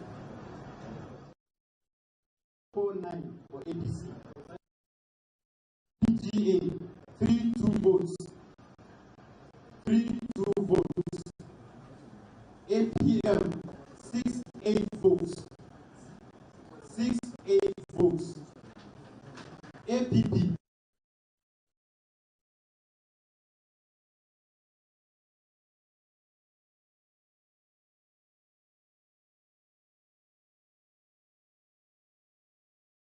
Well, the screen frozen there on Kano, which is a bit of a shame because that's a big voting area. But of course, as soon as that signal is properly restored, we will continue with that. But let's take you back to our analysts now. Constant Ikoku, Dr. Constant Ikoku, still with us in our off-site studio. And joining us now, Frank Tietie, who is a lawyer and also a Rise News analyst. Thank you very much indeed, Frank, for coming in and joining us. And thank you, Constance, for staying with us. Let me come to you, Frank. Is there a sense now that in spite of the challenges, all the challenges we've seen, and because I've seen you talking about this quite volubly from yesterday, that this election has been fair, or are there still considerable concerns about that? All is well that ends well, so INEC has a chance to redeem itself. It started well, but actually sent a lot of panic across the entire world because all eyes are on Nigeria as we speak, Africa's largest democracy. And to think that everything was ready for the election to work well, INEC had all the money, it had all the time, and it gave all the assurances, and to think that many Nigerians were watching outrightly that they were being disenfranchised out of no fault of theirs, despite the huge enthusiasm that they exhibited. INEC was actually fully on trial yesterday. But as the results now start being uploaded, the portal is working, even though embarrassingly, you still see that many of the result sheets that are uploaded on the INEC portal are they're not clear. They cannot be deciphered. So that's a problem. In fact, I just looked at one, particularly one of Uweli Not, the Ward 6 and Ward 5. I realized that the INEC official, the ad hoc staff, they actually uploaded her own photograph. So we are witnessing an election that is dependent highly on technology, yet it appears that there is not proper training for those who are supposed to operate it. Sorry to cut you there, but we have to return to Kano for those results at the state level.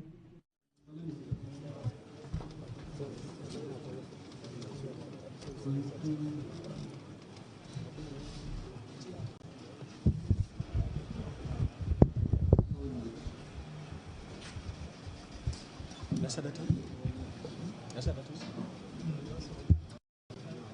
we do the collection and leave it.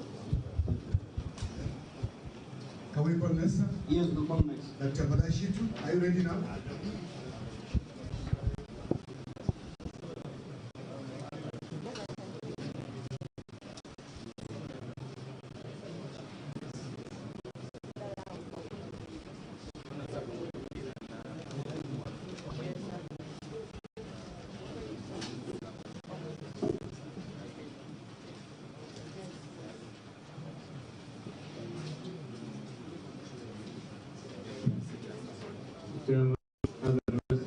Good evening. I'm back again. My name is Dr. Hassan Adamishiku from Mass Department. I am the Collation Officer for Presidential Election held at Madobi Local Government. There are 12 registration units in the local government, and the number of registered voters are 91929. 91929. Number of accredited voters 38274. 38274. Then the votes received by the parties. Party number 1A 01. Party A 01. AA 05. AA 05. AAC 02, AAC 02, ADC 07, ADC 07, ADP 21, ADP 21, APC 12038, APC 12038, APGA 14, APGA 14, APM 11, APM 11, APP 02, APP 02, BP 00, BP 00, LP 39, LP 39, NNPP 23130,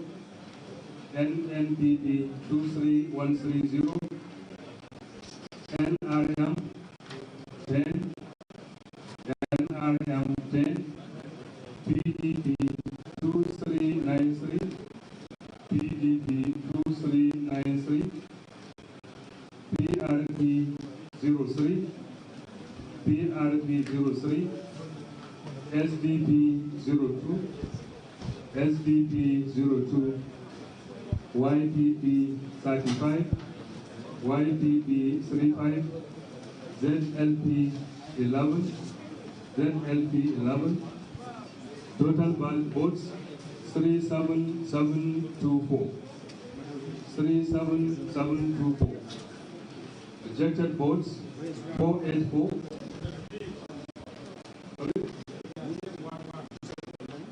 I said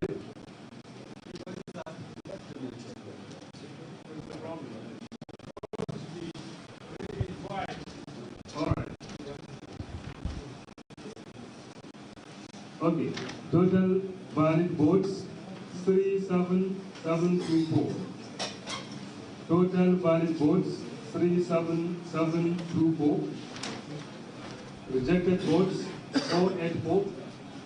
Rejected votes 484. Total votes cast 38208. 38208. Yes. Thank you. Any incidents? For cancellation, no. No cancellations? Yes, but there are security threats, but alhamdulillah, with intervention of our securities, we are safe. We thank God for that. We thank God for that. Thank you. Uncle, are you ready now? Okay, please come over. Just wait.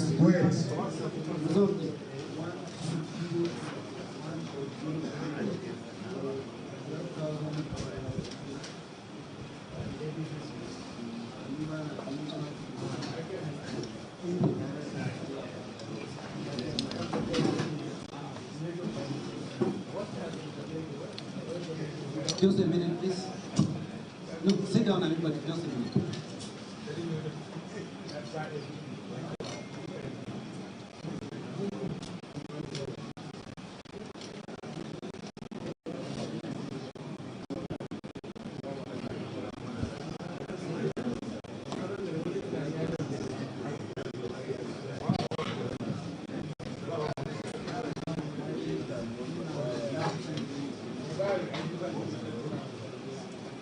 Okay, go ahead, please. Good evening. Professor Elaine Audwatani, Mechanical Engineering Department, Kano, Collation Officer for Bunkure local government area for the presidential election. We have a total of 10 registration areas in Bunkure local government area. The breakdown as follows.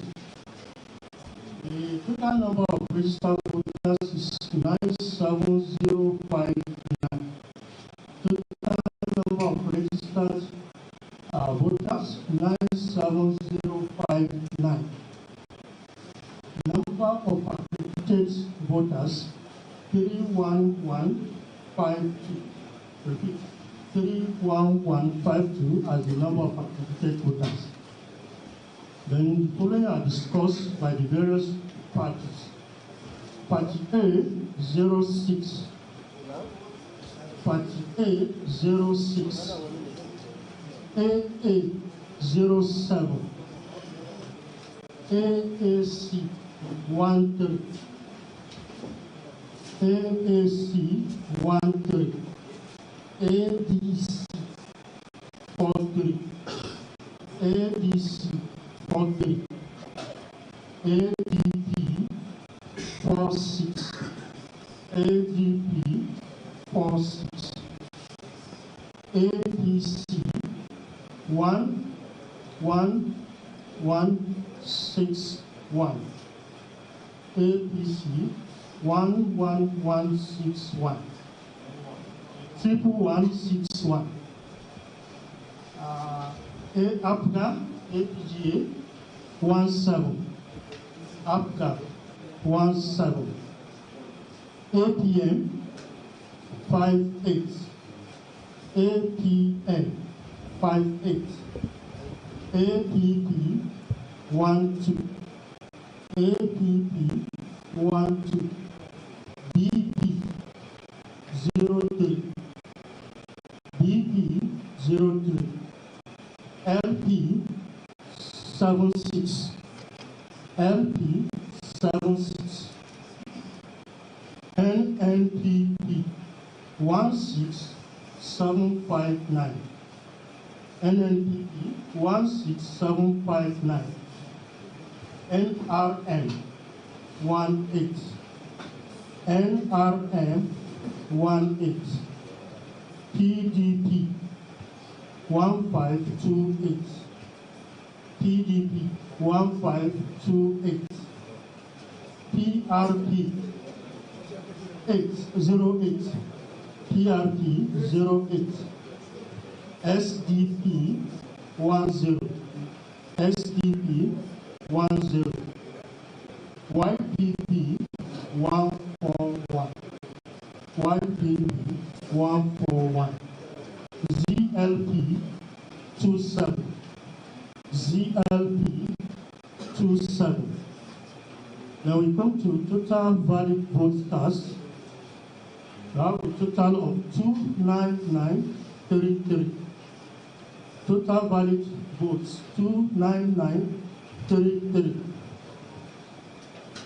Total number of rejected votes 644. Total number of rejected votes 644. Total votes cast 30583. Total votes cast 30583. Check the last two. Add the two. Okay. 30957 plus 644. Yes. Okay. 7 29933.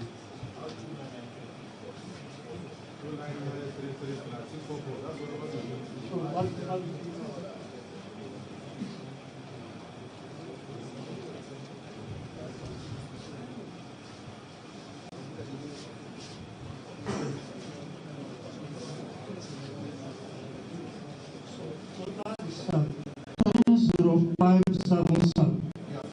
30577.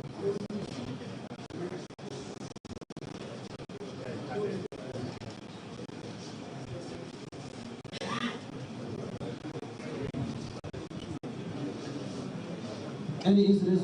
Yes, there were incidences, and it has been documented. We have a number of cases to violence mainly, and one other one did overbooting. They are all documented here. Okay, give Prof. Sorry, Mukhtar, probably you need to summarize. Oh, is it summarized? Yeah. So you need to summarize. Okay. Your work.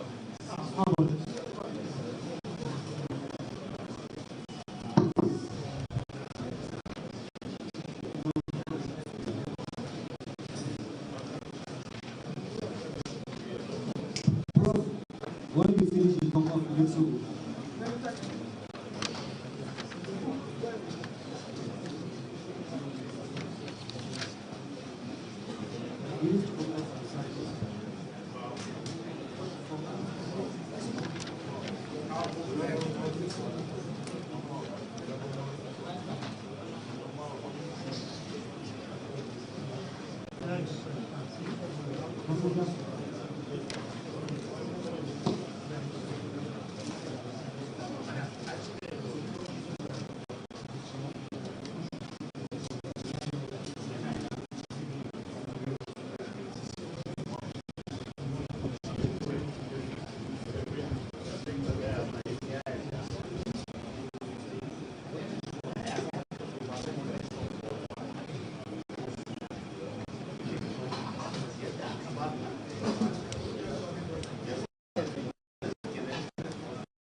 Have you signed? Have you signed? No, come and sign first. No, not you, Prof. There are some aggression that you need to do.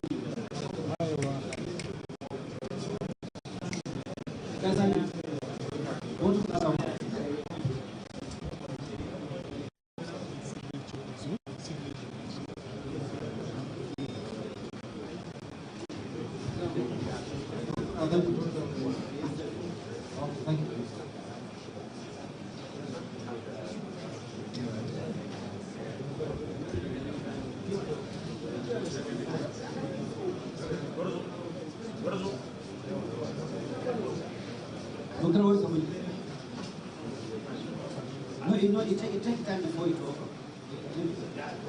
It will. Come on.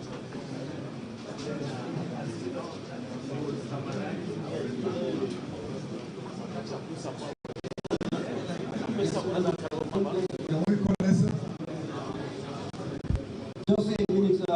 Okay, thank you, sir.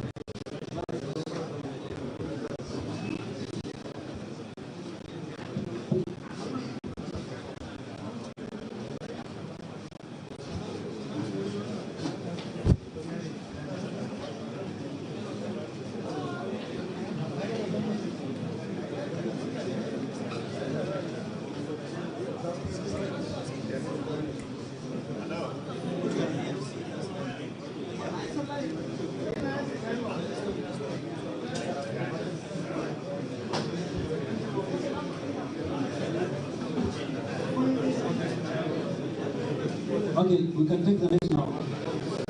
Piero. Follow the next.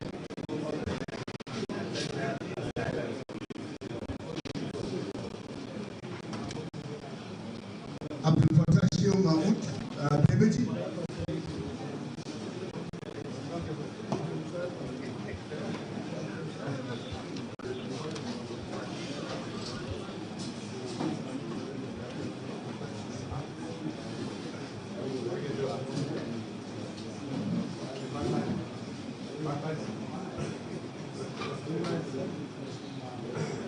Assalamu alaikum.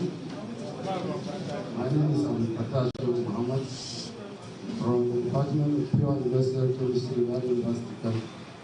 I'm the Collation Officer for Presidential Election, PDG. DBC local government comprises of 14 registration areas.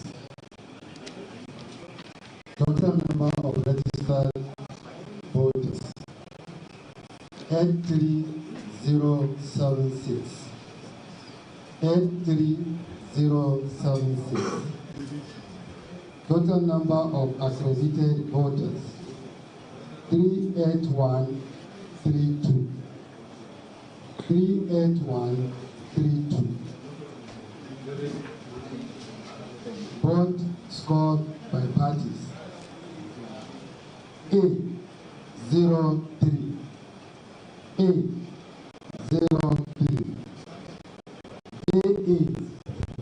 AA06. AA06. AAC 07.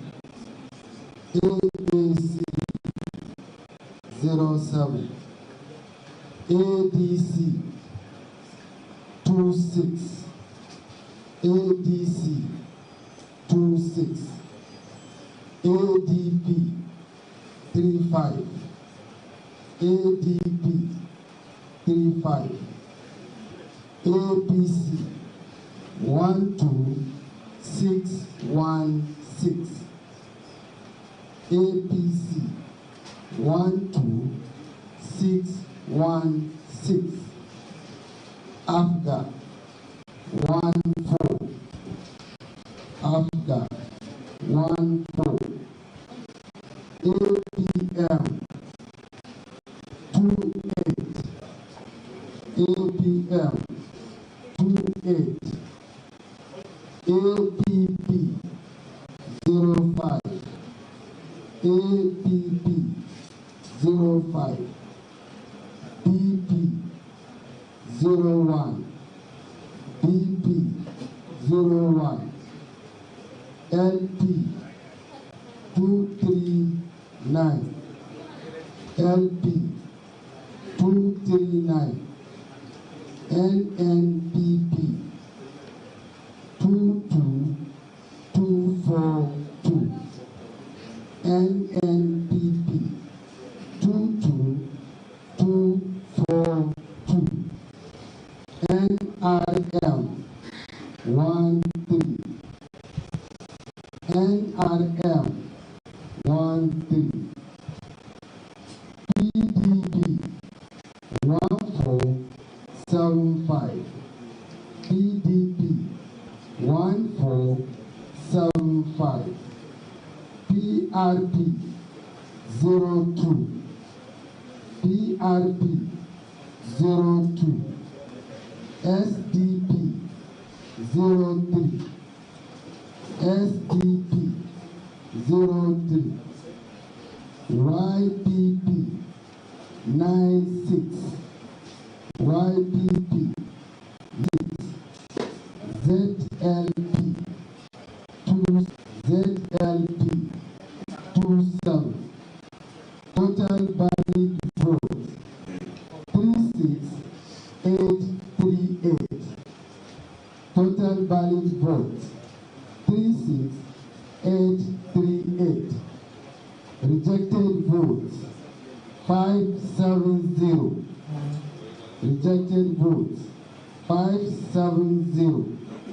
Total vote cast 37408. Total vote cast 37408. Thank you. Any incidents? Yes, there are 3 incidences. I have been from 40G1. Let me see the result. Can you give me the result by checking?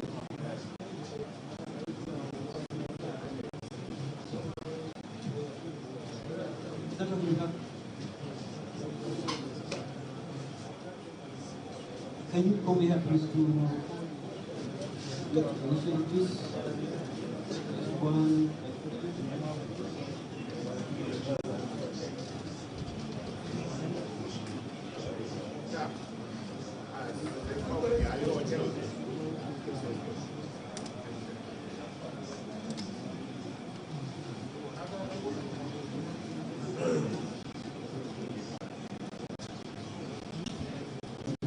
Don't we have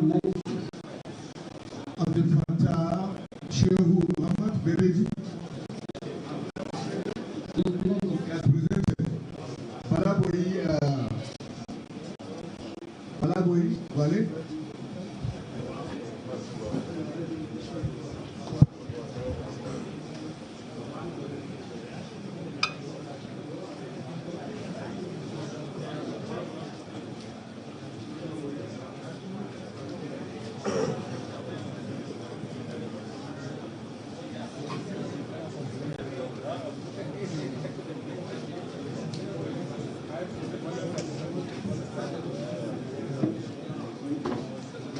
Please, gentlemen, can we have silence, please?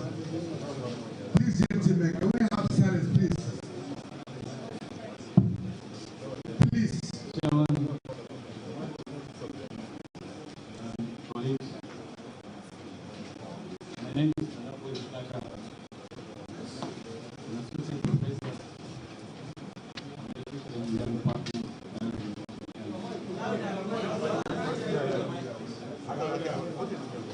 My name is Banaboy Bukata, an associate professor from electrical department from Biouniversity campus.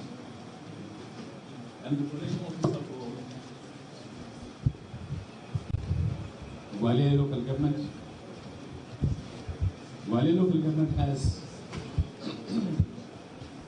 11 restriction areas. Sorry.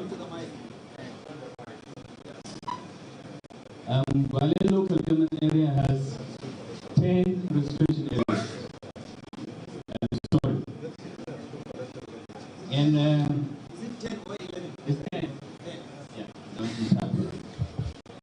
please, silence, please. Ladies and gentlemen, please, silence. It has a number of registered voters as 249,537. 249,537. Just call figure one after another. Okay. Well, the number of registered voters is 249,537. 249,537. Number of accredited voters 60159. 60159. And the scopes as part of are A13. A13.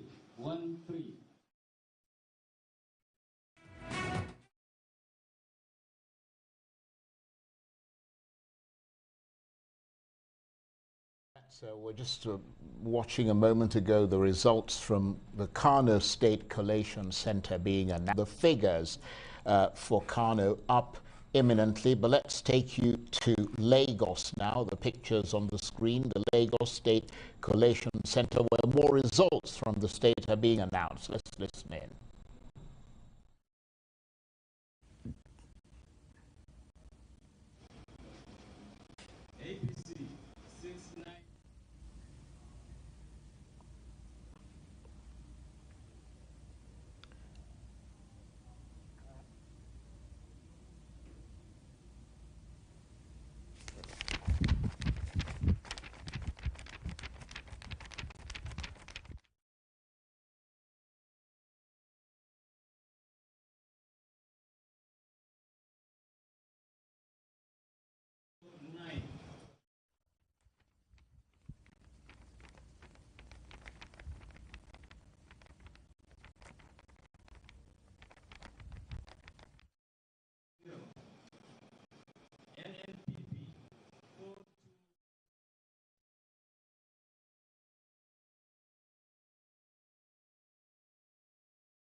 ZLP 69.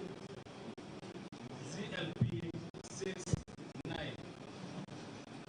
The total valid votes are 5867671. Total valid votes 5867671. 58671. Rejected votes are 1565. 1565. The total votes cast 60236. Total votes cast 60236.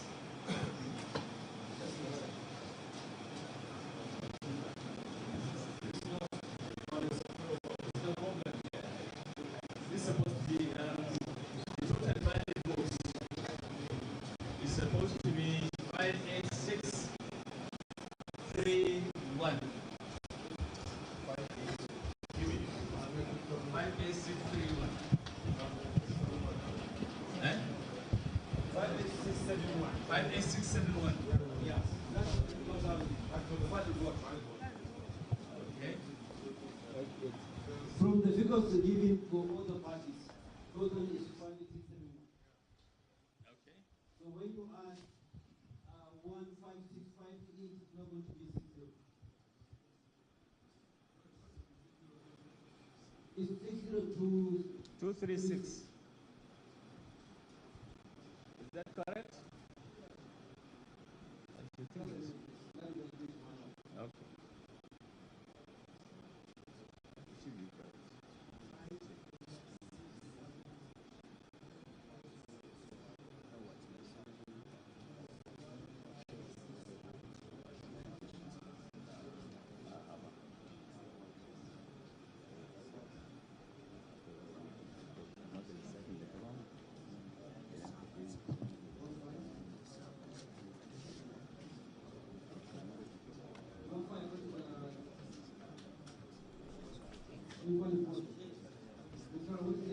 Right, and you've been watching special coverage of Nigeria's 2023 presidential and National Assembly elections here on Arise News. I'm Adesua Omoran. Thank you to all our guests that have been in so far. The coverage continues. Frank JJ, thank you so much for your time.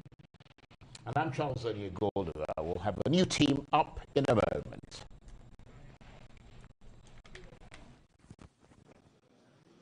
Which one?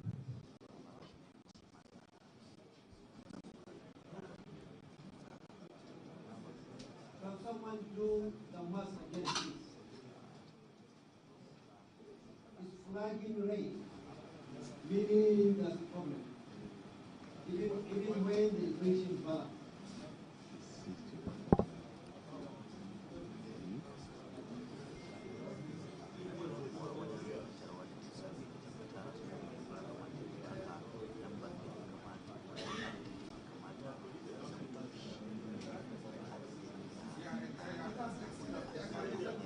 Yes, the brother is.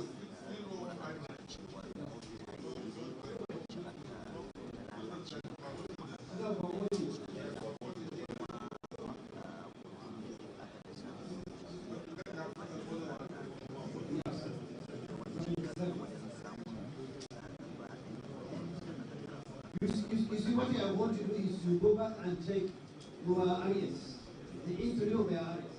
That's why you find the problem. Not a problem, but they need to find why the problem. Check your areas.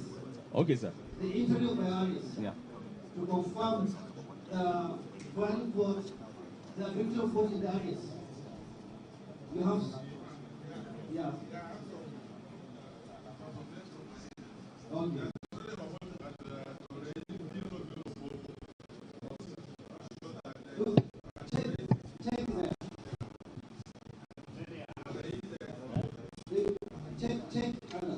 Check, this one you mentioned. Check that is where, that's why we have a voting.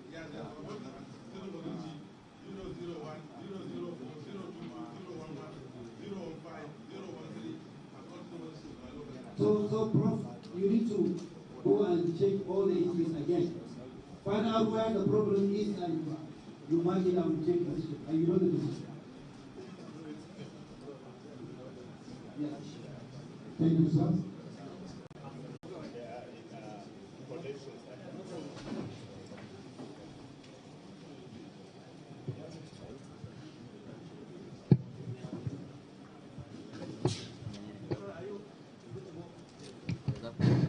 Thank you, Mr. Chairman. My name is Ibrahim Taja, an associate professor from Department of Architecture, Economics and Extension, Bayer University, Kano. I serve as a collation officer for Rana local government area for the presidential election. Rana local government area comprises of 10 registration areas. So now let me go to number of registered voters 79909. Number of registered voters 79909. Number of accredited voters, yes, 79909. 79909. Number of accredited voters 30857. 30857. Votes received by political parties A05. A05. AA04. AA04. AAC05. AAC05. ADC27. ADC27. ADP30. ADP30. APC 11968. APC 11968. No, sorry, APC 11268. 11268 is the correct figure. 11268 APC. ABGA 32. ABGA 32. APM 51. APM 51. APP 11. APP 11. BP 03. VP 03. LP 115. LP 115. NNPP 16286. NNPP 16286. 286. 16286. NRM 16. NRM 16. PDP 1898. PDP 1898. PLP 01. PLP 01. SDP 05. SDP 05. YPP 158. YPP 158. ZLP 14. ZLP 14. Now total valid votes stand at 29929. 29929. Rejected votes 838. 838. Total vote cast 30767. 30767. Yes.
Okay, next please.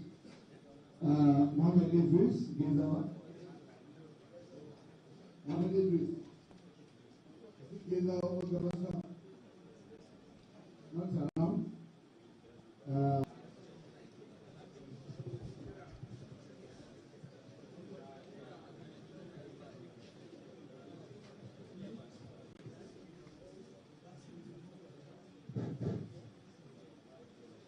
My name is Bashir Mohammed, an associate professor from the Department of Microbiology, Bayero University, Kano. I'm the local government collation officer of Ajingi local government for the presidential election. Ajingi has a total of 10 registration areas, and the total number of registered voters in Ajingi is 86453.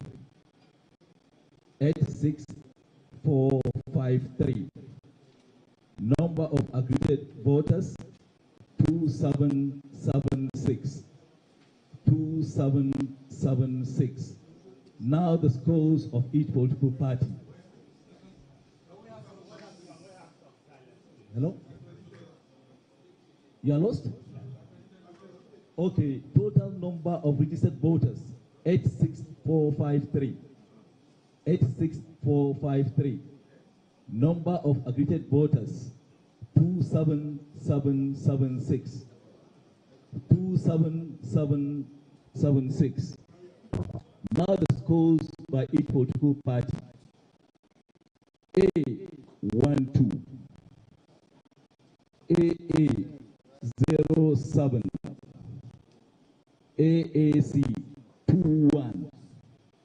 AAC 21. ADC 77. ADC 77. ADP 49. ADP 49. APC 7066. APC 7066. APGA 34. APGA 34. APM 132. APM 132. APP 29. APP 29. BP 19. BP 19. LP 182. LP 182. NNPP 16798. 16798. NRM 40.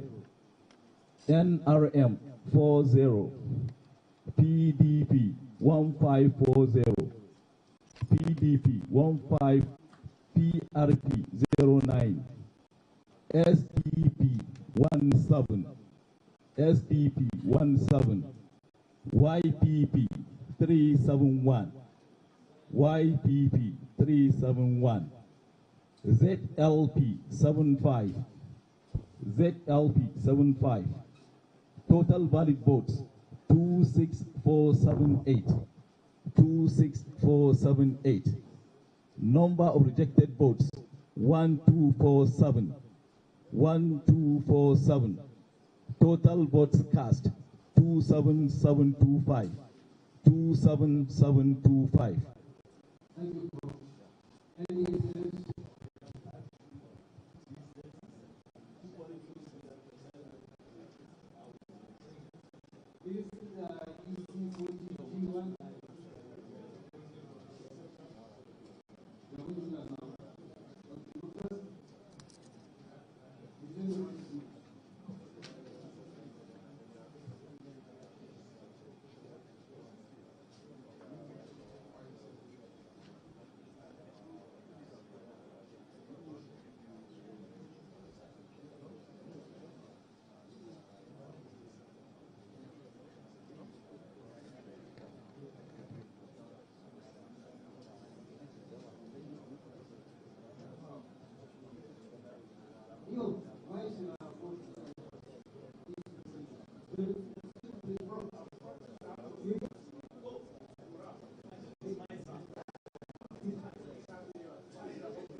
please.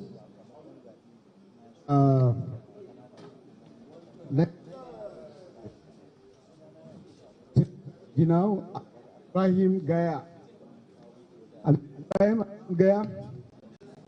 Yes.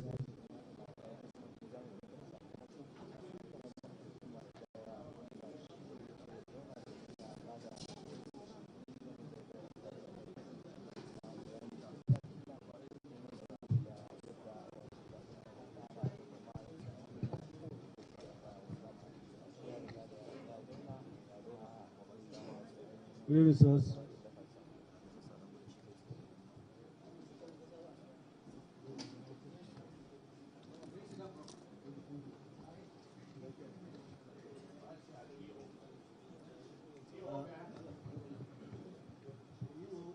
The EU has left. He left. I mean, he went home. I think so. Yes.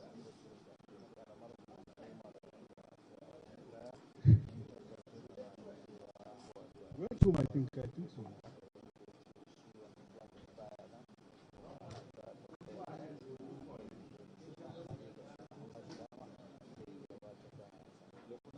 Okay, good evening, ladies and gentlemen. I'm Aminu Ibrahim, an associate professor from Biochemistry Department, Bayero University, Kano, who happen to be the coalition officer for the presidential election at Kaya local government area, Kano. Gaya has 10 RAs, that is, and the total number of registered voters is 108,441. Number of accredited voters is 31409. 31409. Scores by party are as follows: A 03, A 03, AA 13, AA 13, AAC 23, AAC 23, ADC 93, ADC 93, ADP 107, ADP 107, APC 8708, APC 8708,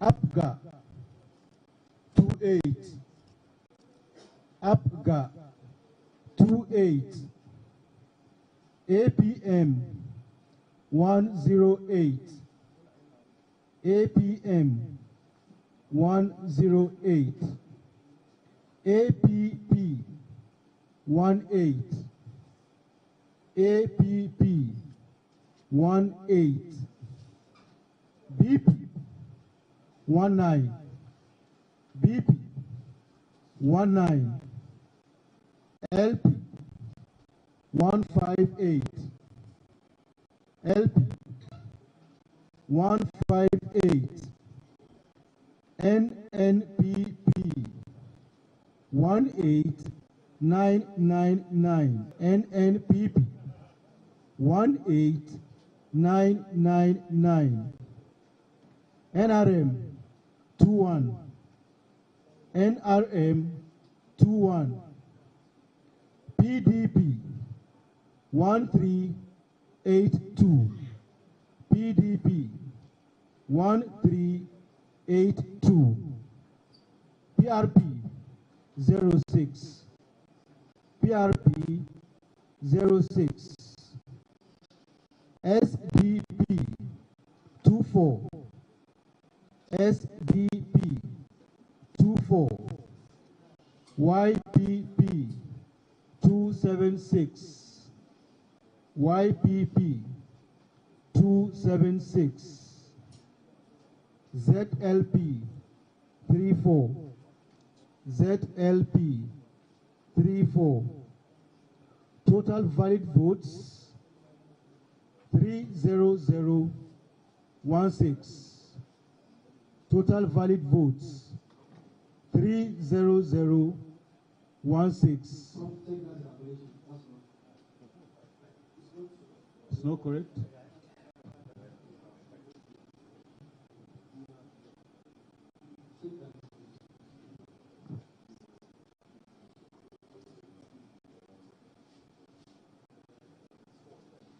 Okay. Okay, 3016. Something is wrong with the calculation somewhere. Okay. If you are in place where the total is wrong.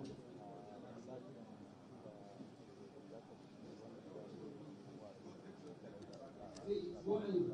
Re-add it. Okay. Use the average margin. Use the average margin. Okay. Thank you.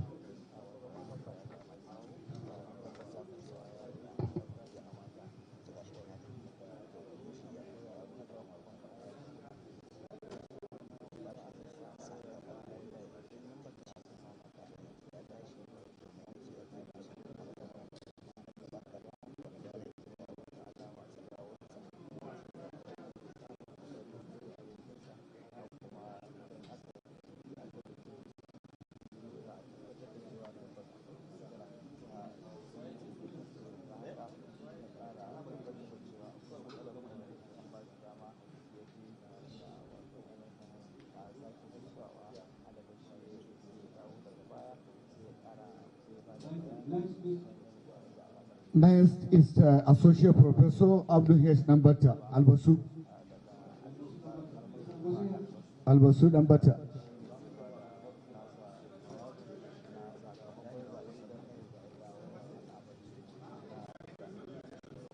No, his name is Nambata. And the local government is Albasu. Thank you, Elaweki.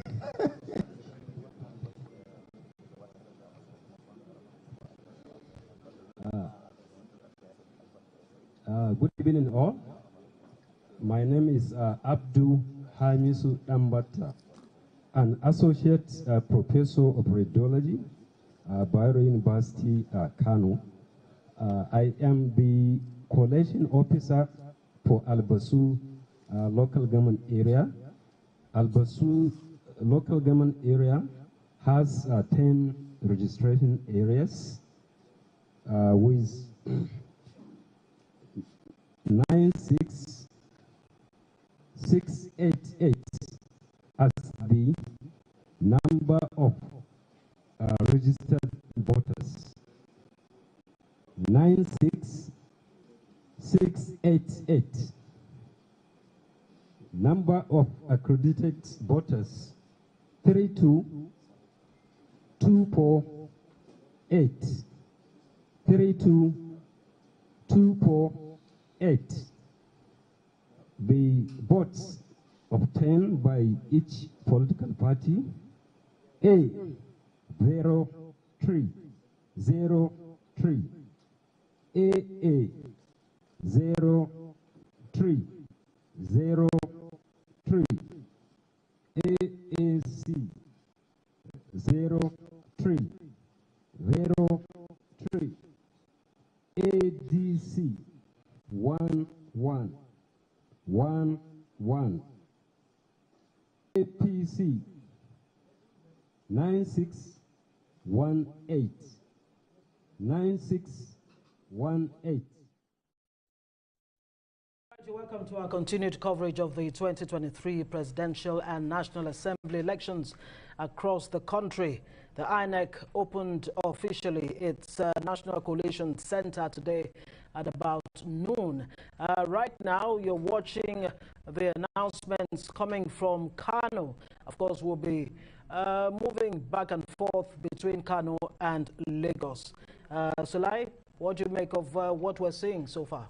Well, so far, I think finally it is upon us as a people and as a nation to just tarry for a bit and see how the collation goes. By and large, we have our teams out there giving us live coverages. As you can see now, this is live from Kano in Nigeria's northern region, and pretty much later we'll be going to Lagos State in southwest of Nigeria to give you more updates. Keep in mind there are 20 local governments leaving out the LCDAs, which INEC already has given a few results, talking about the National Assembly election results and the presidential election results. Yes. And as it is now, some candidates are already in the know as to where they stand, specifically talking about the National Assembly candidates for the House of Representatives and the Senate seat. And this is back to Lagos now, leaving Kano. And we'll take a moment so that you can also catch up on this. Yes, for those who are watching on television and you just might want to bring in some others who are in the diaspora to join us in following through what the results are about, is just simply arise.tv. That's right. 486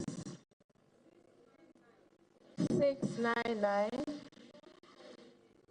478 750. Again, please call it again. 486 699 478 750. Okay, that's 2,413. Is that correct? 413. Do you have it? The number. Please, you must complete that form and bring it. Any questions, please? Comments or questions, please?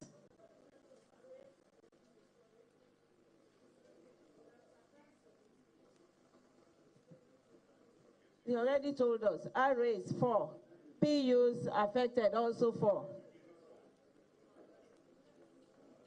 Okay, please, can you give us our result? CSRVS, do you want to take a picture? Don't go. No.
Lagos Mainland, please introduce yourself and present.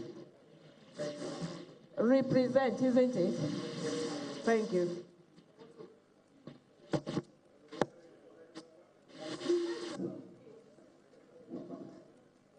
Once again, I remain Dr. S.K. Suni, Associate Professor of Educational Management, University of Lagos. I am here to represent the result for Lagos Women.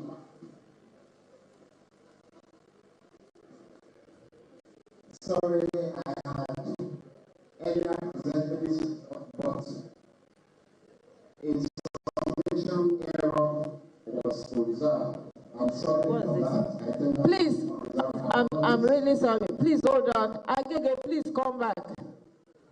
Please help us call Agege back. Please go ahead.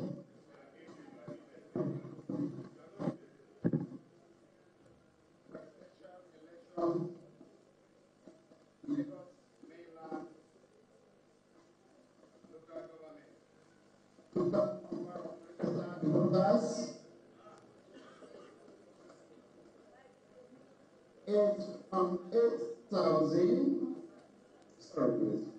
250,616. 250,616. Number of accredited voters, 45,686. 45686. Vote cast for each political party is hereby presented as follows. Party A, 98,098. Party AA, 13,013. Party AAC, 61,061. Party ABC, 184, 184. Party ABP, 72,072. Party ABC, 20,030.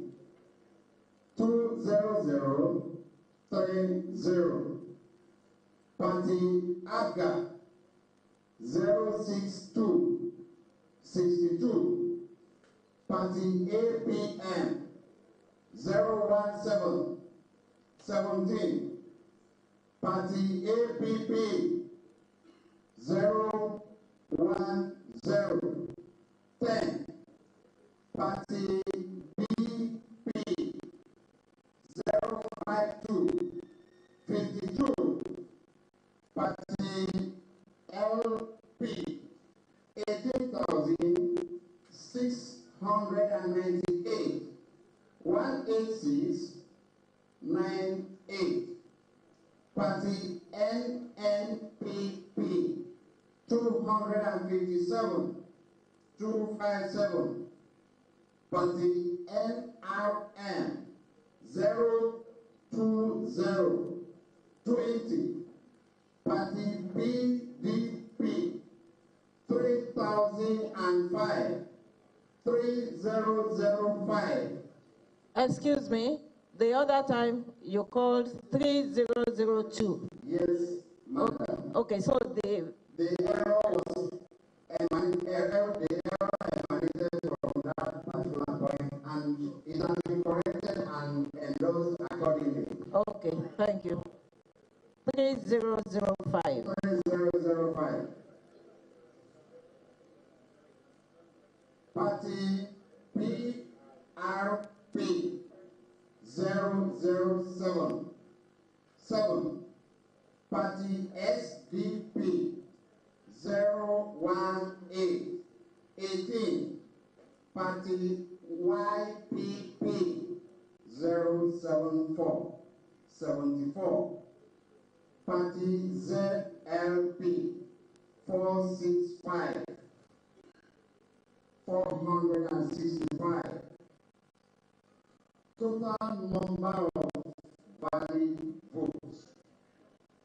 Total number of valid votes cast. 43,143. 43,143. 143.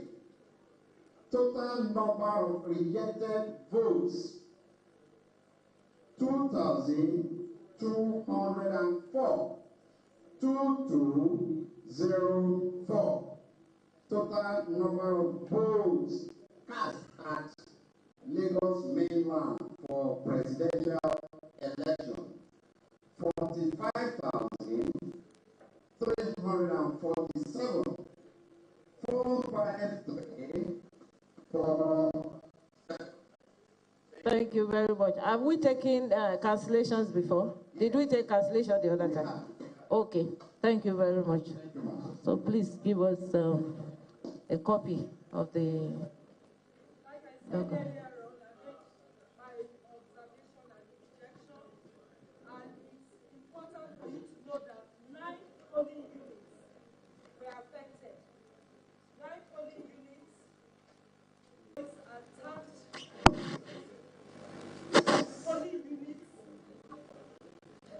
Are you talking about Lagos mainland? Okay. Please, madam, I would like to read out the words that were affected. Hello, madam. I think you will have the opportunity of doing that by lodging a complaint formally. Please lodge your complaints formally in writing, please. Thank you. I'm also lodging it now for the whole world. For record purposes, I'm lodging it here now. And I think you need to hear me because I'm also expressing, people are disenfranchised. And this is not right. This is Nigeria, where everybody has a right that their votes should count. And I'm calling your attention to it. And for record purposes, I was about to read those polling units affected. So I am not accepting this. And I'm making it clear to the whole world to know that we are not, Labour Party is not accepting this on the mainland. Thank you. Thank you very much. Obviously, have to adjourn. How many? Okay, can we take 1 hour and we'll reconvene at 10:30?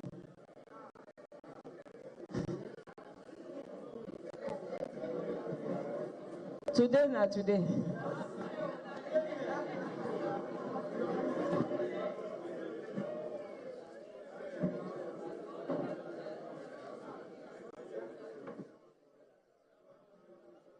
The Lagos Collation Center of INEC.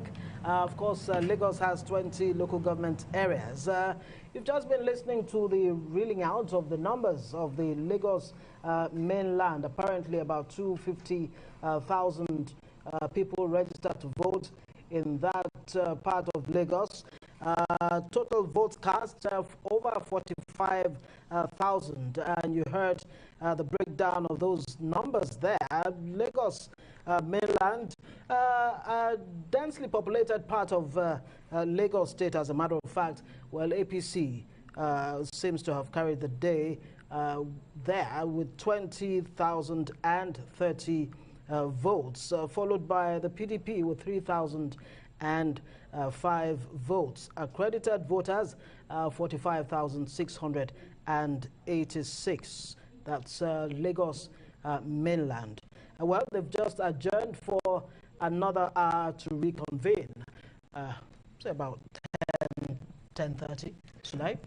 Well, I think it's a tedious, an arduous task, and if you're not good with the numbers, then you don't want to go there. You just don't want to go there, and that is again why the numbers are taken, individually, yes, before you now make up what those numbers are. By and large, Nigerians are waiting with bated breath to see how this unfolds, but. One other interesting thing here is that jubilations are already on in some parts of the country, specifically for the senatorial candidates who have emerged victorious, as well as the House of Representatives candidates who have also emerged victorious. Well, not too late in the day to have a sense of the kind of assembly we just might be saying. Or the direction in which things may be going. Absolutely, that may be populated with, well, political parties that ordinarily you may not have thought will make it to the National Assembly. Now, we're not talking about in low numbers. We're talking about in the numbers. These parties have made what you call an audacious statement, and no thanks to the people. Well, looking at the numbers of Nigerians on the screen, so look at what the Labour Party has reported there, following APC's 20,030. So you're talking about that's the Lagos mainland. Yeah, Lagos mainland. Well, you know, now you understand why people, especially analysts and close watchers, have said this election is too close to call. Way too close now it's clearly showing that, well, it's a close and a tough race for parties. And we've also spoken to people here on Newsline who have also said that the campaigns were intense to the extent that we saw candidates go around the country. And made a good case for themselves absolutely. as to what they will bring to bear if they had the chance, go at it, you know, at...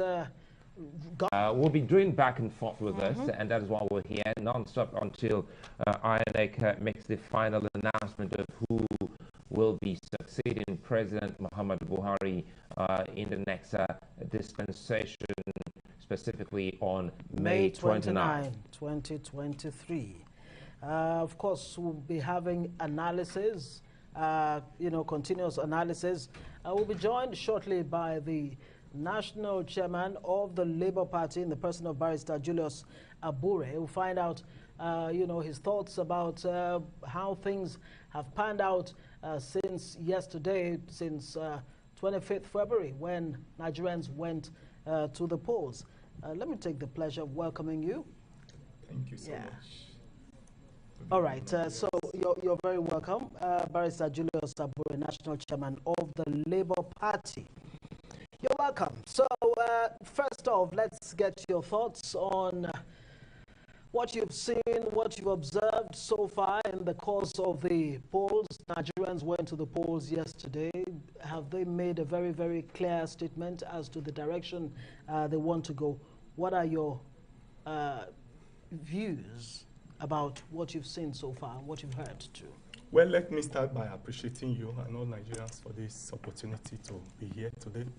I must say clearly that Nigerians made very clear direction and clear statements by their behaviors before the poll and even during the poll.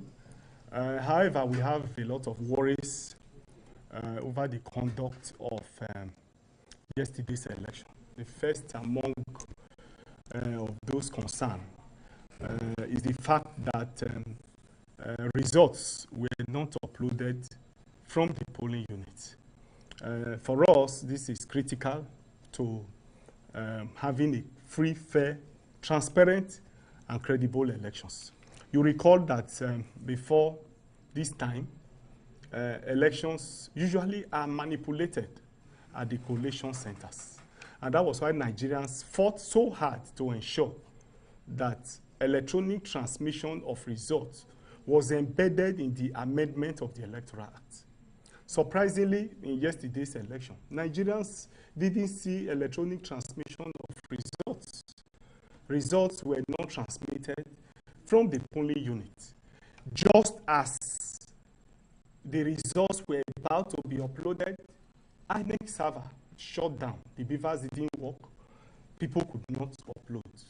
All of our agents across the country could not upload their election results. As we speak till now, INEC server is still not working. And for us, it gives room for manipulation of the entire process.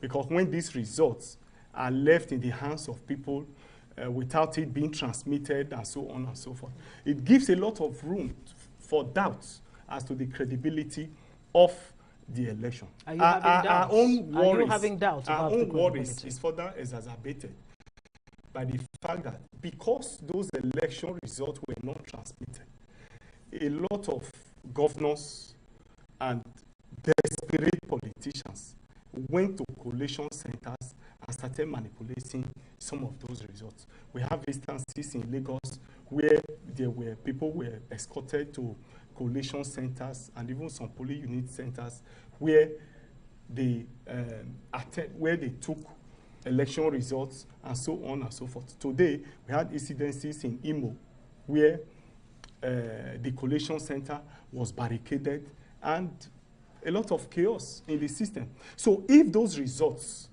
were declared at the polling unit and result transmitted, it saves us all this hula baloo of people attempting to manipulate the results. Let's get this clearly. You say till this moment, INEC server is still down. Yes, yesterday at about 11, the server came up and few results were uploaded and it's shut down. No, it's not to my knowledge till now that is. When was the last time you checked on that? 2 hours back. 2 hours ago. Yes, my situation room attempted. So in other words, the results that are being collated at the moment, are you saying that these were manually done? They were done manually. They were all done manually. That's the reality on the ground. They were not electronically transmitted. That's the reality on the ground. And as the chairman of the party, you must have made a formal complaint to INEC. The elections were conducted yesterday. I've made verbal complaints. I have done press conferences on this subject matter. By tomorrow, INEC will get a letter of complaint. They have denied us. Can you let us into the press statement that you made and the letter that you sent to INEC? We've not written. We are writing tomorrow. They will get it tomorrow. You know, it's not. The election was yesterday, and we are just back to base today. So we are working on the letter. By tomorrow, they will get the letter. But so far, you have agents, and they also have their copies of results. Does anyone tally with what's been given so far? Well, we are waiting for them to declare their results, and then we compare with what we have. But suspicion is at its peak that the election is likely to be manipulated because you give room for such suspicion. And in all the briefings and meetings we attended with INEC, in respect of how reliable the server and this technology will be, INEC reassured us that they had recovery, they have alternative data recovery, that the system can never shut down, that they had alternative, that even where they have issues with one server, they can immediately switch to another one. That it's not possible for the system to shut down. And so for the system to be shut down gives room for a lot of suspicion. Well, INEC has actually blamed, challenges with the result viewing portal on technical hitches, and they're saying they're doing everything humanly possible to fix it as quickly as possible. But back to the issue, Sola just asked you about whether your party agents, were they on ground?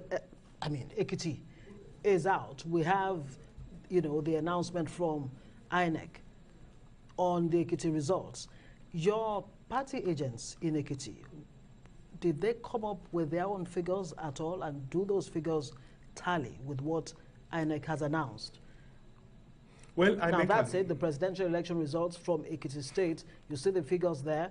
The Labour Party is scoring 11,397. Does it tally with what your party agents brought back? As we are speaking, the collation, the situation room is working. We'll do that comparison in a short while. The results are just out now. So before I was invited here. So when we get back, we'll be able to do some of this comparison in detail. But we are saying that in the overall, INEC has created a lot of room for suspecting that this election and this suspicion, where does it tilt towards? Is it presidential and national, or just the presidential elections? Generally, including the presidential. Would it be fair to, lay all the blames at the doorstep of INEC, considering the cash crunch challenges that they had to go through? Eventually, the Central Bank of Nigeria managed to give them the cash they required, which INEC did, confirm.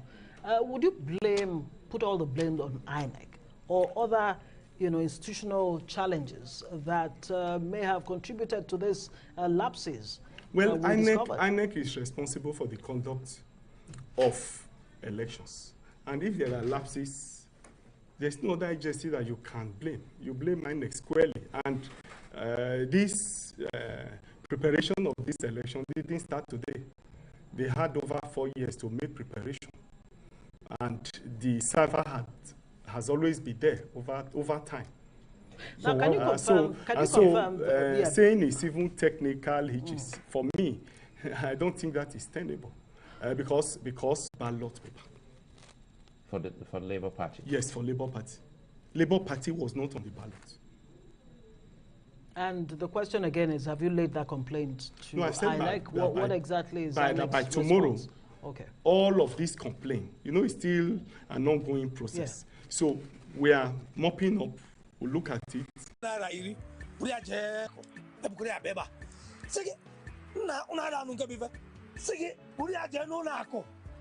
Makanangalaba Special Control Unit Against Money Laundering akpọrọ school molo n'ụlọ ọrụ EFCC ekwuola ho ha ego agafe ha na otu a mkwuru ya mmechi ịnọ na nsogbu ma imeghị otu a ego iwu bụ Naira 250 ụbọchị dum ịdara iwu a ma ọ bụ ụlọ ahịa gị emechie ya akwụkwọ ikikere azụmahịa gị kwanụ ejide ya napụghị ya atụọrọ ọmara mana atụọrọ ofeke.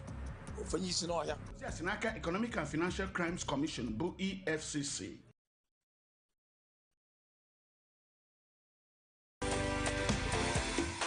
The Independent National Electoral Commission, INEC, will conduct the 2023 general election using the Bimodal Voter Accreditation System, BVAS. On election day, the BVAS equipment will be used to accredit voters by verifying their fingerprints or facial photographs. In each polling unit, every voter must be verified and authenticated before they are allowed to vote. Any intending voter whose fingerprint or facial photograph is not verified by the BVAS equipment will not be able to vote. With this, one man, one woman, one vote is assured. As no one can engage in multiple voting, neither can anyone use the voter cards of another person to vote. After polling, the BVAS equipment will also be used to transmit election results electronically from polling units to the INEC result viewing portal for everyone to see. BVAS will eliminate theft or input, consolidating our democracy.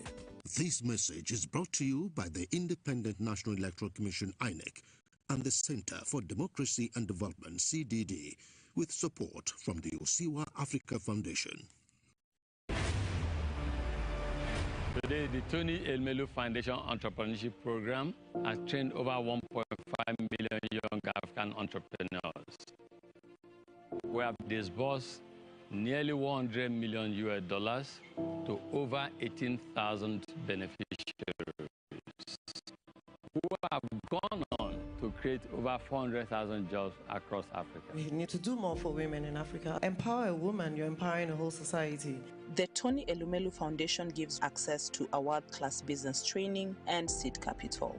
Thanks to the Tony Elumelu Foundation Entrepreneurship Program, we've been able to structure our business and operations, but also we got the funding and financial needs to concretize it and make it happen. This is the impact we want to achieve by the Tony Elumelu Foundation. The Tony Elumelu Foundation Entrepreneurship Program is sector agnostic. The only thing that is important to us is your ideas.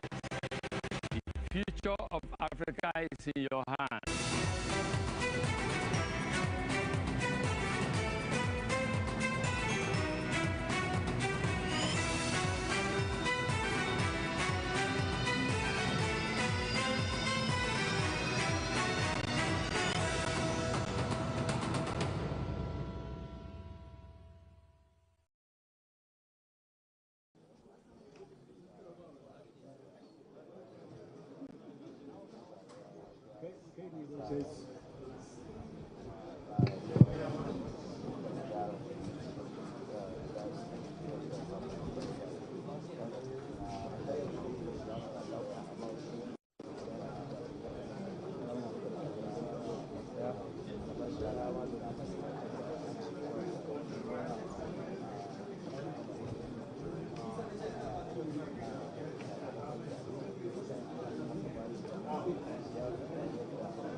All right, thanks for staying with us. You're still live on Arise News Night of our special 2023 coverage of Nigeria's general election. I'm Christian Ogodo. And I am Amaka Udewalker. And Christian, it's been an interesting day. Well, some would say would have expected more results to have been rolled out. But one thing is for sure, as the results trickle in all across the country, Arise News, we're here to bring them to you as soon as they're announced by INEC. Absolutely, and you've just been seeing pictures from Kano State, where the returning, the state electoral chief returning officer in Kano State has been announcing some of the results, and clearly the NNPP presidential candidate, Musa Kwakwanso, is in the lead as expected. Kano is a stronghold in the northwest.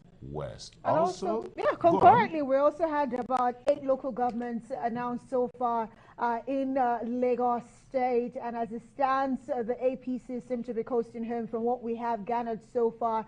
And but there's a bit of a surprise there the because Labour Party is the Labour giving Party, a very good showing there, and I think it's quite close to call until the entire results of Lagos State. Ikeja, quite interesting. Then look at the seat of power in Lagos State, Ikeja and went the to the Labour Labour Party picked it up. That was a clean sweep, and we've seen some other talking about updates. Yes, it's still concerning the 2023 general election.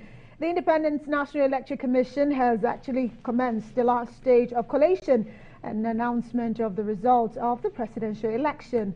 A total of 18 presidential candidates contested the election, which was held across the 36th stage of the Federation as well as the Federal Capital Territory, Abuja, on Saturday. INEC Chairman Professor Mahmoud Yakubu opened the announcement with presidential results from Ekiti State, like we did tell you earlier. And of course, the All Progressives Congress won overwhelmingly with 201,494,000.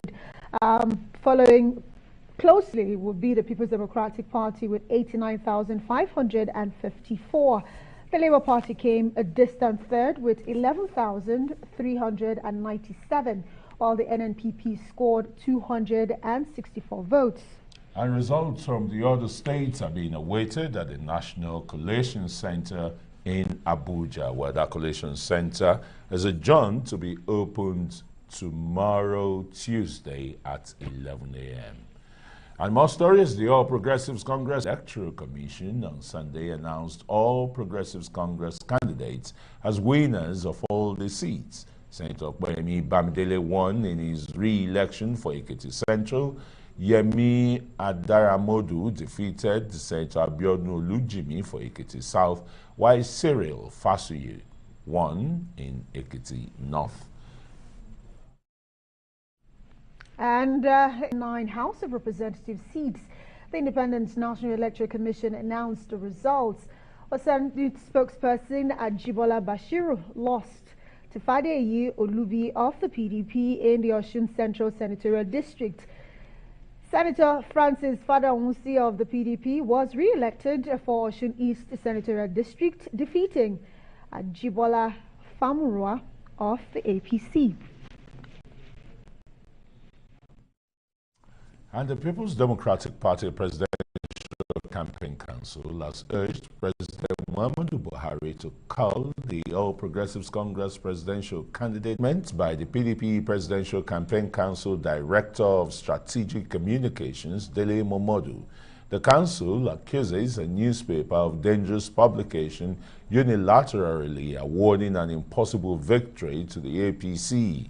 According to Momodu, Tinubu owns the said newspaper, and several verified election results were online with several party supporters claiming that their candidates are leading others in Saturday's presidential poll. And the national chairman of the Labour Party, Julius Abure, has urged the Independent National Electoral Commission to cancel elections in areas where there is violence and intimidation of voters, especially in Obiakpo, Kana, Eleme, Obibo and Rumokoro local government areas of Rivers State, as well as some parts of Lagos. Abure made the call on Sunday in Abuja, where he says the party's leadership is shocked by the revelations emanating from Rivers and the other states after the presidential and national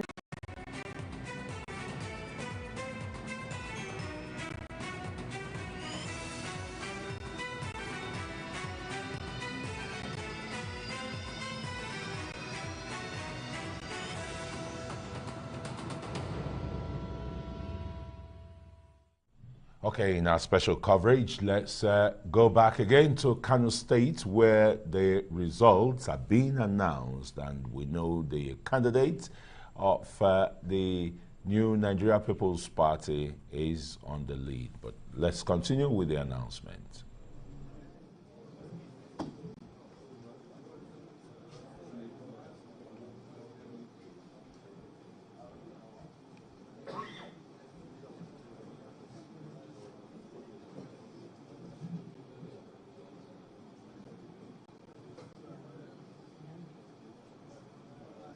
Dr. Sani Sapiano, yes, sorry. Prof, sit down.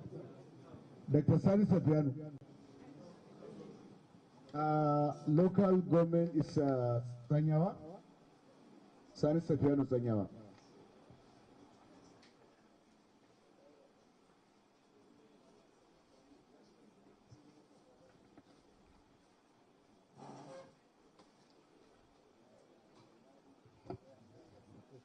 Assalamu alaikum. My name is Dr. Sani Safianu from Political Science.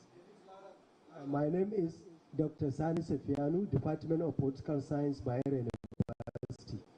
I'm the Presidential Collation Officer for Sanyawa Local Government Area. Okay.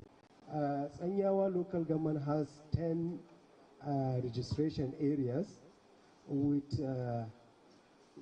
79,630 registered voters, 79630, 79630, with number of accredited voters.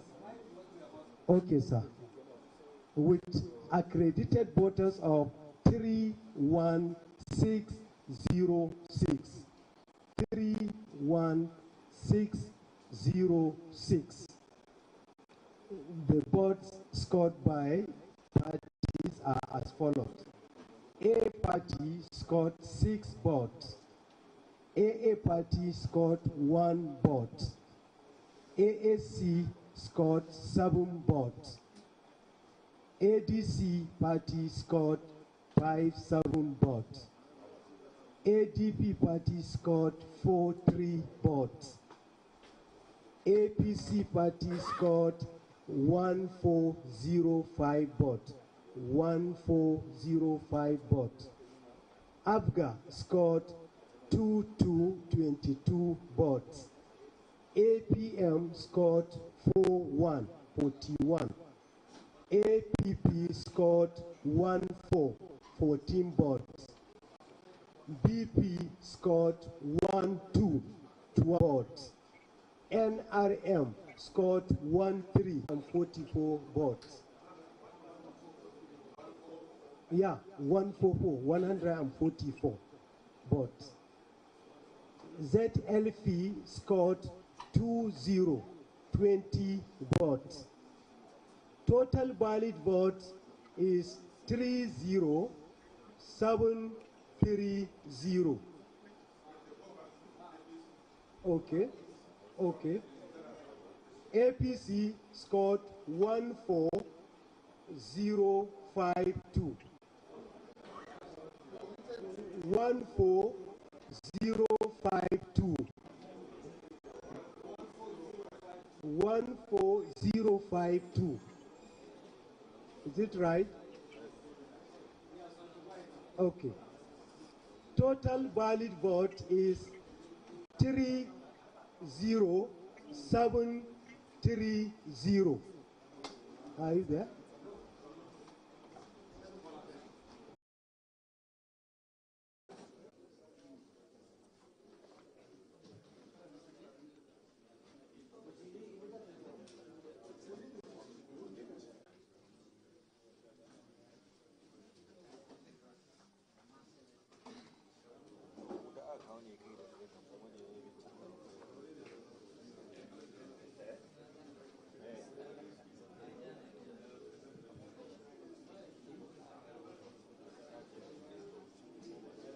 Dr. Lawan Abdusani, Associate Professor from the Department of Plant Biology, Bayero University, Kano. And I am the Collation Officer for the presidential election in Ungogo local government. Ungogo 205422. 205422. Detailed voters 51,291. 51291. 51291. And the party scored the following votes. A scored 11 votes, 11 votes. ADC 65. ADC 647. ADP 47. APC A4. ABGA 34. APM 127. APM 127. APP 22. APP 22. BP 12. BP 12. LP 916. NRM 35. NRM 35. PDP 4659. 8. PRP 08. SD 7. YPP 378. YPP 3785. 48735. Government area, of course, we've seen the NMPP show a strong outing there with 30 and 11. The PDP there with 4,659 votes, and the Labour Party they garnered about 334 votes. That's for Ngongo local government area in Kano State. Yes, okay. Maybe we should be speaking with the analysts now.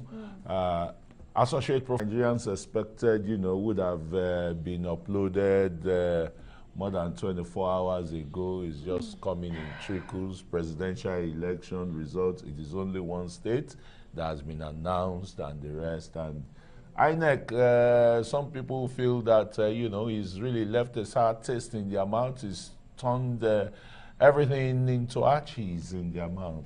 This INEC has consumed more money than any other. I mean, talk about 200 something. 300 billion. 300 billion. It's an election. Good way for civil society. Declare winner. INEC should first sit back and study all these reports and say, we failed, apologize, and say, we're going to run. In fact, if you ask me today, no matter who wins, this election is fundamentally defective. Election where you are buying paper in some of the places in Abuja here we went to, INEC didn't come with chair. In life camp, people have to go to the house and take table. People go to the house and take table. People have to generators brought to charge the beavers. And for the fact that we are here in the nation's capital, Abuja, is it amazing to you to see that the results of the Federal Capital Territory is yet to be announced by INEC? Would you say it's logistics or transportation issues now? Why that both the presidential as well as the National Assembly? But some of them, in all fairness, some of them at 1, 2 a.m. You should have released. See, the essence of electronic transmission is that people know the result before they. INEC is to declare winner. Results are to be known. After polling, results are in. You see, it's not mysticism. It's not magic. INEC goes to the hollow chamber and conjures something. Results should be known at the point of voting. When it ends counted, you upload. That's the idea of the transparency. What INEC does is the person who's authorized, when he has looked at all the mathematics, arithmetics, and seen that somebody has actually emerged. It's not for me to say Mr. B won Senate. It's for INEC. But I ought to know that Mr. B won this boot, won that boot, won that boot. Then I wait for INEC, deference to authority, for regularity. Not that INEC is the only person who has a calculator. I should know who won. But the law, it's not for me to say A1, you say B1. We all defer to INEC as a legal authority. Not that INEC will keep these results and then for 8 hours, they start telling us, actually, somebody says, this is what I got. Labour Party, PDP, they are comparing and say, this result is fake. How do you resolve that? Are you surprised that even at the press conference, that the INEC chairman addressed, he never took questions? I think INEC chairman is a disappointment. Let me put it straightforward. You ran election in 2019. Yeah. That was a major crisis up to Supreme Court. Yes. And the issue was on server. Then the Electoral Act now helps you to say this is a process. And you went and bungled it the second time. After this election, he should be investigated for national security breach. That's my view. Why would somebody look at all the temper, all the this is post-NSAS protests. Don't forget that the build-up for that NSAS movement crystallized into election. And you deliberately walk yourself into that crisis. Let's not hope for that. We're not hoping for that to happen. I'm telling you, the factors you should be careful. We are as careful. Good public officer. So that takes me to my next question. Off-season elections, we saw Ekiti, we saw Osun State. Barely 24 hours after, 48 hours, results were being reeled out, and in real time for everyone to even get those results. And even on their website, you could actually follow what's going on, but that's different right now. So this electronic aided elections, so-called, you want to call it that. Talk to us about the implication of this results hanging for this long, especially as it concerns the issue of insecurity, which we know and saw what happened in some states, and also fake news where people are running, amok with all sorts of results. The first casualty of this process is confidence in the process. And that's very important for election. Elections have no magic except trust. We believe that, look, when you say A1, people say, well, congrats. Okay? So what has happened is that when you now have election where results come out unverified, people start celebrating, we have won. And then down the line, you now bring results after 2-3 days, which may well be credible, but which has now created a sense of they have rigged it. And when you have a context where people are bringing video evidence of people scattering votes, people tampering, youth coppers who are supposed to be future of tomorrow, who are supposed to put their faith down, results. For diligence and just fabricating results. So when you put after collecting $200-300, when you put all this together, it's and a then massive you are sitting there shame. seeing result where you lost, you would think you are rigged. Whether true. So what INEC has damaged is that confidence. And that's why the electronic transmission was the, you saw Mike Guinea talking of this is a magic, nobody can rig it. Yes, if what happened, we sidestepped our technology, switched off our technology for 7 or more hours, and then come back to start manually declaring. So if you had beavers, if you had electronic transmission working, we would have been now looking at this result and say, oh, wow, we lost, we won. Why? Because you couldn't have faulted that once the agent signed off, it was uploaded. So the person at the switching room in party A or B or C is seeing that upload, and he can't come back and say, that's a digital footprint. Nobody can come and say that result was fixed. But now, that after a long while, it's like it has created doubt. It's like somebody says, it has created doubt. Where are the results coming from but now? all agents actually had to sign that result, so they know exactly for every polling unit, every particular party had their where they had their agents. At least they have. Let me tell you, doesn't that count for something? Look at election cases. The difficulty was evidence. People come and say, Mr. B, agent of Labour signed. B is not an agent of Labour, or Mr. C, agent of AC, APC. He's not a person. Why it matters that when people voted and you counted, people were their witness. You upload it. The agent has signed. You won't go back home and say, I didn't sign, because what you have uploaded is the image of that signature. But when people can go back and say, we didn't sign this thing. That's not me. Are you going to do forensic for all the results and all the... So you're making it more doubtful. You see, electronic transmission puts beyond debate because it's supposed to be real time. Don't forget that in Osun, the case went on when they went to the server, when you uploaded, this is the report of the upload. Then the reports were too many, and I said it's reconstructed. The tribunal says we don't trust this reconstructed report. We trust this one that showed that more people, result was more than accreditation. They based it on the report of electronic transmission, even though it was incomplete. So what we're saying here is, what explains INEC did well in Anambra, elections were to be rigged, INEC was able to upload, use beavers to stop that. In Oshu, we saw significant, they uploaded, even though they were contention over, they don't want to upload few places. If INEC had uploaded some states, for example, and then there were few cases where technology failed, then you zero in on those places. But here is that across the country, it shut down or system collapsed at the very time. And this is a system that's been test run. You finished the first election in 2015. So Mahmoud had 8 years to do better than Jega. Now, people have concluded, experts, that this election is worse than the one in 2011. No, Morrissey who did, which was the landmark, which is the milestone of sham results, which Justice Nsofo, Buhari's case against Obasanjo, said, this is a sham.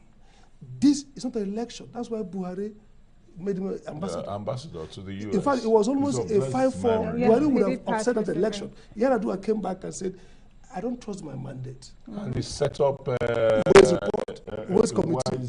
So what was it that this election is worse than the one he completed? Because this was an election where people didn't even vote, where governors, people are alleging. And we're beginning to have results. How can you do that? So for me, the credibility is actually gone. We have to recreate it either by intervention by the chairman and say, look, this is what we can do. This is it's the president that can intervene now, not the chairman, because the chairman, your submissions and the people's submissions, is too neck deep in it. Deliberate failure. There are failures that are not. This is like designed to fail, because there's no explanation for beavers to have failed for hours. Can we really blame it on beavers? Because beavers, according to the observers, well, you did say beavers. No, I mean beavers did not work because somebody shut it down. Dr. Sam Amadi, we keep an eye out, and of course, we get more reactions as it concerns the 2023 general elections. But for now, we say thank you so much for your Let's go on a quick break, and we'll be back for more stories. And if there are more results from Kano and Lagos State being announced, we'll be bringing them to our viewers.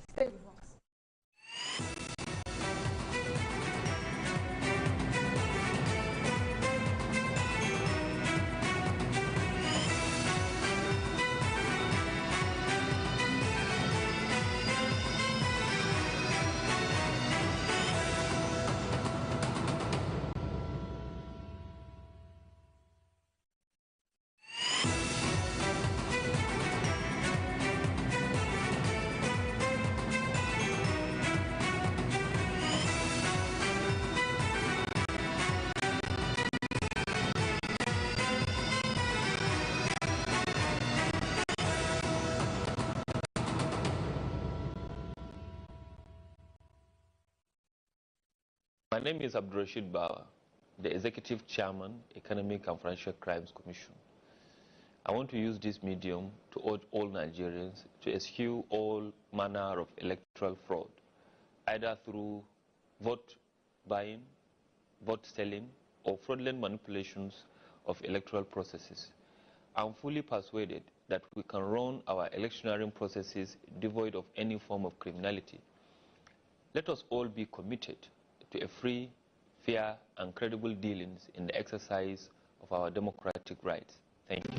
Report any electoral fraud to the following numbers.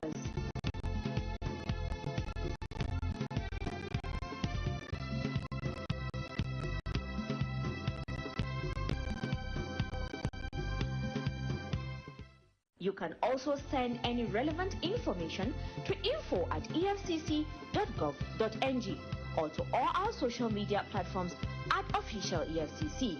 Also, use the EFCC mobile app, the Eagle Eye, to report. Your vote is your power. Protect it. Welcome to the Airtel side of life, where you're covered in a variety of reliable ways. Get a router for just 10,000 Naira with up to 240GB, or this MiFi for 7,500 Naira with up to 150GB, or this for 5,000 Naira with up to 125GB bonus data. More data, more you. Reliable home broadband by Airtel, the smartphone network. It don't come. Population and housing census. It don't come. Oh yeah, everybody get ready, well. On the 29th of March to the 2nd of April 2023, the National Population Commission will be conducting a comprehensive population and housing census to generate reliable, sustainable, and up-to-date data needed for policy formulation, security, national planning, and development. Population and housing census, it will make life better, because now him our government to give the use. National Population and Housing Census 2023. It's your civic responsibility. Please support it. The 2023 Population and Housing Census is being conducted by the National Population Commission, NPC. Personal data systems, PDAs, will be deployed countrywide for the census exercise. Everything will be done digitally. Nigeria's 2023 Population and Housing Census. On the 29th of March to the 2nd of April 2023. You count. Be counted. Hello? Oga agent. Mo ti rí ilé náà. Ó wù mí gan. Ó wù mí gan. Báwo lẹ ṣe ní kí n wá sanwó báyìí? Kí n gbé owó wá sí ilé iṣẹ́ yín? Ó ti o. Ẹ̀yin èèyàn mi. La ojú kí yín dáadáa kẹ́ẹ̀dẹ̀ tẹ́tí yín sílẹ̀ kẹ́ gbọ́ iléeṣẹ́ special control unit against money laundering tó ń pè ní SCUMOL tó wà lábẹ́ EFCC wọ́n ti ṣe ìfilọ̀ pé owó tó bá kọjá mílíọ̀nù 5 ẹnìkan ò gbọ́dọ̀ máa dágbé rìn tàbí owó tó bá kọjá mílíọ̀nù 10 iléeṣẹ́ kọ̀ọ̀kan ò gbọ́dọ̀ máa gbé rìn torí pé ó lùdì sófin ẹni tó bá ṣe eléyìí á san ọ̀tàlérúgba ó dín ẹgbẹ̀rún 10 náírà lójoojúmọ́ fún ìgbà tí ìṣẹ̀lẹ̀ yìí bá ṣẹlẹ̀ wọ́n tiẹ̀ lè fagilé ìwé tó fi ń ṣiṣẹ́ tàbí kí wọ́n ti iléeṣẹ́ ẹ̀ pa pátápátá ẹ má sọ pé wọn ò sọ fún yín o ẹ má sọ pé ẹ gbọ́ o ẹ má gbé owó tó pọ̀ jù ní o.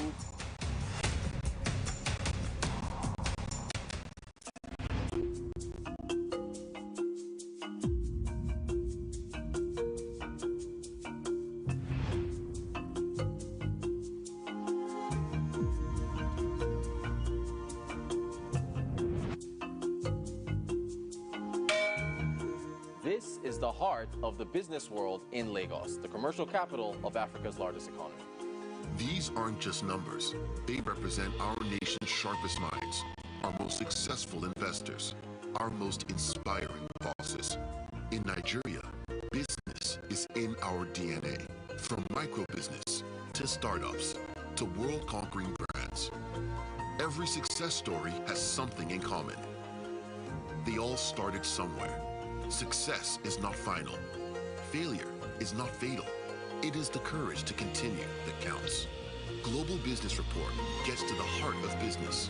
We bring you the stories making headlines across the globe with in-depth analysis from experts and executives. This is not business as usual. This is the Global Business Report.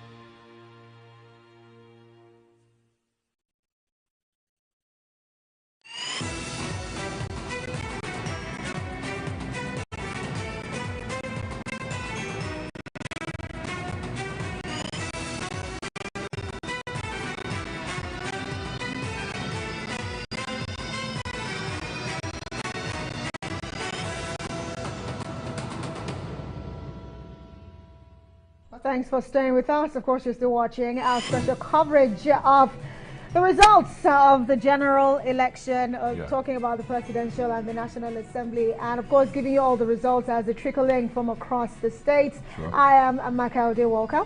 And I am Christian Nogodo. Thanks for staying with us. Let's quickly bring you some stories before we bring you our guests. The Kano State Commissioner of Police, Mohammed Yakubu, says most of the alleged underage voters seen in viral videos during the election in Kano State might be suffering from stunted growth.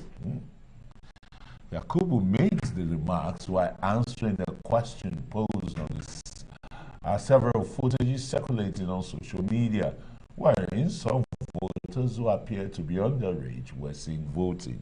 Well, while he was speaking on the issue, Yakubu did say it is very difficult to determine by appearance alone who is a minor and who is not. Most of the ones you are seeing, their growth rate might be impaired. Well, the words of course, the Kano State Commissioner of Police. Well, before we bring our guest in, we do have another story. Well, the Albino Foundation Africa Persons with Disability Election Hub says there was not enough voting aid for people living with disabilities during the presidential and National Assembly elections in the country.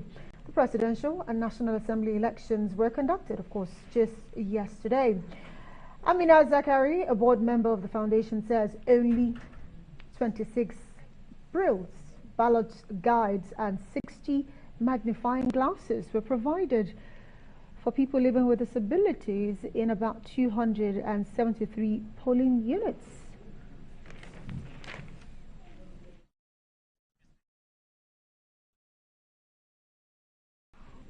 All right, we are now being joined by J.K. Pele, who is the executive director of the Albino Foundation, and of course, persons living with disability. He's here in the studios, and in the offside studios, we have Emmanuel Bello, a RISE analyst. Thanks, gentlemen, for coming. But let me quickly start with you, Pele, because we don't have much time. Did you hear the excuse given by the Kano State Commissioner of Police that the underage voters seen in viral videos in Kano with PVC may just be stunted? Epele, what are your thoughts here? First, that's discriminatory. Even if they are what he claims to be, you don't have to acquaint them with electoral issues, you know. That's absolutely discriminatory, and he shouldn't have said that. That would be my take to that. It's nothing. It shouldn't come from a public officer. And I've never seen where a minor is what he claims to be. Well, Jack Ikwele, he has said what he has said, but I'm particularly concerned about this, observation from the Albino Foundation, of course, which I know you are in charge of. Would you know that we have over 176,000 polling units, and from your report, you say only 273 polling units across the country were actually friendly to people living with disabilities. Where's the gap? Looking at all of the plans and resources INEC said it had put into these elections to ensure that there's inclusion for everyone, irrespective of who you are. No, I think what you're reading is our election report. There's been an update. Oh, okay. Good thing you're here. Both on our website. Number one, the data that we're working with, which came from INEC CVR exercise, is very limited. We're working with the 87,000 data that was released by them, and we put them in a dashboard and create them in a friendly manner, and then put out 700 observers across board, taking into cognizance the different clusters of disability. The current update, we've done analysis up to 576 observers, and there's been an improvement up to 73% of deployment of these devices. So that was a mid-election report, and currently, from the update we have gotten from the field, mind you, what we have was a real-time situation. So we're getting feedback real time. All right. And that's the current update. Situation. Okay, thank you very much. Let's go to Overflow Studios and join Emmanuel Bello. Emmanuel Bello, the various infractions and the kind of things we saw during elections period. How do you aggregate these and try and reconcile it with the Commissioner of Police statement from Kano? Well, yeah, Chris, good evening. I totally agree that it's quite reprehensible for a public officer to make those kind of remarks. Probably in the heat of the moment, he didn't know how to explain away those underage voters, and then he equated them to some kind of disabilities and all of that. But then it's just one example of the various contradictions around this election, whether it is that situation of underage voters reports in Kano, or even the larger issue that we're dealing with, which is, many of your guests on this program have been talking about, which is the credibility of this election, of this process itself, and everyone has been talking about it. People had, thought that, look, being scientific, we're going to have scientific results, we're going to have scientific outcomes, but that's not what we're saying. What we're saying is it's almost as if we're back in the to use Professor Sam Mamadi's words, back in the days of Maurice Wu. According to him, that's the benchmark for what looks like the worst case kind of scenario for elections. Well, as of yesterday, and even days before this election, there were a lot of hopes that we're not going to get here, that this is going to be one of the best elections, one that is devoid of any kind of inducement. Remember that people have to endure all sorts of things. INEC itself reassured everyone that these elections were going to be the best, and people were already giving, Professor Yakubu Mahmoud some burning points already for raising the kind of confidence he's raised. But that seemed to be dashed almost immediately, especially with the fact that we're hearing things like the servers are not working.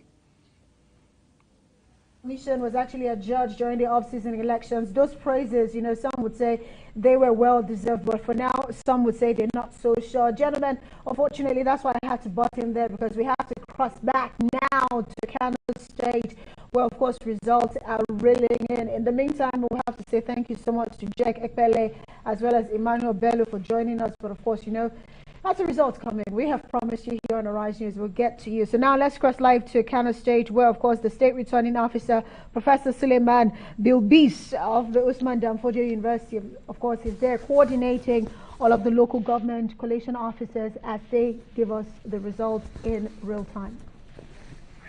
They went to a place, stockpile it, and bring it back, and they push it for counting. So outrightly, I'm calling for constitution of government. It's a sham. It's not an election. Are you aware of anything during the collation? Thank you.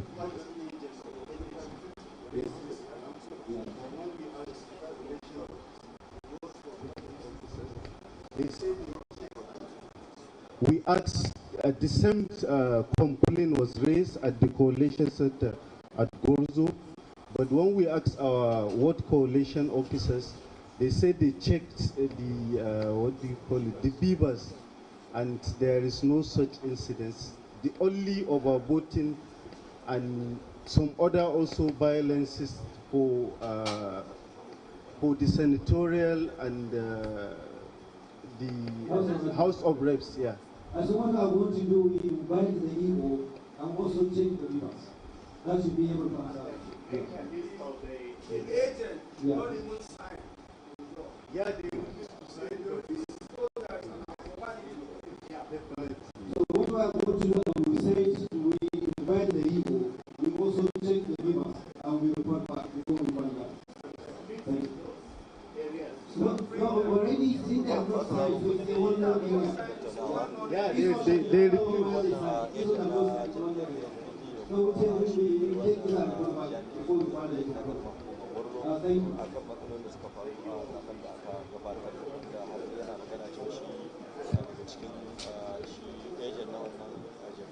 So, again, we need to do the incident form of the so what they are referring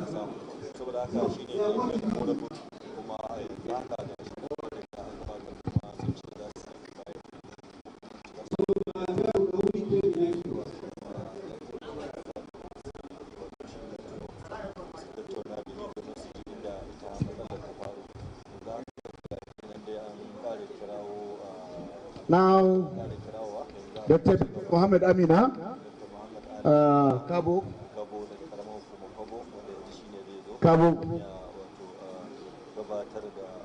Sorry, Prof, I think we are being insensitive. We have taken the lady close going to it's very up with that. We are being very insensitive now. Because we have to please take our apology.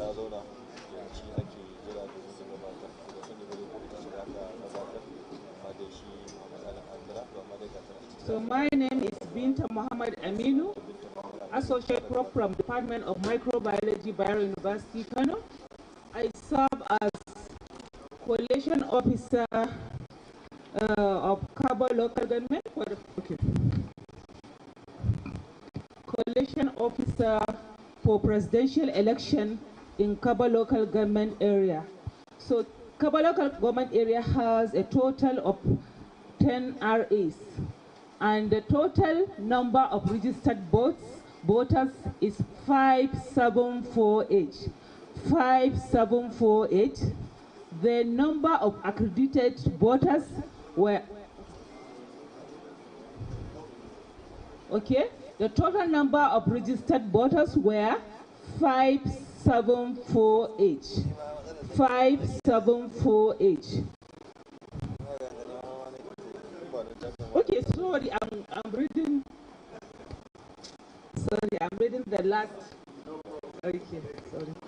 Okay, the total number of registered voters were 9069 each.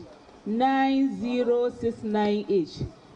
Okay, total number of accredited voters were 39147. 39147. Then the score, the votes scored by each party were as follows: A 0H, A 0H, AA 05, AA 05, AAC 06, AAC 06, ADC, ADC 48, ADC 48, ADP, ADP 60, ADP 60, APC 18767, 18767, then APGA 36, APGA 36, APM, APM 61, APM 61, APP 13, APP 13. Okay, I'm too fast. Okay, let me. Okay. Okay, I should continue. Start again. Okay. Okay, from. Start again. A 08, A 08, AA 05, AA 05, AAC 06, AAC 06, ADC 48, ADC 48, ADP 60, ADP 60, APC 18767, 18767, then APGA 36, APGA 36, APM, APM 61, 61, APP, APP 13, 13, BP, BP 08, 08, LP, LP 79, LP 79, NNPP, NNPP 1.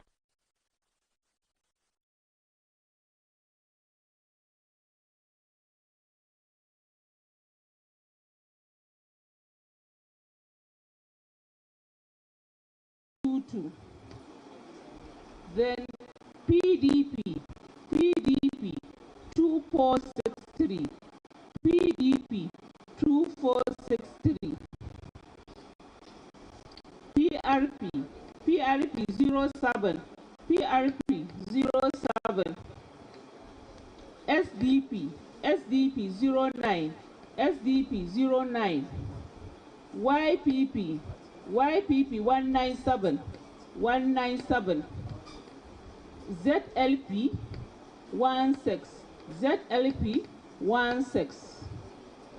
Then total valid votes is 37728, 37728, 37728. Then rejected votes were 1247, 1247. Then total votes cast were 38975, 38975. Yes, only one PU result was cancelled, overvoting and also violence. Have you completed EC 40G1? Yes, I only have the one submitted by the PO because we don't have that that form in our LGA. Yes. She has accompanied the other person to Bichi, the other collation officer for senatorial compilation. Yes, but I have the one submitted by the PO. That is okay. Okay. Okay. Thank you.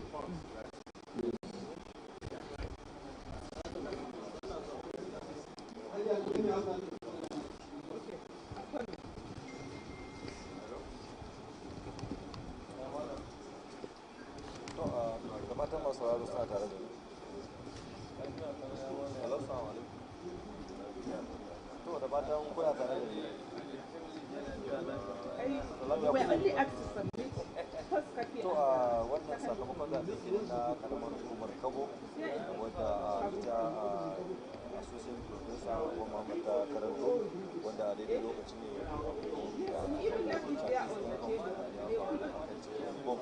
wanda shi ne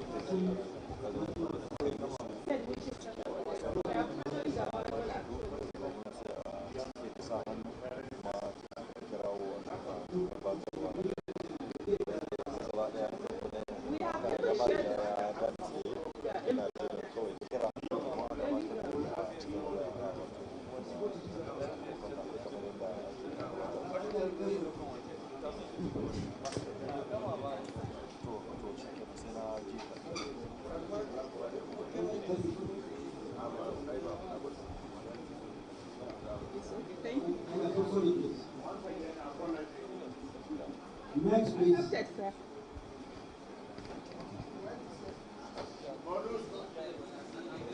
No, sit down.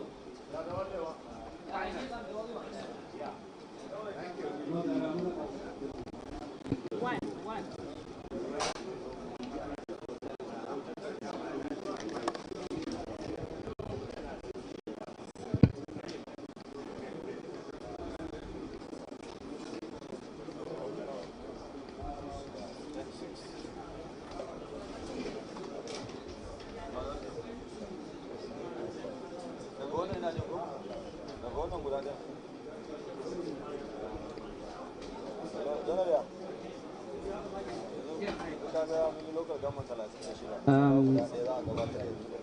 Good evening, everyone. I am Isa Usman Lawal, Associate Professor of Physiotherapy from Bio University, Kano.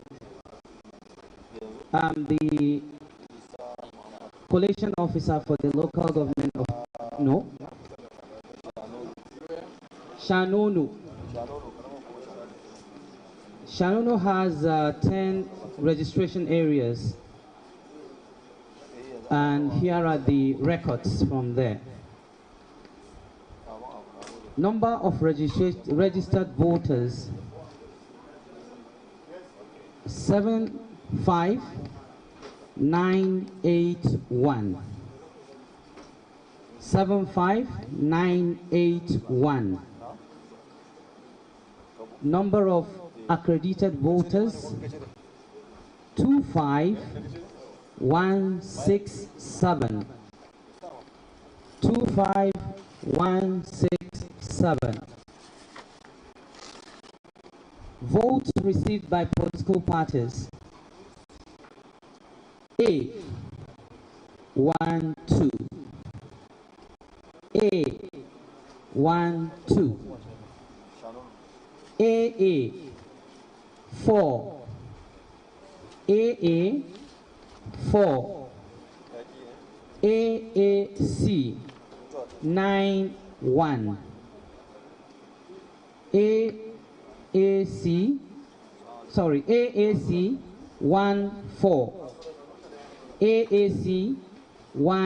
14. ADC 91. ADC 91. ADP 37. ADP 37. APC 11557.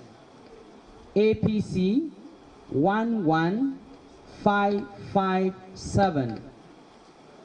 APGA 22. APGA 22. APM 36.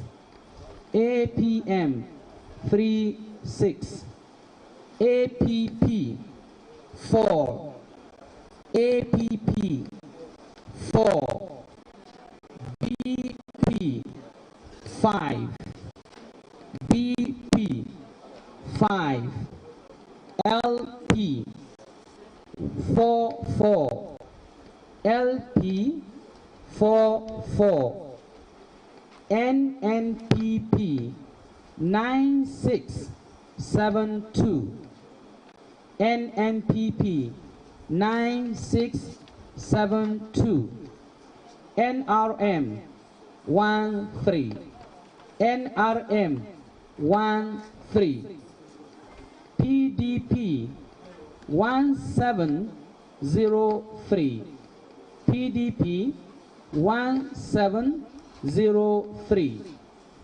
PRP 5, PRP 5, SDP 7, SDP 7, YPP 101, YPP 101, ZLP 11, ZLP 11. Total valid votes 23338. Total valid votes 23338. Rejected votes 609. Rejected vote 609. Total vote cast 23947. 23947. Thank you.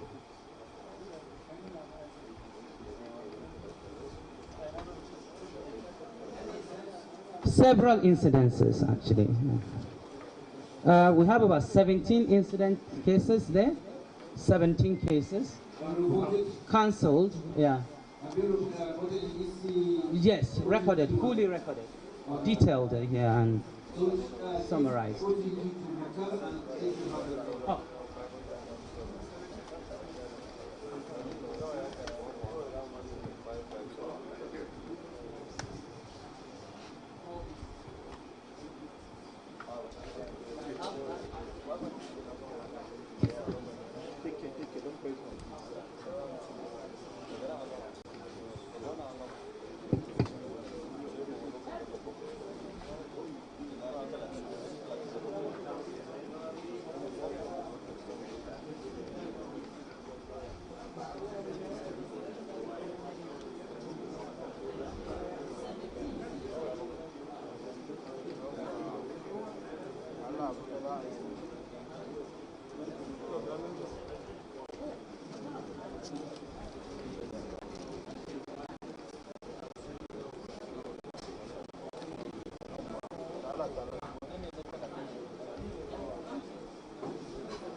Okay, produce what of the you can't.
Okay, have the mic.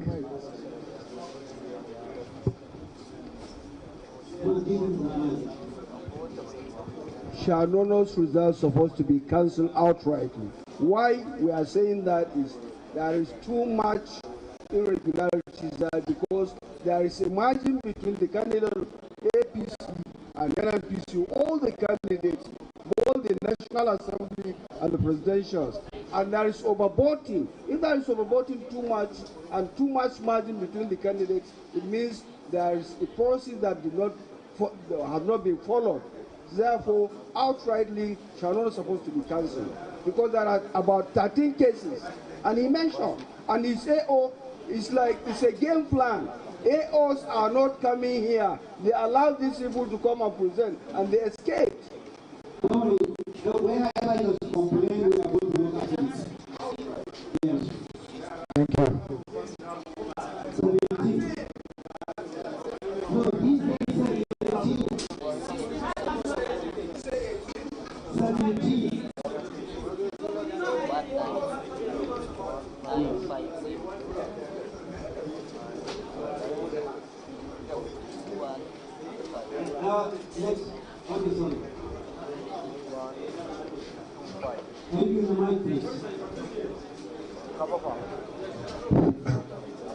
I'm Rabi Suleiman. Let's have some order, please. I'm Rabi Suleiman Bichi. I'm the coalition agent of APC. Thank you. I think there is need for us to be educated on procedure for coalition results. We have a lot of complaints. We have a lot of incidents of overvoting in all these areas. But we are following due procedure to lodge our complaint. So if everybody will stand and start talking about a few, they are cancelled, security lapses and so on, we have instances. Like yesterday, around 3 a.m. in Gorzo local government, there's one Kawabu.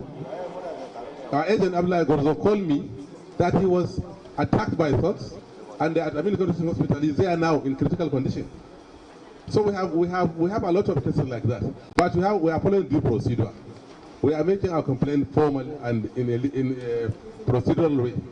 So if everybody will stand here and talk about VPU there, we have instances of so many instances of attacks, vandalization, overvoting. You have seen one here. It's here showing in the Gwale. He's talking about large difference. Look at the difference in Gwale. Look at the difference in Gwale. So what I'm saying is there is a need for us to be educated on how to follow the procedure of collation of results. That's all. Thank you very much. Thank you. You see, what we are going to do is any complaint within the ambit of the law, we will investigate here if we can. And if we can't, then the person complaining will now follow the due process in that complaint. We are trying to see if we can make it easier for all of us here. But actually, that's why I said we have already documented all of this. The worst case scenario is for us to ask them to put it forward. But if something simple that we handle here, there's no point of taking it elsewhere. That's why I said we are going to look at it. They have already 17 instances. If they have already cancelled those instances, the answer is, the question is clear, has been answered. So that's why we also give everybody equal opportunity to make complaint within the umbrella of the law. But we are not, whatever happens here, this is not the end of everything. There is another formal way of making complaint, and which parties also given the liberty to do that. But for now, we sincerely appreciate the cooperation of everybody. Thank you. Is there anyone left? Sir. Is there anyone left? Kumboso. Wait. Kumboso, where are you? Wait. Dr. Abubakar Bala Tudunwada. That's if Kumboso is not around, this is the last one.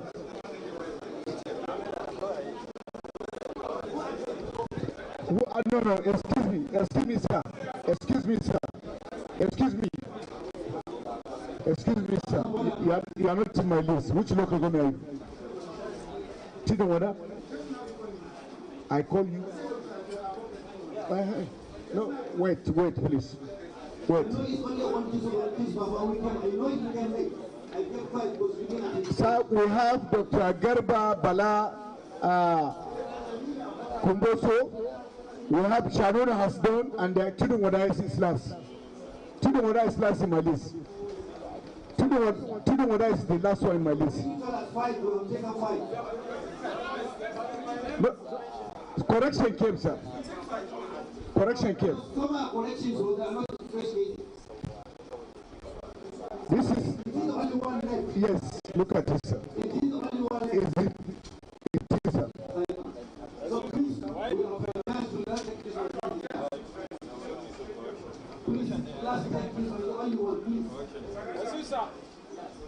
My name was mentioned when you mentioned 5 people. Garba Balana Ta'ala. I was the second to the last. I saw you when you came. I know you came late. I said 5 before. Yeah. Yeah. That's why I asked. I saw you when you came. No, I went there. Okay, thank you. Thank you. Please, appreciate your cooperation. Thank you. Sorry, please.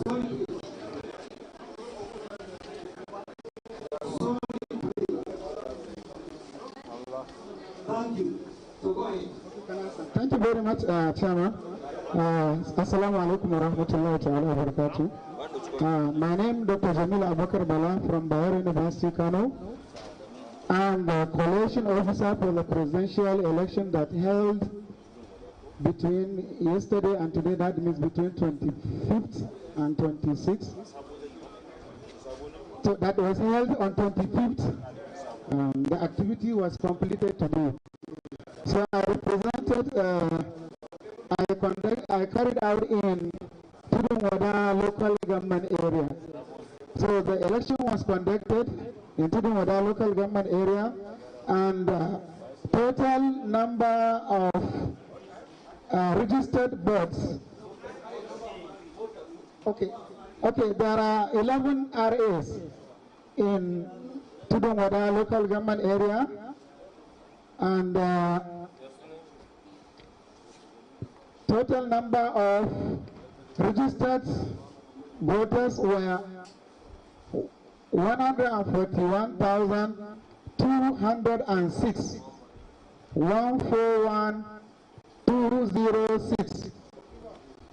Total number of accredited voters was 45,693. 45693. Total number of accredited voters was 45,693. 45693.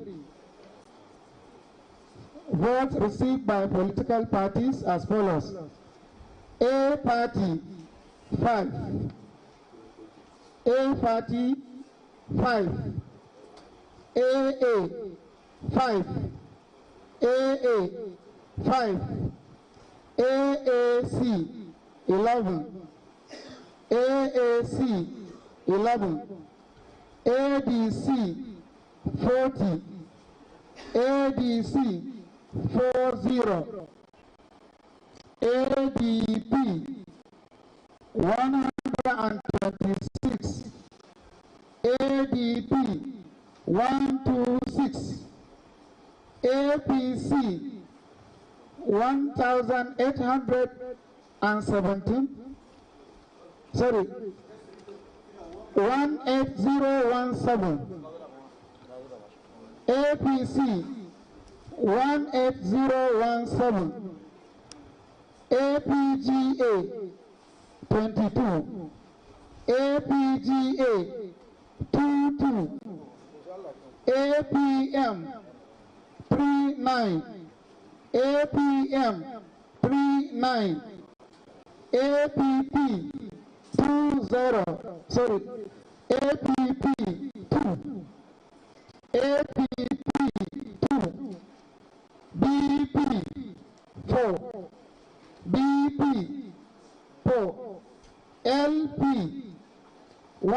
1053, LP 1053, NNPP 23,031, NNPP 23041, NNPP 23041, NRM 25, NRM 25, PDP 1965, PDP 1965, PRP 8, PRP 8, SDP 8, SDP 8, YPP 119, YPP 119, ZLP 21, ZLP 21. Total number of valid votes 4451. Total number of valid votes 4451. Rejected votes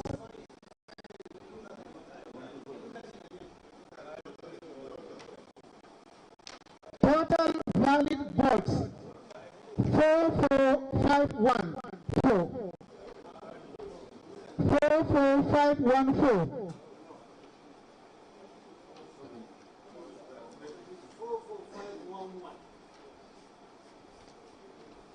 44. Okay. So the arithmetic from the Excel you mean? From my one is 4451. 4.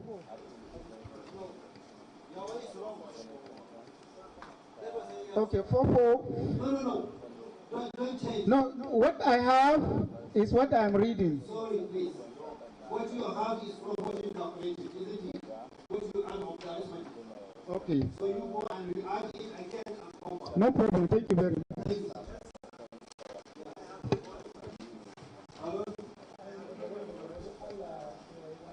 Which local government? Is it the one with the Waboti? Is it the one with the Waboti? Because I know it's not easy to press. Is it the one with Waboti? Speak up. Waboti. Okay, no, that is not good.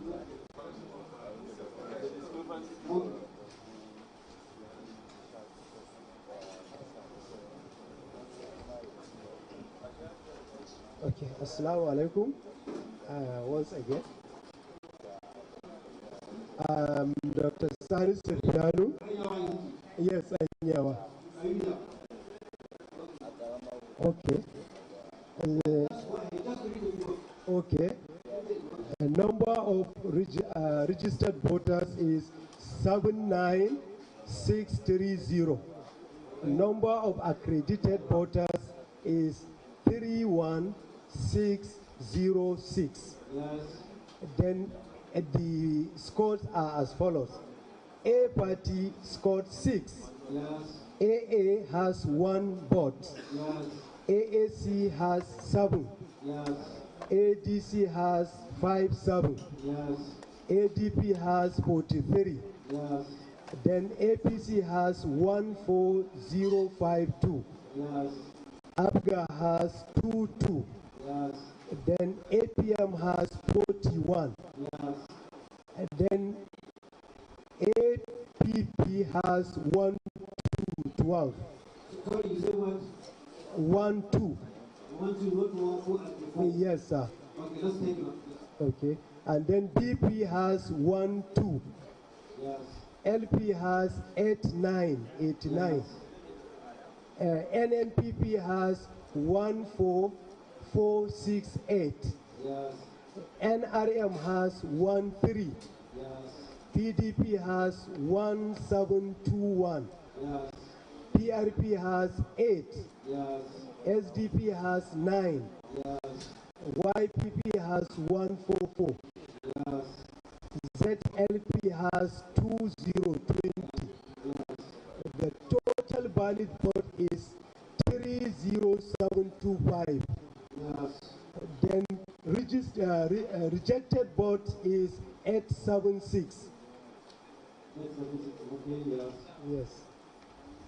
So go ahead. Then total vote cast is 31,000, that is 31601. Thank you. Okay. Any incidents? Yes, sir. There are 2 incidences of overvoting. Yes, sir. Yes, sir. Okay, let me have the result when it comes back. Okay, sir. Thank you very much, sir.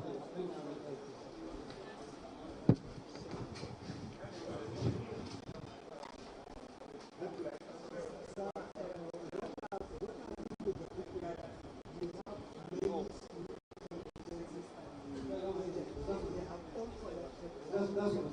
So you need to come and sign this where you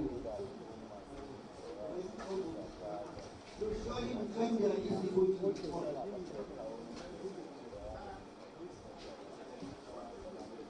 You want to represent your bank? Yeah, collections. Which local government? But let him get but do you know where you are one going to live?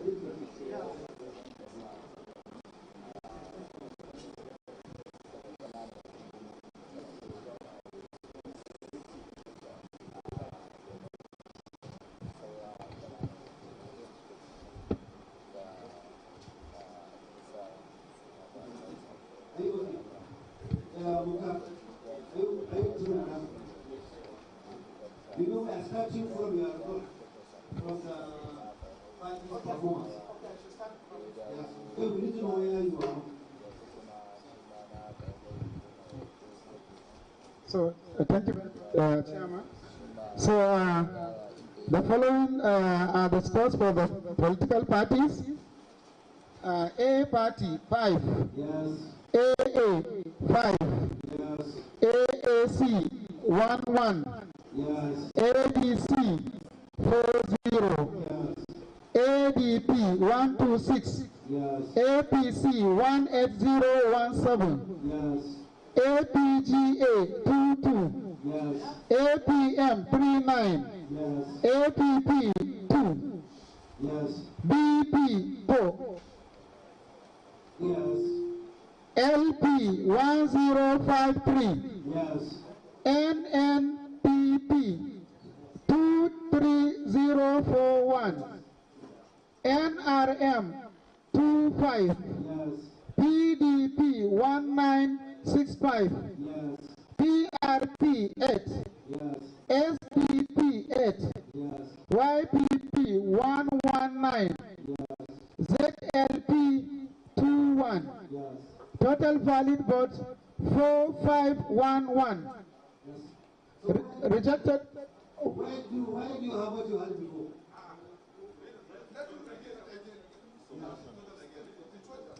44511. Yes. Rejected votes 599. Total vote cast 45110. It's okay now. Thank Any incidents? Many incidences. So, have you reported? Yes. You feel the EC40? Yeah, I have. Actually, sir, it was terrible in Tudungoda local government when we finished the election and we are collating them. They attack us. We nearly lost our life, actually. Well, so sorry about that. But thank you. you could tell that from EC40. Yeah, there are another incident there. And if whether you have reported anybody? No, I reported only this EC40G. Sorry, that you are not. No, I have not reported. No, because actually what happened is that we finished the election successfully. Just during the collation, even after we finished everything, then they come, they overpower the security.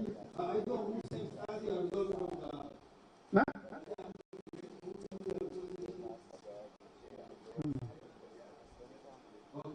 So just give me to confirm this. Then the party will put this at one complaint. Okay. Thank you, John.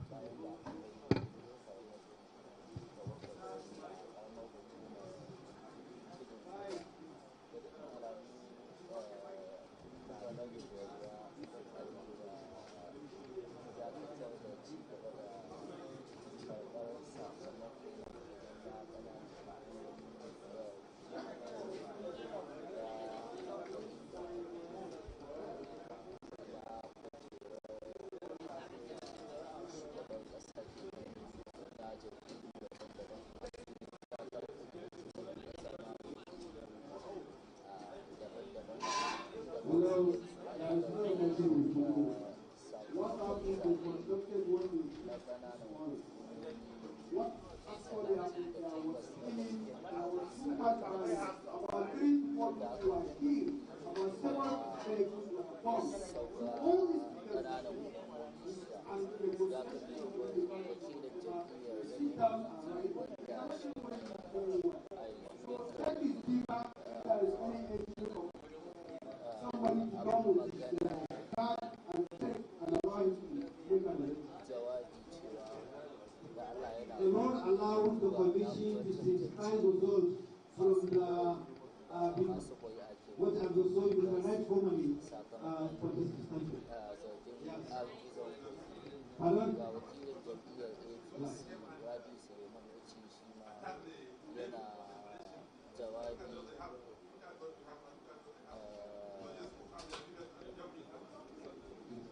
So what we do is what we the Lord allows them to synthesize the result from the polling unit.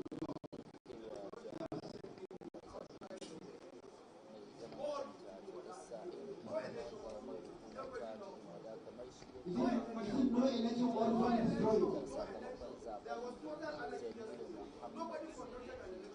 You know, and if you escape by this chance,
So we are going to go. That's how I will take the last one. Thank you. Thank you very much. Thank you very much, sir. No. Remember, the two is connection. I will remember saying this or taking that. So that is right. Thank you, Mr. Chairman. An associate professor in guidance and counseling.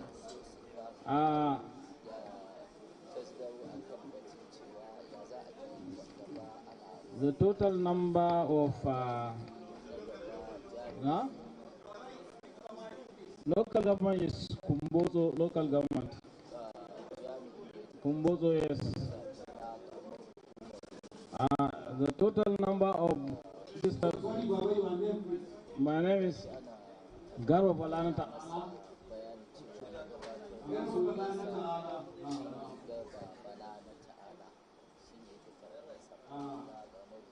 This is the conventional result of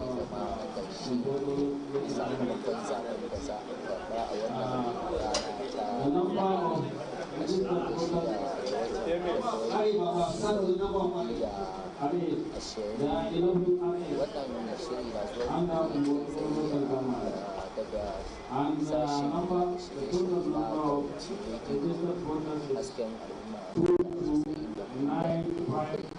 of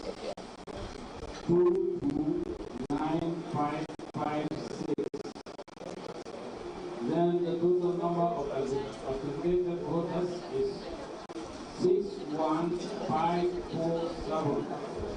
61547. Then party A has 45.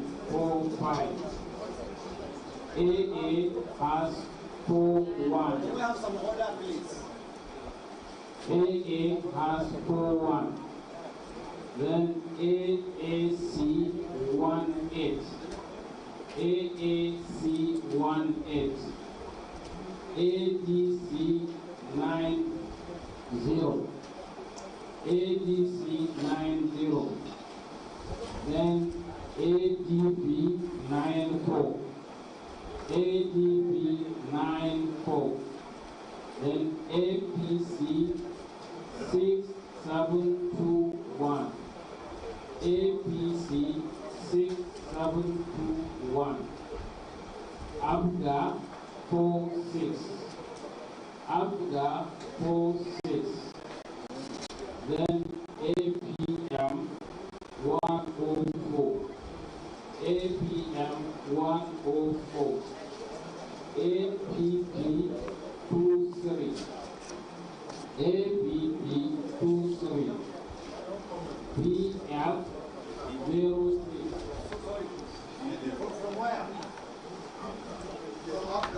From ABGA? Then after ABGA 46. Then APM 104.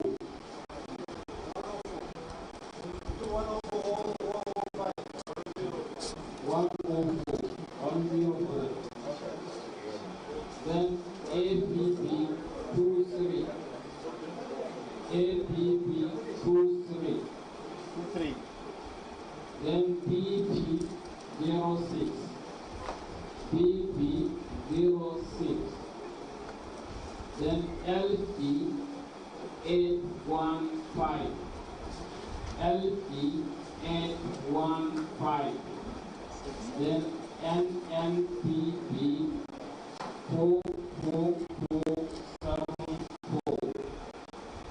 NNP 44474. NRM 55.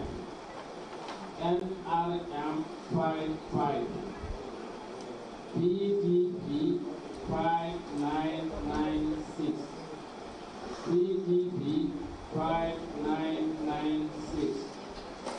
Then PRP 56.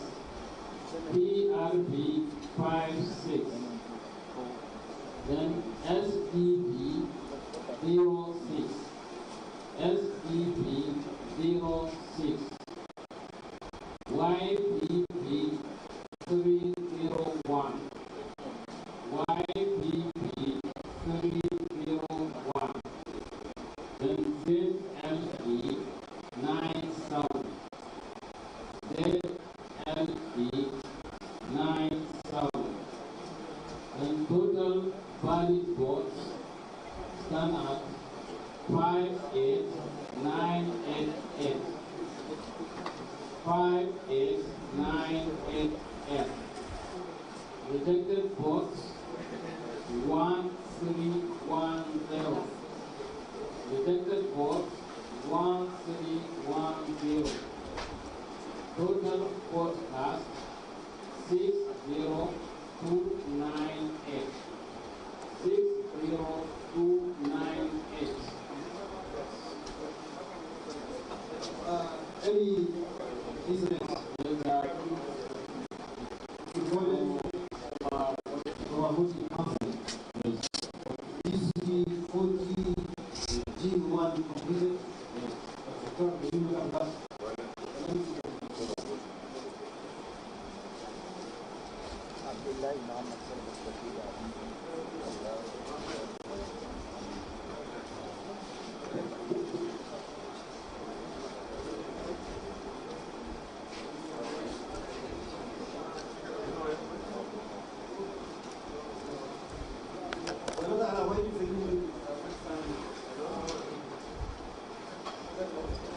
So tomorrow we are joining here and continuing tomorrow in 10 o'clock. It's not like one of us. Thank you. So we see 10 o'clock tomorrow. Thank you. And we desire your vision and have a very good day.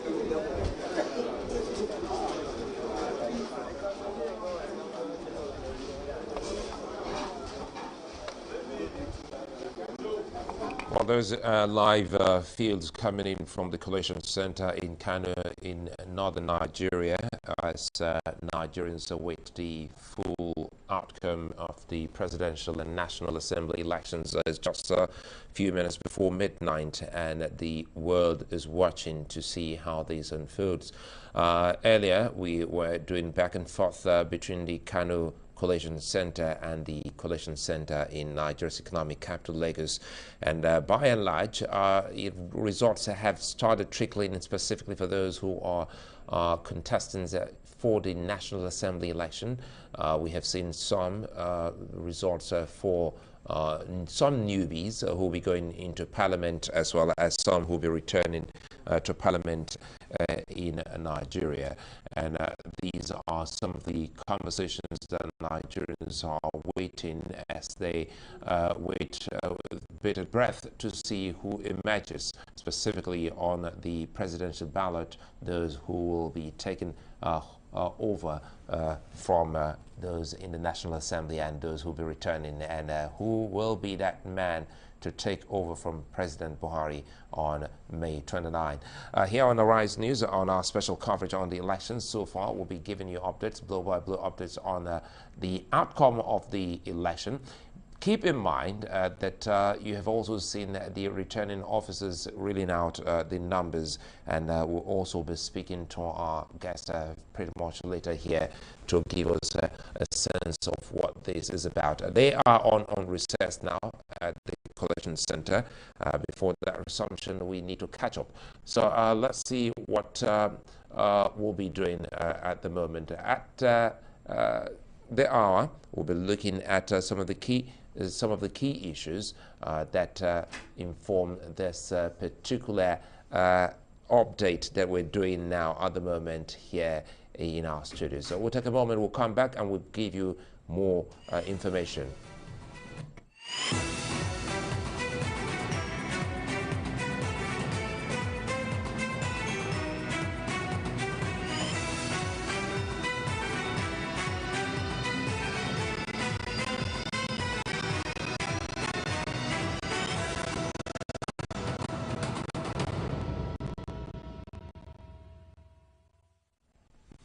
Well, the Independent National Electoral Commission has commenced the last stage of the collation and announcement of the results of the presidential election. So far, a total of 18 presidential candidates we have seen contested that election, which was held across the 36 states of the Federation and Nigeria's capital, Abuja, on Saturday. The electoral umpire chairman, Professor Mahmoud Yakubu, opened the announcement with presidential results from Ekiti State. The All Progressives Congress won overwhelmingly with 201,494, followed by the People's Democratic Party with 89,554. The Labour Party came a distant third with 11,397, while the New Nigeria People's Party, the NNPP, scored 264 votes. Results from the other states are being awaited at the National Collation Center here in Nigeria's capital, Abuja. The All Progressives Congress has won all 3 senatorial seats and 6 House of Representatives seats in Ekiti State. On Sunday, the Independent National Electoral Commission announced All Progressives Congress candidates as winners of all these seats. Senator Okpayemi Bamidele won his re-election for Ekiti Central. Yemi Adaramodu defeated Senator Abiodun Olujimi for Ekiti South, while Cyril Fasuri won the Ekiti North seat.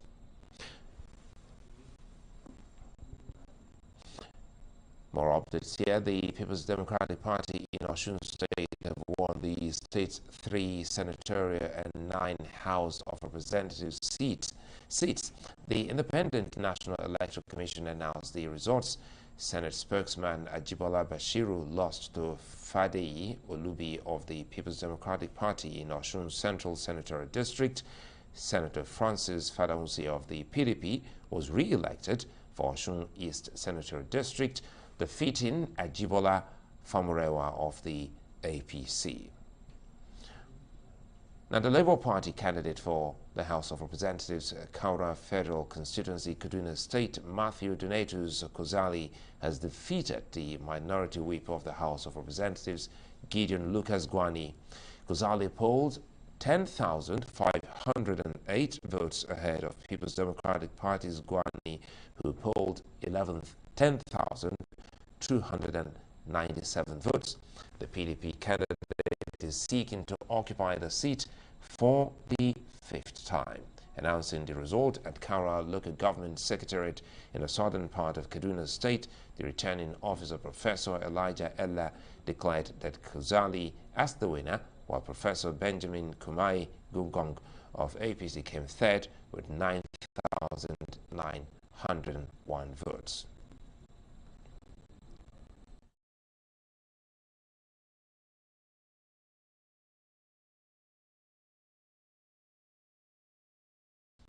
I'm now being joined by Arise News analyst Chinwe Izegu and Eben Gudoma to take a look at some of these stories.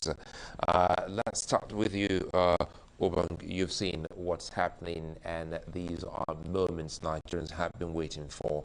And we're almost getting to Monday, close to midnight here.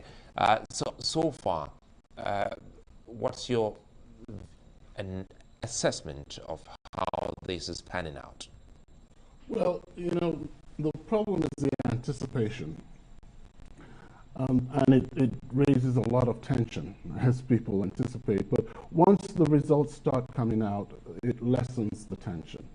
And it's some interest in, especially the underticket, and the Labour Party winning in Kaduna State, the PDP winning all 3 senatorial seats in, I believe that was in, or was it Osun State? Yeah.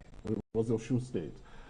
And in the other states, the Ekiti State, all 3 seats were taken as well by PDP. So that's quite interesting.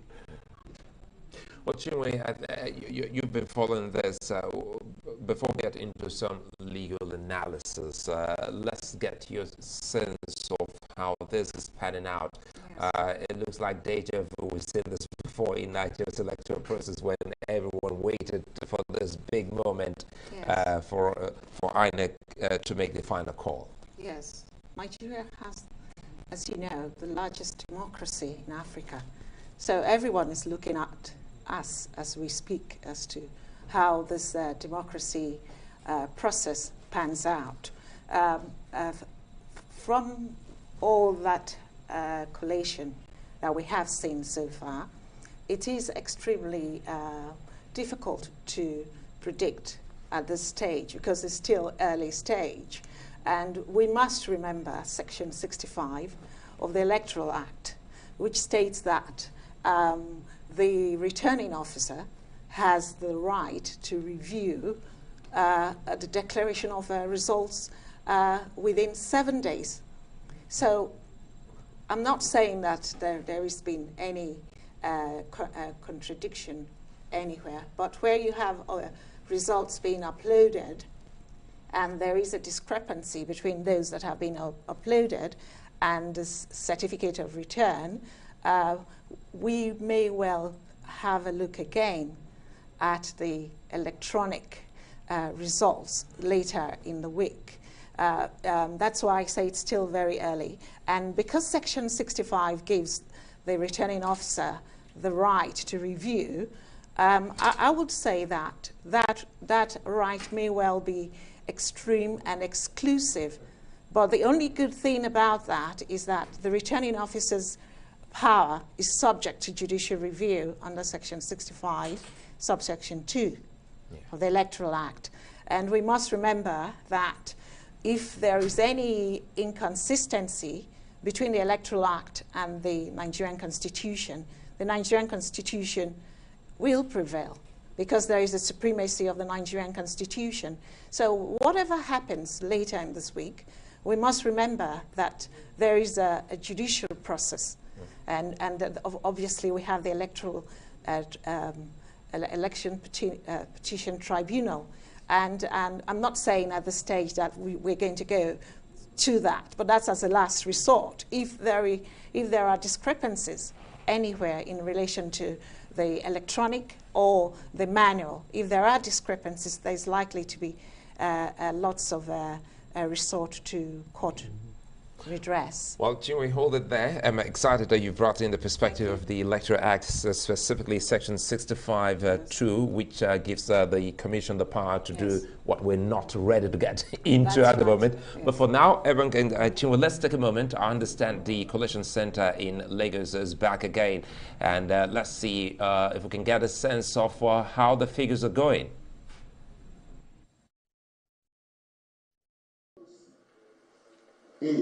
Party A, 106.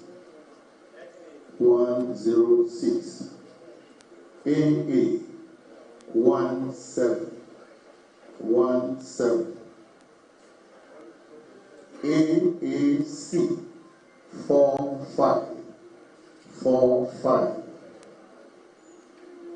ADC, 162. 162. ADB 61. 61. APC 13. 318. 13318. ABGA 194. 194. APM 36. 36. BP. Oh, sorry. ABP 18. 18. BP 122. 122. LP 45587. 45587. NNPP 330. 330. NRM 20. 20. PDP 2383. 2383. PRP 21. 21. SDP 29. 29. YPP 24. 24. ZLP 574. 574. Total valid votes 73057. 73057. Rejected votes 2397. 2397.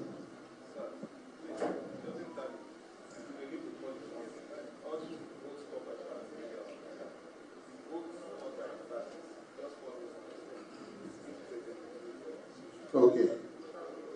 A 106. AA 17. AAC 45. ADC 162. ADB 61. ABC 13318.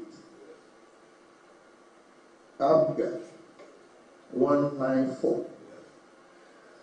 APM 36. APP 18. BP 122. LP 45. 587. NNPP 330. NRN 20. PDP 2383. PRP 21. SDP 29. YPP 24. ZLP 574. Please, there is about 10,000 votes hanging somewhere. I think you need to go back, look at the data, and you will please represent. Labour-party votes, 5,547. There's a mistake. It's supposed to be 5,547. Please go back, and then you come back to represent. Thank you. While we wait for them to come back, can we take Etiosa? Is it? Yes, Etiosa local government. Are you around, please? Etiosa local government.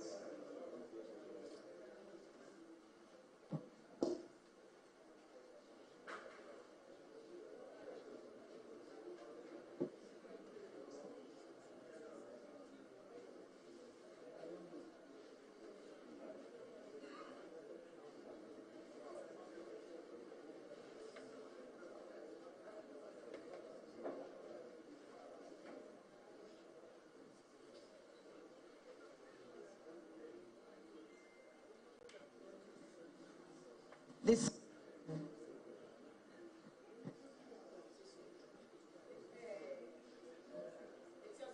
Okay. Etiosa, welcome. Please introduce yourself and present your results. Thank you. Good evening, everyone. My name is Miriam Omalara-Kodri, an associate professor in the Department of Political Science, University of Lagos. I am the local government collation officer for Etiosa local government area, Lagos State. And with me, my name is Collation, the electoral officer for Etiosa local government. Thank you. yes, for Etiosa local government area, we have total number of registered voters at 369319. 369319. Number of accredited voters 65855. 65855. The votes are distributed by the parties as follows. Yes, 10. We have 10. 10 wards in Etiosa local government area. A47. A47. AA23. AA23. AA6. 74. AAC 74. ADC 190. ADC 190. ADP 71. Yes. ADP 71. APC 15317. 317. APC 15317. ABGA 69. ABGA 69. APM 16. APM 16. APP 21, APP 21, BP 97, BP 97, MP 42388, LP 42388, NNPP 381, NNPP 381, NRN 21, NRN 21, PDP 3369, PDP 3369, PRP 27, PRP 27, SDP 45, SDP 45, YPP 49, YPP 49, ZLP 412, ZLP 412, total valid votes 62617, 62617, rejected votes 3152, 3152, total votes cast 65769, 65769. Thank you very much. Any cancellations? Yes, we have some issues in Etiosa local government. Okay. We have some polling units that voting did not take place at all. We have some that immediately the voting started, it was disrupted. We have quite a number of them, so we are collecting. How many? We have many registration areas. So I have the papers here with me. We are collecting them. Sorry, it's difficult to take many. We don't have a column where we can write many.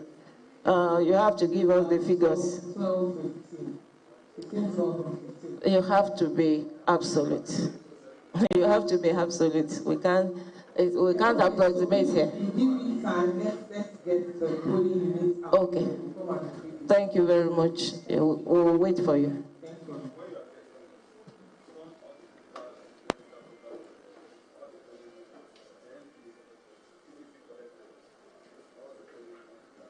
I will not be able to do all of that. Yeah, because okay.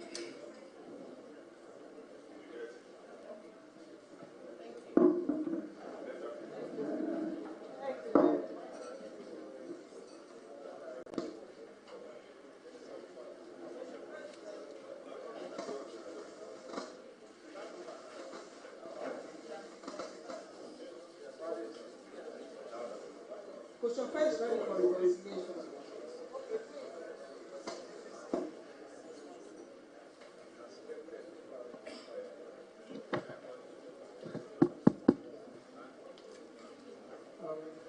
Thank you.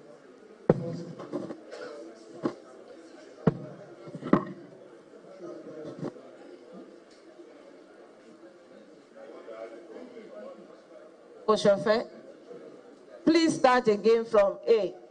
Take it again from A and take us through the parties, please. Okay. A, 251. 251. AA, 28. 28. AAC, 175. 175.